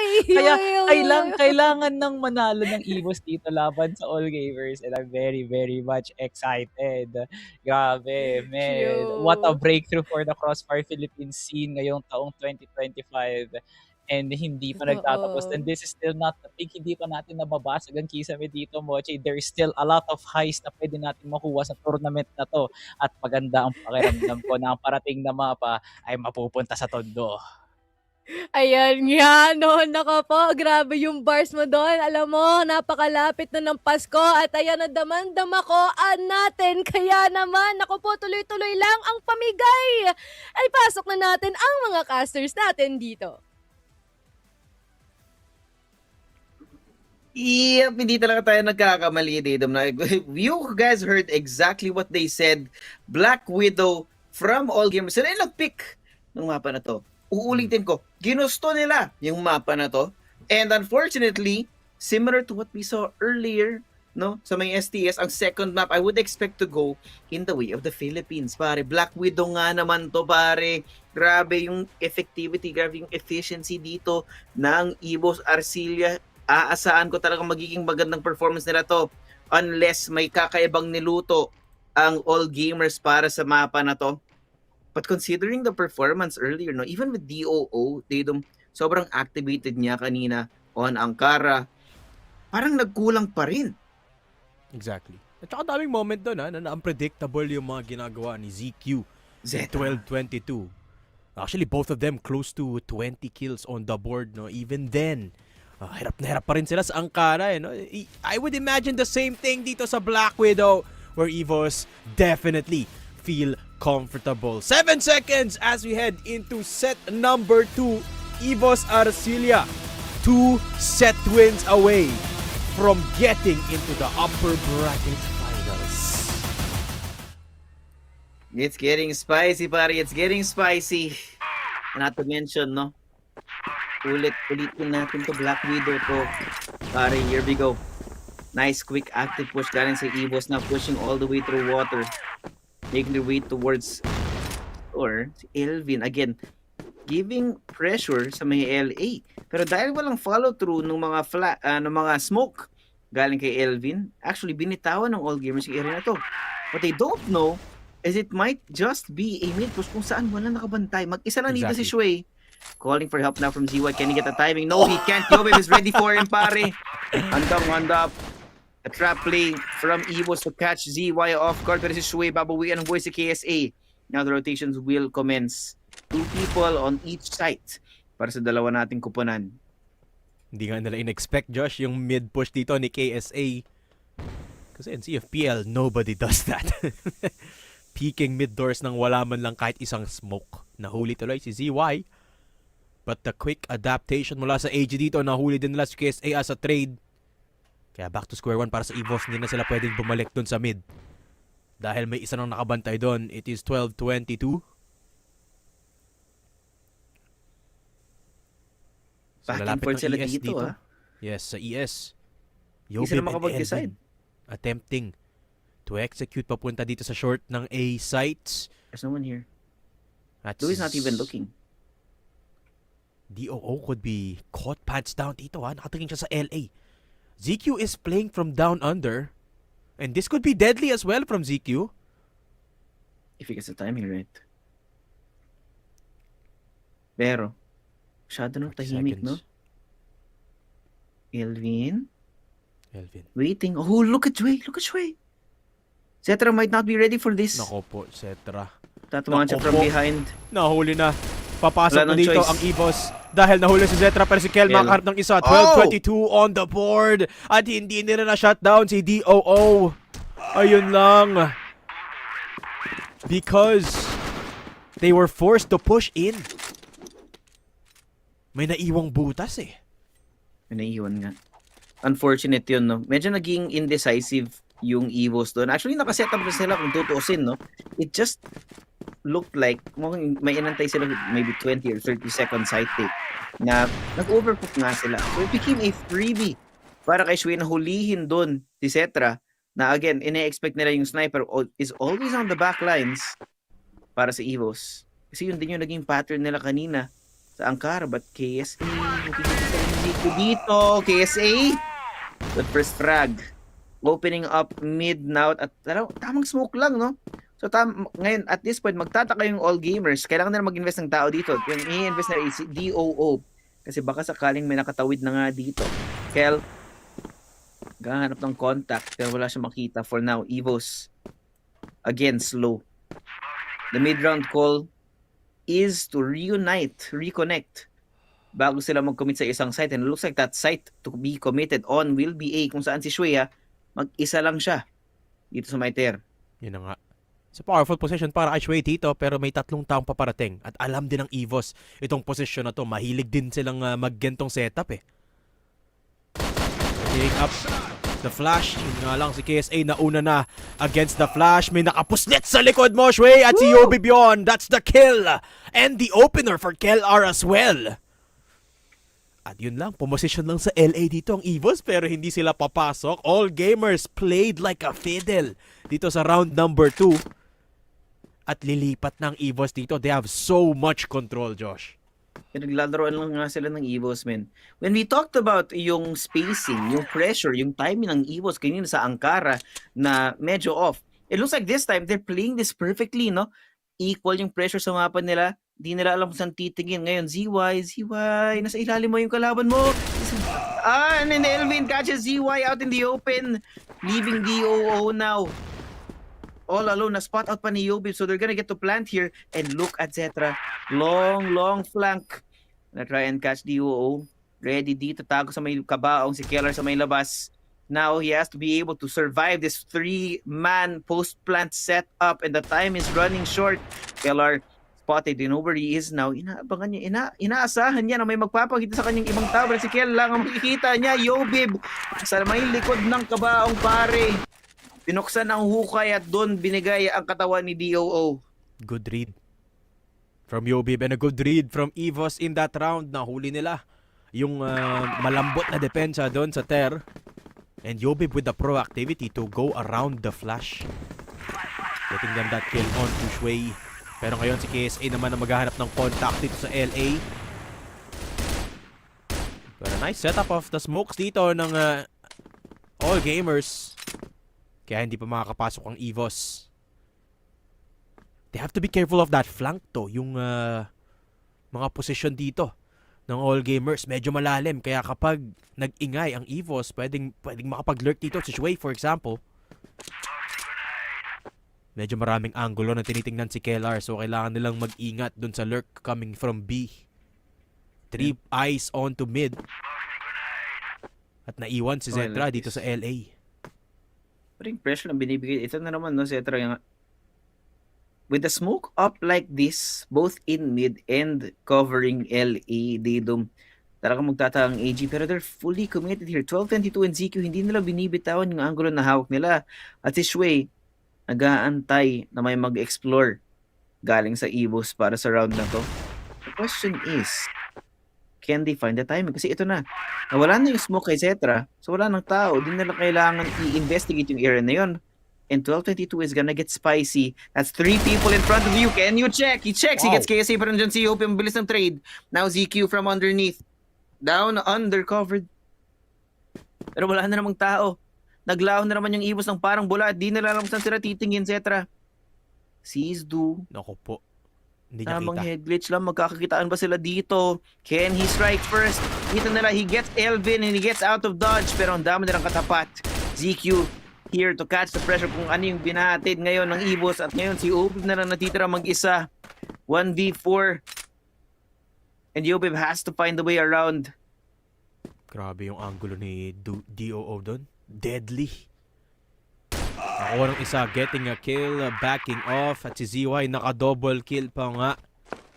That is rough. And napapansin ko lang dito, Josh, yung mid-push dito, yung gumagana para sa EVOS. Maybe it's time to leverage that again. Kasi kung kita mo yung position kanina ni ZQ, he was expecting nobody to push mid dahil nga dun sa sariling smoke ng EVOS doon. Pero si Shui kakagat, lalaban from Scorby. Will be able to find one. At si Zetra sasagot ng isa doon. Shui is down pero nasa B pa rin ang pupuntiryahin dito ng EVOS Arcilia. That's a heavy mid presence na naman, no? Invest na si Elvin dito. And in fact, the response ng all gamers is to completely let go of that area. We'll have to see if they can make the most out of the pressure na binigay doon ni Elvin. 12-22. Again. Sneaky underneath. You have DOO and 12-22 underneath. Pero si 12-22 hindi siya ready pa kay Zetra. Napakabilis ng kamay nga ng manlalaro na to. Now DOO invested, trying to take the shots, cannot get anything connected. ZY is found. Ngayon si DOO at si ZQ lang yan nandito. Laban sa tatlong manlalaro ng EVOS at ngayon si DOO na lang matitira. He catch him out in the open, man. He does not know where to look. Ang dami nila masyado, pare. Isipin mo, paikot-ikot ka, wala kang makitang tao. Did you see They're that in the wall. Exactly. Did you see that execute, Josh? The moment na narinig nila yung sniper dito, they should have backed off. But EVOS doubled down. Sabi nila, may sniper kayo dyan, ha? Sige, wala kaming pake. Papasok pa rin kami. And they made it happen. Rabid execution mula dito sa EVOS at gumagana against all gamers. Ito yung problema ng all gamers, eh. Nobody has done this to them before, ever. Ayan na naman tayo, si KSA. Minadali si Shui. Grabe ka na, Kian. At yan na naman, si all gamers, hindi nila alam anong nangyayari. Bakit tayo ginegento nitong mga to? Sino ba tong EVOS? And just like that, nakapasok na naman ng B-site ang EVOS Arcilia. Binato pa nga ng Monay si Do. Oh, look at Zetra. And Zetra Si is just on a mission. Double pressure dito. The retake here, Elvin. Ready to receive, pare. Arms wide open. At si DOO, hindi alam kung saan nagagala yung mga bala. DY na lang nakita at si Yobib na naman. Grabe. Momentum here being created para sa EVOS Arcilia, Daydom. And they always come up with something new. Josh, they are turning this into their playground, EVOS. May mga sinasabi si Salvatore dito sa tenga ko pero hindi ko pwedeng sabihin pero totoo yung sinasabi niya. Yun ZY. lang! ZY taking matters into his own hands. Pinatumba niya dito si Kel tsaka si Yobib. And so far, all gamers nakakahanap sila ng sagot dito. EVOS hindi nakaposisyon. Kaya nahuli sila. Nung sniper dito ng all gamers. Kaya hindi na sila KSA? pwedeng magmadali dito. KSA. Hoping to punish Joy sa CB. Clearing a lot of angles. Papasok ng ES. ZQ. Muntik na nga mahuli doon. Shui baited out. Pero walang tulong si KSA. Mahirap makapunish dito. Mag-isa lang siya eh. That's quiet again. Kapag pick off ng dalawa yung all gamers, so bawas na bawas dito yung pwedeng ihatid na pressure ng EVOS sa mapa natin. And they are investing 12-22 dito sa my waters. Shui to cross with him. So ano nga ba yung pwedeng maging daan ng EVOS patungo sa loob ng mga site natin? They have the smoke out through mid door. And there's nobody watching. KSA? Undecided kung saan siya titingin dito. A minute left on the clock. Sees 12-22. Nagkakitaan silang dalawa. Oops. Ingat ang lalaro ng patin si KSA at si 12-22. ZQ also. So walang mamamatay sa kanila. But there's only 40 seconds left on the clock, Daydum. EVOS kailangan nila mag-decide na ngayon at si ZY ang sasalubong dito kay Zetra. Around the corner behind it. Pero Zetra, you sneaky man. Diretso yun sa balikat lang ni ZY yun ha. And the KSA is coming in. Doubling down on the pressure. Dios ang kinakatingin. Kinulat siya ni Elvin pero somehow he's still alive. Elvin takes him down. And it's a 2v3. They make their way inside. Zetra! Oh my God, you beasts! Para kaya pula yung buhok niya kasi yan, kinulayan yan ng dugo ng mga kalaban niya. 12-22. Ever so low on health laban kay Elvin sa 1v1 na to. It's gonna take the long way around. Elvin nag-i-explore din niya. Alam ko na siya manggagaling pero nagparamdam na rin dito si 12-22. And he's sneaking his way forward. Pressure. Time taken. Pareho silang napaka-pula. Napakababa ng HP and Elvin for the conversion. Oh my. Josh! Nare-realize mo ba yung ginagawa nila dito, Josh? 3 versus 5 against supposedly the best team in the world. Supposedly. Sinasabi ng EVOS ngayon, eto na yun? Tournament favorites nyo? Eto na yung all gamers? Daydom, may naalala ako. Iba nagbigay ng predictions. Nagbigay kayo ng predictions ng regional finals. Siyempre wala pa ako ron, 'di ba? Sabi ni ikaw lang yung naniwala sa EVOS na manalo sa isang match against STS. Tapos ginawa kang motivation ni Coach 02. At ngayon, naalala mo nagbigay tayo ng tournament winner predictions. At wala ni isa sa buong Filipino desk, no? Mochi, Salvatore, Ramon, Bipolar, Josuave, Didum, walang nag-predict ng EVOS. Tayong lahat ngayon, yung naging motivation ng EVOS para talunin yung tournament favorite. Mas lalo na yata kaming dalawa ni Mochi kasi kaming dalawa yung namili ng all gamers. But right now, pare, welcome to church. Ito na yung conversion. Ito na yung baptism natin into the Church of EVOS, pare. At sino ang pinaka nagulat? Wala nang iba kundi ang Chengdu All Gamers. Kasi Man! Buong taon walang nakagawa sa kanila ng ganito. And the most crushing thing is the way EVOS are winning these rounds. Minamama sila ni Zetra at ni Elvin. Not to mention a certain kid named Yobib. What is going on, pare? This is the new generation of Filipino Crossfire na nakikita natin dito. Not only did they win on the first map, Black Widow right now, no? All gamers, ginusto niyo to. It's a Listen, Josh, it's a revolution for Crossfire. Ngayon lang nare-realize ng CFPL na ito na Kung gaano ang kalakas. bagong muka ng Crossfire. At Sweet. Pilipino siya. The way we play is now becoming the standard. Whoops. And all gamers, they're getting first class seats dito sa lesson na binibigay ng EVOS Arcilia. See, this is one of those things na hindi ginagawa sa China eh. That mid control, that mid push na ginagawa ng EVOS kanina pa. It's something that is catching all gamers off guard. Pero si DOO, ang tabay lang dito sa LA, nakaharap ng isa case, isasagot. KSA dealt with by ZY. The double sniper is still working para sa all gamers. Pero si Elvin, mag-iingay sa mid. 2 versus 3. Elvin spotted. At makakapuslit pa rin papalayo si Elvin dito. Yobib and Elvin. 2 versus 3. Kaso si Shway nakalagpas. Naku po, yun lang. Shway with his own lurk. At si Elvin, dalawa na yung kalaban dito. Nilipat ng LA si Elvin. Ang problema lang, wala sa kanya yung bomba. At nakaakyat na dito si Shway. Papunta ng RS nila. He's already calling for his teammates, pare. Dito sa may talunan. Elvin has his back turned. Hindi sila nagkakaumayan ditong dalawa. And there you go. 3 para sa all gamers. May mga opening dito na nakahanap yung all gamers, no?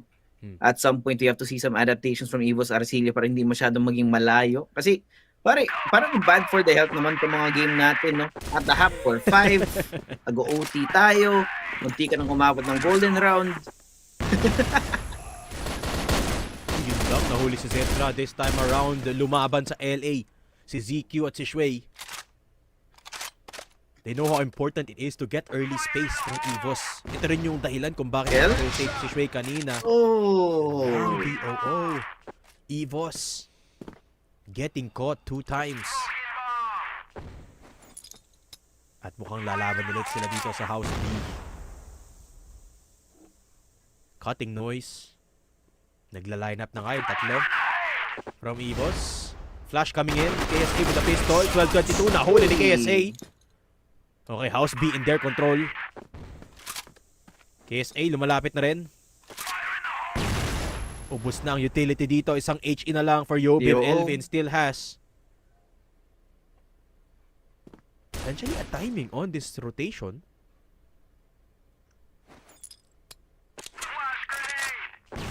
But they're doubling down para sa B defense nila. ZQZY, yung duo dito ng AG. Bigay ng reinforcement sa B-hold, but wala silang nakita. So they're letting go. Ito na naman, pare, nag-overthink na naman. Kumbaga sa relasyon, pare, manipulative tong EVOS. Nakakatakot, di mo alam kung anong iisipin mo. Babalik ka rin ka pa, mag-gaslight ka pa. Ayun na nga. At mukhang nag-gaslight na naman ng all gamers. Isa lang ang nandito sa house, si DOO, naka-sniper. At si Yobib, naka-posisyon na. Pwede siyang i-wide swing dito. Ang tight ng angle ni DOO. We've seen this earlier. Tinalunan ni KSA. Kaso, nahuli siya. Oh! Okay lang. Yobib and Elvin, good for 1. 2 versus 2. Wait lang, friendly fire yun, Elvin. Elvin, yun lang. Na-excite si Elvin, na-excite. 30 seconds. Babalik ata sila dito ng B-side. Again, it's dalawang beses na nilang ginaslight dito ang all gamers na magro-rotate sila, Josh. Pare, pinaikot-ikot. B-side pa rin. ZY with the angle though. Now is the time. 11 seconds left on the clock. Mauubusan na ng oras dito ang EVOS. Shway with the timing though. Ayun lang. Medyo napatagal. The double take from EVOS hindi gumana. Munti ka na. Sayang. Munti ka na, pare. Medyo nag-overcook nga lang doon, no? Ever so slightly. Maybe if they went 5 seconds, 3 seconds earlier, no? Kasi yung AG sobrang sakto nung pag-rotate nila papunta ng B-set. Kaya handang-handa silang saluhin yung mga bala na ibibigay ng EVOS. So nga, last round para sa ating unang half sa Black Widow.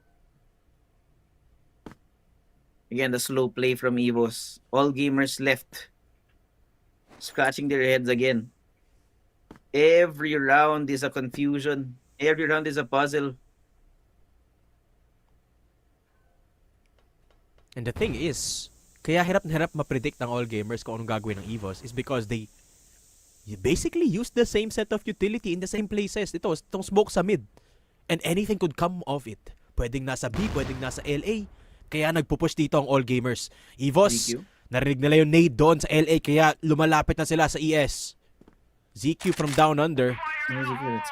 This is plenty of information para sa all gamers. Dalawa na lang yung option nila kung nasa ng EVOS. Either mid or B.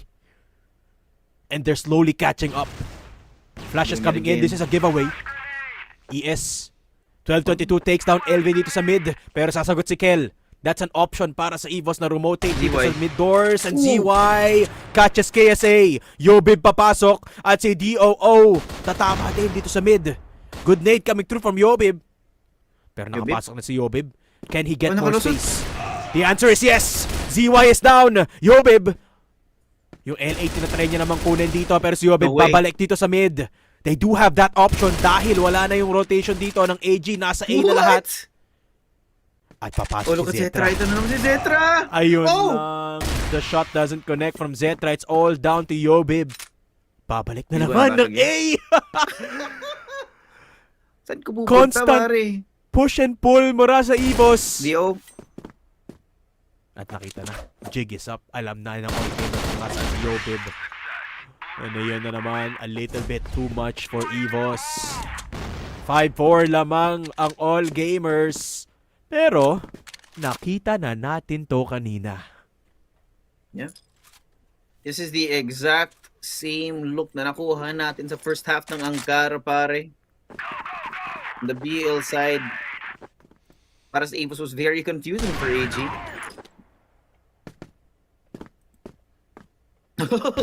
Even the AI win rate data thinks EVOS is in the lead right now.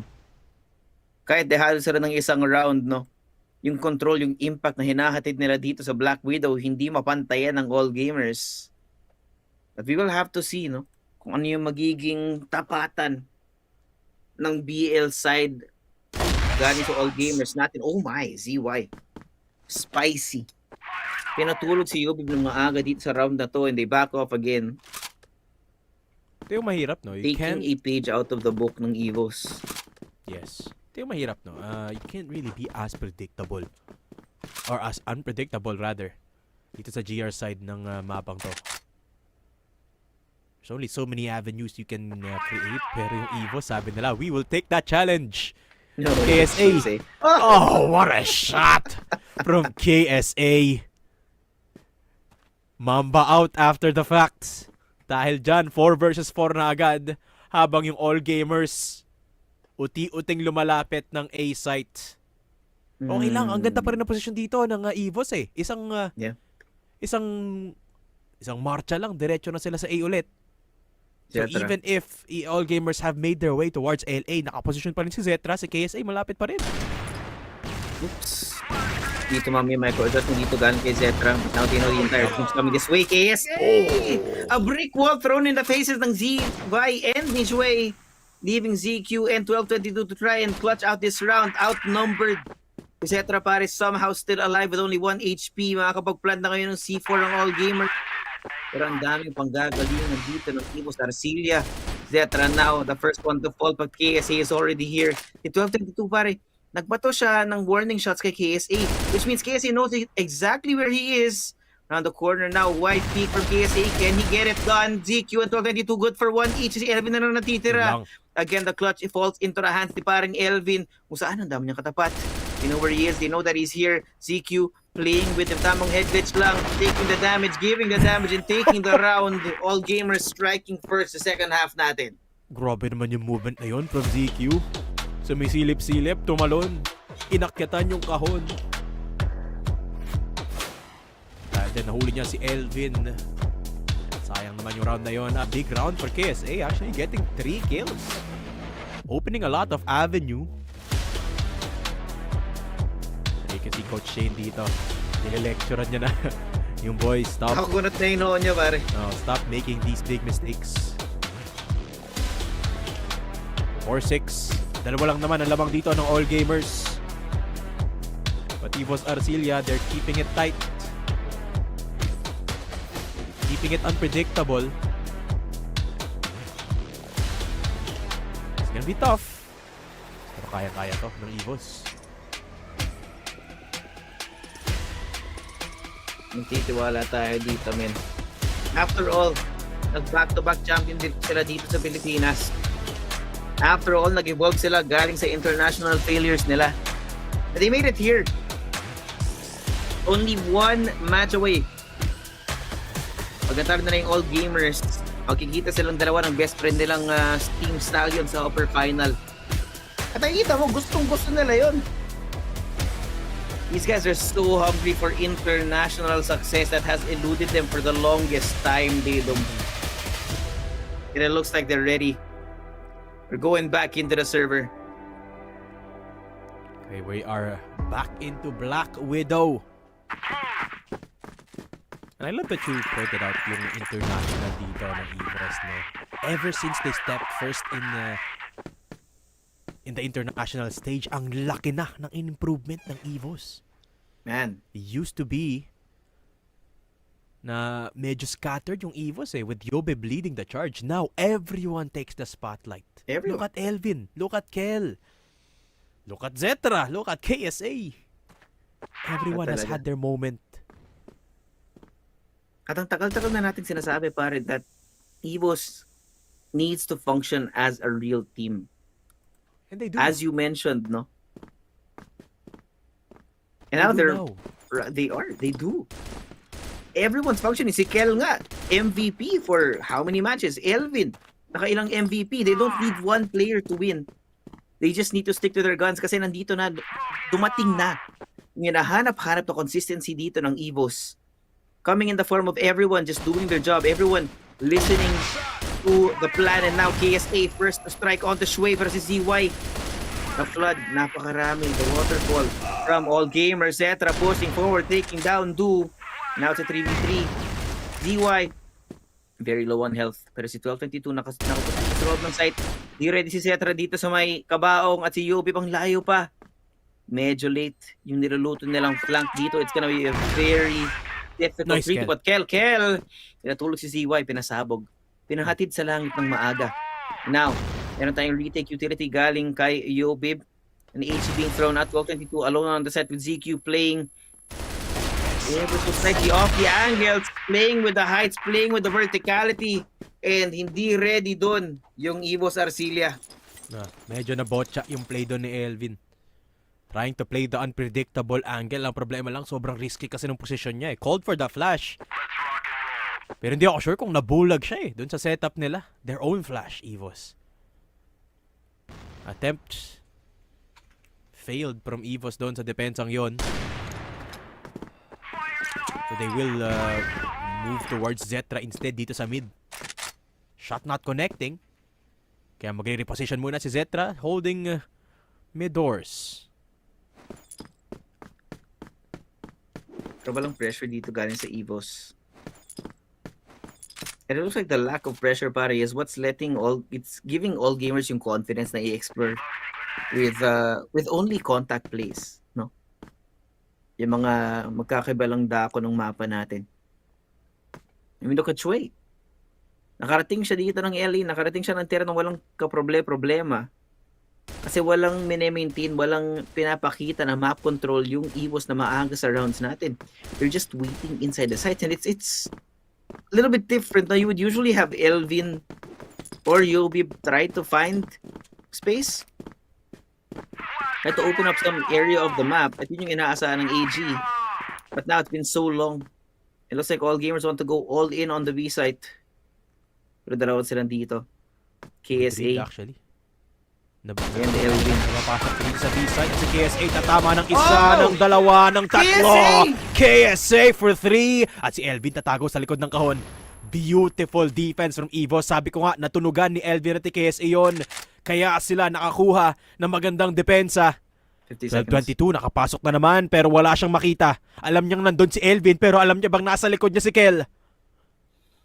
Timing has to be taken here. Kailangan nila mag-commit. Elvin is fully committed to showing absolutely nothing. Pero nakita na siya dito. Found by 1222. Pero kailangan nila mag-activate na. Zetra has to join his teammates on the retake attempt. Pero wala pang plant na nagaganap. Wala pang pagtatanim ng bomba. Now 1222. And fully commit on it. Kel looking for an angle na pwede niya mahuli si DOO pero wala silang pinapakita. Now Yobib on the backside. What is Kel cooking? Pinag-rotate niya si Zetra at si Yobib habang mag-isa siya dito. Kel? With a sniper. Yun lang, not winning the fight against DOO. Kaya si Zetra naman ang papalit sa kanya. Zetra hits the shot, but Zetra goes down afterwards. It's all up to Yobib. Di niya alam. May flash? Saan siya magkagaling. Ginamit niya na agad yung flash defuse. No way, It's getting stuck. no way. Yobib! Nako! Yun lang, calling the bluff. On to 12-22. It did not work. Masyadong marami atang ginawa doon ng EVOS. Naging nag-overcook nga yung EVOS dito, men. Sometimes you need to keep it short and simple. I think EVOS, they're overcomplicating things, Daydom. Nakailang balik sila. Nakailang mid-round call sila. And yes, Kel is known for his mid-round calling. The on-the-fly calling. But if you call things too much on a micro level, tulad ng rotation na yon, maybe it's better to keep it simple. Ngayon, all gamers, 2 round na lang para makuha nila yung Black Widow. And looking confident again, Daydom. 8-4, big lead para sa all gamers, that's for sure. EVOS, nagamit na nila yung timeout nila eh. Yeah, the boys are all alone from here on out. No guidance from Coach Shane. And no information. Tahimik ang mapa. Isang HE from EVOS. Another one. They're calling for this B site na andito daw ang all gamers. Pero kahit doon sa ES, nagbabato sila ng granada. Hindi pa rin sure ang EVOS. Dahil nga walang nag-push mula sa kanila, Josh. No info at all. And that's something that's been missing. That's a miss, but that's also so much information na binigay para sa kanila. KSA is here and they're already calling for help. Nandito na rin si Yuki nagpaparating. KSA sa may kabaong, somehow still alive despite being standing in the coffin. And all the util being thrown out. Ito na nga yung pag-push galing sa all gamers. Yobib is ready to receive. Tamang laro lang dito. And look at Kel, look at Kel! Maintaining pressure on the backside, pero para the explosion galing sa all gamers para makapasok sa loob ng D-site. Hindi sila ready para doon. He turns away, the flash out, Kel falling at the hands of the sniper. At ngayon si Zetra na natitira. 1v4. Kaya niya ba to? With every second that passes, Daydom, it becomes more likely that this is set point para sa all gamers. And there you go. That is rough. Isa na lang para sa AG to get Black Widow. Uy, slow down sa paghinga, boss. 9-4 for all gamers. Ito na kayo sinasabi ko, no? Medyo mahirap maging unpredictable pag nasa GR side ka eh. KSA, you can feel the frustration kasi nga naman he's been having Zetra a lot of impact rounds pero hindi nila nako-convert. Zetra good for one. Yun nga, lalaban ng EVOS. Yan. Getting control of waters. And EB and House B. Yung sinasabi natin dito. Yun na nga, exactly. That's exactly what they need to do more of. They've been missing the sauce para yung spicy sauce ng EVOS. Kung saan bigla silang lumalason, bigla silang nagbibigay ng sakit sa katawan sa mga kalaban nila. And as soon as they do that, no, they have a 2-man advantage. The question is, can they convert the mid-round? Can they convert this one on the back of this, the first 2 kills? The man advantage na na-develop nila.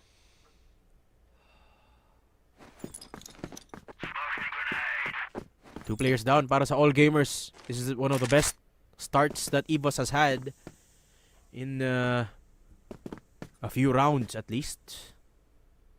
Getting the shot in and the double kill. There you go. That's what you need.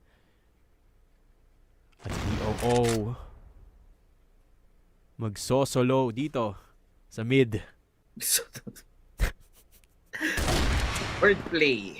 There you Okay. go, DOO. Nahuli yung Dark Prince, pare. Masyado siyang biglaan ang pakita doon. Kahit sino naman yata pag nagulat doon, no? Bigla ka nalang babaril. But the C4 is squarely in possession ngayon ng EVOS Arcilia. So DOO, even with that kill, is gonna be very hard pressed para ma-convert yung round na to. Has to not only pick up the C4 but become unpredictable enough para ma-isolate niya yung mga gunfights laban sa EVOS. But he is making his way on the A side. Narinig siya ni Kel. Alam He ni knows. Kel na malapit pa si DOO. And that's all he needs to take him out. Buhay pa ang EVOS Arcilia sa Black Widow. At lalaban pa sila dito. Possible or fighting for overtime. They need to be more proactive at yun ang gagawin nila dito. Look at the positions of Yobib and Zetra. Playing up against the smoke. Nag-adjust na rin ang All Gamers. Smoking off LA para lang makapasok ng Ter dito. Si 1222. Pwede sila mag-push sa mid dito eh. The thing is, EVOS are respecting All Gamers as mid. But there is rarely anyone holding it down. Way too much respect, pare. This time around, si Du nag-iintay dito sa mid, no? So, properly timed naman yung respect dito ng EVOS. But in the latter parts of the round, katulad nito, wala nang nakabantay. Oh. It's just ZQ, who is for the most part playing defense. And binabantayan niya lang yung bomba dito, but he's not looking for a fight in mid. Yeah. Wala nang katingin, ha? Kaya let's let go of the angle kung saan pwede nyo makita saan yung mga All Gamers players na nag-ready para pumasok ng loob ng B. But it's too quiet, man. It's way too quiet. Pero smokes out being set up para sa All Gamers. Still plenty of time para sa round na to, Daydom, ha? We know All Gamers might be rotating away. Qadsiah has to be careful. Dio is waiting for him to push forward, just daring him to show his face around this angle. Pero hindi. Iniwan lang nila si DOO dito. The rest of All Gamers are making their way through mid. Kel will hear this. And he should know. What will the call be? What will the reaction be? Tamang spot out lang, somehow he's still alive. 9 HP for Kel. Magsasama-sama na dito yung mga players ng All Gamers. Qadsiah gets the first blood of this round on DOO. Nice. Elvin na naman nakapuslit ng isa, pare. Ninakawan ng buhay yung isang manlalaro ng All Gamers at ngayon si ZQ din, duguan. 30 seconds in, they have to fully commit. They haven't seen Yobib, but Yobib takes down 1222. And Shui is fully aware of this position. Nice. He still cannot get the kill. ZQ alone in mid, isolated by Elvin. May laban pa ang EVOS pa. Yes, they're back. Yobib with the double kill, Elvin controlling mid, and this is what we need to see from EVOS Arcilia. Create your own space. Deny it from All Gamers na hindi naman ine-expect na mangyari yun eh. They wouldn't think na magpupush ang EVOS.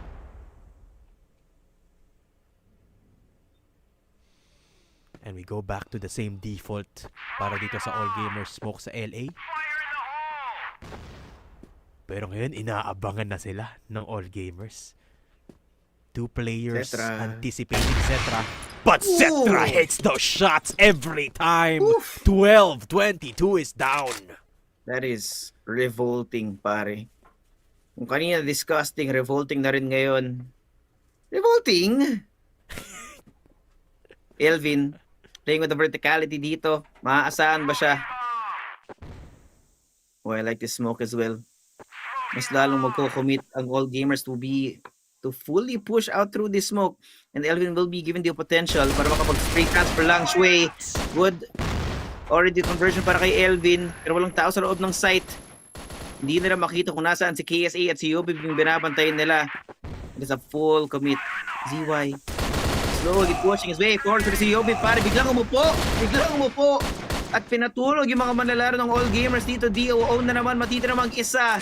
1v3 here. And around the corner, he does not know where to look. The C4 is stuck in the middle of no man's land. He's lost.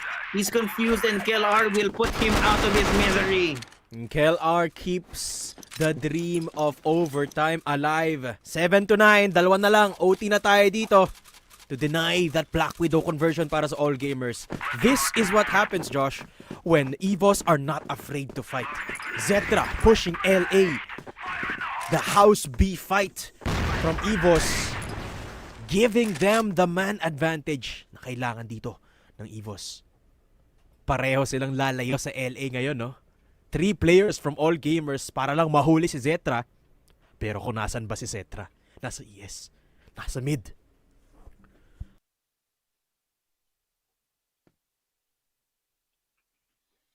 Wala mo nang pupuslit dito para sa EVOS, ha? Now fully committed. The delaying tactics, delaying util from EVOS as well. Para magbili ng kaunting kaba sa all gamers. Zetra. Ano naman kaba? Daring. Nakita yung ulo ni DOO. And now they hear that. Mag-activate sila sa may mid. And the reaction pa rin. Nandito na sila kagad. Elvin, Zetra, crossed over. Yo, babe, waiting. Killer around the corner. Ito na, yung flash. Paparating ko. Sway! Oh, napakabilis. Diretso sa ulo ni Killer yung bala. Yo, babe, mamba out muna, no? Kabuenas lang para sa kanila. Pero si Zetra na naman. Ang sakit sa katawan ng mga panalaro ng all gamers. Biglang naging 3v3 at naglaho yung mga hope nila makapasok sa loob ng site. And they make their way in. Ito na yung C4. Nakapagtanim na ng bomba ang all gamers, Daydom. Yun na nga. Pero tinan mo yung posisyon ni Zetra dito. Going the long way around. Kailangan niya lang bantayan si DOO. Zetra, you have to swing wide. Maybe play the USP. Pero nakasniper siya dito. Babagalan niya. DOO, matatimingan ata si Zetra. Yun no. Crucial lurk from EVOS going down. And that is the round. That is Black Widow claimed by all gamers. There you go. All gamers. Nahirapan sa may dulo ang EVOS. May second win sila, pare. But unfortunately, that was not going to be enough para i-convert yung Black Widow. Hindi sila nakarating ng overtime. At nakikita mo ng reaction after that last round. May usap ka agad ang EVOS. May thoughts ka agad si Coach Shane. Manigurado malaking preparation yung kailangan nilang gawin dito para sa pangatlong mapa ng serye natin kasi mukhang malapitan talaga yung laban natin, men. It's Talaga. intense. However, I think kaya pa rin gulatin dito ng EVOS ang all gamers in the last 3 rounds. Remember, Na consecutive wins dito ang EVOS. The way they did that is by pushing a lot. They positioned Zetra very aggressively. To the point na lumalabas nga siya ng mid doors dito. Yun yung naging anchor point nila dito sa game na to, Josh. I think kaya ulit nila gawin yun in the next couple of sets. Kayang-kaya, men. At lalo na yung map 3 natin ay port. Pero syempre, to break it down para sa ating analyst and host, Mochi Salvatore, take it away. Sa susunod, Kuya Josh, pakilinaw anong klaseng break it down. Pero other than that, no? Mukhang medyo nagkandalugi. No? Itong EVOS Arcelia, it feels like in certain rounds, it doesn't feel like they're the ones that they're playing. If I may say, no? Parang napapasobra sila ng ingat. There's some hesitation.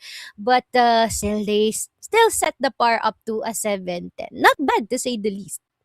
Yeah. It still feels very different for all gamers to be able to play that very aggressively, especially nung blacklist nga sila, no. Always napaka-guaranteed ng round ng all gamers if ever they do get a site and play the post plant. Yun yung nahasang weakness dito, no, ng all gamers against EVOS Arcelia. And because of Du's ability to get that pick, yung presensya lang talaga ni ZQ for those multi-kills, it's an easy day in the office here for all gamers as they pick Black Widow and secure that amazing and strong second half. EVOS Arcelia, onti na lang eh. I feel like they really fumbled the post-plant positioning in order for them to gain access of LA. Feeling ko dun talaga sila nagkatalo that would have ultimately sent it to 9-8. Pero nandito na nga tayo sa puntong to na kailangan nang harapin ng EVOS ang kanilang mga pagkakamali and hopefully bounce back into the port. Pero yeah, this is an EVOS map pick. They really did excel in this kind of experience sa mapan to, no, way back during regionals and even in masters, and hopefully yun nga sapat na kaalaman na yun para makuha na nga ng EVOS ang advantage dito sa series na to. Yeah, all gamers played the post plan absolutely perfectly, no. Wala tayong palag doon, and hanggang doon na lang talaga ang all gamers. Sana nga hanggang doon na lang sila sa pinakita nila sa Black Widow, because sport is something that very much belongs to EVOS Arcilia. Of course. And kita rin natin yung performance ni Cetra kanina, no? Tsaka ni Yobib, ang lala, even some crucial kills din, of course, galing the rest of the squad, the likes of Elvin. Lahat naman sila, no? So, yun lang talaga. It feels like iba talaga yung alam mo na yung iyong magiging mental headspace sa buong laro. Of course, it can be influenced by various factors depending on sino yung mga nakakatapat nila dito at kung kanino sila nagkakaroon ng problema, no? Lalong-lalo na all gamers ang kanilang kalabon dito. Pero this time in the map of port, no, I think it is bound to change, especially parang nabanggit din naman at na-observe din nila Dado Matthew Suave kanina, no, na meron agad in-input, no, si Coach Shane sa kanyang mga players. So, hopefully they will be able to address that. I think it's just a mental thing. It's the confidence indeed, no. If they are tigers, act like tigers, kumbaga. Sana nga, no, na talagang ginagawa ng kanilang mentality ang pagiging tigre dito, no, because in order to rule the jungle, they really have to take every species one by one. At kung gusto na nga nilang sarili na nga lang nila yung matitira dito, they have to take down all gamers at their best game, which is going to be site taking. Yun lang ang mahirap dito sa mapan to. Pero pinakita ng all gamers that there is no such thing as a weak side sa Black Widow. Pero all gamers, I feel like that stops there. Para sana nga, no, because that's what EVOS Baka really ma-jigs needs. kasi natin eh. Wala pa naman akong sinasabi kung ano talagang pwedeng mangyari. Pero all gamers, they really went out of their way doon sa Black Widow na yun. Na feeling ko hindi na nga matatranslate into something really connecting dito sa ating susunod na mapa. So yeah, EVOS Arcilia still managed to make it even kahit papano. So yeah, this is not just a series for EVOS. This is a very challenging one. Of course, and I'm pretty sure all gamers is being challenged as well. Kaya naman, we are gonna be back after a quick short break. Susunod na mapa natin is gonna be Port. Chill lang kayo dyan. Get underway with this grand final. Here it is, the CFS 2024 Grand. The last time. Welcome one and all to the final map in the grand finals. Feifei, and one by one they're falling apart. EP are going to give themselves map point. And there's no pressure from the B site, so they actually get all this for free. Where are they going? Have they made that decision? There's util A, there's util B, C4's leaning over towards A. Around the world might be the call. YH leading the charge. It's not much of a charge. It's a slow creep. It was a contact play, but you're right. The information is there for Evolution Power pushing their way in. It's three. VNC and Silver have to come up huge, but it's almost assured now. Zay will go down. XQQ in for the trade, and it's down to just Silver. Can he be the hero here for Vasco Esports? He's got time to play with. Pushing forward. Mino drops, but that is it. Evolution Power are the champions of the CFS 2024.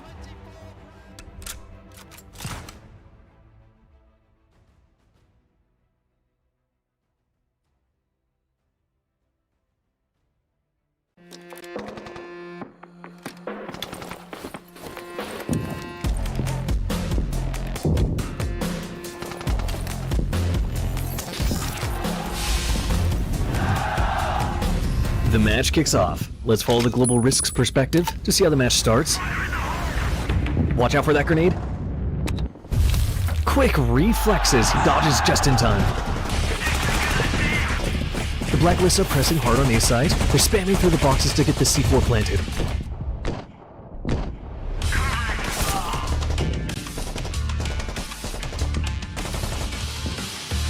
What a great shot. After losing one, the Blacklists rush B site and secures the plant. The global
balik dito, no, sa ating broadcast, no, post muna tayo. It's already a 1-1 for EVOS and as well as all gamers, no. Habang may bumaboses dito sa aming bumubulong, well, i-throw na natin sa ating casters dito for our port map, Jisuabe and Daydum. Kumusta dyan sa port?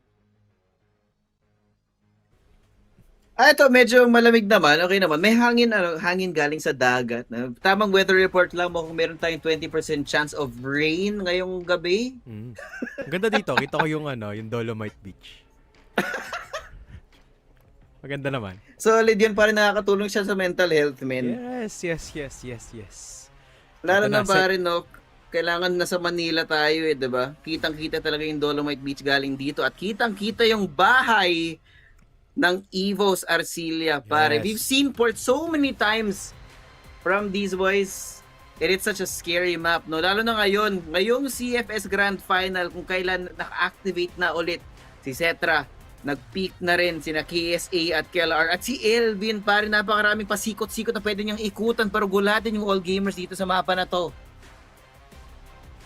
And it gets even better for EVOS Arcilia, no? Dahil port ang pupuntahan natin. Some final reminders being sent out by Coach Shane para sa players natin of EVOS Arcilia. 1-1. Just a reminder for everyone, ang score ng ating sets ay 1-1 as we head into our set number 3. One of the best maps of EVOS Arcilia is Sports. One of their favorites for sure. Can they take down all gamers? Ang sinasabi nilang best team in the world sa paborito nilang mapa. Let's see.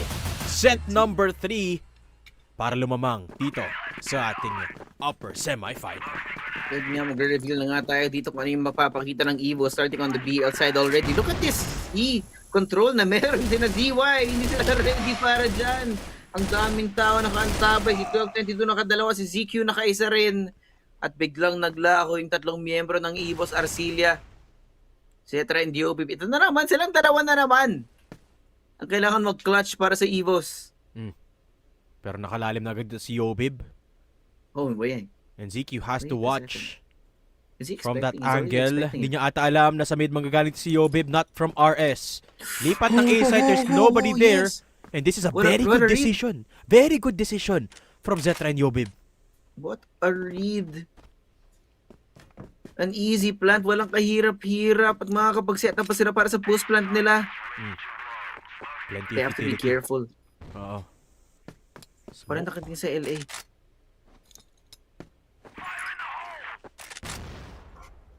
Getting thrown out by Zetra dito, buying a lot of time. At si Yobib, papasok dun sa smoke ni Zetra. Hindi ina-expecto ni Shui, pero nakita siya. Yobib not hitting the shot. Zetra will though. DOO is down. Wala nang lurk. Wala dito sa all gamers. At wala nang paggagalingan dito si Yobib other than LA. Nasa taas si Zetra. Shui will take him down. Pero si Zetra sasagot ng isa. Shui is half HP. All it takes is 2 bullets. At tatama si Zetra doon. The double kill from the sniper of Tonto. And round 1 goes to EVOS. Mapapatanong ka na lang talaga, pare, kung bakit mo sila hinaharapan si Cetra. Sniper man yan o pistol, ready siya.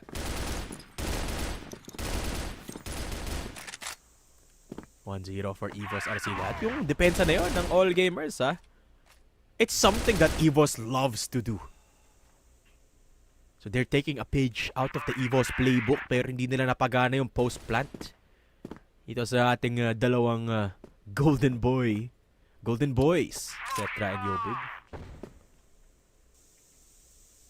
At Z-control na naman para dito kay ZY. Nade coming in, good entry, KLR taken down, and ZY nakadalwa pa nga. Paano nangyari yun? ZQ will be playing from the post corner and KSA sabi nga tama na to, boss. Ako ang tatapos sa'yo. 3 versus 3. Papasok ng mid dito ang players ng EVOS Arcilia pero yung bomba nasa likod. Kailangan na lang kailangan na lang kunin yung bomba kasi si DOO magaling sa likod. DOO nahanap na si Elvin and it is Cetra to pick up the bomb. Wait, no way. Good kill from Elvin. At lilipat na ng B-site dito ang players ng EVOS Arcilia. Again, they're gonna get the bomb planted kapag nagmadali sila dito, Josh. It's so free. But all gamers, they're cooking something else. Nakita si Cetra tumawid papasok ng B-site natin. Hindi ko alam kung magiging handa sila para sa pag-flank galing kay 1222. Zetra! Oh my God! The timing! Para kung hindi siya tumalikod dun, hindi niya mahuhuli yun.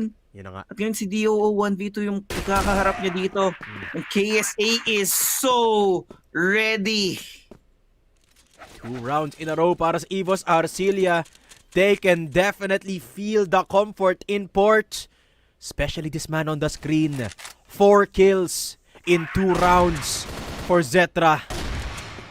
He's alive and well. In that range, pare. On that range, considering na siya pa yung Arctic player dito ng EVOS. All gamers are being played like a fiddle. Nakita naman natin kung gaano ka-sneaky yung galawan ng EVOS Arcilia. Pero yung reaction dito ng all gamers, no, the early smokes in mid. The smokes in Z. Pero hindi sila basta-basta mga kaabante. But what are these lineups? Oh no. If there was someone inside, he'd be dead. Pero wala naman for now. ZY. Dahil nakarinig napakaraming HP na binaton. Nag-i-expect siyang may push galing sa EVOS pero wala siyang makikita. And the reason why EVOS will not commit to that LB position dito sa Z, kasi palaging nandun si ZY sa loob ng smoke. And EVOS, napansin na nila yon. So they will be going away from that area. The thing is, EVOS pwede silang bumalik. Now that it is clear of smokes, pwede na lang buksan yon. ZY is not in Z anymore. Actually playing inside of B site. So pag wala siya sa Z, si ZY, magiging BY ba siya dahil nasa B na siya? Good question.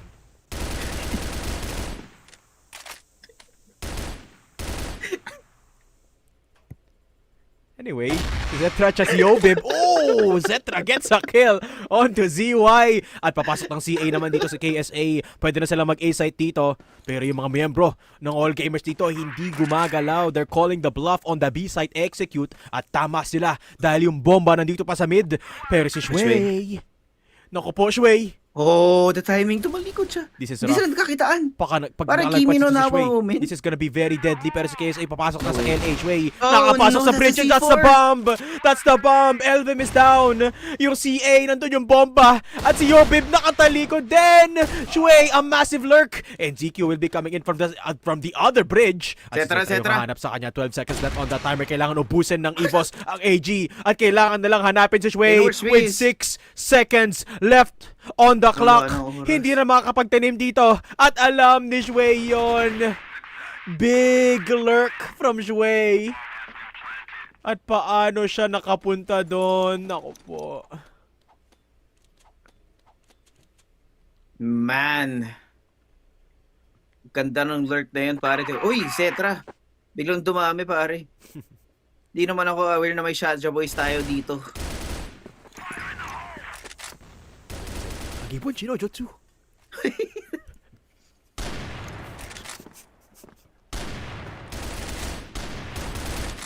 Speaking of Zetra, trying to get the wall bang onto ZQ. Pero wala siyang tatama. Sige lang, subukan mo lang Zetra. Dati bayo.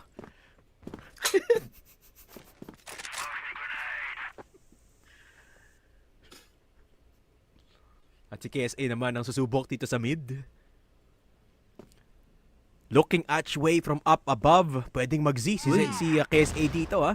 1222. May kita ba dun? Sa angle niya na dun. Hindi ba dingding lang tinitingnan dito? You know? Yun na nga, kita niya si KSA. Wow! 1222, what a setup!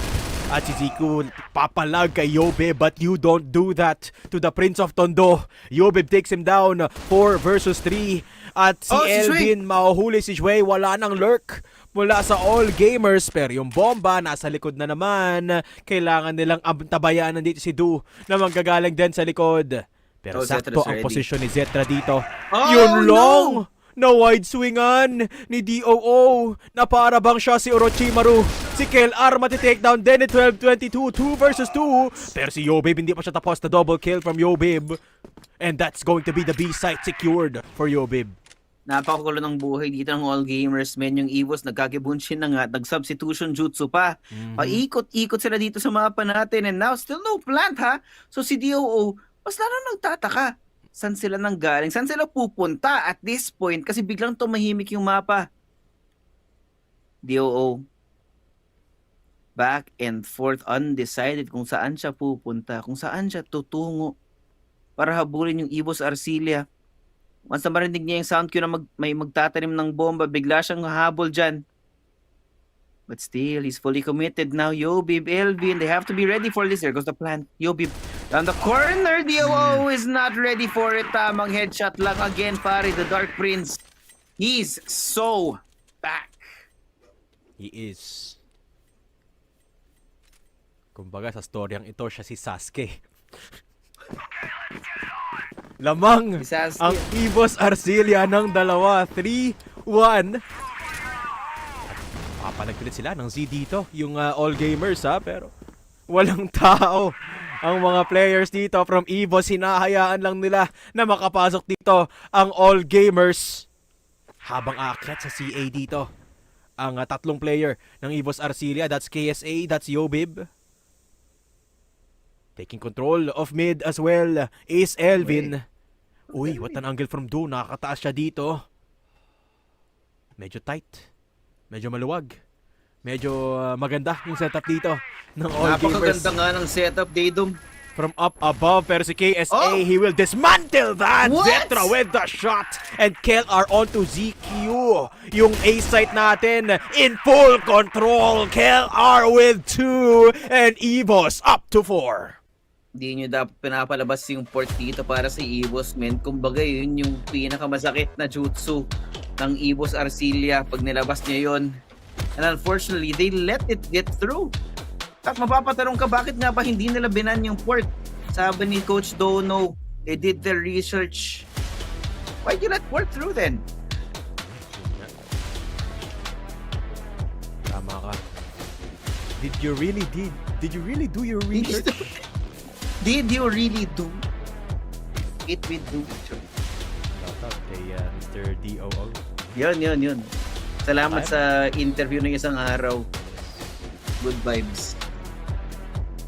A lot of things being cleared up between KSA and Coach dito, no? But so far, it's been a successful first 5 rounds para sa EVOS Arcilia. Stressed si Coach Dono. Sorry, si Coach Dono pala yan. Kala ko si Coach Tanks yan for a second. Oh. My bad. Tandaan mo Palit kasi ng from orange to red. Josh, question. Tandaan mo ba dati yung stock toy na Domo?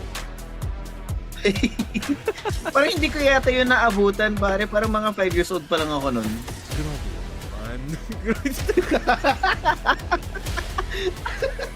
Aray ko. Nakita mo yung mousepad ni Yobib? SGG Reborn yung nakalagay. Uy. Shout out to the people behind SGJ as we go into round number 6. EVOS Arcilia, malaki-laki ang lamang nila dito. They have to keep this lead against the hometown heroes that is Chengdu All Gamers. At didiretso na sa mid dito. Again, 3 players from EVOS. Elvin was so deadly earlier along with KLR dito sa mid push. At yung ulit, ang gagawin nila. Dire-diretso, 12-22, may X-ray vision. Getting the wall bang in. Yobib, Ninja to get 12-22. At diretso sa RS dito si Elvin. The lurk is on. DOO. Maling anggulong titingnan mo. Nasa kabila si Elvin. At pababa. Tatakbo. Hahabol si Shui. Pero nakalayo si Elvin. Now the question is, saan pupunta ang EVOS? Ang sagot, wala pa. They are making all gamers rotate around the map. At yun na, nakapag-desisyon na ang EVOS dito. Papasok sila ng B-side, Josh. Doing it again and again. At ngayon si ZQ, yung sasalo na napakaraming taong paparating sa kanya. Elvin also. Baka magkita pa sila ni ZY dito sa may mid, no?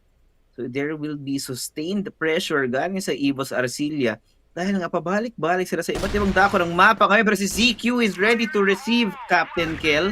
At si ZY, nahuli na rin si Elvin. So ngayon si Zetra, si Yobe, wala na silang choice. Silang dalawa na naman ang kailangan makipagsapal na rin sa mga kalaban nila dito. ZQ, hoy ZQ, saan ka nakatingin? Sway, forward, Zetra. Oh shit, Zetra! 1-4-2, si ZY na lang natitira. At napakaliit na lang ng buhay ng dalawa natin manlalaro galing sa EVOS, men. Sobrang liit. Isang bala lang silang dalawa, but somehow they get this plant down. ZY also only 2 HP. At si Yobib nakabantay, naka-ready. Isang bala ka nga lang talaga, naririnig niya nararamdaman niya na yung chakra na paparating sa may likuran. Kung anong ultra instinct dito na Yobib, pero si ZY mauuna. Unang balang tatama si Zetra. Napakaingat ng pwesto, and he's ready for it once again. How did they make that happen? The 2 versus 3. Zetra and Yobib, binato pa sila ng mga 10 granada doon. But they still somehow survived. They still somehow won the fights. EVOS! Anong nangyayari doon, boss? Nag-ala Akatsuki yung 5 EVOS. Ayun na nga. Sabi ni Zetra, sabak you. Sabi ni Yobib, sabak soso. What a play! Parang hindi ako umabot sa chapter na yan, Didum. Kaya pala pula yung buhok ni Zetra. Idol niya si Gaara. Nilabas niya yung Shokaku, pare. Biglang lumabas talaga yung first tailed beast natin. Oh, man. At ngayon, pare, ito na naman, ulitin na naman nila yung B. Si Elvin, grabe yung pagkapuslit dito. Hindi in-expect si DOO. That's the first blood. He's looking for more. Pero si ZQ, si ZY, nakatingin kung saan sila magagaling. And Zetra, oh no, nag-overheat. It's free. It's way too free. Para sa all gamers, biglang naglaho yung EVOS ARc at si Yobib na naman. Si Sasuke na naman. Kailangan makipagsapan na rin. Pero nakadalawa pa. Didum, hindi ko alam kung ano yung nalalabas niya dito. Ready na ba yung Amaterasu dito ni Yobib? Hindi. Pinigilan sa ni Shui. Okay lang yun. Lamang pa rin tayo kahit anong mangyari dito sa half na to. Remember, 5 rounds on the board para sa EVOS Arcilia already. Ito ka ta highlights again. Si Gaara si Zetra na naman ang karamihan na nandito. 3 out of the 4 stat lines claimed by the sniper from Tondo. Uy, CA control. Ang bilis. Nakaakyat dito ni Shui. And this is a crucial piece of this defense. Agresibo na ngayon ang all gamers. Kahit si ZY nandun na ulit sa Z. Gugulatin nila yung EVOS dito, men. Tanda na niluto nila dito. The amount of smokes they have through Z as well. They're gonna smoke off mid also. Para mas lalong mangamba dito yung EVOS kung saan sila pupunta. But they've left one thing open. They let DOO fall off the angle. At medyo distracted na si DOO dito, no? Back and forth siya between mid and A. Elvin, are you gonna be ready for Shui around the corner? Yun ang tanong. Will the crosshair placement be good? Can he get past it? But here comes the util. Smokes out. Shui given more cover. DOO, kailangan niyang mag-ingat sa pwestuhan niya dito, Shui. Still playing patiently. In a minute in, Elvin! Nalagpasan si Shui. Wow. Di ka makakapuslit ng isa. And EVOS, kahit nakakuha ng isang kill dito sa CA, hindi pa rin sila gumagalaw, all gamers. I like this adjustment from EVOS kasi napansin nila na agresibo na ang all gamers kaya iniintay nila na may mag-push. Kaso lang si KSA na timingan ni ZQ. Kaya balik tayo sa 4 versus 4. CA control still being held by EVOS Arcilia. Pero mukhang dediretso na sa mid dito si Yobib. Papasok na, flash. Not gonna be used. ZQ with the timing. At yung bomba, hawak-hawak dito ni Kel. Will they go to A site? I think pwede na. Pwede na silang pumasok ng A. Good smoke coming through from the IGL. The flash will be there pero wala namang makakapag-peek para dito. Yun long Zetra! What a shot! Onto ZY point blank with the TRG. At si ZQ, nagtatago sa likod ng kahon na timingan niya doon si LV and KLR. Can you trade it out? The answer is yes. Akit pataas. Naku po, KLR, you need a little bit more support than that. And Zetra will go down as well. Ayun lang. Medyo na pressure ata ang EVOS doon. All gamers take the round. Medyo delikado yung mga nangyayari dun sa round na yun, ha. Papansin mo yung mga opening galing sa EVOS. Wala tayong nakitang trade masyado. Body system nila kung baka hindi pa naka-assign ng tama. Pero medyo malaki pa rin naman yung lead. We are at 5 right now. This is the last round in the first half. Yung BL side dito ng EVOS. Kung makahanap sila ng 6, even better. But 5 is already good to begin with. Baka may last minute adjustment dito ang EVOS para mas lalong mapalayo yung lead nila. Exactly. Isa lang, just one more para 6-3 yung score natin. And EVOS, I think it would be beneficial kung maghintay lang sila, mawala tong utility na to. All gamers will be forced to use more utility to keep this map control na meron sila. Especially here in Z. Just wait it out. Tignan mo, nag-smoke na rin sila dito sa LA. I mean, sure, there's less space for EVOS to work around with, pero at least napipilitan nila yung all gamers na lumapit sa kanila. Into the hands of Zetra, potentially. And ZY will still be around Z. Zetra, yun lang, shot does not connect, but KSA will hit with his KLR, good for one as well. At pwede nang pumasok ng B-site dito. Si ZQ na lang ang natitirang buhay dito sa my B-site. Binato na nga ng Monay ni Elvin. At wala pang naisasagot dito ang AG. Yun lang, DOO and ZQ on the board. Habang sa KSA nakaharap ng isa, 2 versus 2. Mid-control para dito sa EVOS. At si Yobib nakapasok na sa ilalim ng A. DOO, saan ka nakatingin, boss? Yobib playing from down under. And DOO will go down. A site in control for EVOS. At si Elvin at si Yobib, 2 versus 1. Grabe. Ganda na timing doon ni Yobib. Ngayon, ZQ gonna try and look for an opportunity. Catches Yobib out in the open, Daydom. And makakapagtanim ng bomba si Elvin. ZQ, long way around to, Daydom. Take the long way around and Elvin pushing forward. Makikita ba sila dito? Depende sa timing, ZQ. ZQ! Oh my! Elvin around the corner! Nice! Pero si Elvin ang makakahuna. Ito na nga, pare. The half is over. EVOS will extend yung lead nila dito as 6-3 at the half. So far, ito pala yung pinakamalaking lead na nakuha natin para sa halftime. And lead with the double dip. Nag-peak siya, tinamaan ng bala, tapos nag-peak ulit. Incredible stuff para dito kay Elvin. Walang takot eh. Dahil dyan, 3-round lead para sa EVOS. The prediction, 60% para sa EVOS Arcilia. And EVOS naman ngayon ang dedepensa on the GR side. And look at this. Z position para kay KSA. Sabi niya, kung kaya mo gawin yon, ZY, ako rin. Holding on to an aggressive push.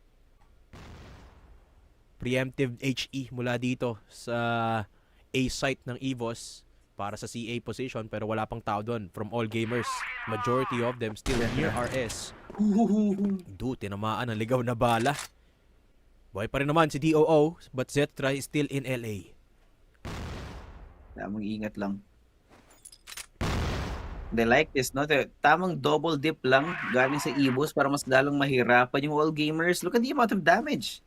DOO, pare isang HE lang yan. Goodbye na kagad. Si 1222. Paparating na ng kalahati yung buhay niya. And all gamers playing at maybe a little bit too slow, no? Kung sinabi natin kanina, kulang sa exploration yung EVOS. This time, all gamers extremely slow. Now, KSA. Ingat lang sa pwestuhan dito. Baka mahuli siya. Nakita yung kamay niya. Si DOO nagparamdam. Rotations now gonna be full, Daydom. Sa subok dito, ang all gamers. Pero si Kel makakuha ng isa. That's ZQ good. on the trade. Yobib. Gusto niyang pigilan yung pag-rotate dito ng all gamers. Try to cut it off. But 12:22, ang haba ng pasensya. Hindi mo na magko-commit yung AG kung saan nila gustong pumunta, Daydom. Yung Hindi mo na maganda sila dun sa ginawa susubok. ni Kel Ardon Josh, nakita niya eh. Nakita niya lahat ng players ng all gamers, even though he went down after taking down ZY. He's got information na karamihan sa kanila doon manggagaling sa Z. So now, EVOS playing off of that. Zetra. Towards A side. Zetra. Sakto lang yung hold niya doon from bridge. May isang manggagaling na lurk from mid. That's DOO. At nakita na siya. Yun lang. What? Double kill for DOO. Si Elvin buhay pa rin. Pero na-trade na siya. Yobib all alone. Ang maganda dito, 1 HP na si DOO. At si ZQ mag-isa sa taas ng site. Yobib, pwede niyo matimingan. That's the one. But not the second. Sayang. Yobib, DOO, the perfect position. And a crucial lurk from AG. Isang solidong effort galing sa AG doon, men.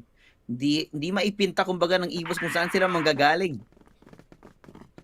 Ano, a 2-round deficit pa rin, no? May advantage pa rin ng EVOS Arcilia para sa ngayon. But with that first round going messy like that, what kailangan ng konting adjustment galing sa EVOS, no? It was medyo maraming opening na nakuha yung all gamers doon. For example, ito si 1222, no? Free space taking through CA, nakuha nila yung mid because of this smoke as well. Walang counter util from EVOS para i-delay lalo yung all gamers. Very slow round. Very quiet round para sa all gamers. Nakaakyat na dito si Yobib. This is a good point of defense para sa EVOS, no? Pag nakuha nila yung CA. Kasi usually, may nahuhuli si Yobib dito. Mukhang may mahuhuli na siya. Oo. 12-22. Oh, what movement from Yobib. Oops. Kaso na timingan siya dun. Dahil dun sa flash dito sa mid. Yobib has to back off. Binaba niya muna yung Chidori niya. At babalik dito sa A-site si Yobib. Just playing from above A-site dito sa bodega.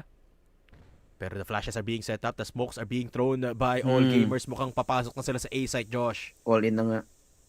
Yobib ang magre-receive dito. Pero kung wala siya makita, no, hindi pa gumagana yung Byakugan ni Yobib. Here comes the flash. Will he see through it? Smoke dissipating. Na-check siya ni ZY. Tamang pasok lang. Masyadong malakas yung Sharingan. At ngayon si ZY. Grabe dire-diretso hanggang sa may top. Elvin. Followed up also si Shui. Si 12 dito napakaraming tao. Napakaraming manpower. Yung nilabas dito ng all gamers ng isang biglaan. At ngayon si KSA mag-isa. Katapat ng 5 niyang kalaban. Walang kalaban-laban. KSA going down rather at yan na napa-timeout ng EVOS Arcilia. Struggling a lot. 2 rounds in a row para ba naman sa all gamers. Kaya kailangan nila ng konting adjustment dito.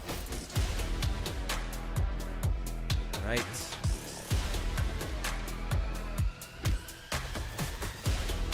Must be a lot of pressure for the boys and it's up to coach to manage that pressure. Manage the mindset of these players. Especially on Cetra's hands. Remember, this is still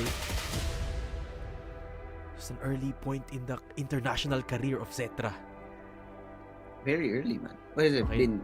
This ECL yung first appearance niya. Wala pang 1 year sa international si Cetra, pare. Yeah. It's a lot of pressure still. Still a lot of nerves. And not just for him, for the rest of the boys as well. Remember, this is what they've worked for the entire year. Now that they're here, dapat natapat sila sa top 1. Kailangan nila talaga mag-manage ng mindset dito. And so far, they're doing great. 6-5, lamang pa rin sila. Up against all gamers. But that gap is closing dito. Isang round na lang yung pagitan na lang dalawa. So, mapapa-timeout nga talaga si Coach Shane dito. Somehow, he has to find the way to make them stabilize, no? Kasi medyo naging inconsistent ulit over those last few rounds ng EVOS. I think we talked about EVOS being a team that has to function as a machine for it to work. Yung problema, no, is that ang nakahanap ng mga weaknesses ng all gamers na hindi ine-expect. The map control going missing, wala tayong early invasion, early map control attempts galing sa EVOS ulit dito sa port, which is something that they learned in the last map, but they need to do it again here, no? Tamang reset lang kasi baka mamaya, no, masyadong nakalock in ang EVOS, nakakalimutan na lang yung macro side ng laro natin dito sa port. To be fair, it's way different, no? I mean, in port kasi once you get to Z, once you get to CA, it's not a good idea na mag-push pa any further. And ginagawa naman ng EVOS yun eh. They control Z, si Yobib pumakit ng CA. The problem lies elsewhere para dito sa EVOS. Zetra tinamaan doon, half HP na agad si Zetra. Still holding on. The same position. Ito na naman si 1222. So I think this could be an LA push para dito. So all gamers with 3 of their players umakit na dito sa CA. They're anticipating Yobib to be on the other side of this wall. Pero walang tao dyan. Ang tao lang dyan, si KLR nasa ilalim. You have to watch out for that, AG. Pero mukhang nininja na lang si 1222 dito. Playing around the smoke. Cetra, nice shot onto DOO. Perfect timing on the peak. Good punishment. Si Yobib na dito naman sa kabila, sa taas, sa bodega. No sniper for Yobib. But he's holding on to KLR's position. Pwedeng mag-pick si Kel dito. Yobib, nakakita ng isa. KLR picks up 12-22. And ZY hindi makakyat because of Yobib. This is perfect for EVOS Arcelia na lahat nagro-rotate na. Papunta ng A-site. Yobib is such a stronghold na hindi niya na kailangang lumabas. It's Elvin and Kel to hold it up for all gamers. Lamang na lalo ang EVOS. Yun nga. Isang solidong pag-anchor galing kay Yobib and KLR. Playing off of what he knows, man. Ginamit niyang even and threat si Yobib para hindi sila tumingin sa kanya.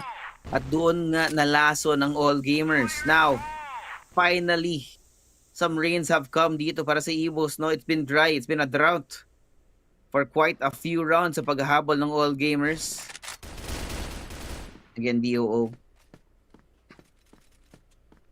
Ito nag-activate si DOO ngayong second half natin dito, ma. If I'm not mistaken, he started this half with only 4 kills. He's already got 7. Hindi, wala yan kay Zetra, boss. Ilang kills si DOO? 7? Si Zetra, 13. 13. Almost double, pare. Wala yan. Sino ba yung DOO na yan? Wala yan kay Zetra, boss. Wala yan. Okay, Elvin. What is Elvin cooking? Ito na naman si Zetra, pare. Nakakuha siya ng isa panigurado. Tamang ingat lang. We're expecting a wide swing from the all gamers players. DOO, nakita. Ay, nakauna. Pero, Elvin ha, from on top. Chooses to reposition. Call for help. If you see Keller also, no? Clearing more smokes. One in mid, one outside of house para hindi umabante yung all gamers, no? Deterrent. Kumbaga, para sa Chinese squad.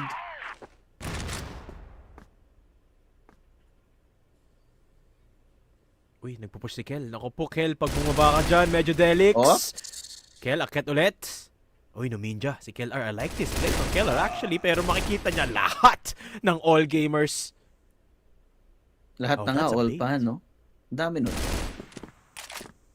Actually, that's a bait from KLR, no? I mean, pinakitaan siya na may paakyat nung CA. Ouch. And then they back off once the death camera is off. DOO take down Elvin. Oh, they're going to KSA. At si KSA mag-isa na lang dito sa loob ng B-side. KSA good One. for 1. Can you get another? That's the C4 in front. KSA good for 2. Can you get 3? And that's 4! KSA with a hold to save EVOS of round 13. At dahil dan, ginawa niyang possible para kay Yobib to. 1 versus 1. At sugatan pa si 12-22, Josh. Napakababa, man. Napakababa ng HP. He's already walking towards Yobib. The imminent threat of the Dark Prince coming your way. But 12-22 somehow. What is that? Biglang ganon, pare.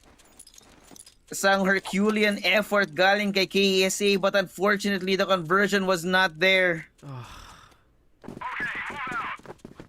Okay lang. Head up, Yobib. That's okay. Move on to the next round.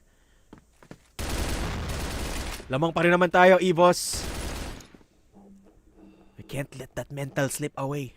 Especially from Yobib. Kailangan hindi niya sisihin yung sarili niya dito, pero si Zetra naghahanap ng oportunidad kalaban si ZQ. DOO. Kaya bang manalo si Zetra ngayon? Remember last round si DOO yung nanalo sa duel. KSA looking for an avenue. Lalapit na si KSA. Naku po, nahuli ni ZQ. KSA is down early. Not exactly the best start, no? Kung ano yung ingin niya kanina, bigla siyang na-deactivate ng maaga. And again, the gap is closing for EVOS Arcelia. Just ever so slightly na yung mga round na ganito.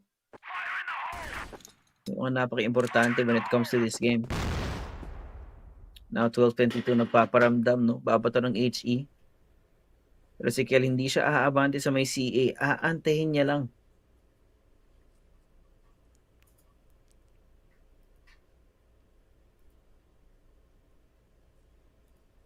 Quiet again, all gamers.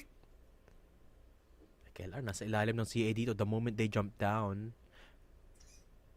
KLR will be waiting. Ang problema lang, isang HE lang sasabog si KLR dito eh. 23 HP na lang kasi siya eh. And you are sure na Gamers will be diligent enough to throw that away. You know, KLR is down. Yobib from up above dito sa bodega has to try and have an explosive round dito. Bababa. Spots out ZY. Takes out ZY. And Yobib looking for more. Flash out. Yobib nawawallbang doon. At makakatakas only into the bullets of Shui. 2 players left. Zetra and Elvin. Pero yung bomba papunta sa kamay ni Zetra. Hits the shot.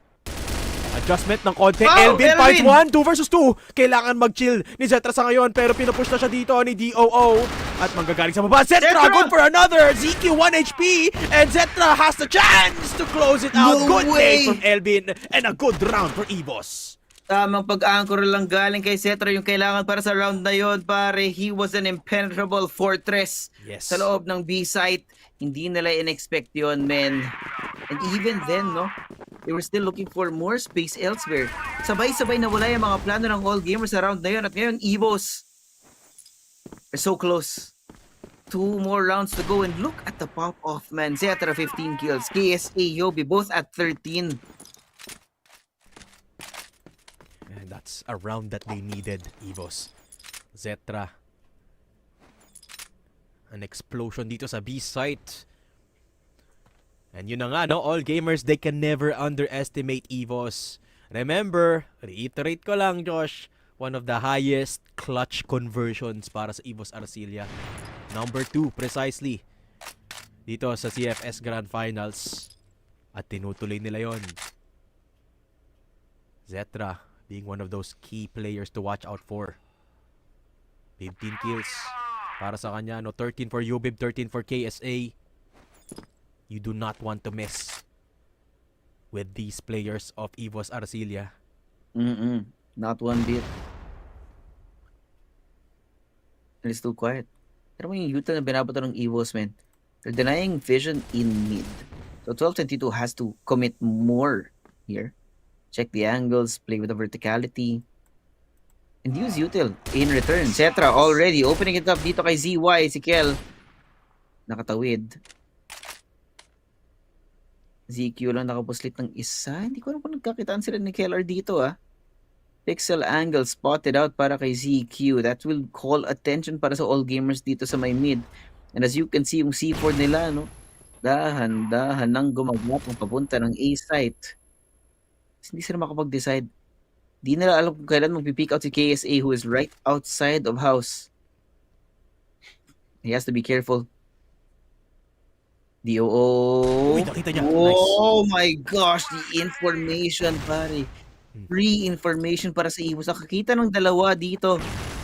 KSA, another flash is gonna be coming out. Elvin out behind the box. Yobib good for one. Si ZQ, si KSA nagpapalitan dito ng mga kills. Pero dalawa na lang natitira para sa AG. ZQ jumping down to his death. What is that? Si DO na lang natitira. At ngayon, si KLR ready para sa laban pero hindi siya handa para kunin si DOO. And Yobib 11 HP. Napakalayo ng iikutan. The plant comes through. Ito na naman tayo sa 1v1 natin. DOO. Does he get checked? It's taking too long. Ine-expect niya si Yob sa may kabila but he checks the left just in time. Yung dikitan na laban to, Daydom. Dikitan talaga.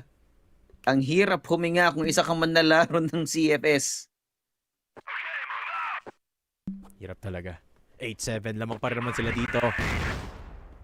But every round is touch and go. Every round is very hard fought. Now we look to the impact player, Zetra. Where is he positioned? Walang sumisilip kay Zetra dito. We've seen this angle from him many times. All gamers, they know better. DOO knows better than to play into the hands of Zetra kahit may smoke dyan sa bridge. 1 minute 50. Marami pang oras dito ang all gamers na pwedeng paglaruan. Pero si Kel nakalapit na ng konti dito sa mid. Sneaky angle, pare. Problema lang, pag nawala yung smoke, medyo delix to para kay Kel. Oh, one and done yan pa. Wala siyang way na makapag-escape. So he will be backing off kasi ito na nga, no, nagdi-dissipate na yung ecoms natin. Still holding on to the angle. HE, guns to all gamers, signals that jump down. Yung C4 pa rin, sa RS pa rin nila. So, ang all gamers, hindi pa sila fully committed sa mga ginagawa nila, at least for now. But that mid control that we have from all gamers, medyo mahirap pa. Kasi ang kapal-kapal ng smokes. Wala kang makita galing sa may RS. And now, 1 minute left. Kung gaano kabakal yung EVOS kanina, mukhang ginagaya na rin ng all gamers. Oh, and Yobib, Kellar. I like this. Oh, this double peak. Nice. They catch Shui. Wala siyang alam. Hindi niya expect kung gano'ng karaming tao yun nandun. At ang gusto ng all gamers, ituloy-tuloy na nga. They will collapse onto the side to push forward. ZY catching Elvin. Nagkakitaan sila dito, but that's still information withheld. Information withdrawn. ZY around the corner, checking, but cannot get a connection. Elvin! Ano yan, pare? Umagana na naman yung Sharingan ng EVOS dito. Si ZQ ang natitirang mag-isa pagkatapos mula ni 12-22. And it's a 1v4. He does have the C4 though. Kaso ang problema mo, saan ka pupunta? On one side si Elvin, on the other si Cetra. Now EVOS, they need to play this smart, and they do. Kellar playing with the verticality. Set point para sa EVOS Arcilia dito. Can you smell what the ROC is cooking? Oh yes. Isa na lang, Josh. And we have secured fourth against all gamers. I love the contact play from Yobib and Kel. That's what enabled EVOS to get the advantage. At yun na nga yung kailangan nila dito against all gamers. Makapitas ng kahit isa lang. And they are making it hard. But EVOS, they have ways to do this. Yeah. 2 minutes on the clock. Elvin with an impact round. In round number 16. 3 kills for Elvin. Sabi mo nga para siyang may X-ray vision through the smoke. Gets the kills. Si Zetra, nakita na natin tong anggulong to mula sa kanya. It's usually effective. B-side execute. About to happen. Zetra? Flash is not good enough for Zetra. At nandito rin si my Elvin. God! Zetra good for one more. This could be it. EVOS are doing it. DOO all alone. And Port is about to be concluded in favor of the boys from Tondo. DOO is down. And EVOS have secured their map 2-1 in the set score. Dedom, ready na yung buong Pilipinas. Lahat nandito nanonood. Isang Pinoy na nga nag-advance sa upper final rather. At ngayon, ang EVOS, isang mapa na lang yung kailangan para masecure yun. Magtatapat na naman ba ang CFPH? Magkakaroon na naman ba tayo ng isang replay ng El Clasico ng Pilipinas? Parang gano'n na nga ang mangyayari dito, Josh. I don't want to call it yet, pero naaamoy ko na.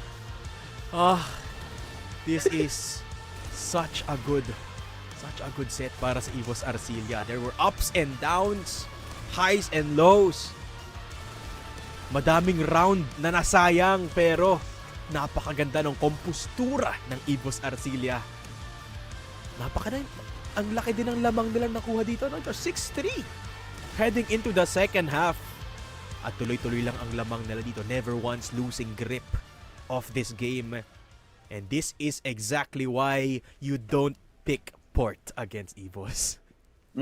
You don't let that through ever. And this was a hard lesson para sa mga CFPL believers dyan. Ang CFPH sa ngayon, within striking distance of the upper final. Congratulations to EVOS. Pero hindi pa tapos ang trabaho. Marami pa tayong pagdadaanan dito. Mochi, Salvatore, kumusta dyan? Eh di syempre, masaya, no? Lalong-lalo na nakita natin kung gaano nakabangon muli. Cetra dropping the 20 bomb and a single-digit death. Sino pa nga ba magiging MVP dyan? It's gonna be he himself, no? Being able to occupy lots of areas here, more than critical, especially when it comes to space control and information gathering. Yeah, man. Cetra was fully unleashed dun sa loob ng port. No? And finally, the breakthrough we've been looking for Cetra during the ACL days where he was able to go toe-to-toe with Xiao Xiao. Ngayon, si Du naman, in just 1 year, nakatapatan niya ang top 2 snipers ng CFPL. And in convincing fashion, pinakita ni Cetra na ako talaga ang hari ng mga Arctic. That was an amazing performance from Cetra. And not to mention, EVOS' continuous pursuit to gain that amazing defense in B site and play the retake at A. Napakaganda. All Gamers was not ready for the KSA show at grabe yung palabas na pinakita niya. Isa-isang pumapasok at AG pero isa-isa lang din ang nangyayari sa kanila. Patutumba, tutumba at tutumba lang din sila. Man, EVOS Arcelia fully complete in that game. And there were some fumbles pero ang bilis na nag-recover ng EVOS Arcelia. Yun yung pinakamagandang mako-comment ko talaga sa kanila. I feel like All Gamers was doing the same thing as well as EVOS na parang tinatapatan nila when it comes to pacing. Pero when it comes to the impact frags na bato talaga ni Cetra, doon na may lamang ang EVOS dito. And All Gamers couldn't capitalize. The moment that we head into Eagle Eye, hindi rin yan lalayo sa kung anong alam ng EVOS. Mapa din yan nila eh.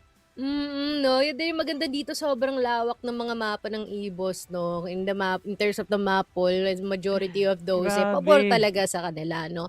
And what's also great with what they did dito sa mapa ng port is yung fact na kahit na once again there are some fumbles, no? Hindi naman flawless lahat ng mga rounds nila. Laging nagsi-step up ang isa't isa. They were able to cover for each other and despite the roller coaster of making things work, making things not work, no, they were still able to uphold until the end. Hence the 2-1 natin dito sa ating score, no? And ano kaya ang mangyayari for EE 2.0?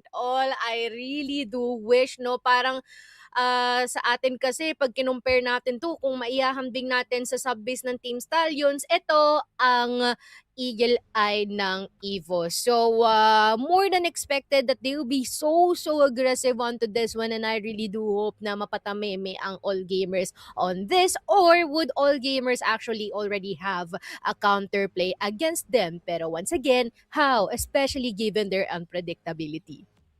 Hindi nakita mo ba kung gaano ka-tilted ang All Gamers sa ginagawa ni Cetra pati ni KSA combined? Yes, may lumalabas na tubig sa mga mata, hindi na umaabot yung ngiti sa kabilang tenga at napapapalo pa sila ng mesa. Bars, 3-way bars yun, boss. Pero grabe naman talaga si EVOS, no? You can't really put any one of them on the back of the bus. Everyone was absolutely contributing to the fullest potential na binabato ng EVOS dito, no? Yung atake nila kompleto. Their defense was even better, and the lurks ni Elvin, the one critique part ng community ng CFPH na dapat hindi niya ginagawa, ngayon gumagana against a team with a caliber like All Gamers. Who would have thought na yung ginagawa ni Elvin would work at the grandest stage, that is CFS Grand Finals. Hindi lang AG ang papatameme dito, kundi sa mga taong nagdududa din sa kakayahan at sa pag-fit in ni Elvin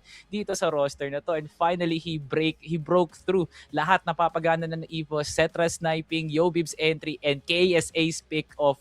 Grabe, lahat gumagana, and there's nothing really going bad para dito sa EVOS, no? And sana magtuloy-tuloy na to. The momentum that they gain from ruining the momentum of AG, and as well as yung overall stride talaga nila as a team.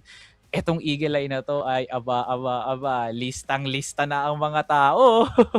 Of course, no? And siguro, sobrang worthy of appreciation din ni KLR. Kasi, di ba pansin mo siya lagi yung naghahawak ng mid-area natin, no? Nakikiramdam kung marami bang tao dito, sinusubong gumawa ng ninja plays from time to time, no? Pero parang nagiging sakripisyo na rin ng malalaan, especially when it comes to utility usage and him being able to report back sa kanyang mga kasama na ito yung ating sitwasyon ngayon, ito dapat siguro yung pwede nyong gawin. So, very well played, no? Every single person here from EVOS Arcelia definitely been proven na talagang importante para sa isa't isa. Kaya sobrang maangas siya panoorin, basically, no? Especially here in the map of Grabe. Port. My, oh my. My oh my talaga. Oh my God. Man, ang mala Abraham na CFPL, dinala nila ang kaisa-isa nga nilang ISAAC at ginawa pa nilang sakripisyo. There is one map na pumapagitan dito sa dalawang team na to para either tumabla ang serye at ang isang team aabanse at yung kabila naman ay babagsak. And EVOS can really pull it off. They were pulling off some amazing plays na hindi natin nakikita sa kanila locally. Ibig sabihin, pinaghandaan nga talaga nila tong pagkakataon na to at hindi nila yun winaldas lang basta-basta. So yes, EVOS is much more equipped than what they were during EWC, ACL, Masters, and Regionals combined. Ito na yung pinakamataas na level ng EVOS na nakikita nga natin ngayon at nakikita nga natin kung paano siya humahambing towards all gamers. See that port? Grabe talaga lahat ng plays na yun. And I could just imagine na itong mapa na to, Eagle Eye would put a stamp and a notice to everyone watching right there na ito na ang taon ng isang Pilipino at a Filipino team will appear in the grand finals undisputed at walang makakagalaw niyan. At balita ko, Bochi, eto na, nire-ready na nga nila ang entrada ng all gamers at ng EVOS sa loob ng Eagle Eye. Baka pwede na nating ibato sa kanila. Hindi pwede talagang ibabato na natin to sa kanila. Kaya naman, just wabe, Dedom, take it away. Daydom Eagle Eye 2.0, we've seen EVOS in action sa mapa na to, pare, and I can't help but think that they are ready to take this. Siyempre magtitiwala pa rin tayo, no? This will be a hard battle. Pero pare, lamang na tayo ng isa, oh. Ba't naman hindi tayo asa ng isa pa? Exactly, especially with the state kung saan iniwan ng EVOS ang all gamers. Nakita naman natin kanina at sinabi na rin nila Mochi at Salvatore, parang tumutulo na ang luha nila and the players are feeling the frustration. Ang problema lang para sa inyo all gamers, it's not over yet. Hindi pa tapos ang pagdudusa nyo, boss. Dahil tutungo tayo sa Eagle Eye, one of the comfort maps dito ng EVOS Arcilia. And they are one set away from sealing the upper bracket finals kung saan pag nanalo na ang EVOS, makakatapat nila ang The Boys from Cebu. So it is a rematch of the Masters and of the regional finals dito ng Pilipinas in the upper bracket if they win this next set. Yun na lang, Eagle Eye na lang ang mapagitan sa EVOS at sa Stallions. Yep. Oh boy. Yun na lang masasabi ko, man. This is exciting to say the least. Ito na, nagka-countdown tayo. EVOS Arcilia, nakita mo, no, handang-handa sila dito. May mga pahabol pa kang word si Coach Shane. Panigurado yan, may pinag-usapan na matindi ang all gamers during break natin para makarating sana ng map 5. Pero syempre, EVOS, ilalabas na nila ang lahat ng lakas nila dito, pare. Kumbaga, open the 7 gates para tapusin ang lahat. Ilabas lahat ng chakra para tapusin dito sa Eagle Eye 2.0. Alright. Timer counting down. That means the game is underway. EVOS dedepensa sa GR side. Pero si KSA atake dito ng malupitan sa may LB. Pero babalik muna siya doon after a lot of the flashes being invested by all gamers. Uy, teka lang. Alam nila na nandun si KSA dahil ang dami nilang binatong flash doon sa area. May isa silang binatong flash doon sa area ni KSA. So, parang inaral din ng all gamers itong Eagle Eye ng EVOS. Panigurado ng pinag-aralan nila ito ng mabuti. No? Sabi nga ni Coach Dono kanina, yung coach ng AG, that they have studied the tendencies. Unfortunately, that was not enough to get port, but they're still gonna try here, no? Pinili nga nila yung mapa na to. Now, Kel, ready around the corner. Taking down Shui. Yobib playing patintero. At ganyan, biglang naglaho yung mga manlalaro dito ng AG. My Yobib. Goodness, ang bilis. KSA fired up. The EVOS boys, nararamdaman na nila to, Josh. But they have to keep their emotions in check. Yobib, what a round for him. Double kill for Yobib, double kill for Zetra. It took them a bit of time, Josh. Pero online na yung dalawa nating boys. Sabihin na lang natin ganon. Zetra and Yobib. both feeling a lot of firepower coursing through their veins. Ito raw, mag-mid control na ngayon ng All Gamers. HE grenade, binato doon pero walang tinamaan ang All Gamers. Takot sila dun sa mid, pero tingnan mo yung EVOS. Walang tao dyan, boss, sa mid doors. All players are guarding for the site entrances. So kahit pumasok man yung All Gamers dito sa mid, okay lang. EVOS still have a very good defense. Very good defense, man.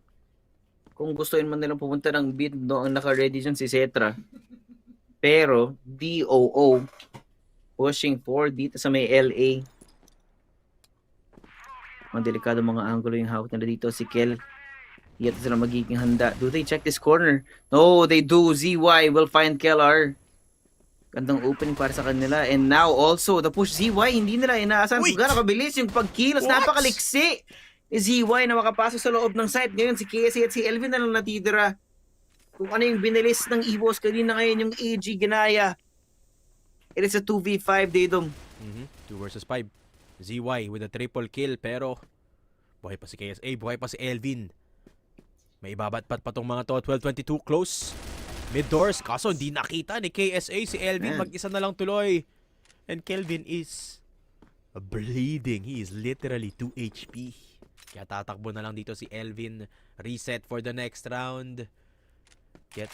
Use this chance to talk to his teammates. And just get any potential consolation kills. All Gamers. Si Duerte, si ZY doon. Giving them the round 1-1. Wow, what a round actually. ZY with a triple kill. Saan sila doon? Di ready si Kel para sa dami ng tao na hinarap niya no pagka-peak niya kanina. But again, this time, heavy mid ulit. And ZY, mukhang gusto na lang magpatuloy sa pag-push dito. Kel has to be ready. Hindi siya ready. Biglang lumitaw si ZY sa screen niya at napakarami niyang katapat niya ngayon si Yobib. Walang kalaban-laban. The one time he used the Arctic pare. Biglang ang dami niyang katapat. And DOO waiting on the flank. Kung saan? Paparating pa lang si KSA. Lalakad lang. Maghahanap lang. ZQ around the corner. KSA missing. DOO with the backstab ngayon. Si Cetra at si Elvin. Magkahiwalay ng landas. Maghanap ng kanya-kanyang paraan para makabalik sa loob ng site. DOO spotted. You know where Elvin is again.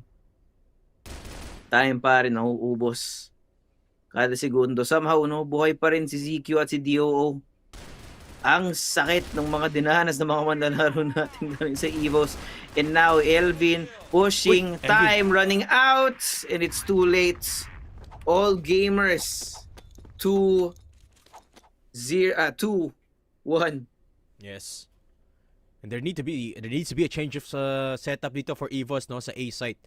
It's been 2 rounds in a row na napepenetrate dito ng All Gamers yung A site nila no. Perhaps move their players around a bit. Ibang setup naman, ibang position naman para dito kay Yobib na ngayon naka-arctic pa rin. Yun na nga, ang adjustment na ginawa nila. They put 3 players inside of A. Si KLR, sinama nila kay Zetra at Yobib dito sa A site. It's the double sniper in one part of the map.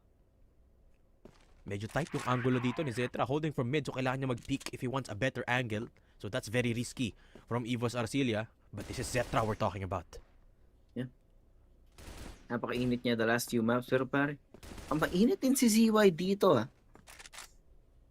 Kung magtatapatan nga silang dalawa dito, yung bilis ni ZY, kailangan maging prepared yung EVOS sa biglaang pag-collapse ng AG papasok ng site. And again, wala tayong nakikita ang forward exploration sa EVOS. Maghahanap muna sila ng comfort dito. No? Aalamin muna nila yung tendencies ng All Gamers bago nila gawin yun. With the exception of Elvin, who is playing forward dito sa LB. Once the smoke dissipates, babalik na si Elvin sa loob ng hotel. Good lineups coming through from All Gamers. Pero saktong-sakto yung position doon ni Zetra. Pwede siya maglaro against the smoke, around the smoke. Oh. Si KSA nahuli. And then it's gonna be a mid-execute para rito sa All Gamers. Oh! ZY! What a couple Sobrang of init. shots! Zetra and Elvin taken out just like that. 2 versus 4 tayo dito. At si Yobib natitirang mag-isa na lang. At mali pa yung angulo na natingnan doon ni Yobib. ZY, another impact round para sa kanya dito. Yung depensa ng EVOS dito, nakahanapan ng butas ng All Gamers somehow. There we go. All Gamers. Talagang pinag-aralan. Nag-i-innovate sila dito si Eagle Eye. Pinapakita nila kung ano yung niready nila galing CFPL. At ang EVOS nga, walang sagot pabalik after the first round win. Yung momentum na nakuha ng AG ngayon, medyo malakas-lakas. So, kailangan mapigilan yun ng EVOS Arcilia. But still, no, like you said, na Elvin taking space dito sa may LB, kasama niya si KSA. But because there's no further exploration, kumbaga may hangganan lang yung hinahanap nila dito na space, nagkakaroon ng opportunity yung AG. Like this one right now. KSA, binitawan yung angulo. Here comes the flash. He knows what's coming. Nice. Pushes forward, catches ZY. Tamang back off lang. Ito na naman makakapag-smoke. Shui, that third, and he's ready. He takes down KSA nice and quick. Walang bawi yung EVOS, no? 1 for 1.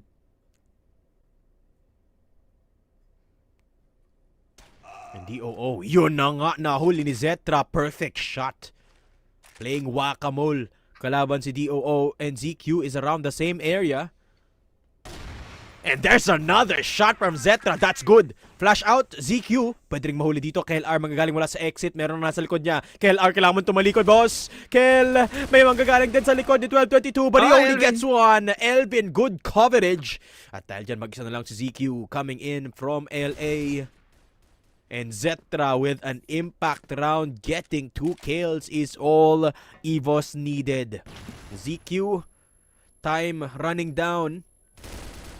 KLR spots him. ZQ, nowhere to run. Yobib with the shot. At sasagot ng EVOS. Zetra with a good round. Pero Coach Shane not taking any chances. Magta-timeout na rin agad dito ang EVOS. Yeah. Might be a round win. Pero syempre sa ngayon, dehado pa sila ng isang round. May mga butas pa na kailangan ayusin. Pero hindi sila masyado nakaantaway sa mga hero play galing sa mga members, no? Galing sa mga players nila. There has to be more solid map control dito, no? And we've only so far seen that, I think, galing sa LB. Wherein it's KSA, it's Elvin na palagi nagpo-push kahit paano, no? They do stop, but ganun lang yung hanggaran na pwede mong i-check without risking your life. Problem is, we're not seeing that from other parts of the map. Kaya nakita mo, no, ini-ignore muna ng All Gamers yung LB. Magbabato muna sila ng UT elsewhere. Mag-explore muna sila, maghanap sila ng info. At pag wala silang makita, doon pa lang sila magtutuloy si LB. And usually by that time, umatras na si Elvin, umatras na si KSA. So yung space na nakukuha nila ng EVOS, nawawala lang din. Hindi pinaghihirapan ng All Gamers na kunin yun by using util, expending util na pwede na lang gamitin sa mismong side take imbis na makipagbarilan na lang. Alright, Kel, you love to see it. Hyping up the boys as we head straight back into the game. I think the problem has been the lack of variety dito sa setups ng EVOS, no? Yes, they do push hotel every now and then. They position one player just to hold down yung mid doors entrance. But there's a lot of ways they can approach this defense. Maybe put one player deep in RS, yung pagpapasukan papuntang B, instead of putting Zetra from A site to hold that door position. And they do move a little bit. KSA sa exit dito ng A site. Si Zetra still inside of the site, pero ginalaw na nila yung position ni Yobib. This time, holding LB. Now, this is different from EVOS Arcilia. I like this change of setup. And All Gamers, they're gonna poke and prod. Pareho lang yung strategy ng all gamers ngayon na a lot of priority towards LA. May isang nandito sa mid and the lineups being thrown out. Smokes coming in and this should be the same execute from all gamers. Ang ganda ng mga smoke nila dito. The flashes are coming in and here comes the A-site execute push. Kel are going down. ZY good for 1 pero si Zetra nagtatago pa sa taas. KSA good for 1 but that is all he wrote. Nabuksan na naman ng A-site dito ang all gamers and 12-22 papasok na rin to take out Elvin. Oh no. Yung A-site natin has been exposed by all gamers. There needs to be a drastically different approach from EVOS. One angle I could see, Tito Josh, ibigay na lang nila yung A-site and go for an entirely retake scenario and mag-lurk nilang sila sa mid tsaka sa LB. That could be one thing they do here. Yeah. Masyado rin nilang binibigay yung mid for all gamers. Like, if you're able to take up mid, meron tayong threat papunta ng second mid, papunta ng A, na yung area na yun, parang may tactical advantage kasi yan pag hawak mo yan. Napakarami mong path to victory. It doesn't have to be A. Hindi ka nakukulong sa pagpasok ng A. You have the option to go B. May option kang dumaan ng RS na pwedeng makalason din sa EVOS. Kaya kailangan nilang ilaban din yung area na yan rather than pinapamigay. What is gonna be different? The answer is KLR will be deeper but CY will answer back. Zetra good for 2 already. Zetra hindi pa tapos. Pero si Chuay sabi niya tama na yan. Zetra takes down Zetra. And it is a 2 versus 3. Si KSA at si Yobib. Two powerful riflers pero si Yobib sa ngayon naka-sniper. Will he retrieve one of the guns here from his fallen comrade? Ang sagot, hindi. He will be playing around the sniper. Both coming in from exit. Medyo mahirap to yung retake from exit. Kasi medyo pangit yung angle. And there you will make it happen. KSA takes down Shui. Pero nakasagot na isa si DOO. Yobib coming in. That's a lot of angles na kailangan tingnan ni Yobib. Maghahagis ng isang HE. And Yobib with a good flash. But it is not good enough. Masyadong marami yung kalaban niya. Yobib is down. EVOS, they need to change things up even further. Masyado na sila naging one-dimensional over the last few rounds. Basadong-basado sila ng all gamers. And maybe at this point, they actually need to be more active, no? Hindi sila nagiging proactive enough. And napansin natin kung kailan nananalo ang EVOS, dun sila nagiging proactive. Dun sila nagkakaroon ng confidence. And here we go. This might be it. Yobib, spotted by DOO here, will reposition. But that is a threat also na ayaw payagan ng all gamers makukuha ng advantage ang EVOS, at least in terms of space. Yo, walking forward into the hands of Yobib, does the damage. They are still forced off the angle. Up. Kala ko mapapasabog si DOO doon, but the threat of Yobib, the mere threat of Yobib, para biglang bumagal yung all gamers. DOO almost going down. And I like this actually. This is what you've been looking for, Josh. Yung pag-push dito ng EVOS, no? Somewhat effective but not completely so. Pero si Yobib papasok dito. Yobib. Almost getting taken down. At may reinforcement dito si KLR pero pareho silang tatakbo sa ngayon. DOO will be looking to punish them with a sniper. Pero babalik sa standard positions dito ang EVOS Arcilia. They're not gonna risk any further. Any more aggression. Remember, 2-5 ang labanan natin dito. Kailangan humabol ng EVOS ng 3 round.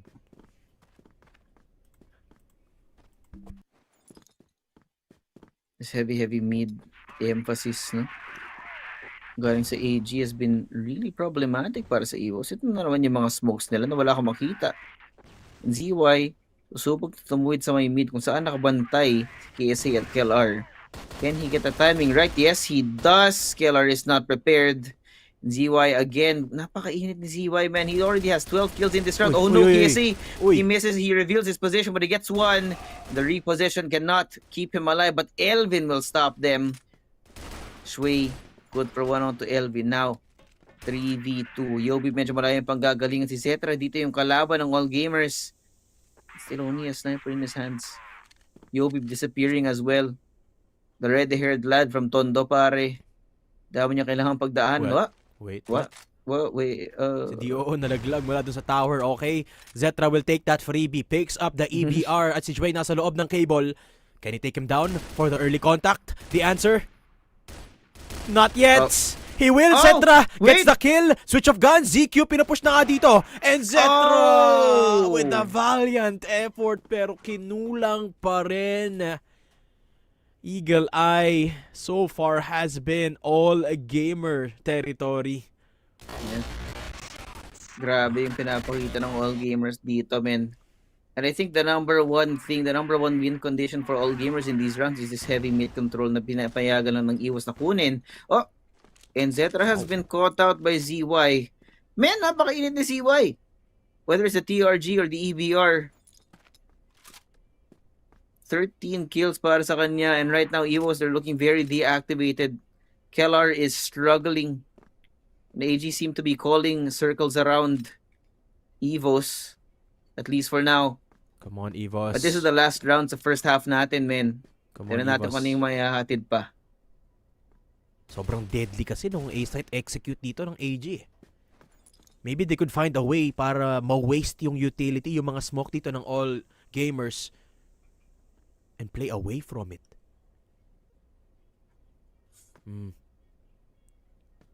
Mid-control. Priority ngayon ng all gamers. Still a lot of smokes in their arsenal. 4 smokes, 4 flashes available. So kung gugustuhin man nila, pwede ulit silang mag-A-site exec na pareho kanina pa nilang ginagawa. Key difference is kulang na ng isa ngayon ang EVOS, and Zetra is the one that has been taken down. That also opens up a world of possibilities na para sa AG.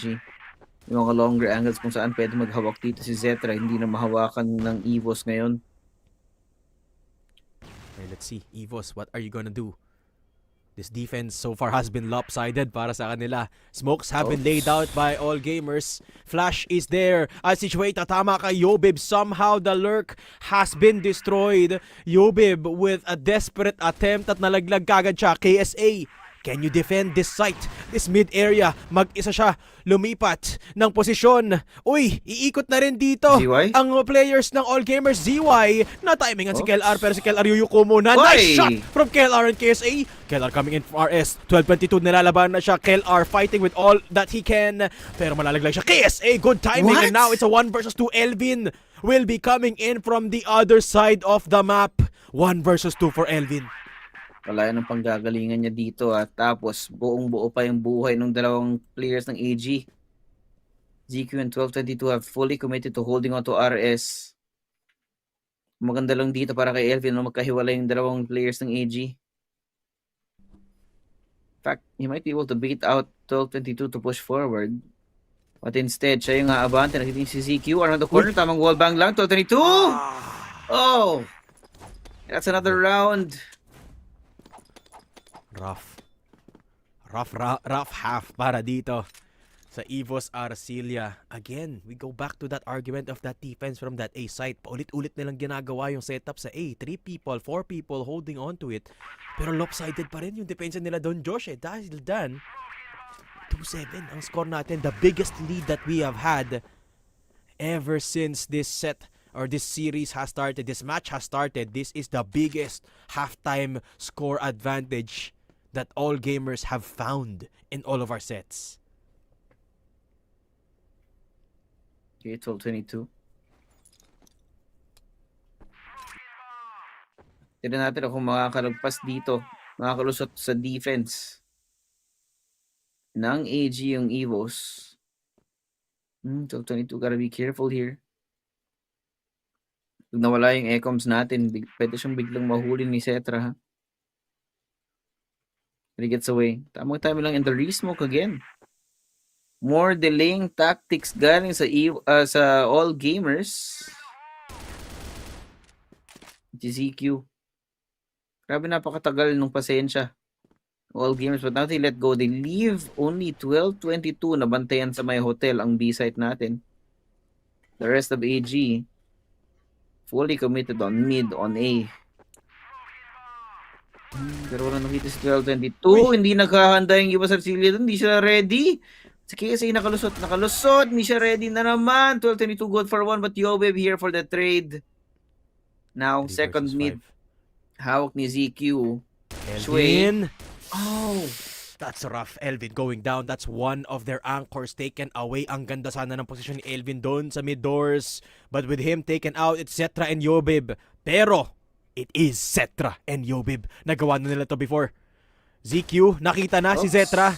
Ayun lang, Zetra falling down means it's Yobib against the world. 1 versus 4. And Eagle Eye is closing down on him. 8-2. A statement from all gamers. Pero hindi pa tapos ang laban ng EVOS. Hindi pa talaga, men.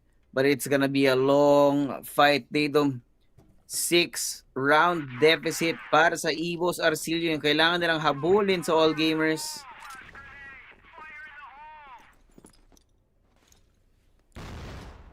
EVOS need to Hindi pa tayo reset. They need to nakakita ng find magandang something round else sa dito, kanila. Josh. Yes, they do. Okay. Very important. Very different smoke setup para dito sa A-side push nila, pero hindi pa rin makalapit si KLR because of a proactive smoke dito ng all gamers dito sa LA. Hotel, ZY coming in. KSA, sabi niya, tama na yan, ZY, you are out for this round. ZQ takes out Elvin, pero okay lang. The front of EVOS is making noise dito sa hotel, pero si ZQ lalapit na, and ZQ has been deadly. Yobib finds him, and Yobib is not yet done. Babalik. Uy. May isang manggagaling sa mid dito. That's Shui coming in. And it is gonna be Yobib. Kailangan mo tumingin sa kanan, Yobib. At nagkakanta na sila. Yobib, good shot onto Shui. And this is doable. 22 from behind. Takes out 1. And Zetra to answer back. 1 versus 1. It's the sniper battle of Zetra and DOO. At si Zetra nakaabang. Tamang angulo lang. Naku po, Zetra, wag ka na tumalikod, please. Zetra pushes in. And DOO to close the door. Quite literally so. 9-2. And all gamers with a powerful lead. Man. Powerful is right. And it's all on the back of ZY. Si ZY at si ZY yung nakikita natin sa kill feed paulit-ulit para sa mapa na to at hindi pa tapos ang lahat. But it's looking desperate para sa EVOS. Even if they win this round, they need to go through 6 more. And still, no, yung depensa ngayon ng all gamers. It's looking almost impenetrable, Daydom. DOO now. Joined by Shui. Matika KSA. Do good for 2. Shui takes them down. But still, Elvin siya na lang matitira. It's again the strike. All gamers. All in the back of one fell swoop from Do para tuhugin yung dalawang manlalaro ng EVOS Arcilla. They take Eagle Eye 2.0 and we go to map 5. Aray, ang sakit noon, Eagle Eye. We thought this was gonna be a comfortable map for EVOS Arcilla, but they got exposed. Sobrang kapal ng playbook ng all gamers dito kumpara sa EVOS. They look linear almost. They ran out of options, it felt like. That defense from EVOS falling apart, falling short of all gamers. Pero okay lang, Josh, okay lang. We still have one more set. We still have one more chance. EVOS are not down yet. And the fact, Josh, the fact that we are going into set number 5 against what many say is the best team in the world is already a feat para dito sa EVOS. May chance pa sila. Maraming chance pa. Nakita nga natin kanina, nag-5 maps yung Stallions laban sa EP. At ngayon, nag-5 maps yung EVOS laban sa all gamers. Aasahan na lang natin na mauwi ang panalo para sa araw na to. Pero hindi pa tapos ang lahat, no? Mochi Salvatore, tell us what you think. Boy, oh boy, it's sad, to be honest. No, it's sad that we expected there's gonna be a comfortable one, it's gonna be an aggressive one, it's gonna be a confident one, no, for EVOS Arcilla. But unfortunately, this is where it led us. A 2-10 in favor for all gamers who definitely proved na talaga ang pinag-aralan nila. Ay, no? All gamers bamboozled, let us stray, run up mock. Grabe yung ginawa talaga nila sa EVOS Arcilia doon, and with no mercy and with eyes head on talaga para abutin to sa new compound. All was business at the end, you know. AG did not look back. They all went forward, and ZY, the captain, the leader, leading the charge with an astounding 6 first bloods. Hindi ba alam gaano kaka-impactful para kunin kagad yung control sa door mid, sa bypass, sa hotel para makuha yung pwesto na yun sa first blood. Who would have thought, Mochi, na the greatest captain to ever grace All Gamers' roster can play the Arctic role very well compared to during that map? Yeah, true. Which is scary to say the least, no? Yeah. But I wonder, no? There's already lots of maps that's been played, but all roads led to new compound. So I wonder what this is gonna be. Kung ako sa inyo, dasal-dasal tayo dito. Supportahan natin ang EVOS Arcilia, no? Especially for the vouched na PH versus PH na matchup na ginugusto natin at na gusto nating makita.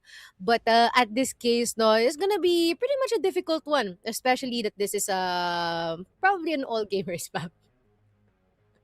May mas mahigit pa talaga sa word na difficult, no? Pero kung ano man yun talaga ang aabutin natin dito sa loob ng new compound. All Gamers has perfected, yes, in bold letters and with underlines, perfected compound from the first iteration hanggang sa ikalawa. All Gamers really know the bounds of this map. Dito lang naman nila dinurog ang Team Stallions during EWC and much like any other team that competed in the regionals China talaga. So All Gamers really has the confidence in this map. Pero kung usapang confidence, yan ay walang iba kundi EVOS Arcilia nga talaga. They know no bounds pagdating talaga sa opensa nga nila. And hopefully, their offense will translate even better kahit na oras na para mag-post plan talaga, because that is their forte. EVOS has coursed through this game with much more offense in their mind compared to defense. So that's something na very risky when it comes to implications, pero gumana naman sa loob ng porte. No? And I feel like All Gamers could really utilize this kind of map para mapabuti pa nila yung kalakasan nga nila as a unit. Pero EVOS Arcilia, I feel like their individuality will shine. This is now the series where KLR needs to step up to the fragging as well. Cetra could use that kind of aura sa nakita natin from the past 2 maps na uulitin niya nga dito sa mapan to, knowing na it's a sniper-reliant map when you get the tower control. All eyes on EVOS talaga para maperfecto nga nila yung style nga nila sa loob ng compa.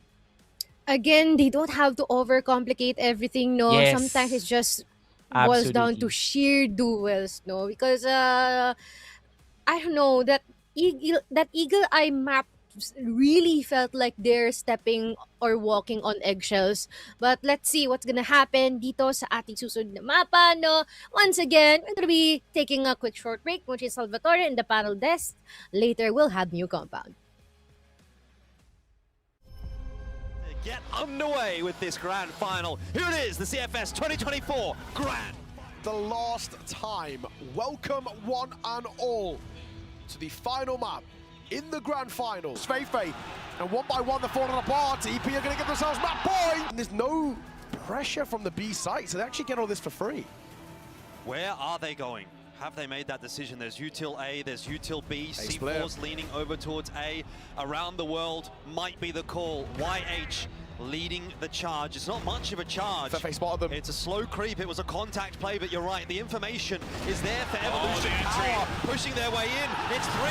BNC and Silver have to come up huge, but it's almost assured now. Zay will go down. XQQ in for the trade, and it's down to just Silver. Can he be the hero here for Vasco Esports? He's got time to play with. Pushing forward. Mino drop, but that is it. Evolution Power are the champions of the CFS 2024.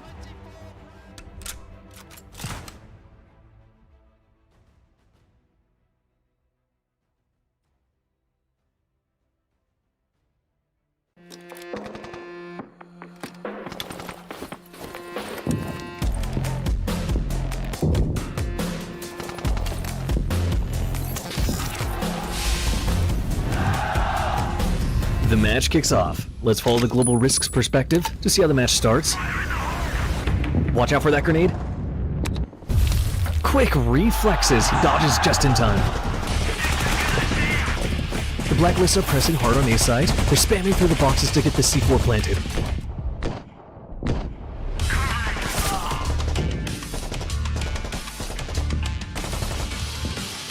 What a great shot!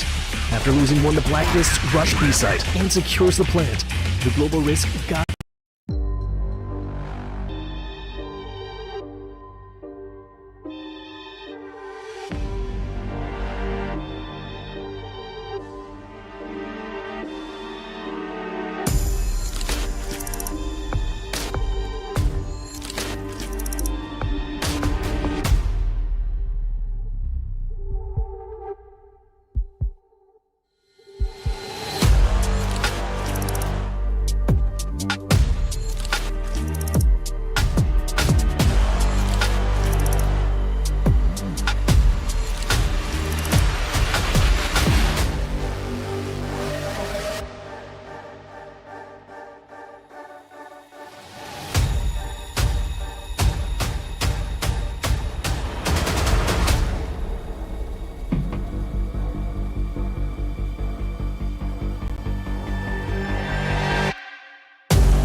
And there we go. Balik tayo dito no with the EVOS Arcilia versus All Gamers na ating matchup no. We started from our comfortable maps of like the Black Widow, the Port and stuff, and now nandito tayo sa new compound kung saan nako po AG's been able to bahay nila to basically no. Hindi na natin Yes. sugarcoat, di na natin papagandahin, bahay Yes. nila to. And I mean, that might also be an advantage, no? There might have been a lot of VODs already. Hopefully, napag-aralan nito ng EVOS Arcilia. Ayan naman, tensions rising. The next chapter begins now. Deido, medyo suabe. Kunin nyo na to. Datum, we have gone through 9 maps of Crossfire ngayong araw na to. This is going to be the 10th. Sino ba naman magsasabi nga abot tayo ng day 2 ngayong araw na tong Upper Bracket Semifinals? Not us, pare. But this new compound, it's going to be a challenge to say the least para sa EVOS Arcilia, no? As mentioned by Mochi and Salvatore, medyo bahay nga to ng All Gamers. They will be hard-pressed. Pero man, you never know. You never know out here. Exactly. Kahit bahay nyo yan, walang problema. Aakyatin natin yan. Let's go into set number 5. And we knew it was going to be hard, Josh. But if any team is up for the challenge, it is EVOS Arcilia. You know the boys are fired up. You know that they are mad. KLR is so angry dahil dun sa Eagle Eye na yon. And the man you see next to him, of course, they will be out for blood dito sa ating set number 5, the final set of the day, the final map of the day, and is shaping up to be the biggest challenge for EVOS Arcilia. Wala ganun talaga. They are touted as the number 1 in China for a reason. And this is that reason dahil mahirap silang kalaban. The good thing here, the silver lining, Josh, they have been pushed to the limit already ng EVOS Arcilia. It is just this one last push, one last map, one last set to get into the upper bracket final. Yun nga, ang hinahangad nating PH versus PH upper final. Ito yung huling harang para sa EVOS Arcilia dito. And all gamers, man, like we said, tournament favorites alongside BaiSha, but BaiSha's already gone. And all gamers, sila na lang yung inaasahan para sa CFPL na makapanatili dito sa upper bracket. But it's gonna be tough, man. It's gonna be tough. We saw some cold performances galing kay Kel, galing kay Elvin, kanina si Eagle Eye 2.0. But this is it. Last map of the series. It is do or die for both of these squads if they want to stay in the upper bracket. Kung gugustuhin man nilang manatili dito sa upper bracket, kailangan nilang tapusin to with a win. All 5 games, ba't pa tayo titigil dito? Yun na nga, EVOS, it's time to take on your demons. In this case, it's all gamers. At sisimulan nila to sa BL side nila. Okay, this is prime time for KSA to wreak havoc. This man loves creating space, loves opening up opportunities para dito sa EVOS Arcilia. At magsisimula siya dito sa pillars. This is a tough map to say the least, especially when you have the likes of DOO on the sniper. But it is nothing that we can't get past. Okay, KSA papasok na dito. Deep in store B, kasama niya si Zetra at si Yobib. Two of the sharpest knives dito sa EVOS Arcilia, dito sa Pilipinas, dito sa buong mundo. At si KSA naghahanap. Nakita si 12-22 ni KLR. That's the trade of KLs. KLR pasok diretso dito sa B site. Batteries play from ZY. And Zetra finds the mark. ZY good for 1. 2 versus 3. Zetra tatalon pababa with the pistol. USP. Shot has to connect onto ZY. Tatamaan niya si DOO. Si Jway sasagot ng isa. Zetra is down. And it's all up to Elvin. Yung bomba hindi niya hawak dito. May granada siyang ibabato. At si Elvin iikot yan. There's time on the clock. Plenty of time here para kay Elvin. Pero ang tanong, no, will he take the long route around or will he keep it simple? Kasi sa ngayon, no, si ZY napakababa ng HP. Isang bala lang siya. Si Shui, buhay na buhay pa.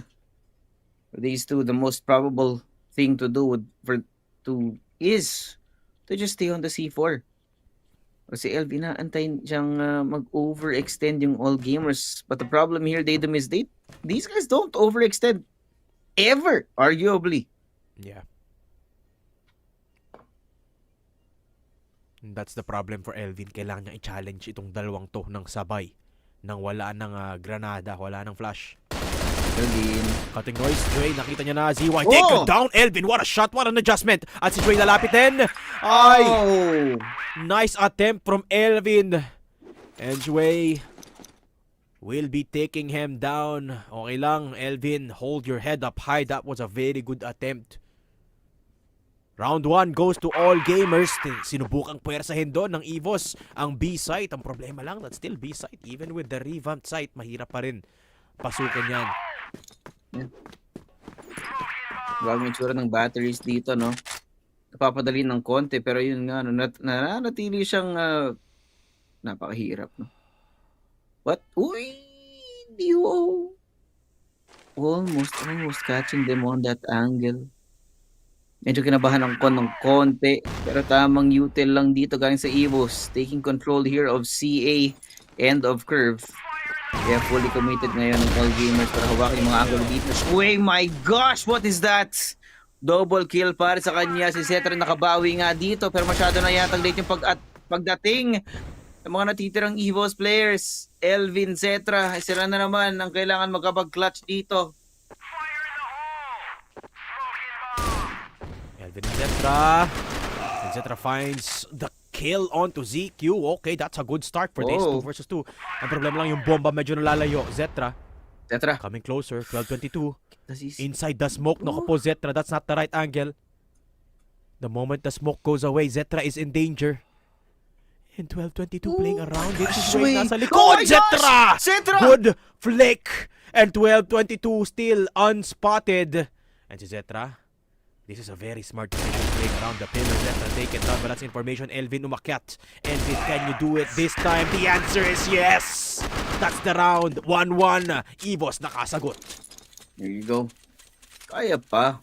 Pare, napakahirap nga lang ang kailangan nilang gawin, no? They need to keep all gamers confused as to the pacing kung saan sila manggagaling. Magandang ginawa nila on that round, no?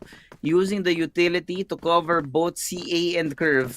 Para hindi makapag-decide yung all gamers kung saan sila pupunta. No? They have to fully commit to staying on the site. EVOS getting a little bit of grip into this BL side.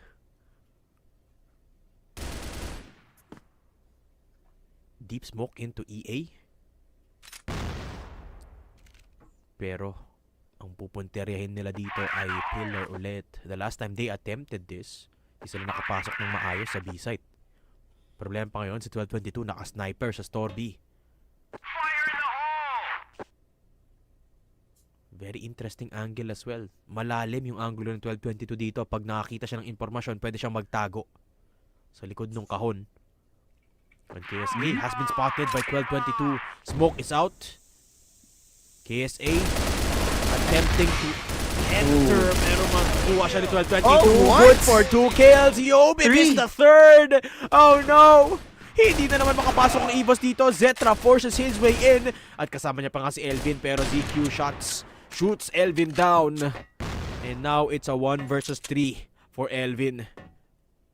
Let's see some of Zetra. Or rather, Zetra with the 1 versus 3. Let's see some magic from the sniper. Buti lang sa kanya yung C4, hindi niya kailangan pulutin. Parang laki ng likelihood, no, na may nakapag-flank na sa kanila. As you can see, no, chinecheck niya hanggang RS pa nila. Kung saan, baka sakaling may tao. Mabuti ng safe kaysa sa hindi. Pero si Shui, napakasimple lang ng ginagawa niya dito, no. Hold on to the angle dito sa may mid. Para kung may tumuwid man galing tower, kung may tumuwid man galing mid, may makikita siya. Shui pushing forward and Zetra is not ready. Nagsisisigaw si Shui, pare. Ready na siya. Napakainit nga ng laro niya ngayon. Napakaganda. Mas maganda pa rin yung laro ni Zetra, eh. 7 kills on the board. Still not enough in the face of all gamers. Maybe a bit of a faster approach could benefit EVOS dito. And a different angle of attack. Maybe pwede nilang i-challenge dito yung curve. They haven't taken any tower control either. Oops. At ngayon, susubok si KLR mag-sniper. DOO. Gusto niya rin lumaban dito eh. Once the smoke goes away, feeling ko sisilip si DOO. LA push from EVOS. I asked for this. Pwede na lang mapagana to. There's only one player there at hindi pa siya naka-sniper, si Jway. Oh, yun lang. Jway with a shot, but Yobib will be trading it out. In a good rotation. Switch back. KSA is down. Pero buhay pa rin yung dalawang sniper dito ng EVOS. Well, pwedeng umakyat ng tower. With Yobib. And as Zetra going on an exploration. Here's some movement. Fires a warning shot onto 12-22. And I like this. Space creation from EVOS Arcilia. No, what do they convert this into, no? It's dependent on kung paano sila makapag-follow through. And here we go again. Smokes on CA and on curve. Pero tatlo yung nakabantay dito. Para sa AG, sa loob ng A-site nila. ZQ, DOO, ready para sa pag-arangkada ng EVOS papasok. Pero buhay pa naman si Keller at si Zetra. Wait, Zetra, you sneaky man. This is good. It's very good. Information taken, the kill now found. Pero yung C4 pare. Hindi pa rin nila napupulot. ZQ and ZY. The duo again holding on to the cubicles. KLR, not ready. Zetra, napakalaki ng kailangan niyang gawin at hindi niya magagawa. Si ZQ makakapag-convert ng round. Hirap, hindi tayo makapasok ulit. Sa mga site natin, I mean, that was a very good patience play from Zetra. At the moment they had to execute towards the site, ang hirap eh. And the problem has been for EVOS, the C4 positioning, whenever the player goes down, palaging masyadong malalim. That's why they can't retrieve it in those mid-round scenarios. Maybe put it more towards the team player. Maybe kay KLR nila ibigay yung C4 dito. Enable Elvin on the lurk. Zetra as well. Baba muna nila dito yung bomba. In a more conservative angle. As they move towards pillar again. KLR leading the charge. Nakita na natin tong anggulong to. Dati, ZQ, this is the first time he pulls it out dito sa game na ito. 12:22 calling for information. Nakikinig niya na may naglalakad sa tagiliran. Grenade. Naku po, walang ibabato pa dito na malapit na angulo for the HE and KLR might fall prey to ZQ's hands. Smokes getting thrown. Ayun na nga, HE binato. KLR, good read. Pero may isa pa. ZQ up close. Hindi napapalag dito si KLR. Grenade as well. Uy, nataplisan na naman dito si ZQ but KLR is even lower. Okay na yun, KLR. Time to back off. Get the kill, take the damage back off now. Si Zetra din. Natatapusan ng bala. And the push out through mid now. Si DOO. Hindi siya makapag-decide. Sa may RS pa siya titingin. Sa may CA. Sobrang kapal ng echo dito. Oh my gosh! He catches KSA in the air. And now there's no way to get inside. Yo, babe, down. The C4 out in the open. Zetra, a little bit too late to the party, pare. It's a 3v3 kill on 2F. Here we go again. Nice. Sneaky, sneaky, man. Nakadalawa si DOO na lang natitira dito. Hindi niya alam kung siya titingin. He is surrounded and Zetra takes him down. KLR with the impact round. Getting the double kill. Finally, nakapasok din tayo ng site dito, Josh. 2-3. EVOS keeping it close. And that's how you do it. Creation of space. Sa Arcilia, this is one of their strengths. And it helps also that they get the opening kill. Okay, that's a bit of breathing room para dito sa EVOS Arcilia. Quite literally, pwedeng makahinga na ngayon ang mga players and realize that they are still in this fight. And a key of that is getting the read on that store B position. Nabasa nila na may setup doon yung all gamers at binato nila ng maraming grenade. Need more of those. All gamers, they're sticking to what they know. 1 in RS, 2 players in each site. A very safe setup para dito sa all gamers. They're gonna go for this mid attempt. Curve push mula kay KSA. Opening up a lot of avenue. Yobib with the early contact. Takes down Dre. DOO takes down KLR. At pwede silang mag-B-site dito. Pero may isang taong nasa RS. That is GY. Very deadly player. DOO nahanap si Yobib. They need to move now habang mayroon pang smoke dito. Ang EVOS Arcilia. Pero yung bomba na naman nasa kalagitnaan ng site. Hawak-hawak ni DOO. Kailangan kunin to ni KSA. Kaso umabanse na dito si DOO and ZY takes down KSA. They've lost control of mid. Zetra, you need to win this fight. You need to win this sniper fight. Kaso lang nahuli siya. Si DOO. All gamers converging onto Elvin. 1 versus 4 for Elvin. Tawag na ng timeout dito si Coach Shane. Tama lang to. Tama lang. A little bit too close, pare. It is not inspiring confidence para sa atin, pero para sa ngayon, no, at least it's not too far. It's only a 2-round deficit laban sa all gamers. Passion in the eyes of Coach 02. Kaya pag-usapan, saan nga ba nakakalusot yung all gamers dito? Kasi kahit anong gawin ng EVOS, di sila Hindi sila makatagos, no? They've done it once. So far, we haven't seen anything as clean as we want it to be, no? Yung mga round conversion galing sa EVOS. Either clutch or napakalapit-lapit lang ng situation na hindi mo alam kung sino yung lalabas na kampiyon sa panalo na yun.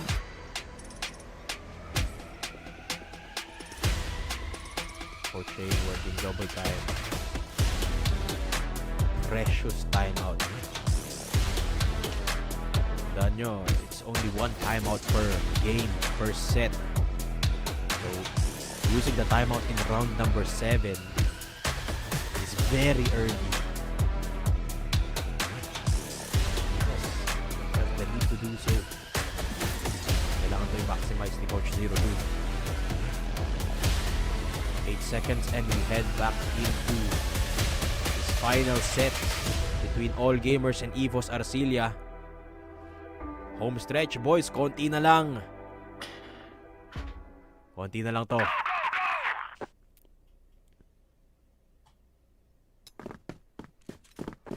Go back into our round number 7. Sorry to cut you off there, Josh. Pero action na dito ang EVOS.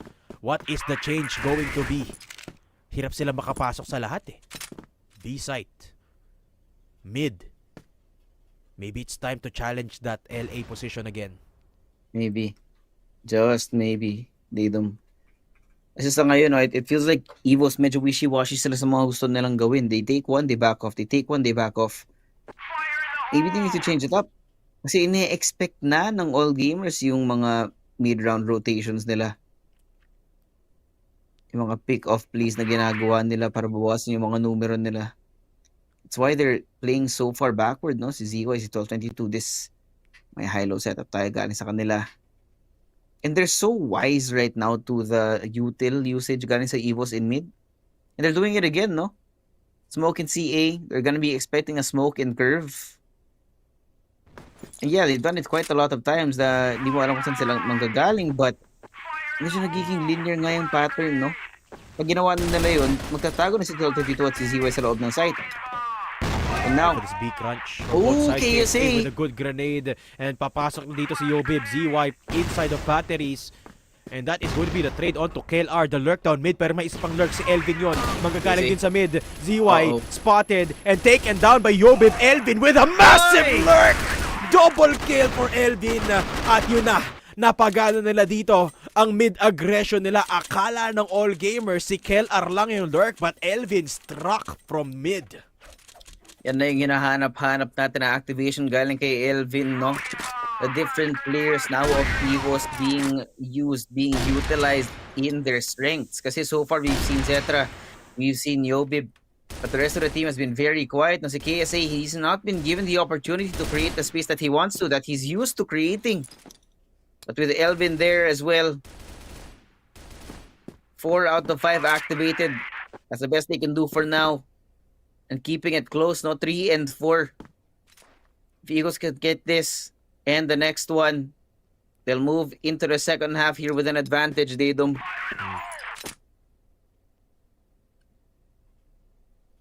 Same smoke setup sa EA.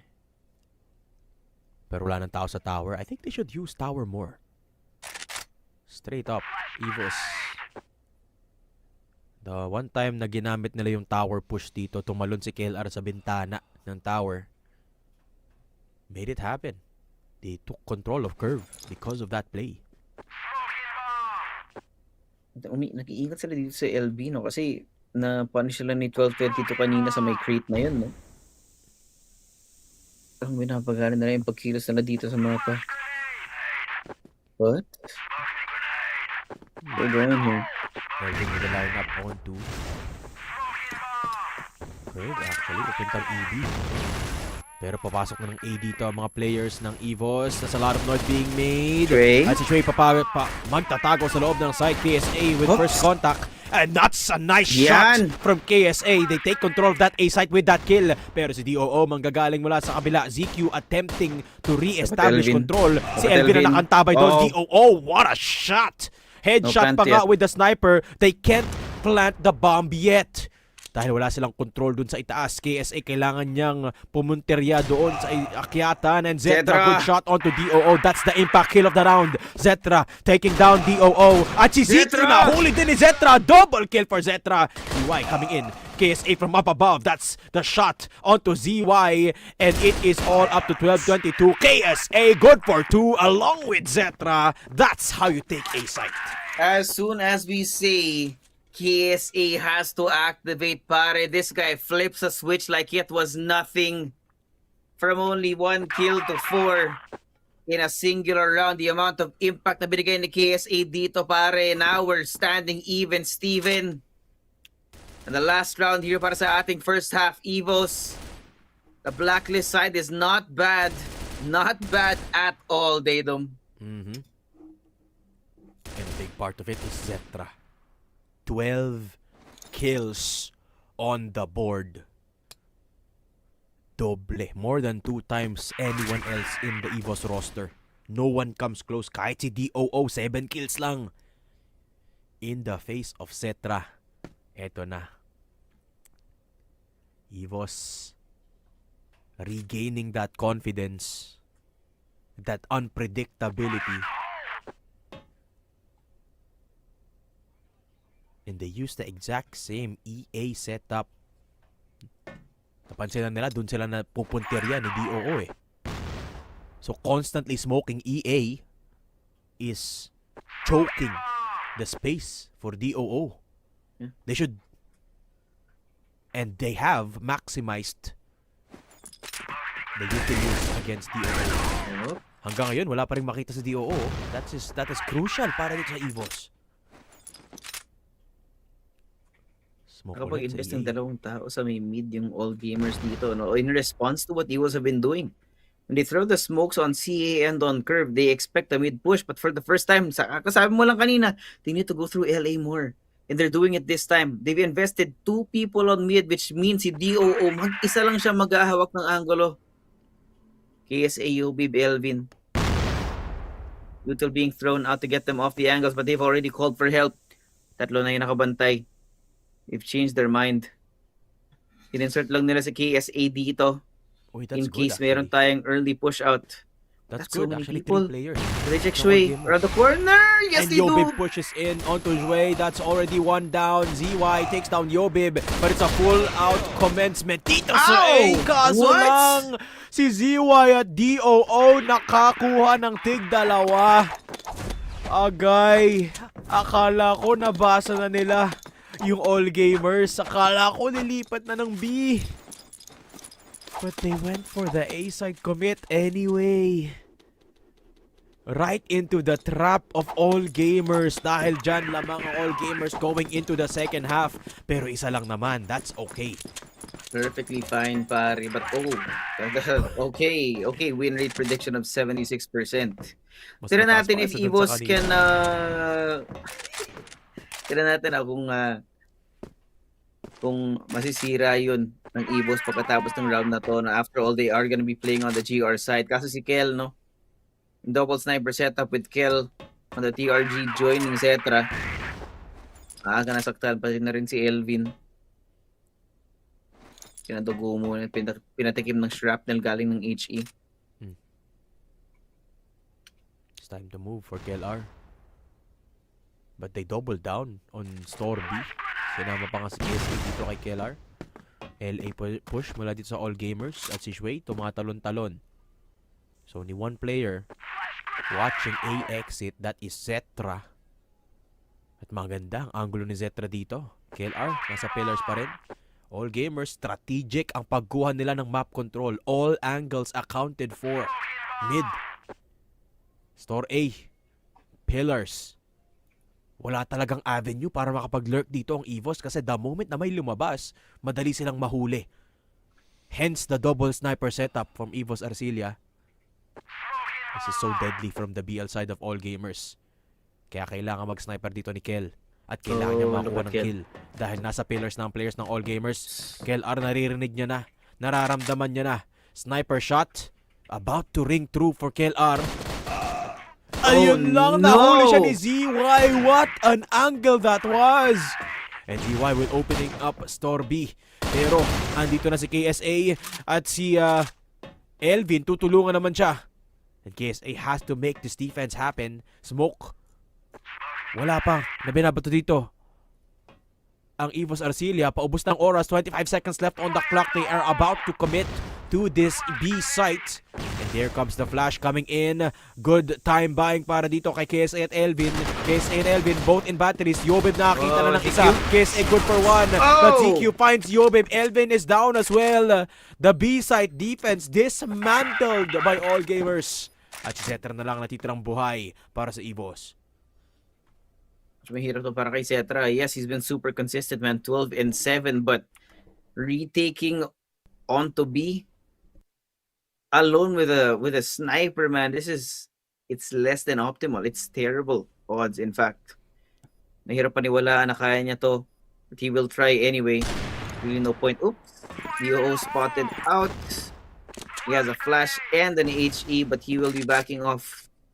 Call lang dito para makapag-usap muna ang EVOS Arcilia kung para sila babawi para sa mapa na to. Right now, a second round para sa AG para mas lalong mapalayo yung standing nila dito. Crushing. You know the roughest thing about all gamers?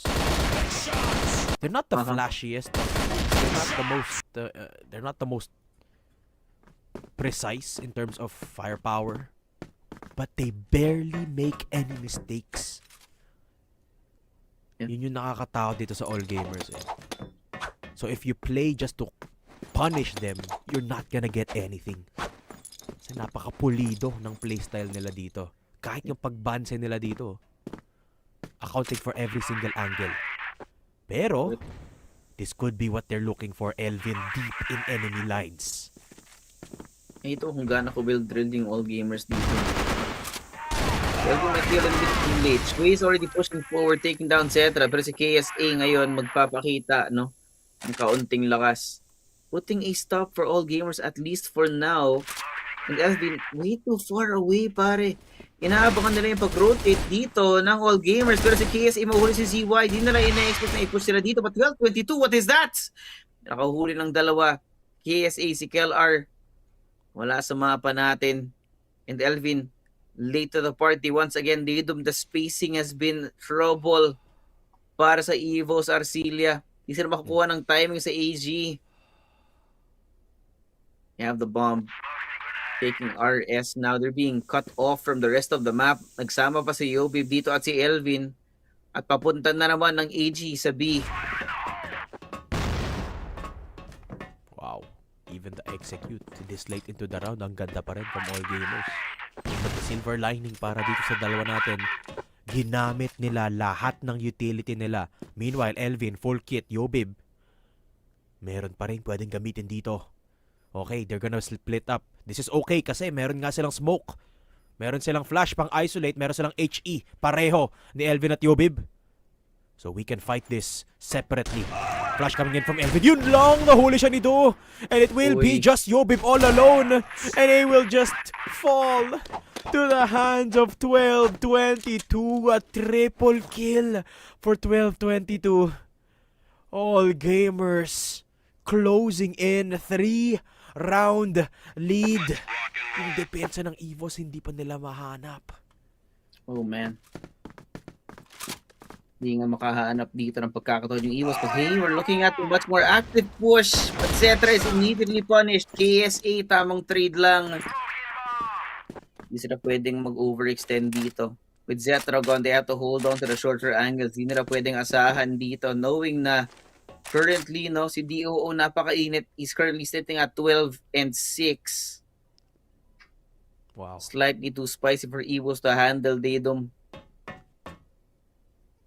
So it's gonna be a test of patience. Elvin, narinig si 12-22.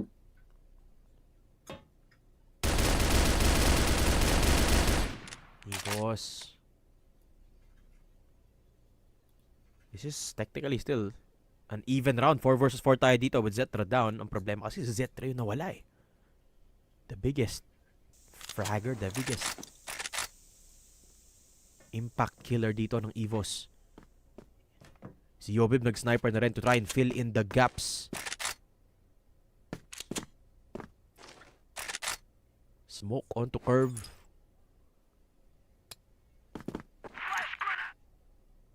And rotations coming through from KLR. Mag-isa si KLR dito sa exit ng A. That's a flash. KLR hearing a lot of this. Dalawang HEB na to kay KLR. Peek out from KLR. Oh, that's actually risky from KLR, no? Kapag nag-commit dito yung dalawang player ng All Gamers, KLR would have been caught. Pero this is a good decision. Pushing out. Ang problema lang, KLR taking a little bit too much time. Kailangan mo magmadali, Kel, habang nandiyan pa sila sa mid. At yun na nga, maaabutan niya dito sa ZQ. Flag 22. Kel, this is perfect. Oh, no! Ayun lang! Hindi siya nakatama. At nahuli pa si Yobib. Naku po, A-site cracked open by All Gamers. At magagaling sa likod dito si Elvin. KLR from exit, pero alam na nila na nandun si Kel. Na-smoke na si Kel. At nasa mid pa dito si KSA. Nagsiset up ng lineups. Merong magagaling sa likod niya. KLR good for one. Elvin good for one more. Pero still ganito sa sagot ng isa. Time ticking down. KSA pushing in. KSA the hero gets a couple of kills. It's gonna be 3 for KSA to save this round from falling apart. DOO 1 versus 1. KSA hinahabol siya. KSA looking for more. Pero si DOO tatapusin niya na yung round na yon. Another valiant effort for KSA. And another round slipping away from EVOS. These rounds, man, they're way too close. Nagkakaroon ng pagkakataon yung EVOS dito, but nagiging problem. Nagiging problema nila dito is the closing out of the rounds. Just ever so slightly out of reach, they don't. Sometimes it's the wrong timing, sometimes it's indecisiveness. Tulad nga nung nasabi mo kanina, si Kel masyadong matagal dumating sa may flank. Now Zetra will be faced with a new challenge. Okay, good start. Catches ZY, good start nga para sa round na to. Already backing up for safety. EVOS needs to find the perfect formula, pare, kung saan kaya nilang kumuha ng mga forward angle, kaya nilang makukuha ng mga early picks. Pero kailangan din nilang tapatan na makapag-desisyon kung kailan sila atras to safety. At least this round nagawa nila yon. Zetra in and out, 1 kill. The problem has been finding early picks. Kaya laging natitake down si Zetra agad eh. He's solely been attempting that. Challenging angles. Pero ang ganda ng anticipation lagi ni DOO eh. Remember kanina, ang laki ng lamang ni Zetra kay DOO, pero ngayon halos taplat. Lamang na nga natin. Well, nahuli ni Elvin. That's a good start, Elvin. Can you find one more for the books? Sagot hindi. Shui, good for one pero okay lang. 3 tao na lang natitira para sa All Gamers. EVOS keeping the man advantage. That's crucial here in round 13. 50 seconds here, Daydom. Kailangan nilang hawakan na ng maayos. Hindi nila pwedeng bigyan ng free real estate yung AG. Konting pressure galing si AG dito sa may mid. The spam as well, not working out. But look at this, ha. Delikado yung kalagayan ng B-site natin. That ZQ is making his way through curve. Oh, and Kel is gone. He's been found out. Dito mamas Yobib din. They fish out the angle and out 2v3. Biglang na-outnumber yung EVOS. KSA. Asa dito sa may battery. Si Zetra hindi niya inaasahan yung pag-push ka sa curve. Oh no! Dito, the 1v1s have been rooted out. How are they doing this? Paano nang nabuksan yung curve ng ganun? You can see EVOS, the cracks are showing as well. Mistakes. One round. Left and right. Mistakes they could not afford to make. 9-4 All Gamers. 1 set away from punching their ticket into the Upper Bracket Finals kung saan nag-iintay ang Stallions. Oh, this is rough. EVOS staring death in the face. Staring at the lower bracket in the face of All Gamers. 2 minutes. Kel. Naantay niya, ha? There's no new presence galing sa All Gamers. He will replace this damage lang onto ZQ. ZY pushing forward na naman si ZY, napakainit. He's followed up with so many members of all gamers pushing forward. Yobib has no idea. They pushed all the way to Z. KSA already here. Catches one. Goes for ZY. Napakababa ng HP. Elvin on the backside. That's a great pincer maneuver. Galing sa kanila at nauubos dito yung all gamers. Biglang naghanap ng panibagong lakas ang EVOS Arcilia para si ZQ.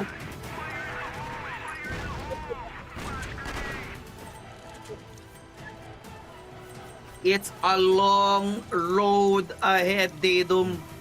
Pero lumalaban pa rin yung mga bata ng Tondo. Siyempre, 3 kills for Yobib in that last round. Impact round for Yobib. Who for the most part has been quiet dito sa ating set number 5. Yobib, we need more.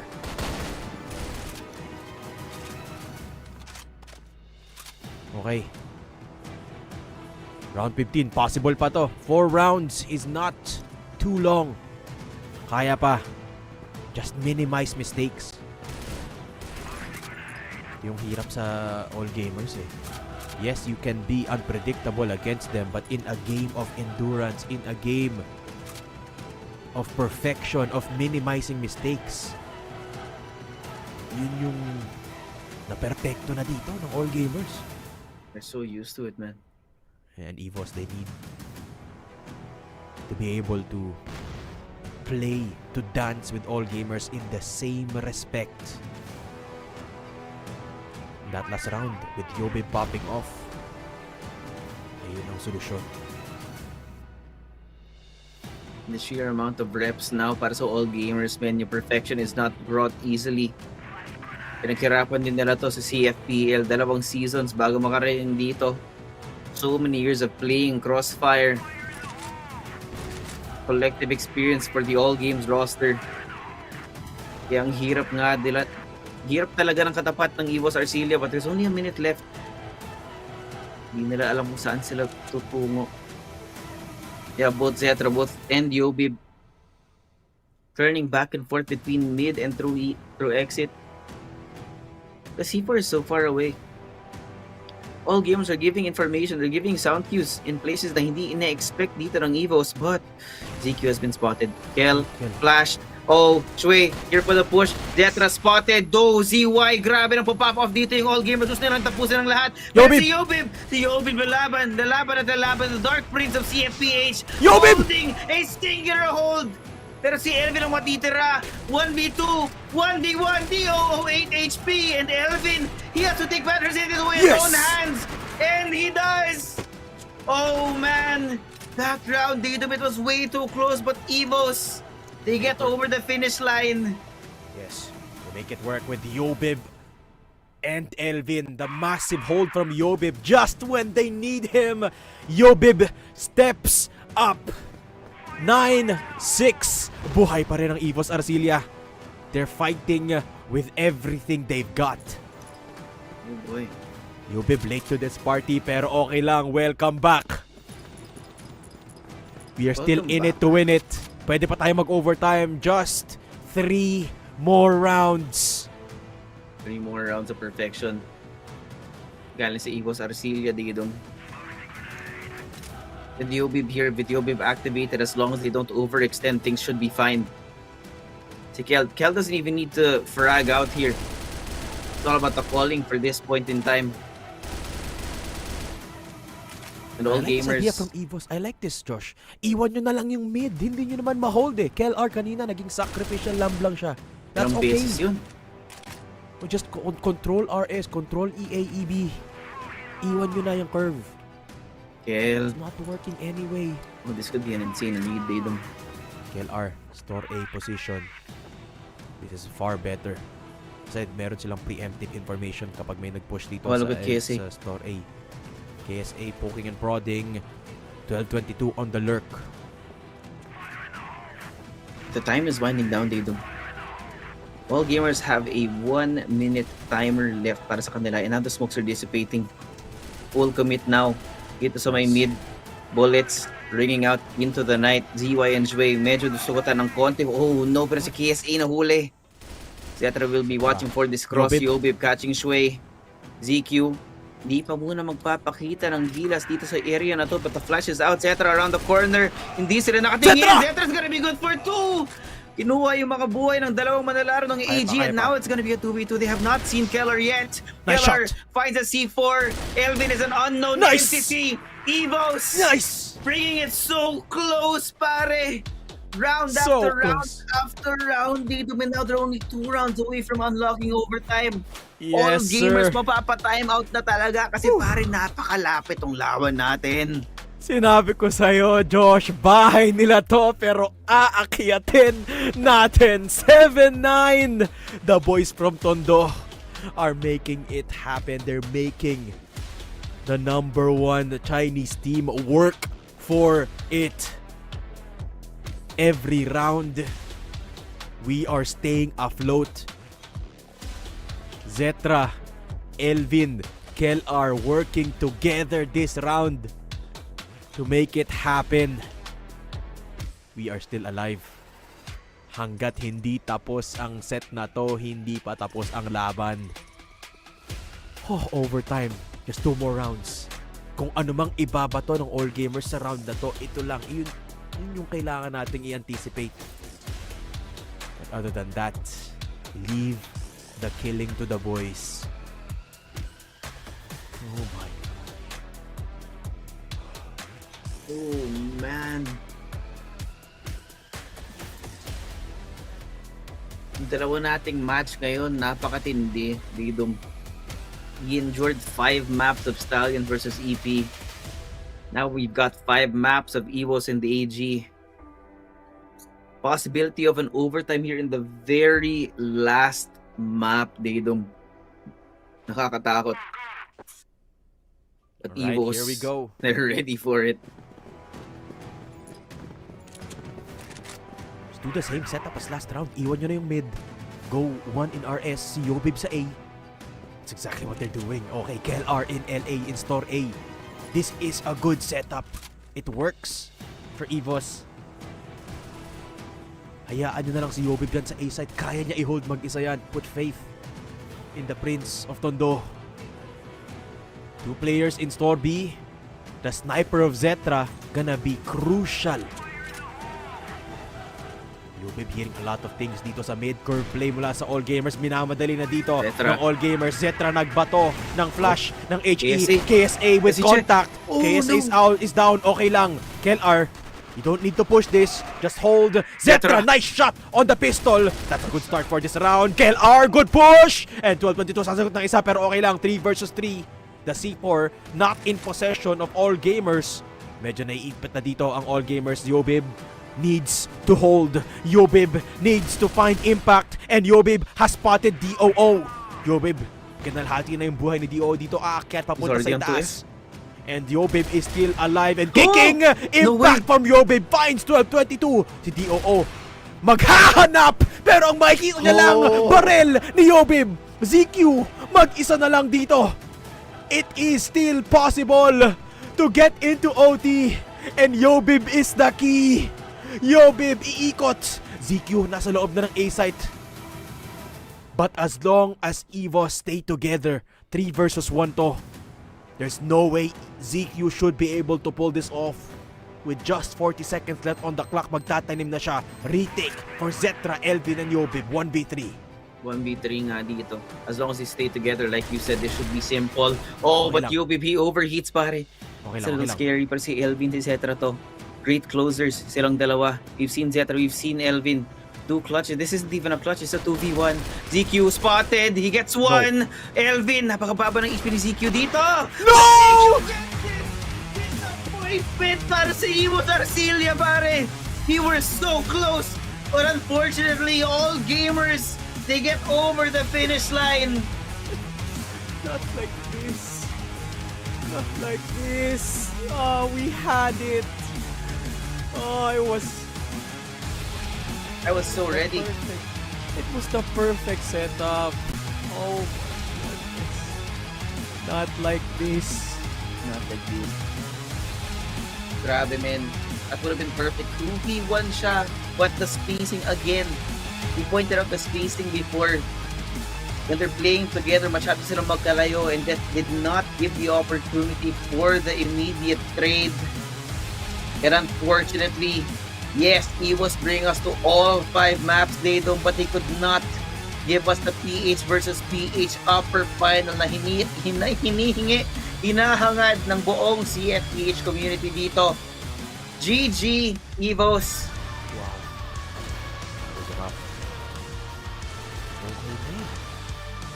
The comeback was in full swing. And we lost to a 1v3. Alam mo, okay lang. You know, if anything, that is the signal that all it takes is a little bit more finesse. A little bit more finesse and we could take down. EVOS can take down all gamers. I think that's a big sign.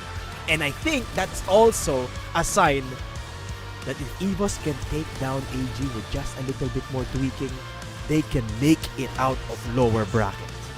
Yun yun. Yun yung takeaway para sa EVOS dito. They are not out of Crossfire Stars 2025 yet. It's the lower bracket, sure. But at least EVOS have learned their lesson. At least they know what to fix now. And at least they know that they are capable of taking down all gamers. Yeah. And nothing sweet is not hard to get, pare.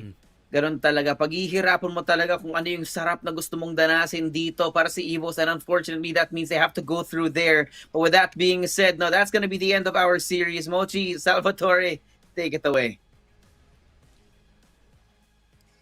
Thank you so much to our casters. Pero yun nga, no, kinapos tayo sa new compound. Andun na sana, no? Kumbaga kung aakyat ng bahay, kailangan na lang umakyat sa bintana dahil nandun na sa tuktok ng handanan. But unfortunately, they've been shut down real hard.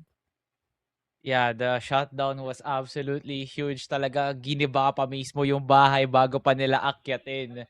AG imploded during the last minutes of those second half. Pero all it took was a 1v3 clutch that really just punishing the non-presence dito ng EVOS talaga.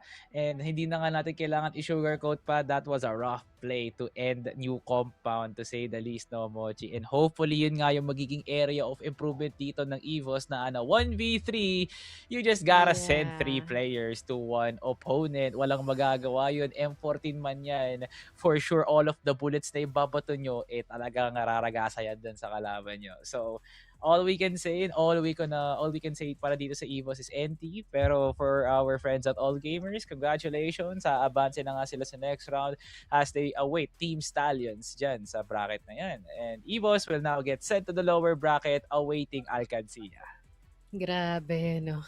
It's been quite a fun ride, no? Para dito sa ating mga teams, and I believe that we've come a long, long way, no? I think EVOS Arcelia has been able to actually facilitate this achievement, no? Compared from all of the past leagues na meron sila dito, this is not in vain. So, now they'll be falling dito sa ating lower bracket, no? Banggit din naman ni Salvatore. And yeah, I guess it's just a matter of being a bit more resilient, no? And as well as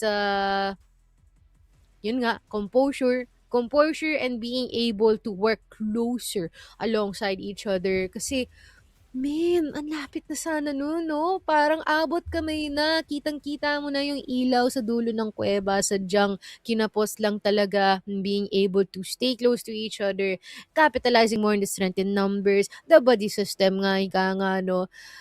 Simple stuff, simple foundations, but sometimes so difficult to do, especially if you have a lot of stuff going on at the same time and this amount of pressure being exerted on you.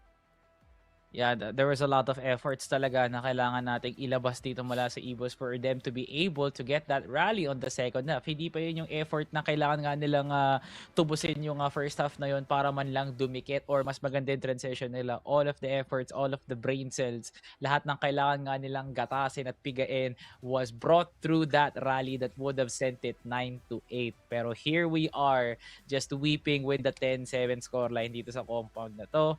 And for a team that is built around the idea na sa kanila ang compound, EVOS Arcelia played pretty well.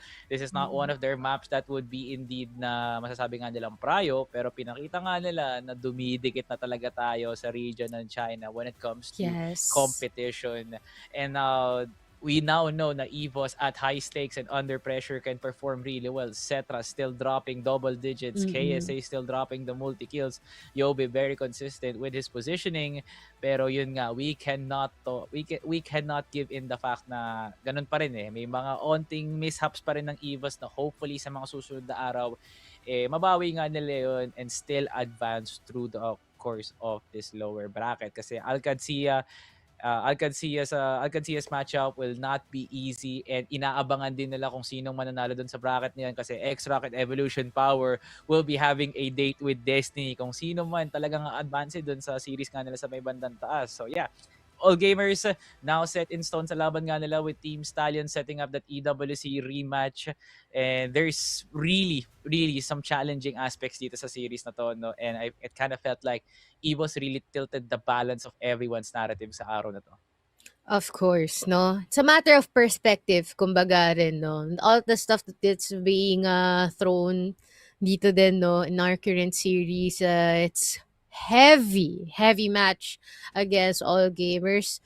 And once again, no, looking at their history, nahirapan, now pinag-ensayuhan, finukusan, to the point na kapag-screen pa sila kay Team Stallions, which is wonderful because they're open to those types of ideas, being able to actually dissect ano nga ba yung mga bagay na maaari nilang gamitin kontra dito sa kanilang kalaban, that is all gamers. And nakita naman natin, no, they did what they can. That's what matters. It's a 2-3.